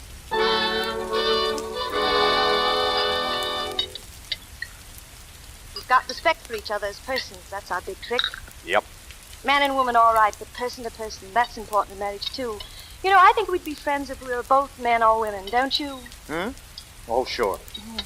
Respect for each other as individual, that's what counts in marriage. And always to tell the truth, no matter what the consequences. You know, if we told each other just one lie, we'd have to admit we failed, wouldn't we, David? And what would we have left? Oh, a marriage like other people's. Doubt, distrust, going on with each other because it's the easiest way. Oh, no, not for us. Not after what we've had. You know, David, it was all my fault. Oh, no, Anna, it was mine. My fault, dear. A wife should conduct herself to please her husband. That's one of the rules I'm going to make. Another one? David, what's today's date? Well, I'd better be running along, honey. The office must be loaded with... Oh, David, it's the 15th. Remember rule number 7? Anne, I think we ought to give that one up. We always get into arguments. Well, if we ever give one up, that means we're giving up just that much of our wonderful relationship that we're letting down. You wouldn't want me to feel that, would you? Yeah, but those questions you ask every month, like what I did that trip in Paris when I graduated from college. I was only 21, and I really thought I was buying a postcard. Well,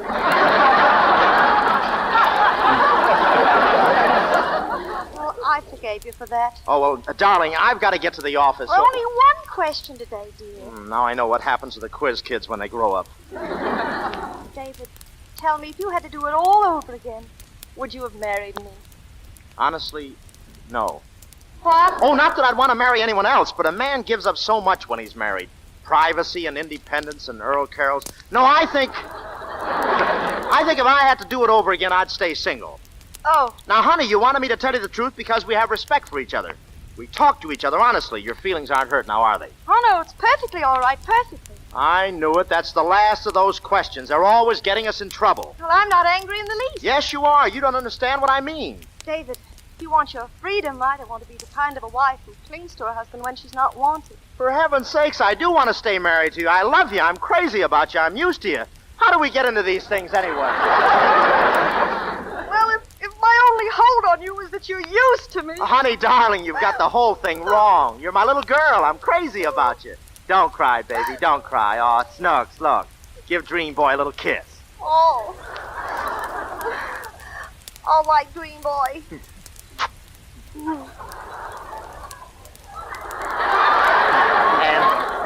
Now, is everything all right? Yes, Dream Boy, everything. Is this as sickening to you as it is to me? Oh, no, honey, stop. I didn't mean to stop, darling. Don't cry. Before the government builds a dam around you, stop, please. Say you forgive me. Say it. All right. I forgive you. Fine. Can I go to work now? Uh-huh. Oh, goodbye, sweet. I'll come home early, and I mean early.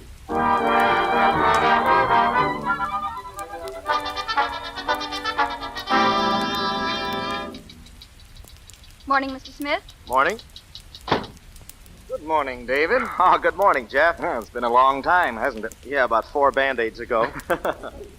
I was beginning to think I didn't have a partner anymore at all. Well, you know how Ann is. You have to humor in those things. You don't have to apologize to me, David. I envy you from the bottom of my heart. I wish I was in your shoes. Yeah, she's a good kid. Mr. Smith. Yes? There's a Mr. Deaver been waiting to see you. He won't tell me his business. He says it's something private. Oh, send him in. Yes, sir. Well, I'll leave you to your miseries, David. Lunch at the club if you can make it. Oh, fine. I'll try, Jeff. Mr. Deaver, sir. Oh, Mr. Deaver, how do you do? How do you do? Oh, won't you sit down? Well, what is it? Mr. Smith, were you married in Beecham in March 1938? Why, yes, I was. Well, you know, Beecham is on the other side of the river, and it was always incorporated in Brenner County. And you see, Brenner County is in Idaho. You follow me, don't you? Well, more or less, but to be on the safe side, maybe you'd better drop pebbles.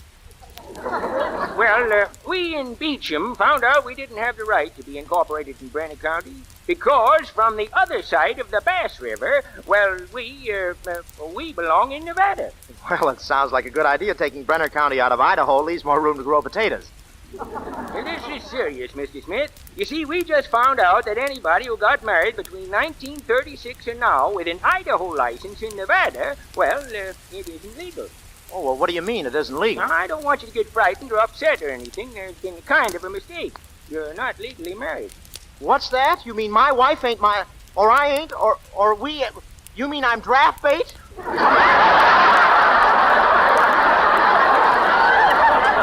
Oh, you really are married and everything, but there's a little technicality. Little, he says. It's a good thing I don't have a couple of little technicalities running around the house. Well, go on. You're a lawyer, Mr. Smith. You know everything's perfectly all right, common law and everything. But we figured it'd be better if everybody kind of got married again just to be on the safe side. Yeah? And the Chamber of Commerce is sending me around to everybody to tell them. And we give you your $2 back, and you can use it to get another license. Here's your $2, Mr. Smith. Okay, and will the Chamber of Commerce take over the payments on the ring? Well, I'll be going now, Mr. Smith. Say, that picture there, is that your wife? Uh-huh. She's a striking woman. You can say that again, brother. Say, wasn't she Annie Krausheimer? Annie Krausheimer. She lived right across from Beecham. That's how we came to be married there. Did you know her? Did I know her? I guess she's changed some, huh? Yeah, she's changed a little. She once chased a dog catcher half a mile with a baseball bat. Well, she hasn't changed as much as you think. Well, goodbye, Mr. Smith. Tell her I asked after her, will you? Old Harry Deaver. She'll remember me. Goodbye. Goodbye. Oh, hello, Miss Ames. Will you call my home, please? Ask the maid if I can please speak to Miss Annie Krausheimer.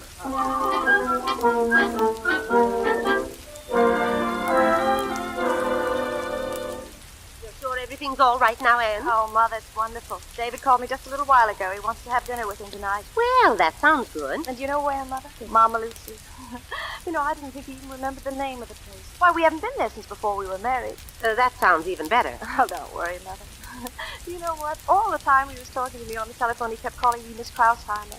Oh, the fool. Mrs. Smith? Yes, Lily? Mr. Harry Deaver is here. He says you remember him from across the river in Beecham. Oh, Harry Deaver. Bertha Deaver's brother. We'll show him in, Lily. Yes, ma'am. Come in, please, sir.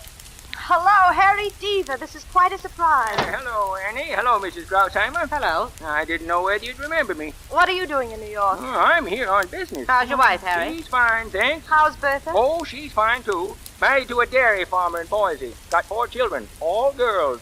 Got 4 cows, all girls, too. Well, sit down, won't you? Will you have some tea? No, thanks. Only dropped in for a second.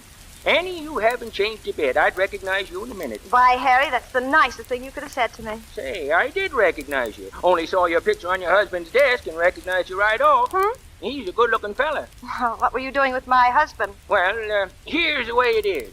You see, Beecham is on the other side of the river, and it was always incorporated in Brenner County. Well, Brenner County is in Idaho.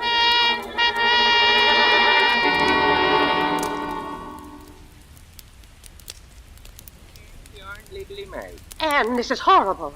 Not married. So that's why he called me Miss Krausheimer. Oh, it's nothing, Annie. You'll just get married again. I should hope so. Well, now, Mother, don't get excited. Harry's right. The whole thing's very simple. David will marry me all over again. And suppose he doesn't? Well, he'll have to. If he doesn't, I'll get a divorce. That's what I'll do. You can't get a divorce from a man you're not even engaged to. Well, Mother, stop confusing me. It's all right, I tell you. Why, I always ask him if he'd do it again. And I say, David, if you had to do it all over again, would you marry me? Well, just this morning he said to me, he said, oh, holy mackerel, I'm a bachelor girl.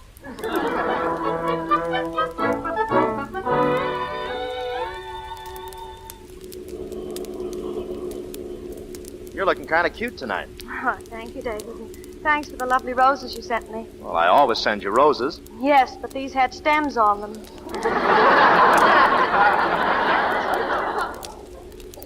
Oh, I just can't wait to see Mama Lucy. Oh, dear old Mama Lucy. Do you think we'll get the same table? Sure, it's early. Oh, it'll be covered with a checkered tablecloth, and there'll be a candle in an old Chianti bottle. Yeah, just an old Chianti bottle in an old Chianti town.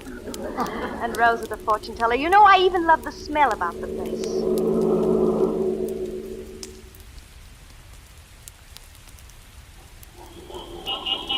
This is the place, isn't it? Uh-huh. Either our noses have changed or there's a livery stable around. Well, it's not exactly Chanel number 5. Well, let's go in. This place has changed a little. It looks sort of empty, doesn't it? Oh, hello, Cat. I don't remember you. You want something? Yeah, is Mama Lucy here? I'm Mama Lucy. Well, you've changed a little, too. She left. I don't know where. Oh, well, wait a minute. We'd like to eat here. Huh? You want to eat here? Unless you've got some objection. I got no objection if you got no objection. How would you like to sit? Well, we used to come here years ago, and there were tables outside. Would it be too much trouble to have it the way it used to be? You're going to have the 45-cent or the 65-cent dinner? Well, what's the difference? With a 65-cent dinner, you get back your own hat and coat. Sure. If it don't fit me. Sit down. The tablecloth isn't checkered, but it's dirty enough to look like checkered. The candle isn't the same stuff in a beer bottle. It smells. Oh, eat your soup, dear. That smells, too. Say, there's something wrong with this soup. It's just your imagination. There's nothing wrong with the soup. No, then why are the noodles spelling out SOS? Here, Pussy, you eat some soup. Go ahead. David, get that cat off the table. I can't. I think it's his table. Look, he won't eat it. Why doesn't the cat eat the soup? Animals know what's good for them. You notice he ate up the olives. Well, why did you give them to him? I wanted to see how many he'd eat before he'd ask for a martini. David, eat your soup, please. Oh, that cat knows something. Look at him. He's scared. A black lentil just crossed his path. David, where should we go after this? Home. Here, Puss, here. Come on, Stoop, soup.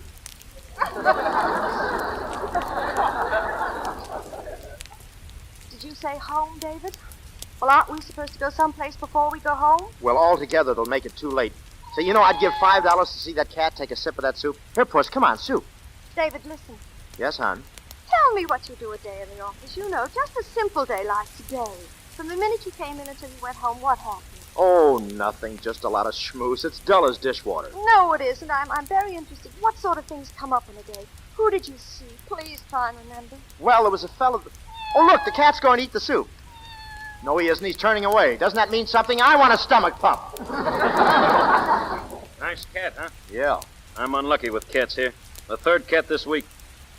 Say, are you Mrs. Smith? Yes, how did you know? Your mother's in the kitchen. On the phone. Oh, must be about our Red Cross group. I'll be right back.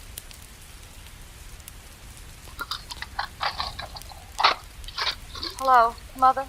Hello, Anne. Has he told you? Well, not exactly. What do you mean, not exactly? Well, he's teasing me. He thinks he's being romantic about it. Oh, Mother, are you crying? my poor baby. Thank heaven your father's dead.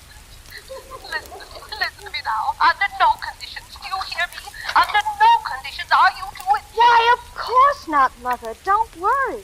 Worst comes to worst, I'll spend the night with you. Well, don't forget. I won't. Bye, Mother. Mother? Yes, Mother. Yeah, your ears look tired. You know, honey, I've got a little secret to tell you. Oh, David, it's about time. What is it, dear? You're a great kid. Is that all? Hmm? Darling, it's getting rather late if we have to go anyplace, if you know what I mean. Oh, I get it. Waiter, check.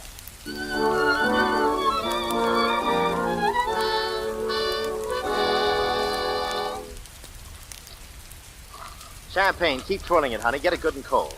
David, why are we drinking champagne? Well, you like champagne, don't you? Here, let me do it. David, wait. I didn't think we were coming home so soon.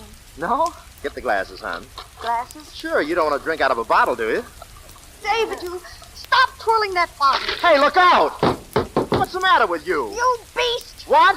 You beast, you know we're not legally married. You were never going to tell me. I was going to tell you. Honey, I was going to tell you later. Later? Oh, there's Later? no need taking on like this. You were going to wait until we had another fight and throw me aside like a squeezed lemon. In that dress, you're shaped more like an avocado.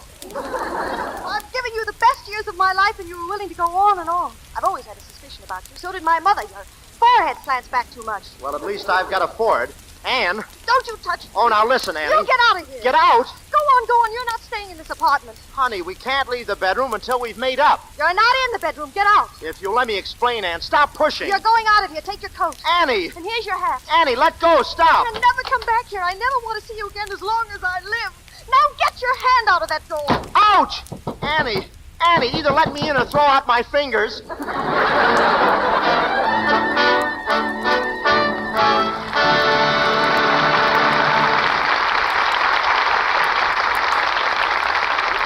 In just a moment, Mr. DeMille and our stars Bob Hope and Carol Lombard will bring us Act 2 of Mr. and Mrs. Smith. Well, here's Sally. She seems a little out of breath. And so would you be, Mr. Ruick, if you'd been in the path of a young whirlwind for the last few days. Why, Sally, you're just a young thing yourself.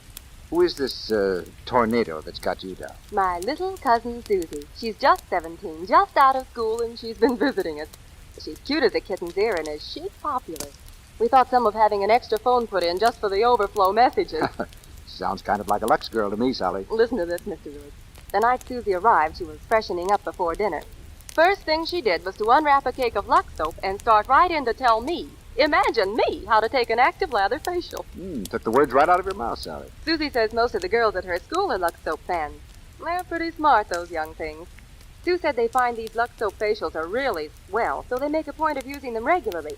She said to me very seriously, "You know, Sally, if a girl wants lots of dates, she's just got to have a nice skin." Well, your pretty little cousin has said something there, Sally. It's certainly true that men do respond to the charm of a soft, smooth skin. It makes a woman attractive at any age.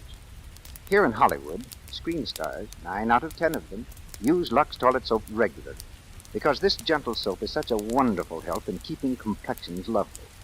Well, Sally, how about telling the ladies in our audience how easy and quick it is to take a Lux Soap active lather facial? With pleasure, Mr. Ruick. First, you smooth the Lux Soap lather lightly in. You'll love the way this rich, velvety smooth lather caresses your skin. Next, rinse with warm water, followed by a dash of cool. Then pat the face dry with a soft towel. That's all. Yet you'll find Lux Soap's active lather has removed every trace of dust and dirt and stale cosmetics from your skin. Left it feeling smoother and softer, looking so fresh. Try these Lux Soap facials every day for 30 days. See if you don't find them a wonderful beauty aid. Thanks, Sally. And I'd like to add one word more. Remember, it just isn't possible to buy a finer toilet soap than this beauty soap of the stars. Yet Lux toilet soap costs but a few cents a cake. Why not get 3 cakes of this fine white soap tomorrow? Now, our producer, Mr. DeMille. Act 2 of Mr. and Mrs. Smith, starring Carol Lombard as Anne and Bob Hope as David, with Bill Goodwin as Chuck Benson.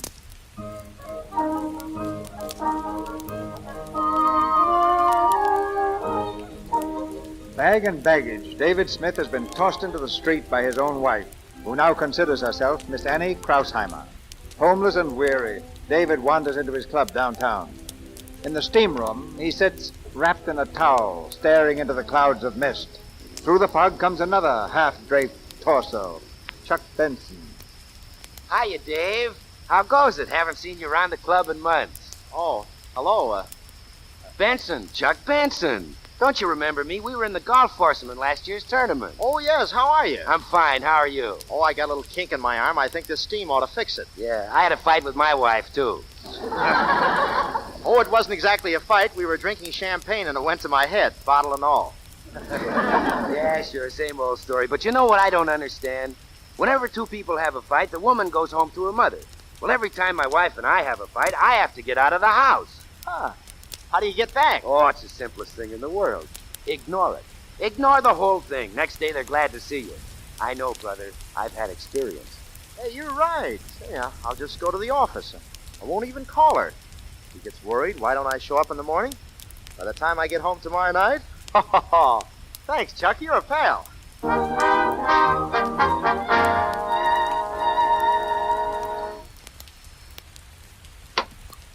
Hello, darling. What do you want? Now listen, Anne. Miss Krausheimer to you. Ow!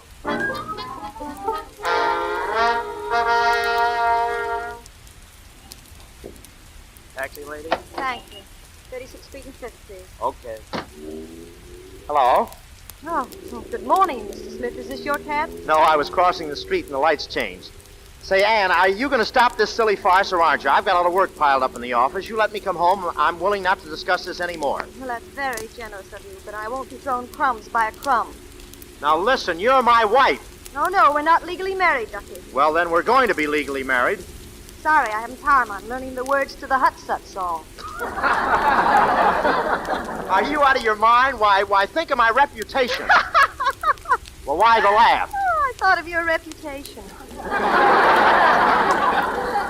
Legally, we're not married. Oh, all right, we'll get married. Does that suit you? We'll get married. That's a nice snarling proposal. Listen, you had a hard enough job getting me to marry you before, and I didn't know you then. But I do now, and how I know you. If anyone asks you, you're no bargain. Well, what's the matter with me? Am I a cheapskate? Am I a dope, a fathead, a rat? Well, keep mentioning them. You're getting warm. Well, name one thing about me you don't like. One thing. My, aren't we vain? In the first place, I wish you'd go on a diet and get a little thinner. Well, what for? Well, I'd like my girdle back.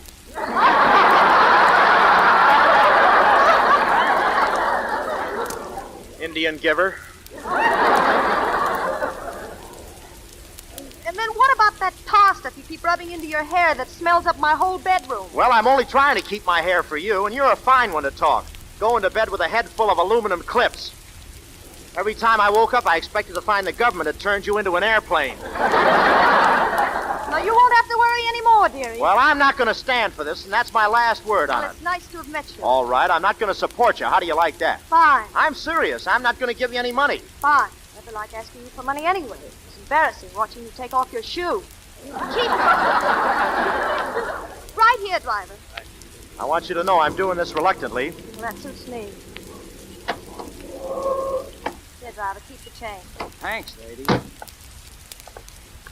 You're not very practical. How do you think you're going to live? And your old lady, how is she going to live? Look, Mr. Smith, you see that department store? Well, since yesterday morning, I've been employed in good standing, and they're going to pay me every Saturday.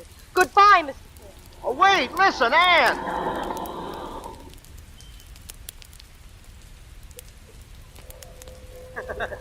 Good morning, sir. Are you looking for something? Oh, yes, I am. Can I help you, sir? Yeah, she's about 5 feet. No, I'll find it myself. I might be able to save you a lot of trouble. I'm very well acquainted with the merchandise. Oh, thanks, but I'd rather find it myself. You just run along and water your carnation. You're embarrassed. Is it something in ladies' lingerie? Yes, it's something in ladies' lingerie. Well, you go right down the aisle. Now, don't tell me it's a game I'm playing. Oh, it's perfectly all right, sir. Perfectly, sir. Oh, there you are. Good morning. Anything I can do for you? Ann, are you crazy standing all day on your feet for $18 a week? Will you please do me a favor and come home? I've got a cake in the oven. I'm sorry, sir. I think you have the wrong department. We have nothing here for you. Are you walking out of here peacefully, or do I have to carry you? The manager's looking. Can I show you something else, sir? All right, I'll carry you. Here. All right, I'll drag you. Get away from me! You're coming home. You're nothing but a silly little... Let go, let go! You can't take me out of here! That's shoplifting! Come on! Miss Krausheimer, what are you doing to the customer? I'm not doing anything. Look who's got who. Sorry, sir, but I'll have to ask you to release our sales clerk. You want to try to make me release her? Well, if you're not pleased with this clerk, I'll be happy to get you another. I'm pleased with her, and she's no clerk. She's my wife. Your wife? I am not. Miss Krausheimer, we understood you were a single woman. As an aid to the unemployment situation, it is our policy not to employ married women. Good idea. I am not married. She's married, all right. Did you ever see a single woman that could fight like this? Come on. Mr. Flugel, believe me. Well, we'll have to take this up with the head of the department. No, we don't. This way. Let me alone. This is a showcase. Be careful. Oh, are you hurt? No, but this is the first time I ever wore a corset for a hat. Store detectives! Store detectives! Quick! Quick! Now get out and stay out, and don't come back in this store again. That goes for the both of you. Well, fine. Are you satisfied now? Listen, I have an appointment in the office at 2 o'clock. Are you going to make up with me? No, I'm not going to make up with you ever. For heaven's sakes, Ann, what do you want? I had a chance to get out of our marriage, didn't I? But now I want to get back. Doesn't that convince you I still want to be married to you? I'm very flattered, but I don't want to marry you.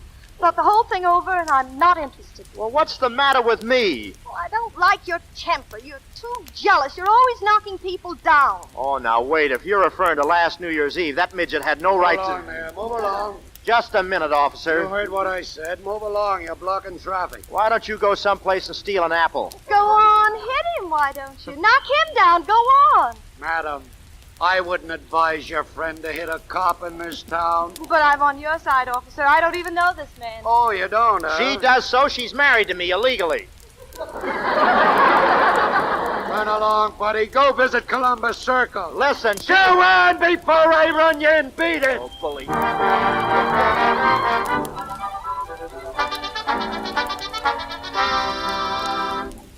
I postponed the Amanda case for you, David, and I set back the Duffy hearing. Oh, that's fine. Just fine, Jeff. Thanks. David, I'd like to ask you to do something. Oh, well, what is it? Anything you want, you know? Well, I'd like you to drop in at your own home tonight after dinner. Well, what do you mean? Well, I've taken matter in my own hands. I've asked Anne to have me to dinner. She's fond of me, and she knows I'm fond of her, and, well, I think I can straighten it out. I hope it is something I can straighten out. Oh, why, certainly. It was nothing. One of those little domestic squabbles. It was really nothing. I imagined it was that. Why, you're too fine to do anything, Shoddy. Oh, thanks, Jeff. I want you to just drop in unannounced at about, shall we say, 9 o'clock? Oh, Jeff, I can't speak. It's just like my Adam's apple had 4 sons. Well, that's all right, David. Jeff, you're the best friend a man ever had. We've been closer together than Gene Autry and his guitar. Well, we're partners, David. You're the best law partner a man ever had. We were school chums. And you were the best fullback Alabama ever had. I always said Hinkle was a greater back, but I was wrong. Hinkle couldn't touch you. Thanks, David. Thanks.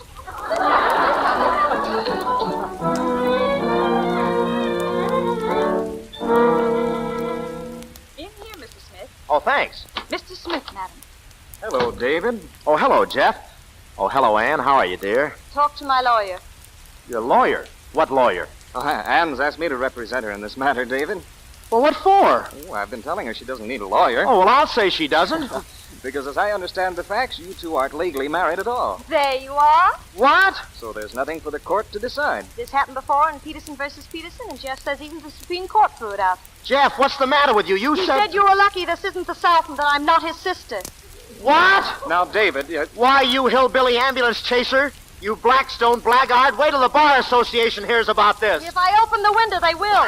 There's no need losing our tempers. We're married, if not legally, then morally, and there is such a thing as common law, you know. I don't deny there's a kind of common law relationship between you. Thank you. Tell him the whole thing, Jeff. However, the woman is given the benefit of any difficulties arising out of such a relationship.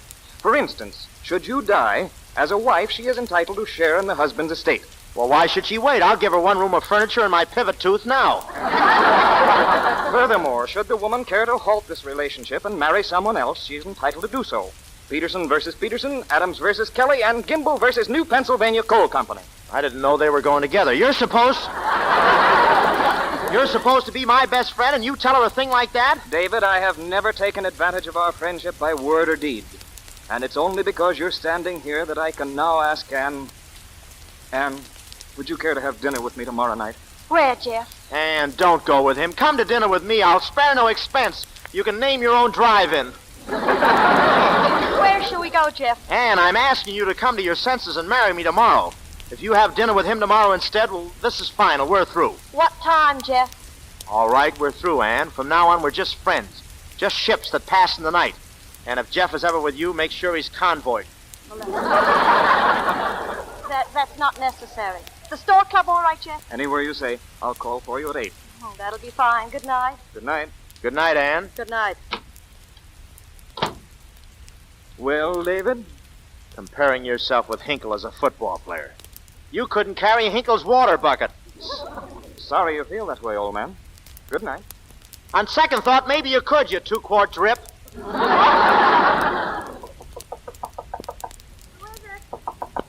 is it? Elevator boy, ma'am. Sure enough? Sure enough, elevator boy. Fooled you, huh? Yeah, but the boy's name is O'Brien. Oh! My nose, my nose! What's the matter? You hit my nose with the door. So I did. It's bleeding, too. Good night.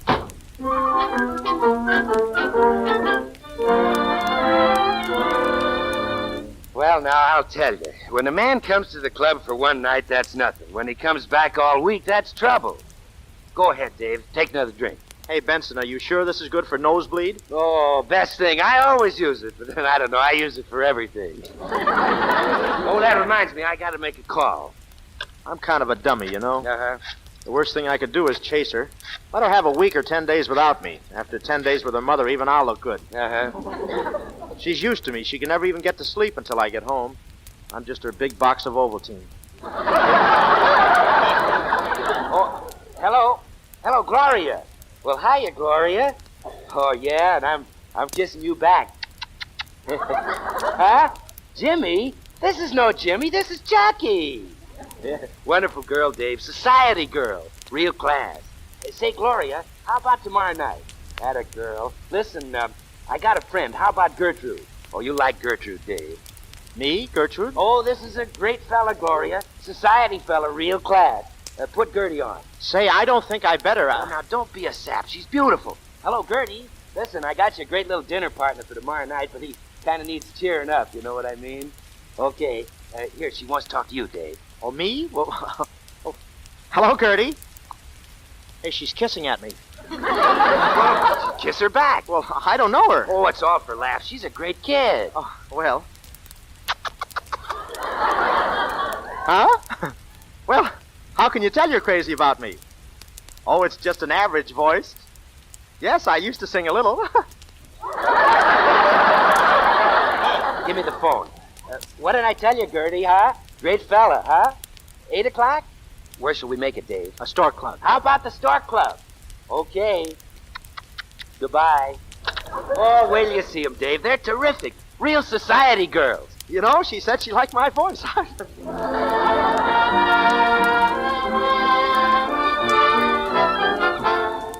Good evening, sir. Are you looking for someone? Yeah, the Chuck Benson party. Yes, sir. They're expecting you right this way. Hey, David, my boy.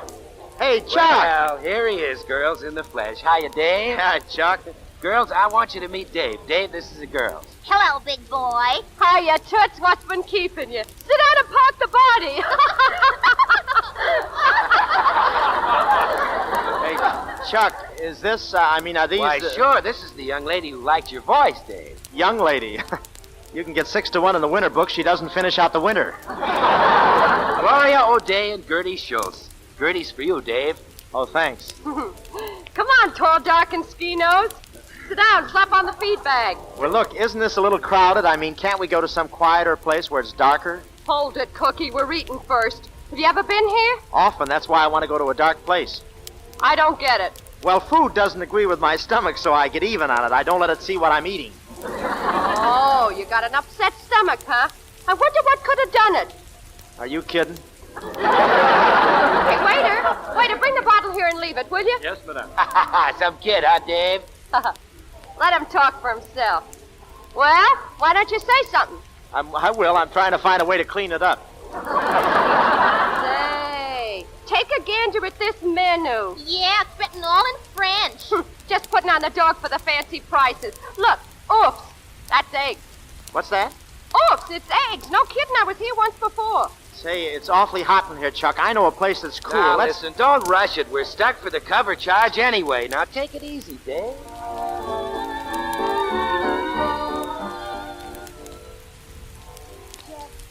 Jeff, isn't that David over there? Where, Ann? Oh, yes, it is. Who's he with? Is that girl a client of yours? No, I never saw her before. Cute, isn't she? A little muscular, but cute. Say, he knew we were coming here. He's just trying to make you jealous. See, he's looking this way now. Just ignore him. Laugh, Jeff. What? Well, laugh. Make him think we're having a good time. Oh. Oh, Jeff, you're wonderful. Yeah. I just adore the things you say. He's trying to make me jealous, is he? Oh, with that lady wrestler he's got with him. I'd like to tell him what I think of him. But I thought you were going to ignore him. I am, as a matter of fact. I'm going over there and ignore him with a large plate. Ann, come back. Ann.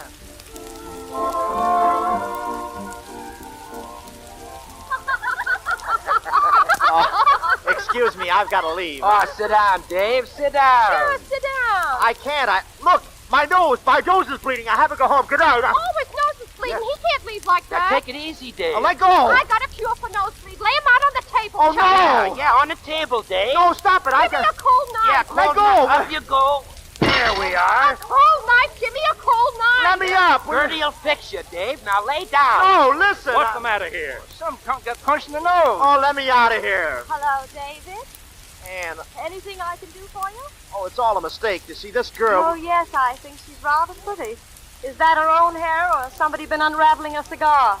Stand back, sister. Who do you think you are? Oh, listen, she's my... I know what she is. Trying to move in on my guy, huh? Go on, beat it. Of course. Good night, David. Have a nice hangover. Oh, Here you are, honey. This cold knife will fix you up. yeah, just cut my throat with it.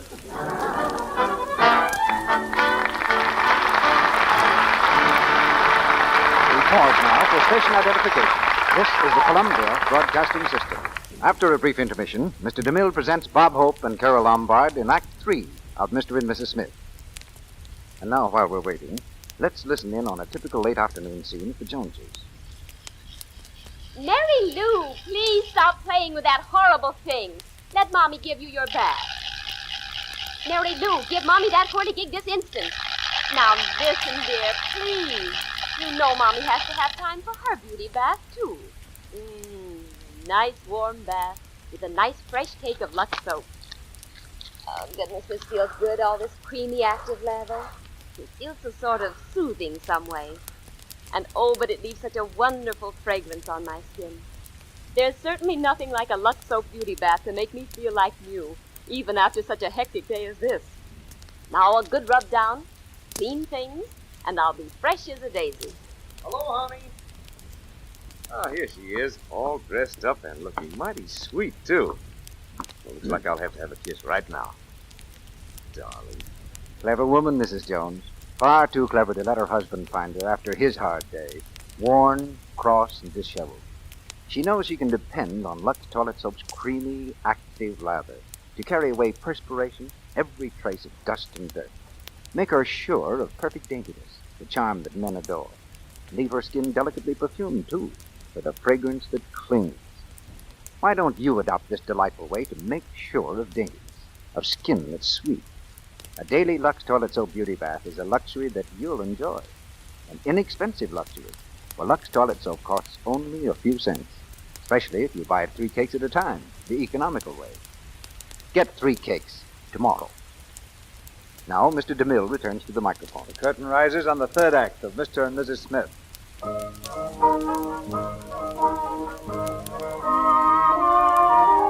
For a solid week, David has been following Anne. By night, by day, by taxicab, by ferryboat, he's trailed her jealously. And now the trail has led, of all places, to David's office. Good afternoon, Mr. Smith. Hello, where's my wife? Well, she... She came up here. I saw her. Where is she, in my office? No, sir. She's in Mr. Custer's office. Oh. Mr. Custer's parents just arrived from the south. They surprised him. You mean they're in there now? Yes, sir. Thanks. That's really fine. Oh, hello, David. Hello, Jeff. Hey, excuse me just a minute, folks. Jeff, what are we going to do about poor old Conley? His case is coming up Why, soon. you must be David Smith. Jefferson's partner. Folks, this is David Smith. My parents, David. Oh, how do you do? How do you do? I'm happy to know you. Pleasure's all ours. And dear, this is Mr. Smith, Jefferson's partner. Miss Anne Crossheimer, Mr. Smith. Oh, we met some time ago. Yes, we used to be roommates. Sit right down, my boy. Sit right down. We'll get acquainted at once. You know, Mr. Smith, Mother and I just met Anne. And we find out now that she and Jeff are both mighty sweet on each other. Ashley. Why, David probably knows it better than we do, don't you, David? Well, if it wasn't for me, they'd never even gotten together. I played Cupid. Caught cold doing it. Oh, that's so romantic. Any of your family from the South, Miss Crossheimer? Well, no, not exactly. But in the Civil War, I had a relative in the North who didn't fight at all. He was a slacker. A great many Northerners saw it that way, ma'am, and I gave them credit. You know what I was thinking? What, Mrs. Custer? If 2 people wanted to go on a honeymoon, they could take the boat to New Orleans and motor right up through the South to our home. A boat's a wonderful place for 2 people. Oh, that wouldn't be so good for Anne, would it, dear? Remember how sick you got when we took the night boat to Albany? Shut up. No, she's not a very good sailor, Jeff, and I can give you some practical advice. Just put her to bed and put a hot water bottle on her stomach and hold it there no matter how she hollers. That settles her stomach. He considers himself quite a medical authority. Yeah. Well, how do you like New York, Mrs. Custer? Oh, all right for a visit, but I wouldn't want to live here. Anyway, we're not staying here. We're on our way to Lake Placid. Oh, great idea. I was thinking of getting away for some winter sports myself. That reminds me, Anne, shouldn't my laundry be back? I'm all out of shorts. Are you? Yes, and lately I've been caught in the draft. Anne kind of took care of his things around the house. Little household things. Jefferson, may I see you in private, please? Come, Mother. Jeff, dear. Coming, Mother. I'll be right back, Anne. Excuse me. No, listen, Dad. Hello. Are you satisfied now? Are you satisfied to take 2 fine people like that whose whole life are wrapped up in their son and make them unhappy? Well, what about me being unhappy? My whole life was wrapped up in you, then you, the paper, and the string all walk out on me. All you ever think about is yourself. I can't see how you could have been associated with Jeff so long and not have picked up some of his fine qualities. What's fine about them? He's simple and kind and gentle. You can leave out those last 2 words. And since when were you so crazy about this gentle act? Shall I recall for you how I got the scar on my chin? With a bed lamp. Now listen, Anne. I'm sorry, David, but you're wasting your time. Anne, you can't marry that lawyer, not after what we've meant to each other. I'm going to marry him. If you try to interfere again, I'll... Anne. Oh, Jeff, is it all right? No, not yet, but it will be.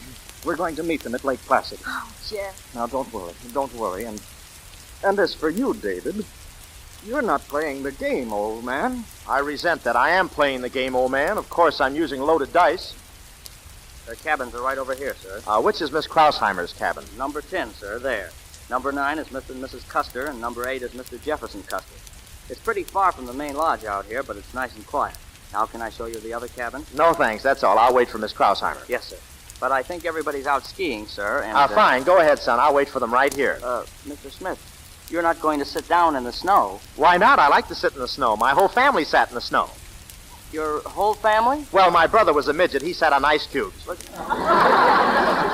Go away, will you? This is a free country, isn't it? If I want to sit in the snow, let me sit in the snow. I'm a penguin. So what? Go on, beat it. Yes, sir. Yes, sir.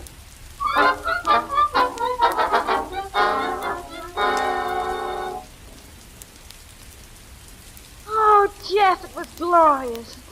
The snow smelled so wonderful. No one can smell snow, Anne. I can. Jeff, who's that? Where? Well, someone's lying there in the snow. Oh. He seems to be sick. Jeff, it's David. Oh. Oh, he must have fainted. Stand back, dear. Oh, look at him. He looks terribly ill. Oh, he seems to have quite an even pulse. Oh. Well, don't let him soak there. Carry him into your cabin. All right. You grab his legs, Anne. Oh, I got him. Well, go easy now, Jeff. Right-o. Easy. Right. Oh, what could have happened to him? Oh, look out for his head. Yes. Oh, poor David. You'll be all right now. Don't worry. Well, he doesn't seem to be breathing. And control yourself. Put him on the bed. Lift now. 1, 2, 3. Oh, he's frozen. Look at him. He's blue with cold. He's breathing fine now. I think a few hours sleep will bring him around. Do you really think so? Sure. Come on now, old man. Wake up, old man. We'll go away the first 2 weeks in December. What did he say? I don't know. The first 2 weeks in December. What's he mean? Oh, we were coming up here the first 2 weeks in December. Oh, you'll be crazy about it, Anne. 2 weeks in the snow. We'll have a lot of fun. Look out, Anne. Don't fall now. Oh, he thinks we're skiing. You're very graceful, Anne. Don't go so fast next time. I don't want you to get hurt. Oh, isn't that terrible? Watch out for the tree. Watch out.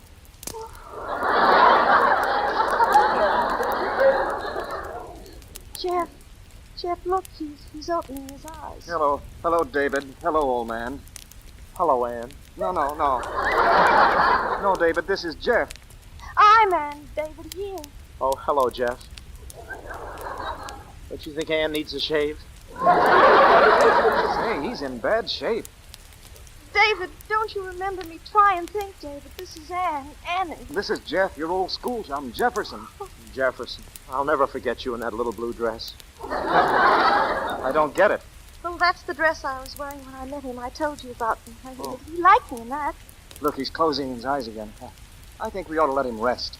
Well, what's the matter? That's not the rattle, is it? I don't think so. I wish I could hear it again.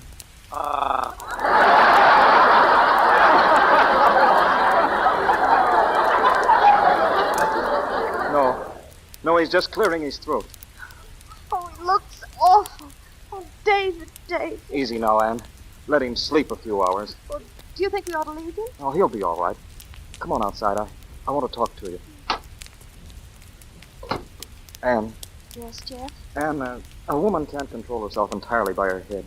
You've had 3 years with David, and whether you realize it or not, there's a bond between you that's not easily broken. Well, people get divorced. Jeff, I'm It's worried true about... that I think you'd be better off with me, but, well, I'll tell you what I'd like you to do.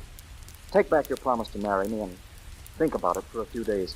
Jeff, I don't think the person ever existed as fine and generous as you are. Don't you think we ought to see how David's getting along? We'll only wake him. Well, I'll see if he's still asleep. I'll look through the window. Well? Why What's the matter? Look at him. He's sitting up. He's a faker. I'll kill him for this. Easy, Anne, easy. Oh, let me in. Anne. You wait out here. I want to take care of this alone. Oh, wait a minute. He's lying down again. Acting. I'll show him some action. Anne, don't bother with him. Let me alone. I'll be right back. David? Oh. Oh, poor David. You're so sick, aren't you? Oh. David, please look at me. I'm so sorry for everything, darling. I've treated you horribly. Your poor face is so thin and worn. Oh.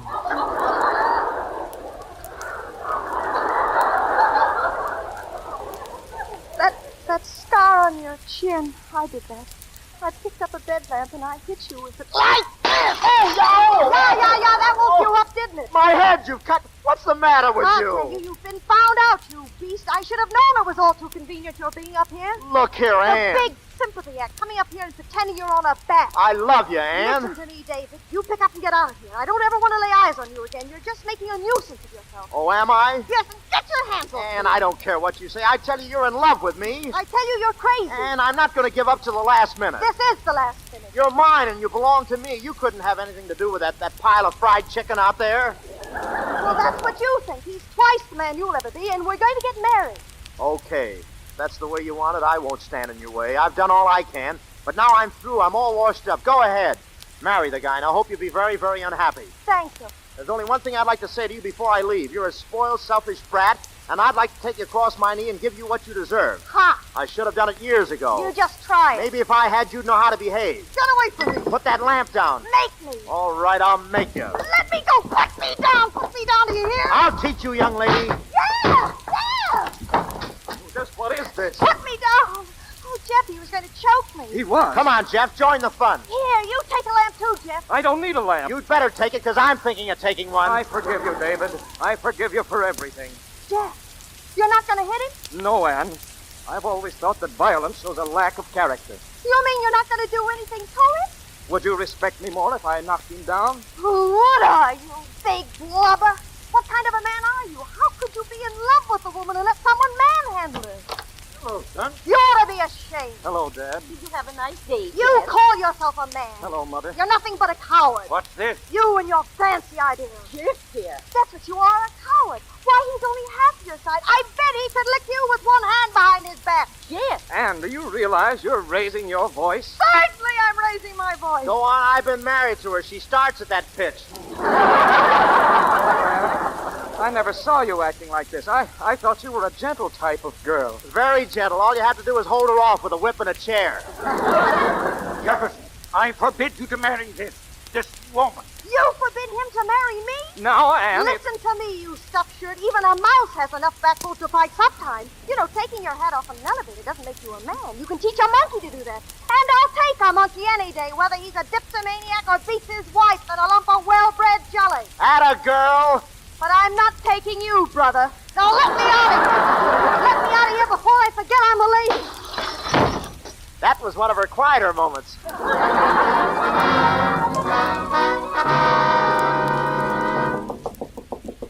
Anne, are you in there? Anne, I'm coming in. Get out of here. Hello. Did you hear me? What are you doing with those skis? I'm going skiing. At this time of night, don't be silly. You haven't even got a rear light. Take them off. They're on and they're staying on. I'm spending the night at the lodge. Oh, that's ridiculous. Why don't you spend the night here? Not on your life, brother. Would you mind handing me that sweater, please? I would. Get it yourself. I can't. Got my skis on. Well, then get a ball of wool and start knitting one. Okay, I'll get it. Very graceful. You look like a stork that just came in for a forced landing. Now, Mr. Smith, good night. Good night. You're not doing me any favor staying here. I'd just soon you'd get out. We see eye to eye. Wait a minute. You can't ski with your strap loose. I'll fasten it for you. Get away. Don't be silly. I'm just going to help you get out. Here, sit down. That's right. Well, now, just a minute. Now put your feet up here. Good. Well, listen, I can't sit with my feet up in the air. Why? I think you look very comfortable. David Smith, let me up out of here.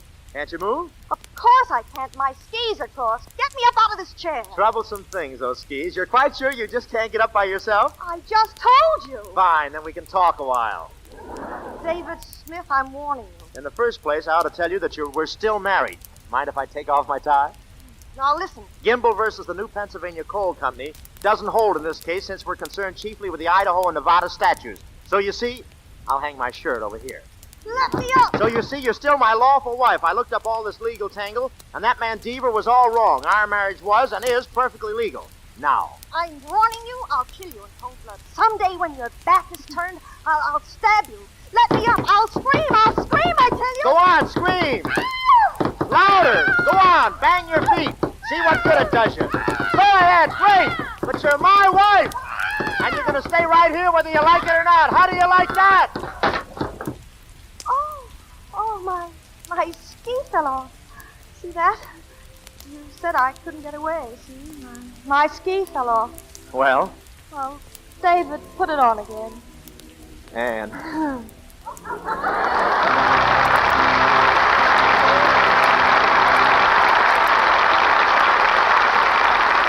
Two talented stars and two delightful people gave us a delightful evening in the Lux Radio Theater. And here they are, Carol Lombard and Bob Hope. Oh, thank you, CB. And Carol, would you mind giving me an autographed picture to take home? I want to prove to the gang in my program that I really wasn't a play with you. Oh, glad to, Bob. How do you want it inscribed? Oh, just something simple, like to the finest actor in Hollywood.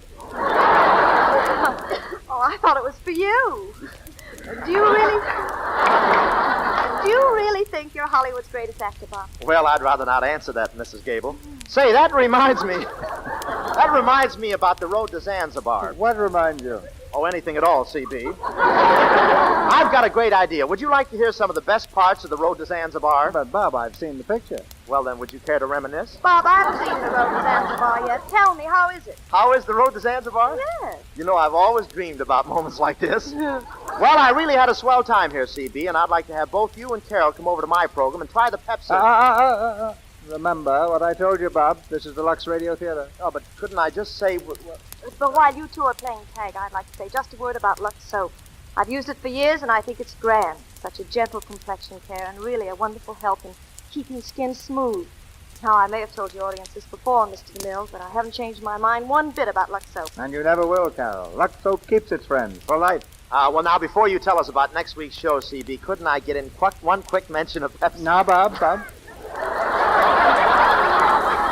CB, my sponsor's listening. What about it? Well, if I don't mention the product, he starts playing yo-yo with my option. So all I'm asking is just to say Pep. Yes, Bob. Yes. I understand. And next week in the Lux Radio Theater, we go Western. With a current screen success and the original stars of the picture, Loretta Young, Robert Preston, and Edward Arnold. The play is The Lady from Cheyenne. It's adapted from Frank Lloyd's Universal production. A rousing story of the Wyoming frontier in the days before women could vote, and how a beautiful school teacher outwits the whole state legislature to win the ladies the right to vote. You can count me in on the audience with a cast like that, Mr. DeMille. Good night. Good night, Carol. Your performance was really wonderful. Oh, CB, aren't you forgetting somebody? Well, if I am, Bob, I'm just being kind. Oh, wait a minute, CB. I appeal to the women listeners. I leave it to Carol. Don't I, Carol, appeal to the women listeners? Well, I appeal to the men listeners, don't I, CB? Well, there are 16 million kids in this country. Good night. Good night. Hollywood has a word for stars like you two. Colossal. Our sponsors, the makers of Lux Toilet Soap, join me in inviting you to be with us again next Monday night when the Lux Radio Theater presents Loretta Young, Robert Preston, and Edward Arnold in The Lady from Cheyenne. This is Cecil B. DeMille saying good night to you from Hollywood. The United Service Organizations, the huge civilian army behind our Army and Navy, are conducting a drive that should have the backing of every loyal American. There is a USO headquarters in your community, and they'll be glad to tell you how you can help in this great work. Bob Hope will be heard on the Luella Parsons program over this same network next Friday night in a preview of his new Paramount picture, Caught in the Draft. Our music is directed by Louis Silvers, and your announcer has been Melville Roy. This is the Columbia Broadcasting System.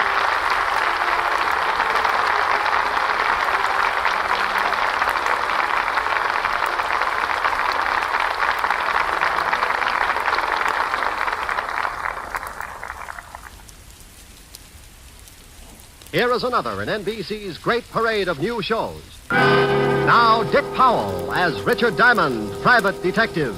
Hello there, this is Diamond.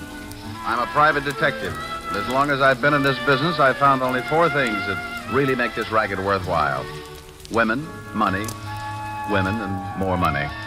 Don't misunderstand me. I've got other habits, too. I drink lots of milk, go to the fights, dance meanest rumba west of Ebbetsfield, and write fan letters to June Allison. But no matter how you slice it up, it still boils down to the same ghastly facts. To drink the gallons of milk, you've got to have loot. To go to the fights, you've still got to have it. but you add a little something, or a big something, as the case may be. That's right, a woman. Then if you're going dancing, you like to go to a nice place. Nice place? That's an 8x10 dance floor supported by bodies of patrons who couldn't pay the $12 minimum. So now you get into more money, and there you are. Women, money, more women, and more money.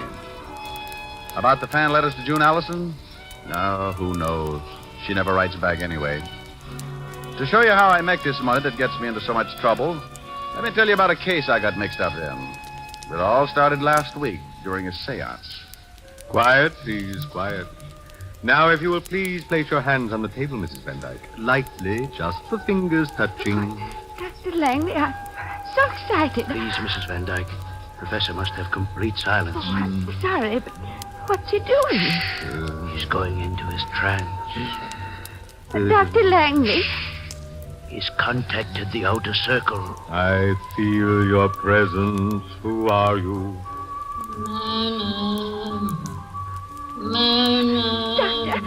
Doctor, that voice is calling me. Not too loud. You'll break the contact. But Myrna's my first name.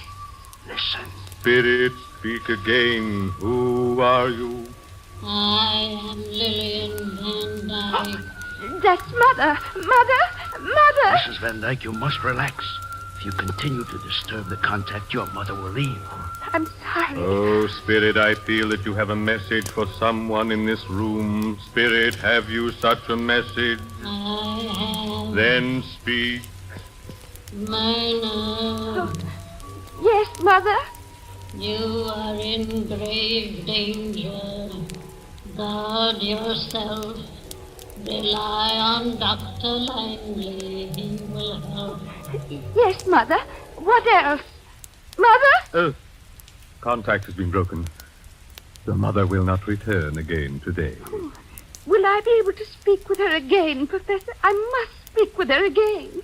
She said I was in some kind of danger. If you will return here tomorrow, Mrs. Van Dyke. Mother said to rely on you, Doctor. I intend to. I assure you your confidence will be rewarded, Mrs. Van Dyke. In the meantime, I suggest you go home and get some rest. Yes, this experience has been rather trying. Goodbye, Professor. I shall see you tomorrow. Until tomorrow, dear lady. Coming, Doctor? I wish to consult with the professor for a moment. I'll be right along. Very well, Doctor. I'll wait in the car. Goodbye again, Professor, and bless you. Goodbye. And bless you, you old goat. Take it easy. Really, she gets out the front door. Okay. Now, look, Langley. When are we going to pull the job? I'm getting tired of drumming up banshees for old moneybags. Let's get those jewels. Look, tomorrow her mother is going to tell her that someone is after her precious jewel collection. Tell her? She'll lock him up in Fort Knox if that happens. Oh, I'm surprised at you, Professor. What if her dear old departed mother tells her to leave them with me for safekeeping? I get it. By the time she gets wise, we'll be in Mexico. Right. I'll see you tomorrow morning before Van Dyke gets here. We'll plan what we want the voice to say. And for Pete's sake, tell that old witch to sound like a ghost for a change. She came on today like Apple Mary with a hangover.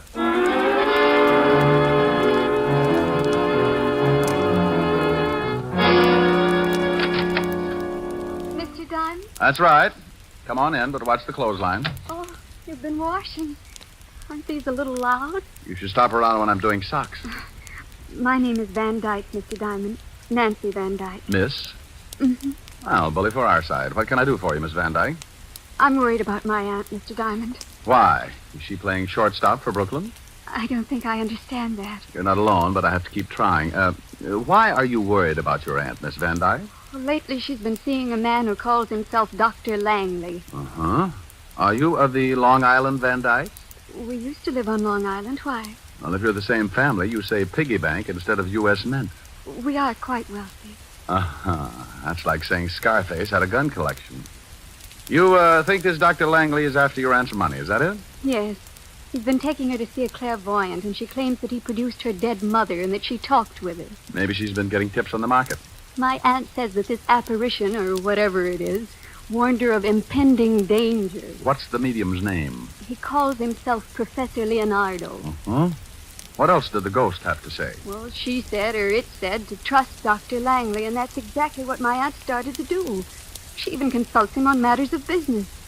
He completely sold her on this phony Professor Leonardo, and unless I miss my guess, he's got a wandering eye for her jewelry collection. She had it out, and she was showing it to him last evening. What do you want me to do? I want you to prove that this Dr. Langley and the professor are charlatans. Well, in my business, charlatan is a nice word. These guys are either legit or phony. So if you want me to find out, the fee is $100 a day in expenses. Well, I'll give you a retainer. Is $200 all right? Have you ever seen 200 that wasn't? What's your aunt's name and address? Mrs. Myrna Van Dyke, 326 Park Avenue. There's your 200, Mr. Diamond. Thank you. If you prove these men are phonies, please report it to my aunt. Then stop by my place, and I'll pay you the rest of your fee. 741 Madison Avenue. Miss Van Dyke, did you ever model bathing suits? No, Mr. Diamond, but I have a very nice one. I got it in the south of France last season. I'll show it to you sometime. I hope it won't be on a hanger. Goodbye, Miss Van Dyke. Well, I had 200 fat clams in my little hot hand, and an assignment that didn't look like it was going to be too tough to crack. I needed some information on the professor and the doctor, so I headed for the 5th Precinct Police Station and Walt Levinson's office. Yeah, Oh, no. What do you want, Shamus? Why, Sergeant Otis, what will the lieutenant say when he finds your big feet all over his desk? He won't say nothing. He ain't here. Well, how'd you ever figure that out? Where is he? Out of town. Doing what? Doing his vacation, that's what. Don't tell me he left you in charge. Yeah. What's the matter with that? If you've got a few days, I'll tell you about it. Leaving you in charge of homicide is like stopping a leaky faucet with bubble gum. I ain't in charge of homicide, wise guy, but I could do it if I had to.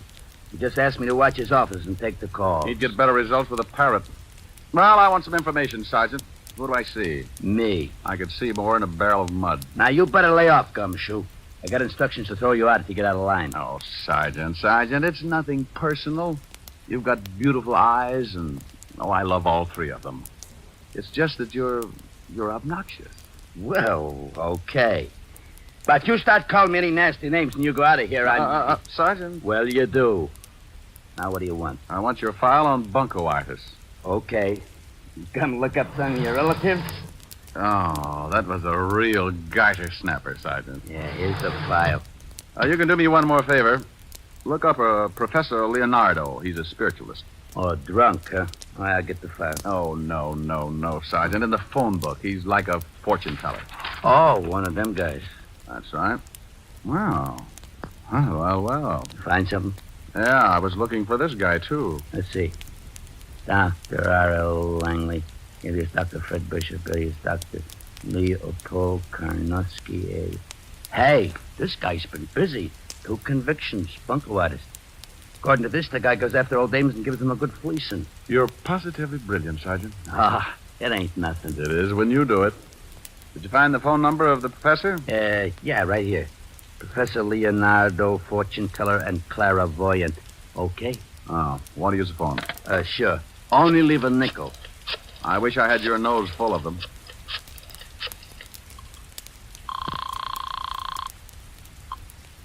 Professor Leonardo's Psychic Sanctuary. My name's Appleknocker, Harold Appleknocker. I'd like to make an appointment with Professor Leonardo. Just what seems to be your problem? Well, you see, it's like this. I have a 1,000-acre hog ranch in Kentucky, and last week my brother only got lit up on juniper juice and fell in the water.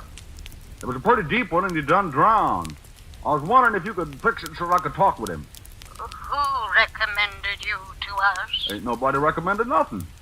I just looked it up in the phone book. Well, the professor is rather busy, and his time is expensive. I'm afraid... Oh, shuckins. I ain't worried about money or nothing. I make $40,000 a year just off in the hogs, not to mention the still I got going back on the hills. Still? Yeah, got it camouflaged. Only time a revenue ever got suspicious was when he saw the moon on the door. It was backwards. The price is $50 a reading, and $100 if the professor is able to contact your brother. Fine. I'm going to be busy at the stockyards this afternoon, and I'd like to drop around this evening if I could. How would 8 o'clock be? Just dandy. Goodbye, then, Mr. Appleknocker. Bye, you all. Hey, what's going on? I'm gonna have my fortune told, Sergeant. If you wanna come along, you can put your shoes if you want, and come along, John, come you're along. nuts. Oh, you're just lonesome. Bye, y'all.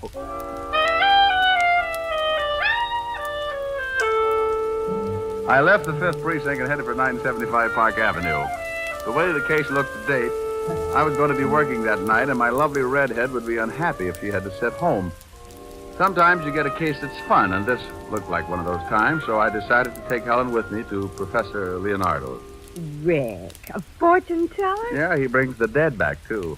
Want to go? If he doesn't dig up some of your old jokes. Oh, you are a vicious female. Just for that, old Harold Appleknocker is gonna show up alone. Harold Appleknocker? Yep, raise hogs. You know, this little figure went to market. Rick, that tickle. Don't you and Sergeant Otis ever wear shoes? Oh, I like to run around in my bare feet. It's hot. That's only 90. What would you do on the Sahara? Don't answer that. What time are we due at this spook parlor? Oh, 8 o'clock. That's 2 hours. In the meantime, let's start a little seance of our own. First, you start by holding hands.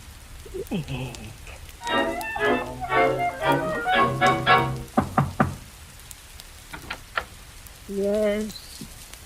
Oh, are you Mr. Appleknocker? Oh, yep, that's me, and this here's my girl, Lulabelle. Howdy. Yes.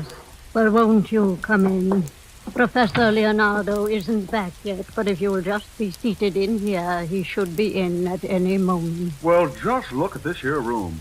What are all them figures all over the wall? Those are the signs of the zodiac. Hey, look at there, Harold. That's a goat. Well, so it is. Bless my little pointed head. Used to raise goats, too, along with the hogs. That's the professor now. Good evening, Professor. Good evening, good evening. Oh, this must be Mr. Appleknocker. Appleknocker, Professor, and this here's my girl. Lulu Bell. That's right. Howdy. Yes. Well, Mr. Appleknocker, I understand you want me to contact your dear departed brother. Well, he wasn't so dear, but he sure done departed. Fell in the pig waller. Of course. Now, if you just take these chairs around this table... Where do you want him to go? No. I mean, sit in them. You right here, Mr. Appleknocker, and you right next to him, Lulabelle. Yes, Lulabelle. Howdy. Yes, howdy. I mean, if you please turn off the light. Yes, Professor. Hey, Lulabelle. Yeah? This is fun, ain't it? Yeah. Now, I must have complete silence, please. Did you laugh, Mr. Lulabelle? Yes, Lulabelle. Howdy. Never mind. Now, silence, please. I'm going into a trance. I call to the world beyond. I wish to speak to the spirit of only Apple Hanger. Appleknocker. Correction, the name is Appleknocker. Lulabelle. Howdy. I feel your presence. Who are you, spirit? Speak. I'm only Appleknocker. Well, Oni, how the deuce are you? Please, you break the contact. Well, ain't it okay if I ask him a few questions? It's not the usual procedure, but we seem to be establishing a precedent tonight. Go ahead. Hey, Oni, you remember Lulabelle, don't you? Yeah, howdy, Lulabelle. I'm very happy to make your acquaintance again, Oni. Mr. Appleknocker, you must not laugh at the spirits. The Apple Hunker. Apple Hunker? And Lulabelle. Yes, I know. Howdy. Now, wait just a moment. What's going on here? Turn on the lights. What's the matter? These two people are laughing. Oh, I'm sorry, Professor. But I think you've been taken for that well-known ride. You mean this is some kind of a practical joke? I don't know how practical it is, but it sure got a laugh. Professor, their accents. Yeah, they went out when poor Oni jumped up from the pig waller. Oh, I see. Well, look here, young man. I don't see the humor, and it's going to cost you just $100 for this laugh. Oh, it is, huh? Yes, so you're going to walk out of here on crutches. That's the funniest thing you said all night. What do you want, anyway? I just wanted to find out how phony you were. Now, you ought to be ashamed taking advantage of old ladies like Mrs. Van Dyke. Professor. Shut up. Who are you? The name's Diamond. Look me up sometime. I'm in the phone book under detectives. Come on, Ellen. I've got to go see the old girl and wise her up to this louse.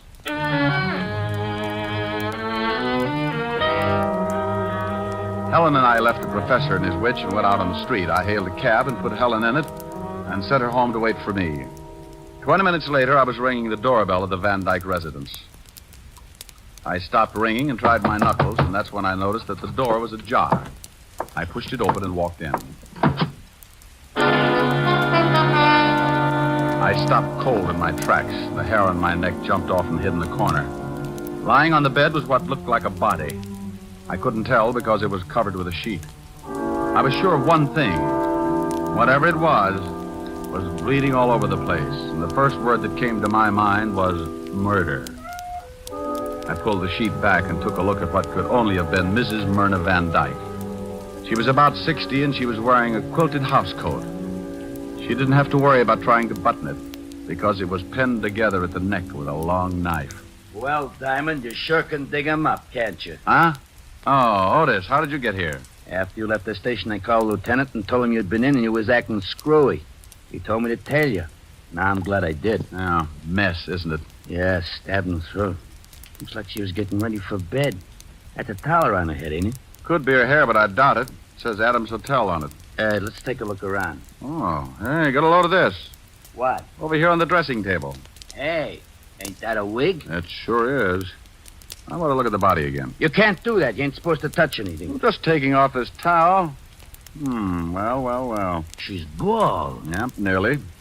Otis, check on Professor Leonardo and Dr. Langley. They the guys you picked out of the rogues gallery this morning? Yeah. I already did. The doc lives on Charles Street, apartment 209. You mean you did all that by your little lonesome? Well, when I talked to the lieutenant, he told me to, just in case. You continually amaze me, Sergeant. Yeah. Now call the wagon and get the coroner over here. Then get some of the boys to pick up the phony professor. Where you going? Over to the good doctor's house. The body's been dead about an hour. That would make it between 7 and 8. Now, you see if the professor's got an alibi, and I'll check back here. Hey, I don't know whether I'll let you go or not. Sergeant. Yeah? Bye. I went out and grabbed another cab for Charles Street. It was dark out, and the heavy fog was rolling in and staking a claim on the city. By the time I reached the doctor's, it was thick enough to be sliced up and sold in large economy cartons. The doc didn't answer my knock, so I went in anyway. I stumbled into a little two-room joint that looked like a chick sales architectural achievement. The doctor was not home, and neither were his clothes and toothbrush, so I started casing. I tore the place apart and came up with a big fat 0, but that was before I looked in the wastepaper basket. Among the trash, I found a rental bill for a hangar and an airplane at the Flyaway Airport on Long Island. I grabbed the phone and called Sergeant Otis. Yeah? Otis, this is Diamond. Oh, the boys are here now. You were right about the time of death, around 7:30. What about the professor? We sent a car over to pick him up, but he skipped. We got some dame, though, and she told us that the prof was giving one of them Séances from 7 to 8. Did you check it? Yeah, and you was. Good. Now check and see who gets the dead woman's money in event of her death. Well, how am I going to find her lawyer at this time of night? Just find him and meet me at the Flyaway Airport on Long Island. Okay. Did you get the doctor? That's what I'm going to do now. And if this fog keeps up, I've still got a good chance. Sometimes a case starts off like a party and ends up like a funeral. This was one of those times, and when it happens, you're never really prepared for it, so you've got to work fast. I used my last $10, besides the $200 the girl had given me, and got to Flyaway Airport in a hurry. The fog was so heavy, I had to almost kick it aside, but I finally found the row of hangars and started looking. I reached the last hangar when I spotted the plane. It was sitting on the strip, and as I moved nearer, I could see the man. Who's there? Who is that? I got a gun out, Doctor, so just stand the way you are. Who are you? What do you want? I want that little suitcase you've got. I want to take you back to the police. Police? Oh, what on earth for? Mrs. Van Dyke is dead, been murdered. Oh. Oh, now, come on, stop that. Why, I know nothing about the killing. I swear I had nothing to do with it. What's in that suitcase? Why, just some clothes. Not the Van Dyke collection of jewels? Of course not. What would I want with them? Mrs. Nancy Van Dyke seemed to think you did. Oh, that's absurd. Here, you can look at the bag if you like, sir. Well, I'd like. Let's take a walk over here where we can see some light. You insist? Where were you between 7 and 8 this evening, Doctor? Why, I was at home. Ah, now, you're a two-time loser. If you're lying, they'll wash your mouth for 20 years. You know about my record, do you? Looked it up this afternoon. Well, I suppose I may as well tell you. I wasn't home until nearly 8. Where were you? Mrs. Van Dyke's apartment. I was supposed to put her jewels in the downstairs vault. What happened? She was dead when I got there. You sure she was dead? Yes. Lying on the bed under a sheet. Pulled it back, saw she'd been stabbed in the throat. I left, packed, came out here. I knew I'd be accused, but I didn't do it. Hold it. Here's the light. Well, if the jewels are in this bag, you're going to be in a tough spot. You're welcome to look. Thanks, loads. Oh! Whatever it was, it caught me across the back of the head, and I went down like a dead palm tree in a hurricane. It wasn't the doctor who had lowered the boom, but someone who had sneaked up in the fog and gotten around behind me. I wasn't knocked out, and I could still hear things, so I just lay there and listened. Oh, thank goodness you came along. He was going to take me to the police because someone had killed Mrs. Van Dyke and stolen the jewels. He thought I had them. What are you doing? No! No! No! I rolled over and looked at the doctor. He was very dead. I got up as fast as I could and started after the killer, but in that fog, it was like looking for a hangnail in a mine shaft. I went into one hangar after another, and I guess if you keep after it long enough, sometimes you get lucky. I went into the last hangar and stopped to listen. Okay, you, come on out. If I have to come in after you, it's going to be the hard way. Well, you're the boss. Now, why don't you stop it? You can't see me any better than I can see you, but I've got the door covered. Now, come on out. If I guess right, that's one big sergeant, and he's so stupid he's liable to shoot you. Diamond! Diamond, where are you? In here, Otis. Watch your step. We're playing cops and robbers. What do you mean? What are you talking about? Oh, stop. You all right, Otis? Yeah, but this cement's hard. Crawl over here. Okay. Who's shooting? Well, one of two people. Just shot Dr. Langley back on the airstrip. Yeah? Why don't you blast him? I guess I'll have to. He doesn't want to come out. Otis, crawl over about 12 feet and make him shoot. Me? Yeah, I ought to get a good line on him. He's behind those oil drums, and I've got to stand up to do it. Oh, all right. Hey, Diamond, now? Yes, Otis, now. Okay, like I said, you're the boss. I've been hit. Come on, Otis. Good shooting. Glad you like it. Well, how about you, Professor? I'm not happy. I got all three of them. He won't be around long. Why did you hit me, and why did you kill the doctor? I wanted the bag. I thought the jewels were in it. Aren't they? No, I opened it back here. I thought the doctor was double-crossing me. Well, if you ain't got the jewels, why'd you try to kill the old lady? I didn't. Oh, come on. This ain't no time to lie. He isn't lying, Otis. You told him yourself his alibi was good. Hey, that's right. Then who did? The one who would benefit most by the death of the woman. The one who had a perfect setup because two con artists could be blamed for it. Let's go. What about this guy? How do you feel, Professor? Oh. Like I said, Otis, you keep. Come on, let's go.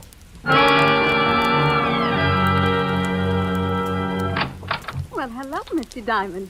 You come to see the bathing suit? I hope it comes in stripes. What? This is Sergeant Otis, homicide. Has someone been killed? Your aunt. Oh, no. Isn't that touching, Sergeant? Yeah. Oh, that horrible doctor. Oh, you've got to arrest him. Why would he want to do it? Why, for the jewels, of course. Now, put your hat on.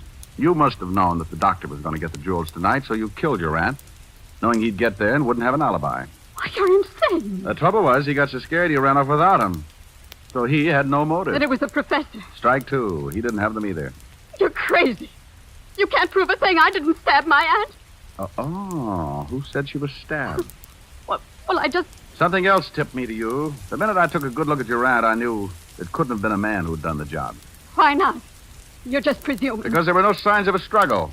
Your aunt must have known the killer pretty well. She knew the doctor very well. Well enough to meet him with a towel around her head and her wig in plain sight on the dresser? What? Yeah. And I got in touch with the lawyer, and he said you was the sole heir to the estate. Were, Sergeant. Oh, yeah. You were the sole heir, and I'm arresting you because I was there and saw the wig.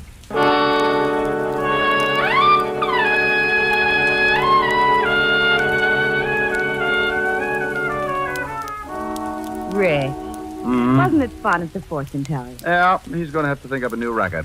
Like contacting the living. What? No, forget it. What's to eat? I'll go look in the icebox. Bring some milk, will you, dear? Mm-hmm. If you'll play something. I'll try. Oh, no, not again! Oh, swell. Can't you get on the night shift or something? I can't get anything around here, especially sleep. Now, please, will you kindly shut your big fat face? What do you mean? I haven't sung anything yet. Oh, but you will. I just know you will. Well, if you insist. Oh, no, please, please. I'm a nervous man. Oh, it calms you right down. Did I hear you talking to someone? Mm-hmm. Listen. Rick, who are you calling? Sergeant Otis. I'm afraid the guy next door has just cut his throat. You have just heard Richard Diamond, Private Detective, starring Dick Powell. Helen was played by Virginia Gregg. Also in our cast were Wilms Herbert, Ted Osborne, Peggy Weber, and Jack Crucian. Music was under the direction of Frank Worth. Richard Diamond is written by Blake Edwards and directed by Richard Sandville. And now, Dick Powell. Friends, I want to remind you of the wonderful group of programs NBC has on tap for tomorrow afternoon and evening. Shows like Hollywood Calling, Guy Lombardo, Four-Star Playhouse, and the Ethel Merman Show. For the best in radio listening tomorrow and always, keep your dial turned to your favorite NBC station. Dick Powell soon will be seen in the screen version of the best-selling novel, Mrs. Mike. Now, this is Eddie King inviting you to be with us again at this same time next week when we will again bring you Dick Powell as Richard Diamond, Private Detective. This program has come to you from Hollywood. Theater Guild on the Air returns tomorrow night on NBC. I hope you enjoyed those classics from yesteryear, my dear listeners. The night is over, morning has come, and to all of you who stayed up with me, I hope you enjoyed our time together as much as I did. For those of you who dozed off, I hope you had a great time in dreamland. It looks like the rain is just about stopped. The sun is peeking through the clouds on the eastern horizon, and the temperature is a cool 61 degrees as we welcome the new day. Remember to visit the farmer's market at 6 in Main today, open at 8 a.m. I'm going to be there looking for some peaches and cream sweet corn myself. I hope to see you there. Next up is James Quinn with the Morning Drive Show. I'll be back at 9 tonight. This is Greg. You're listening to WOTR Radio. Thanks so much for tuning in.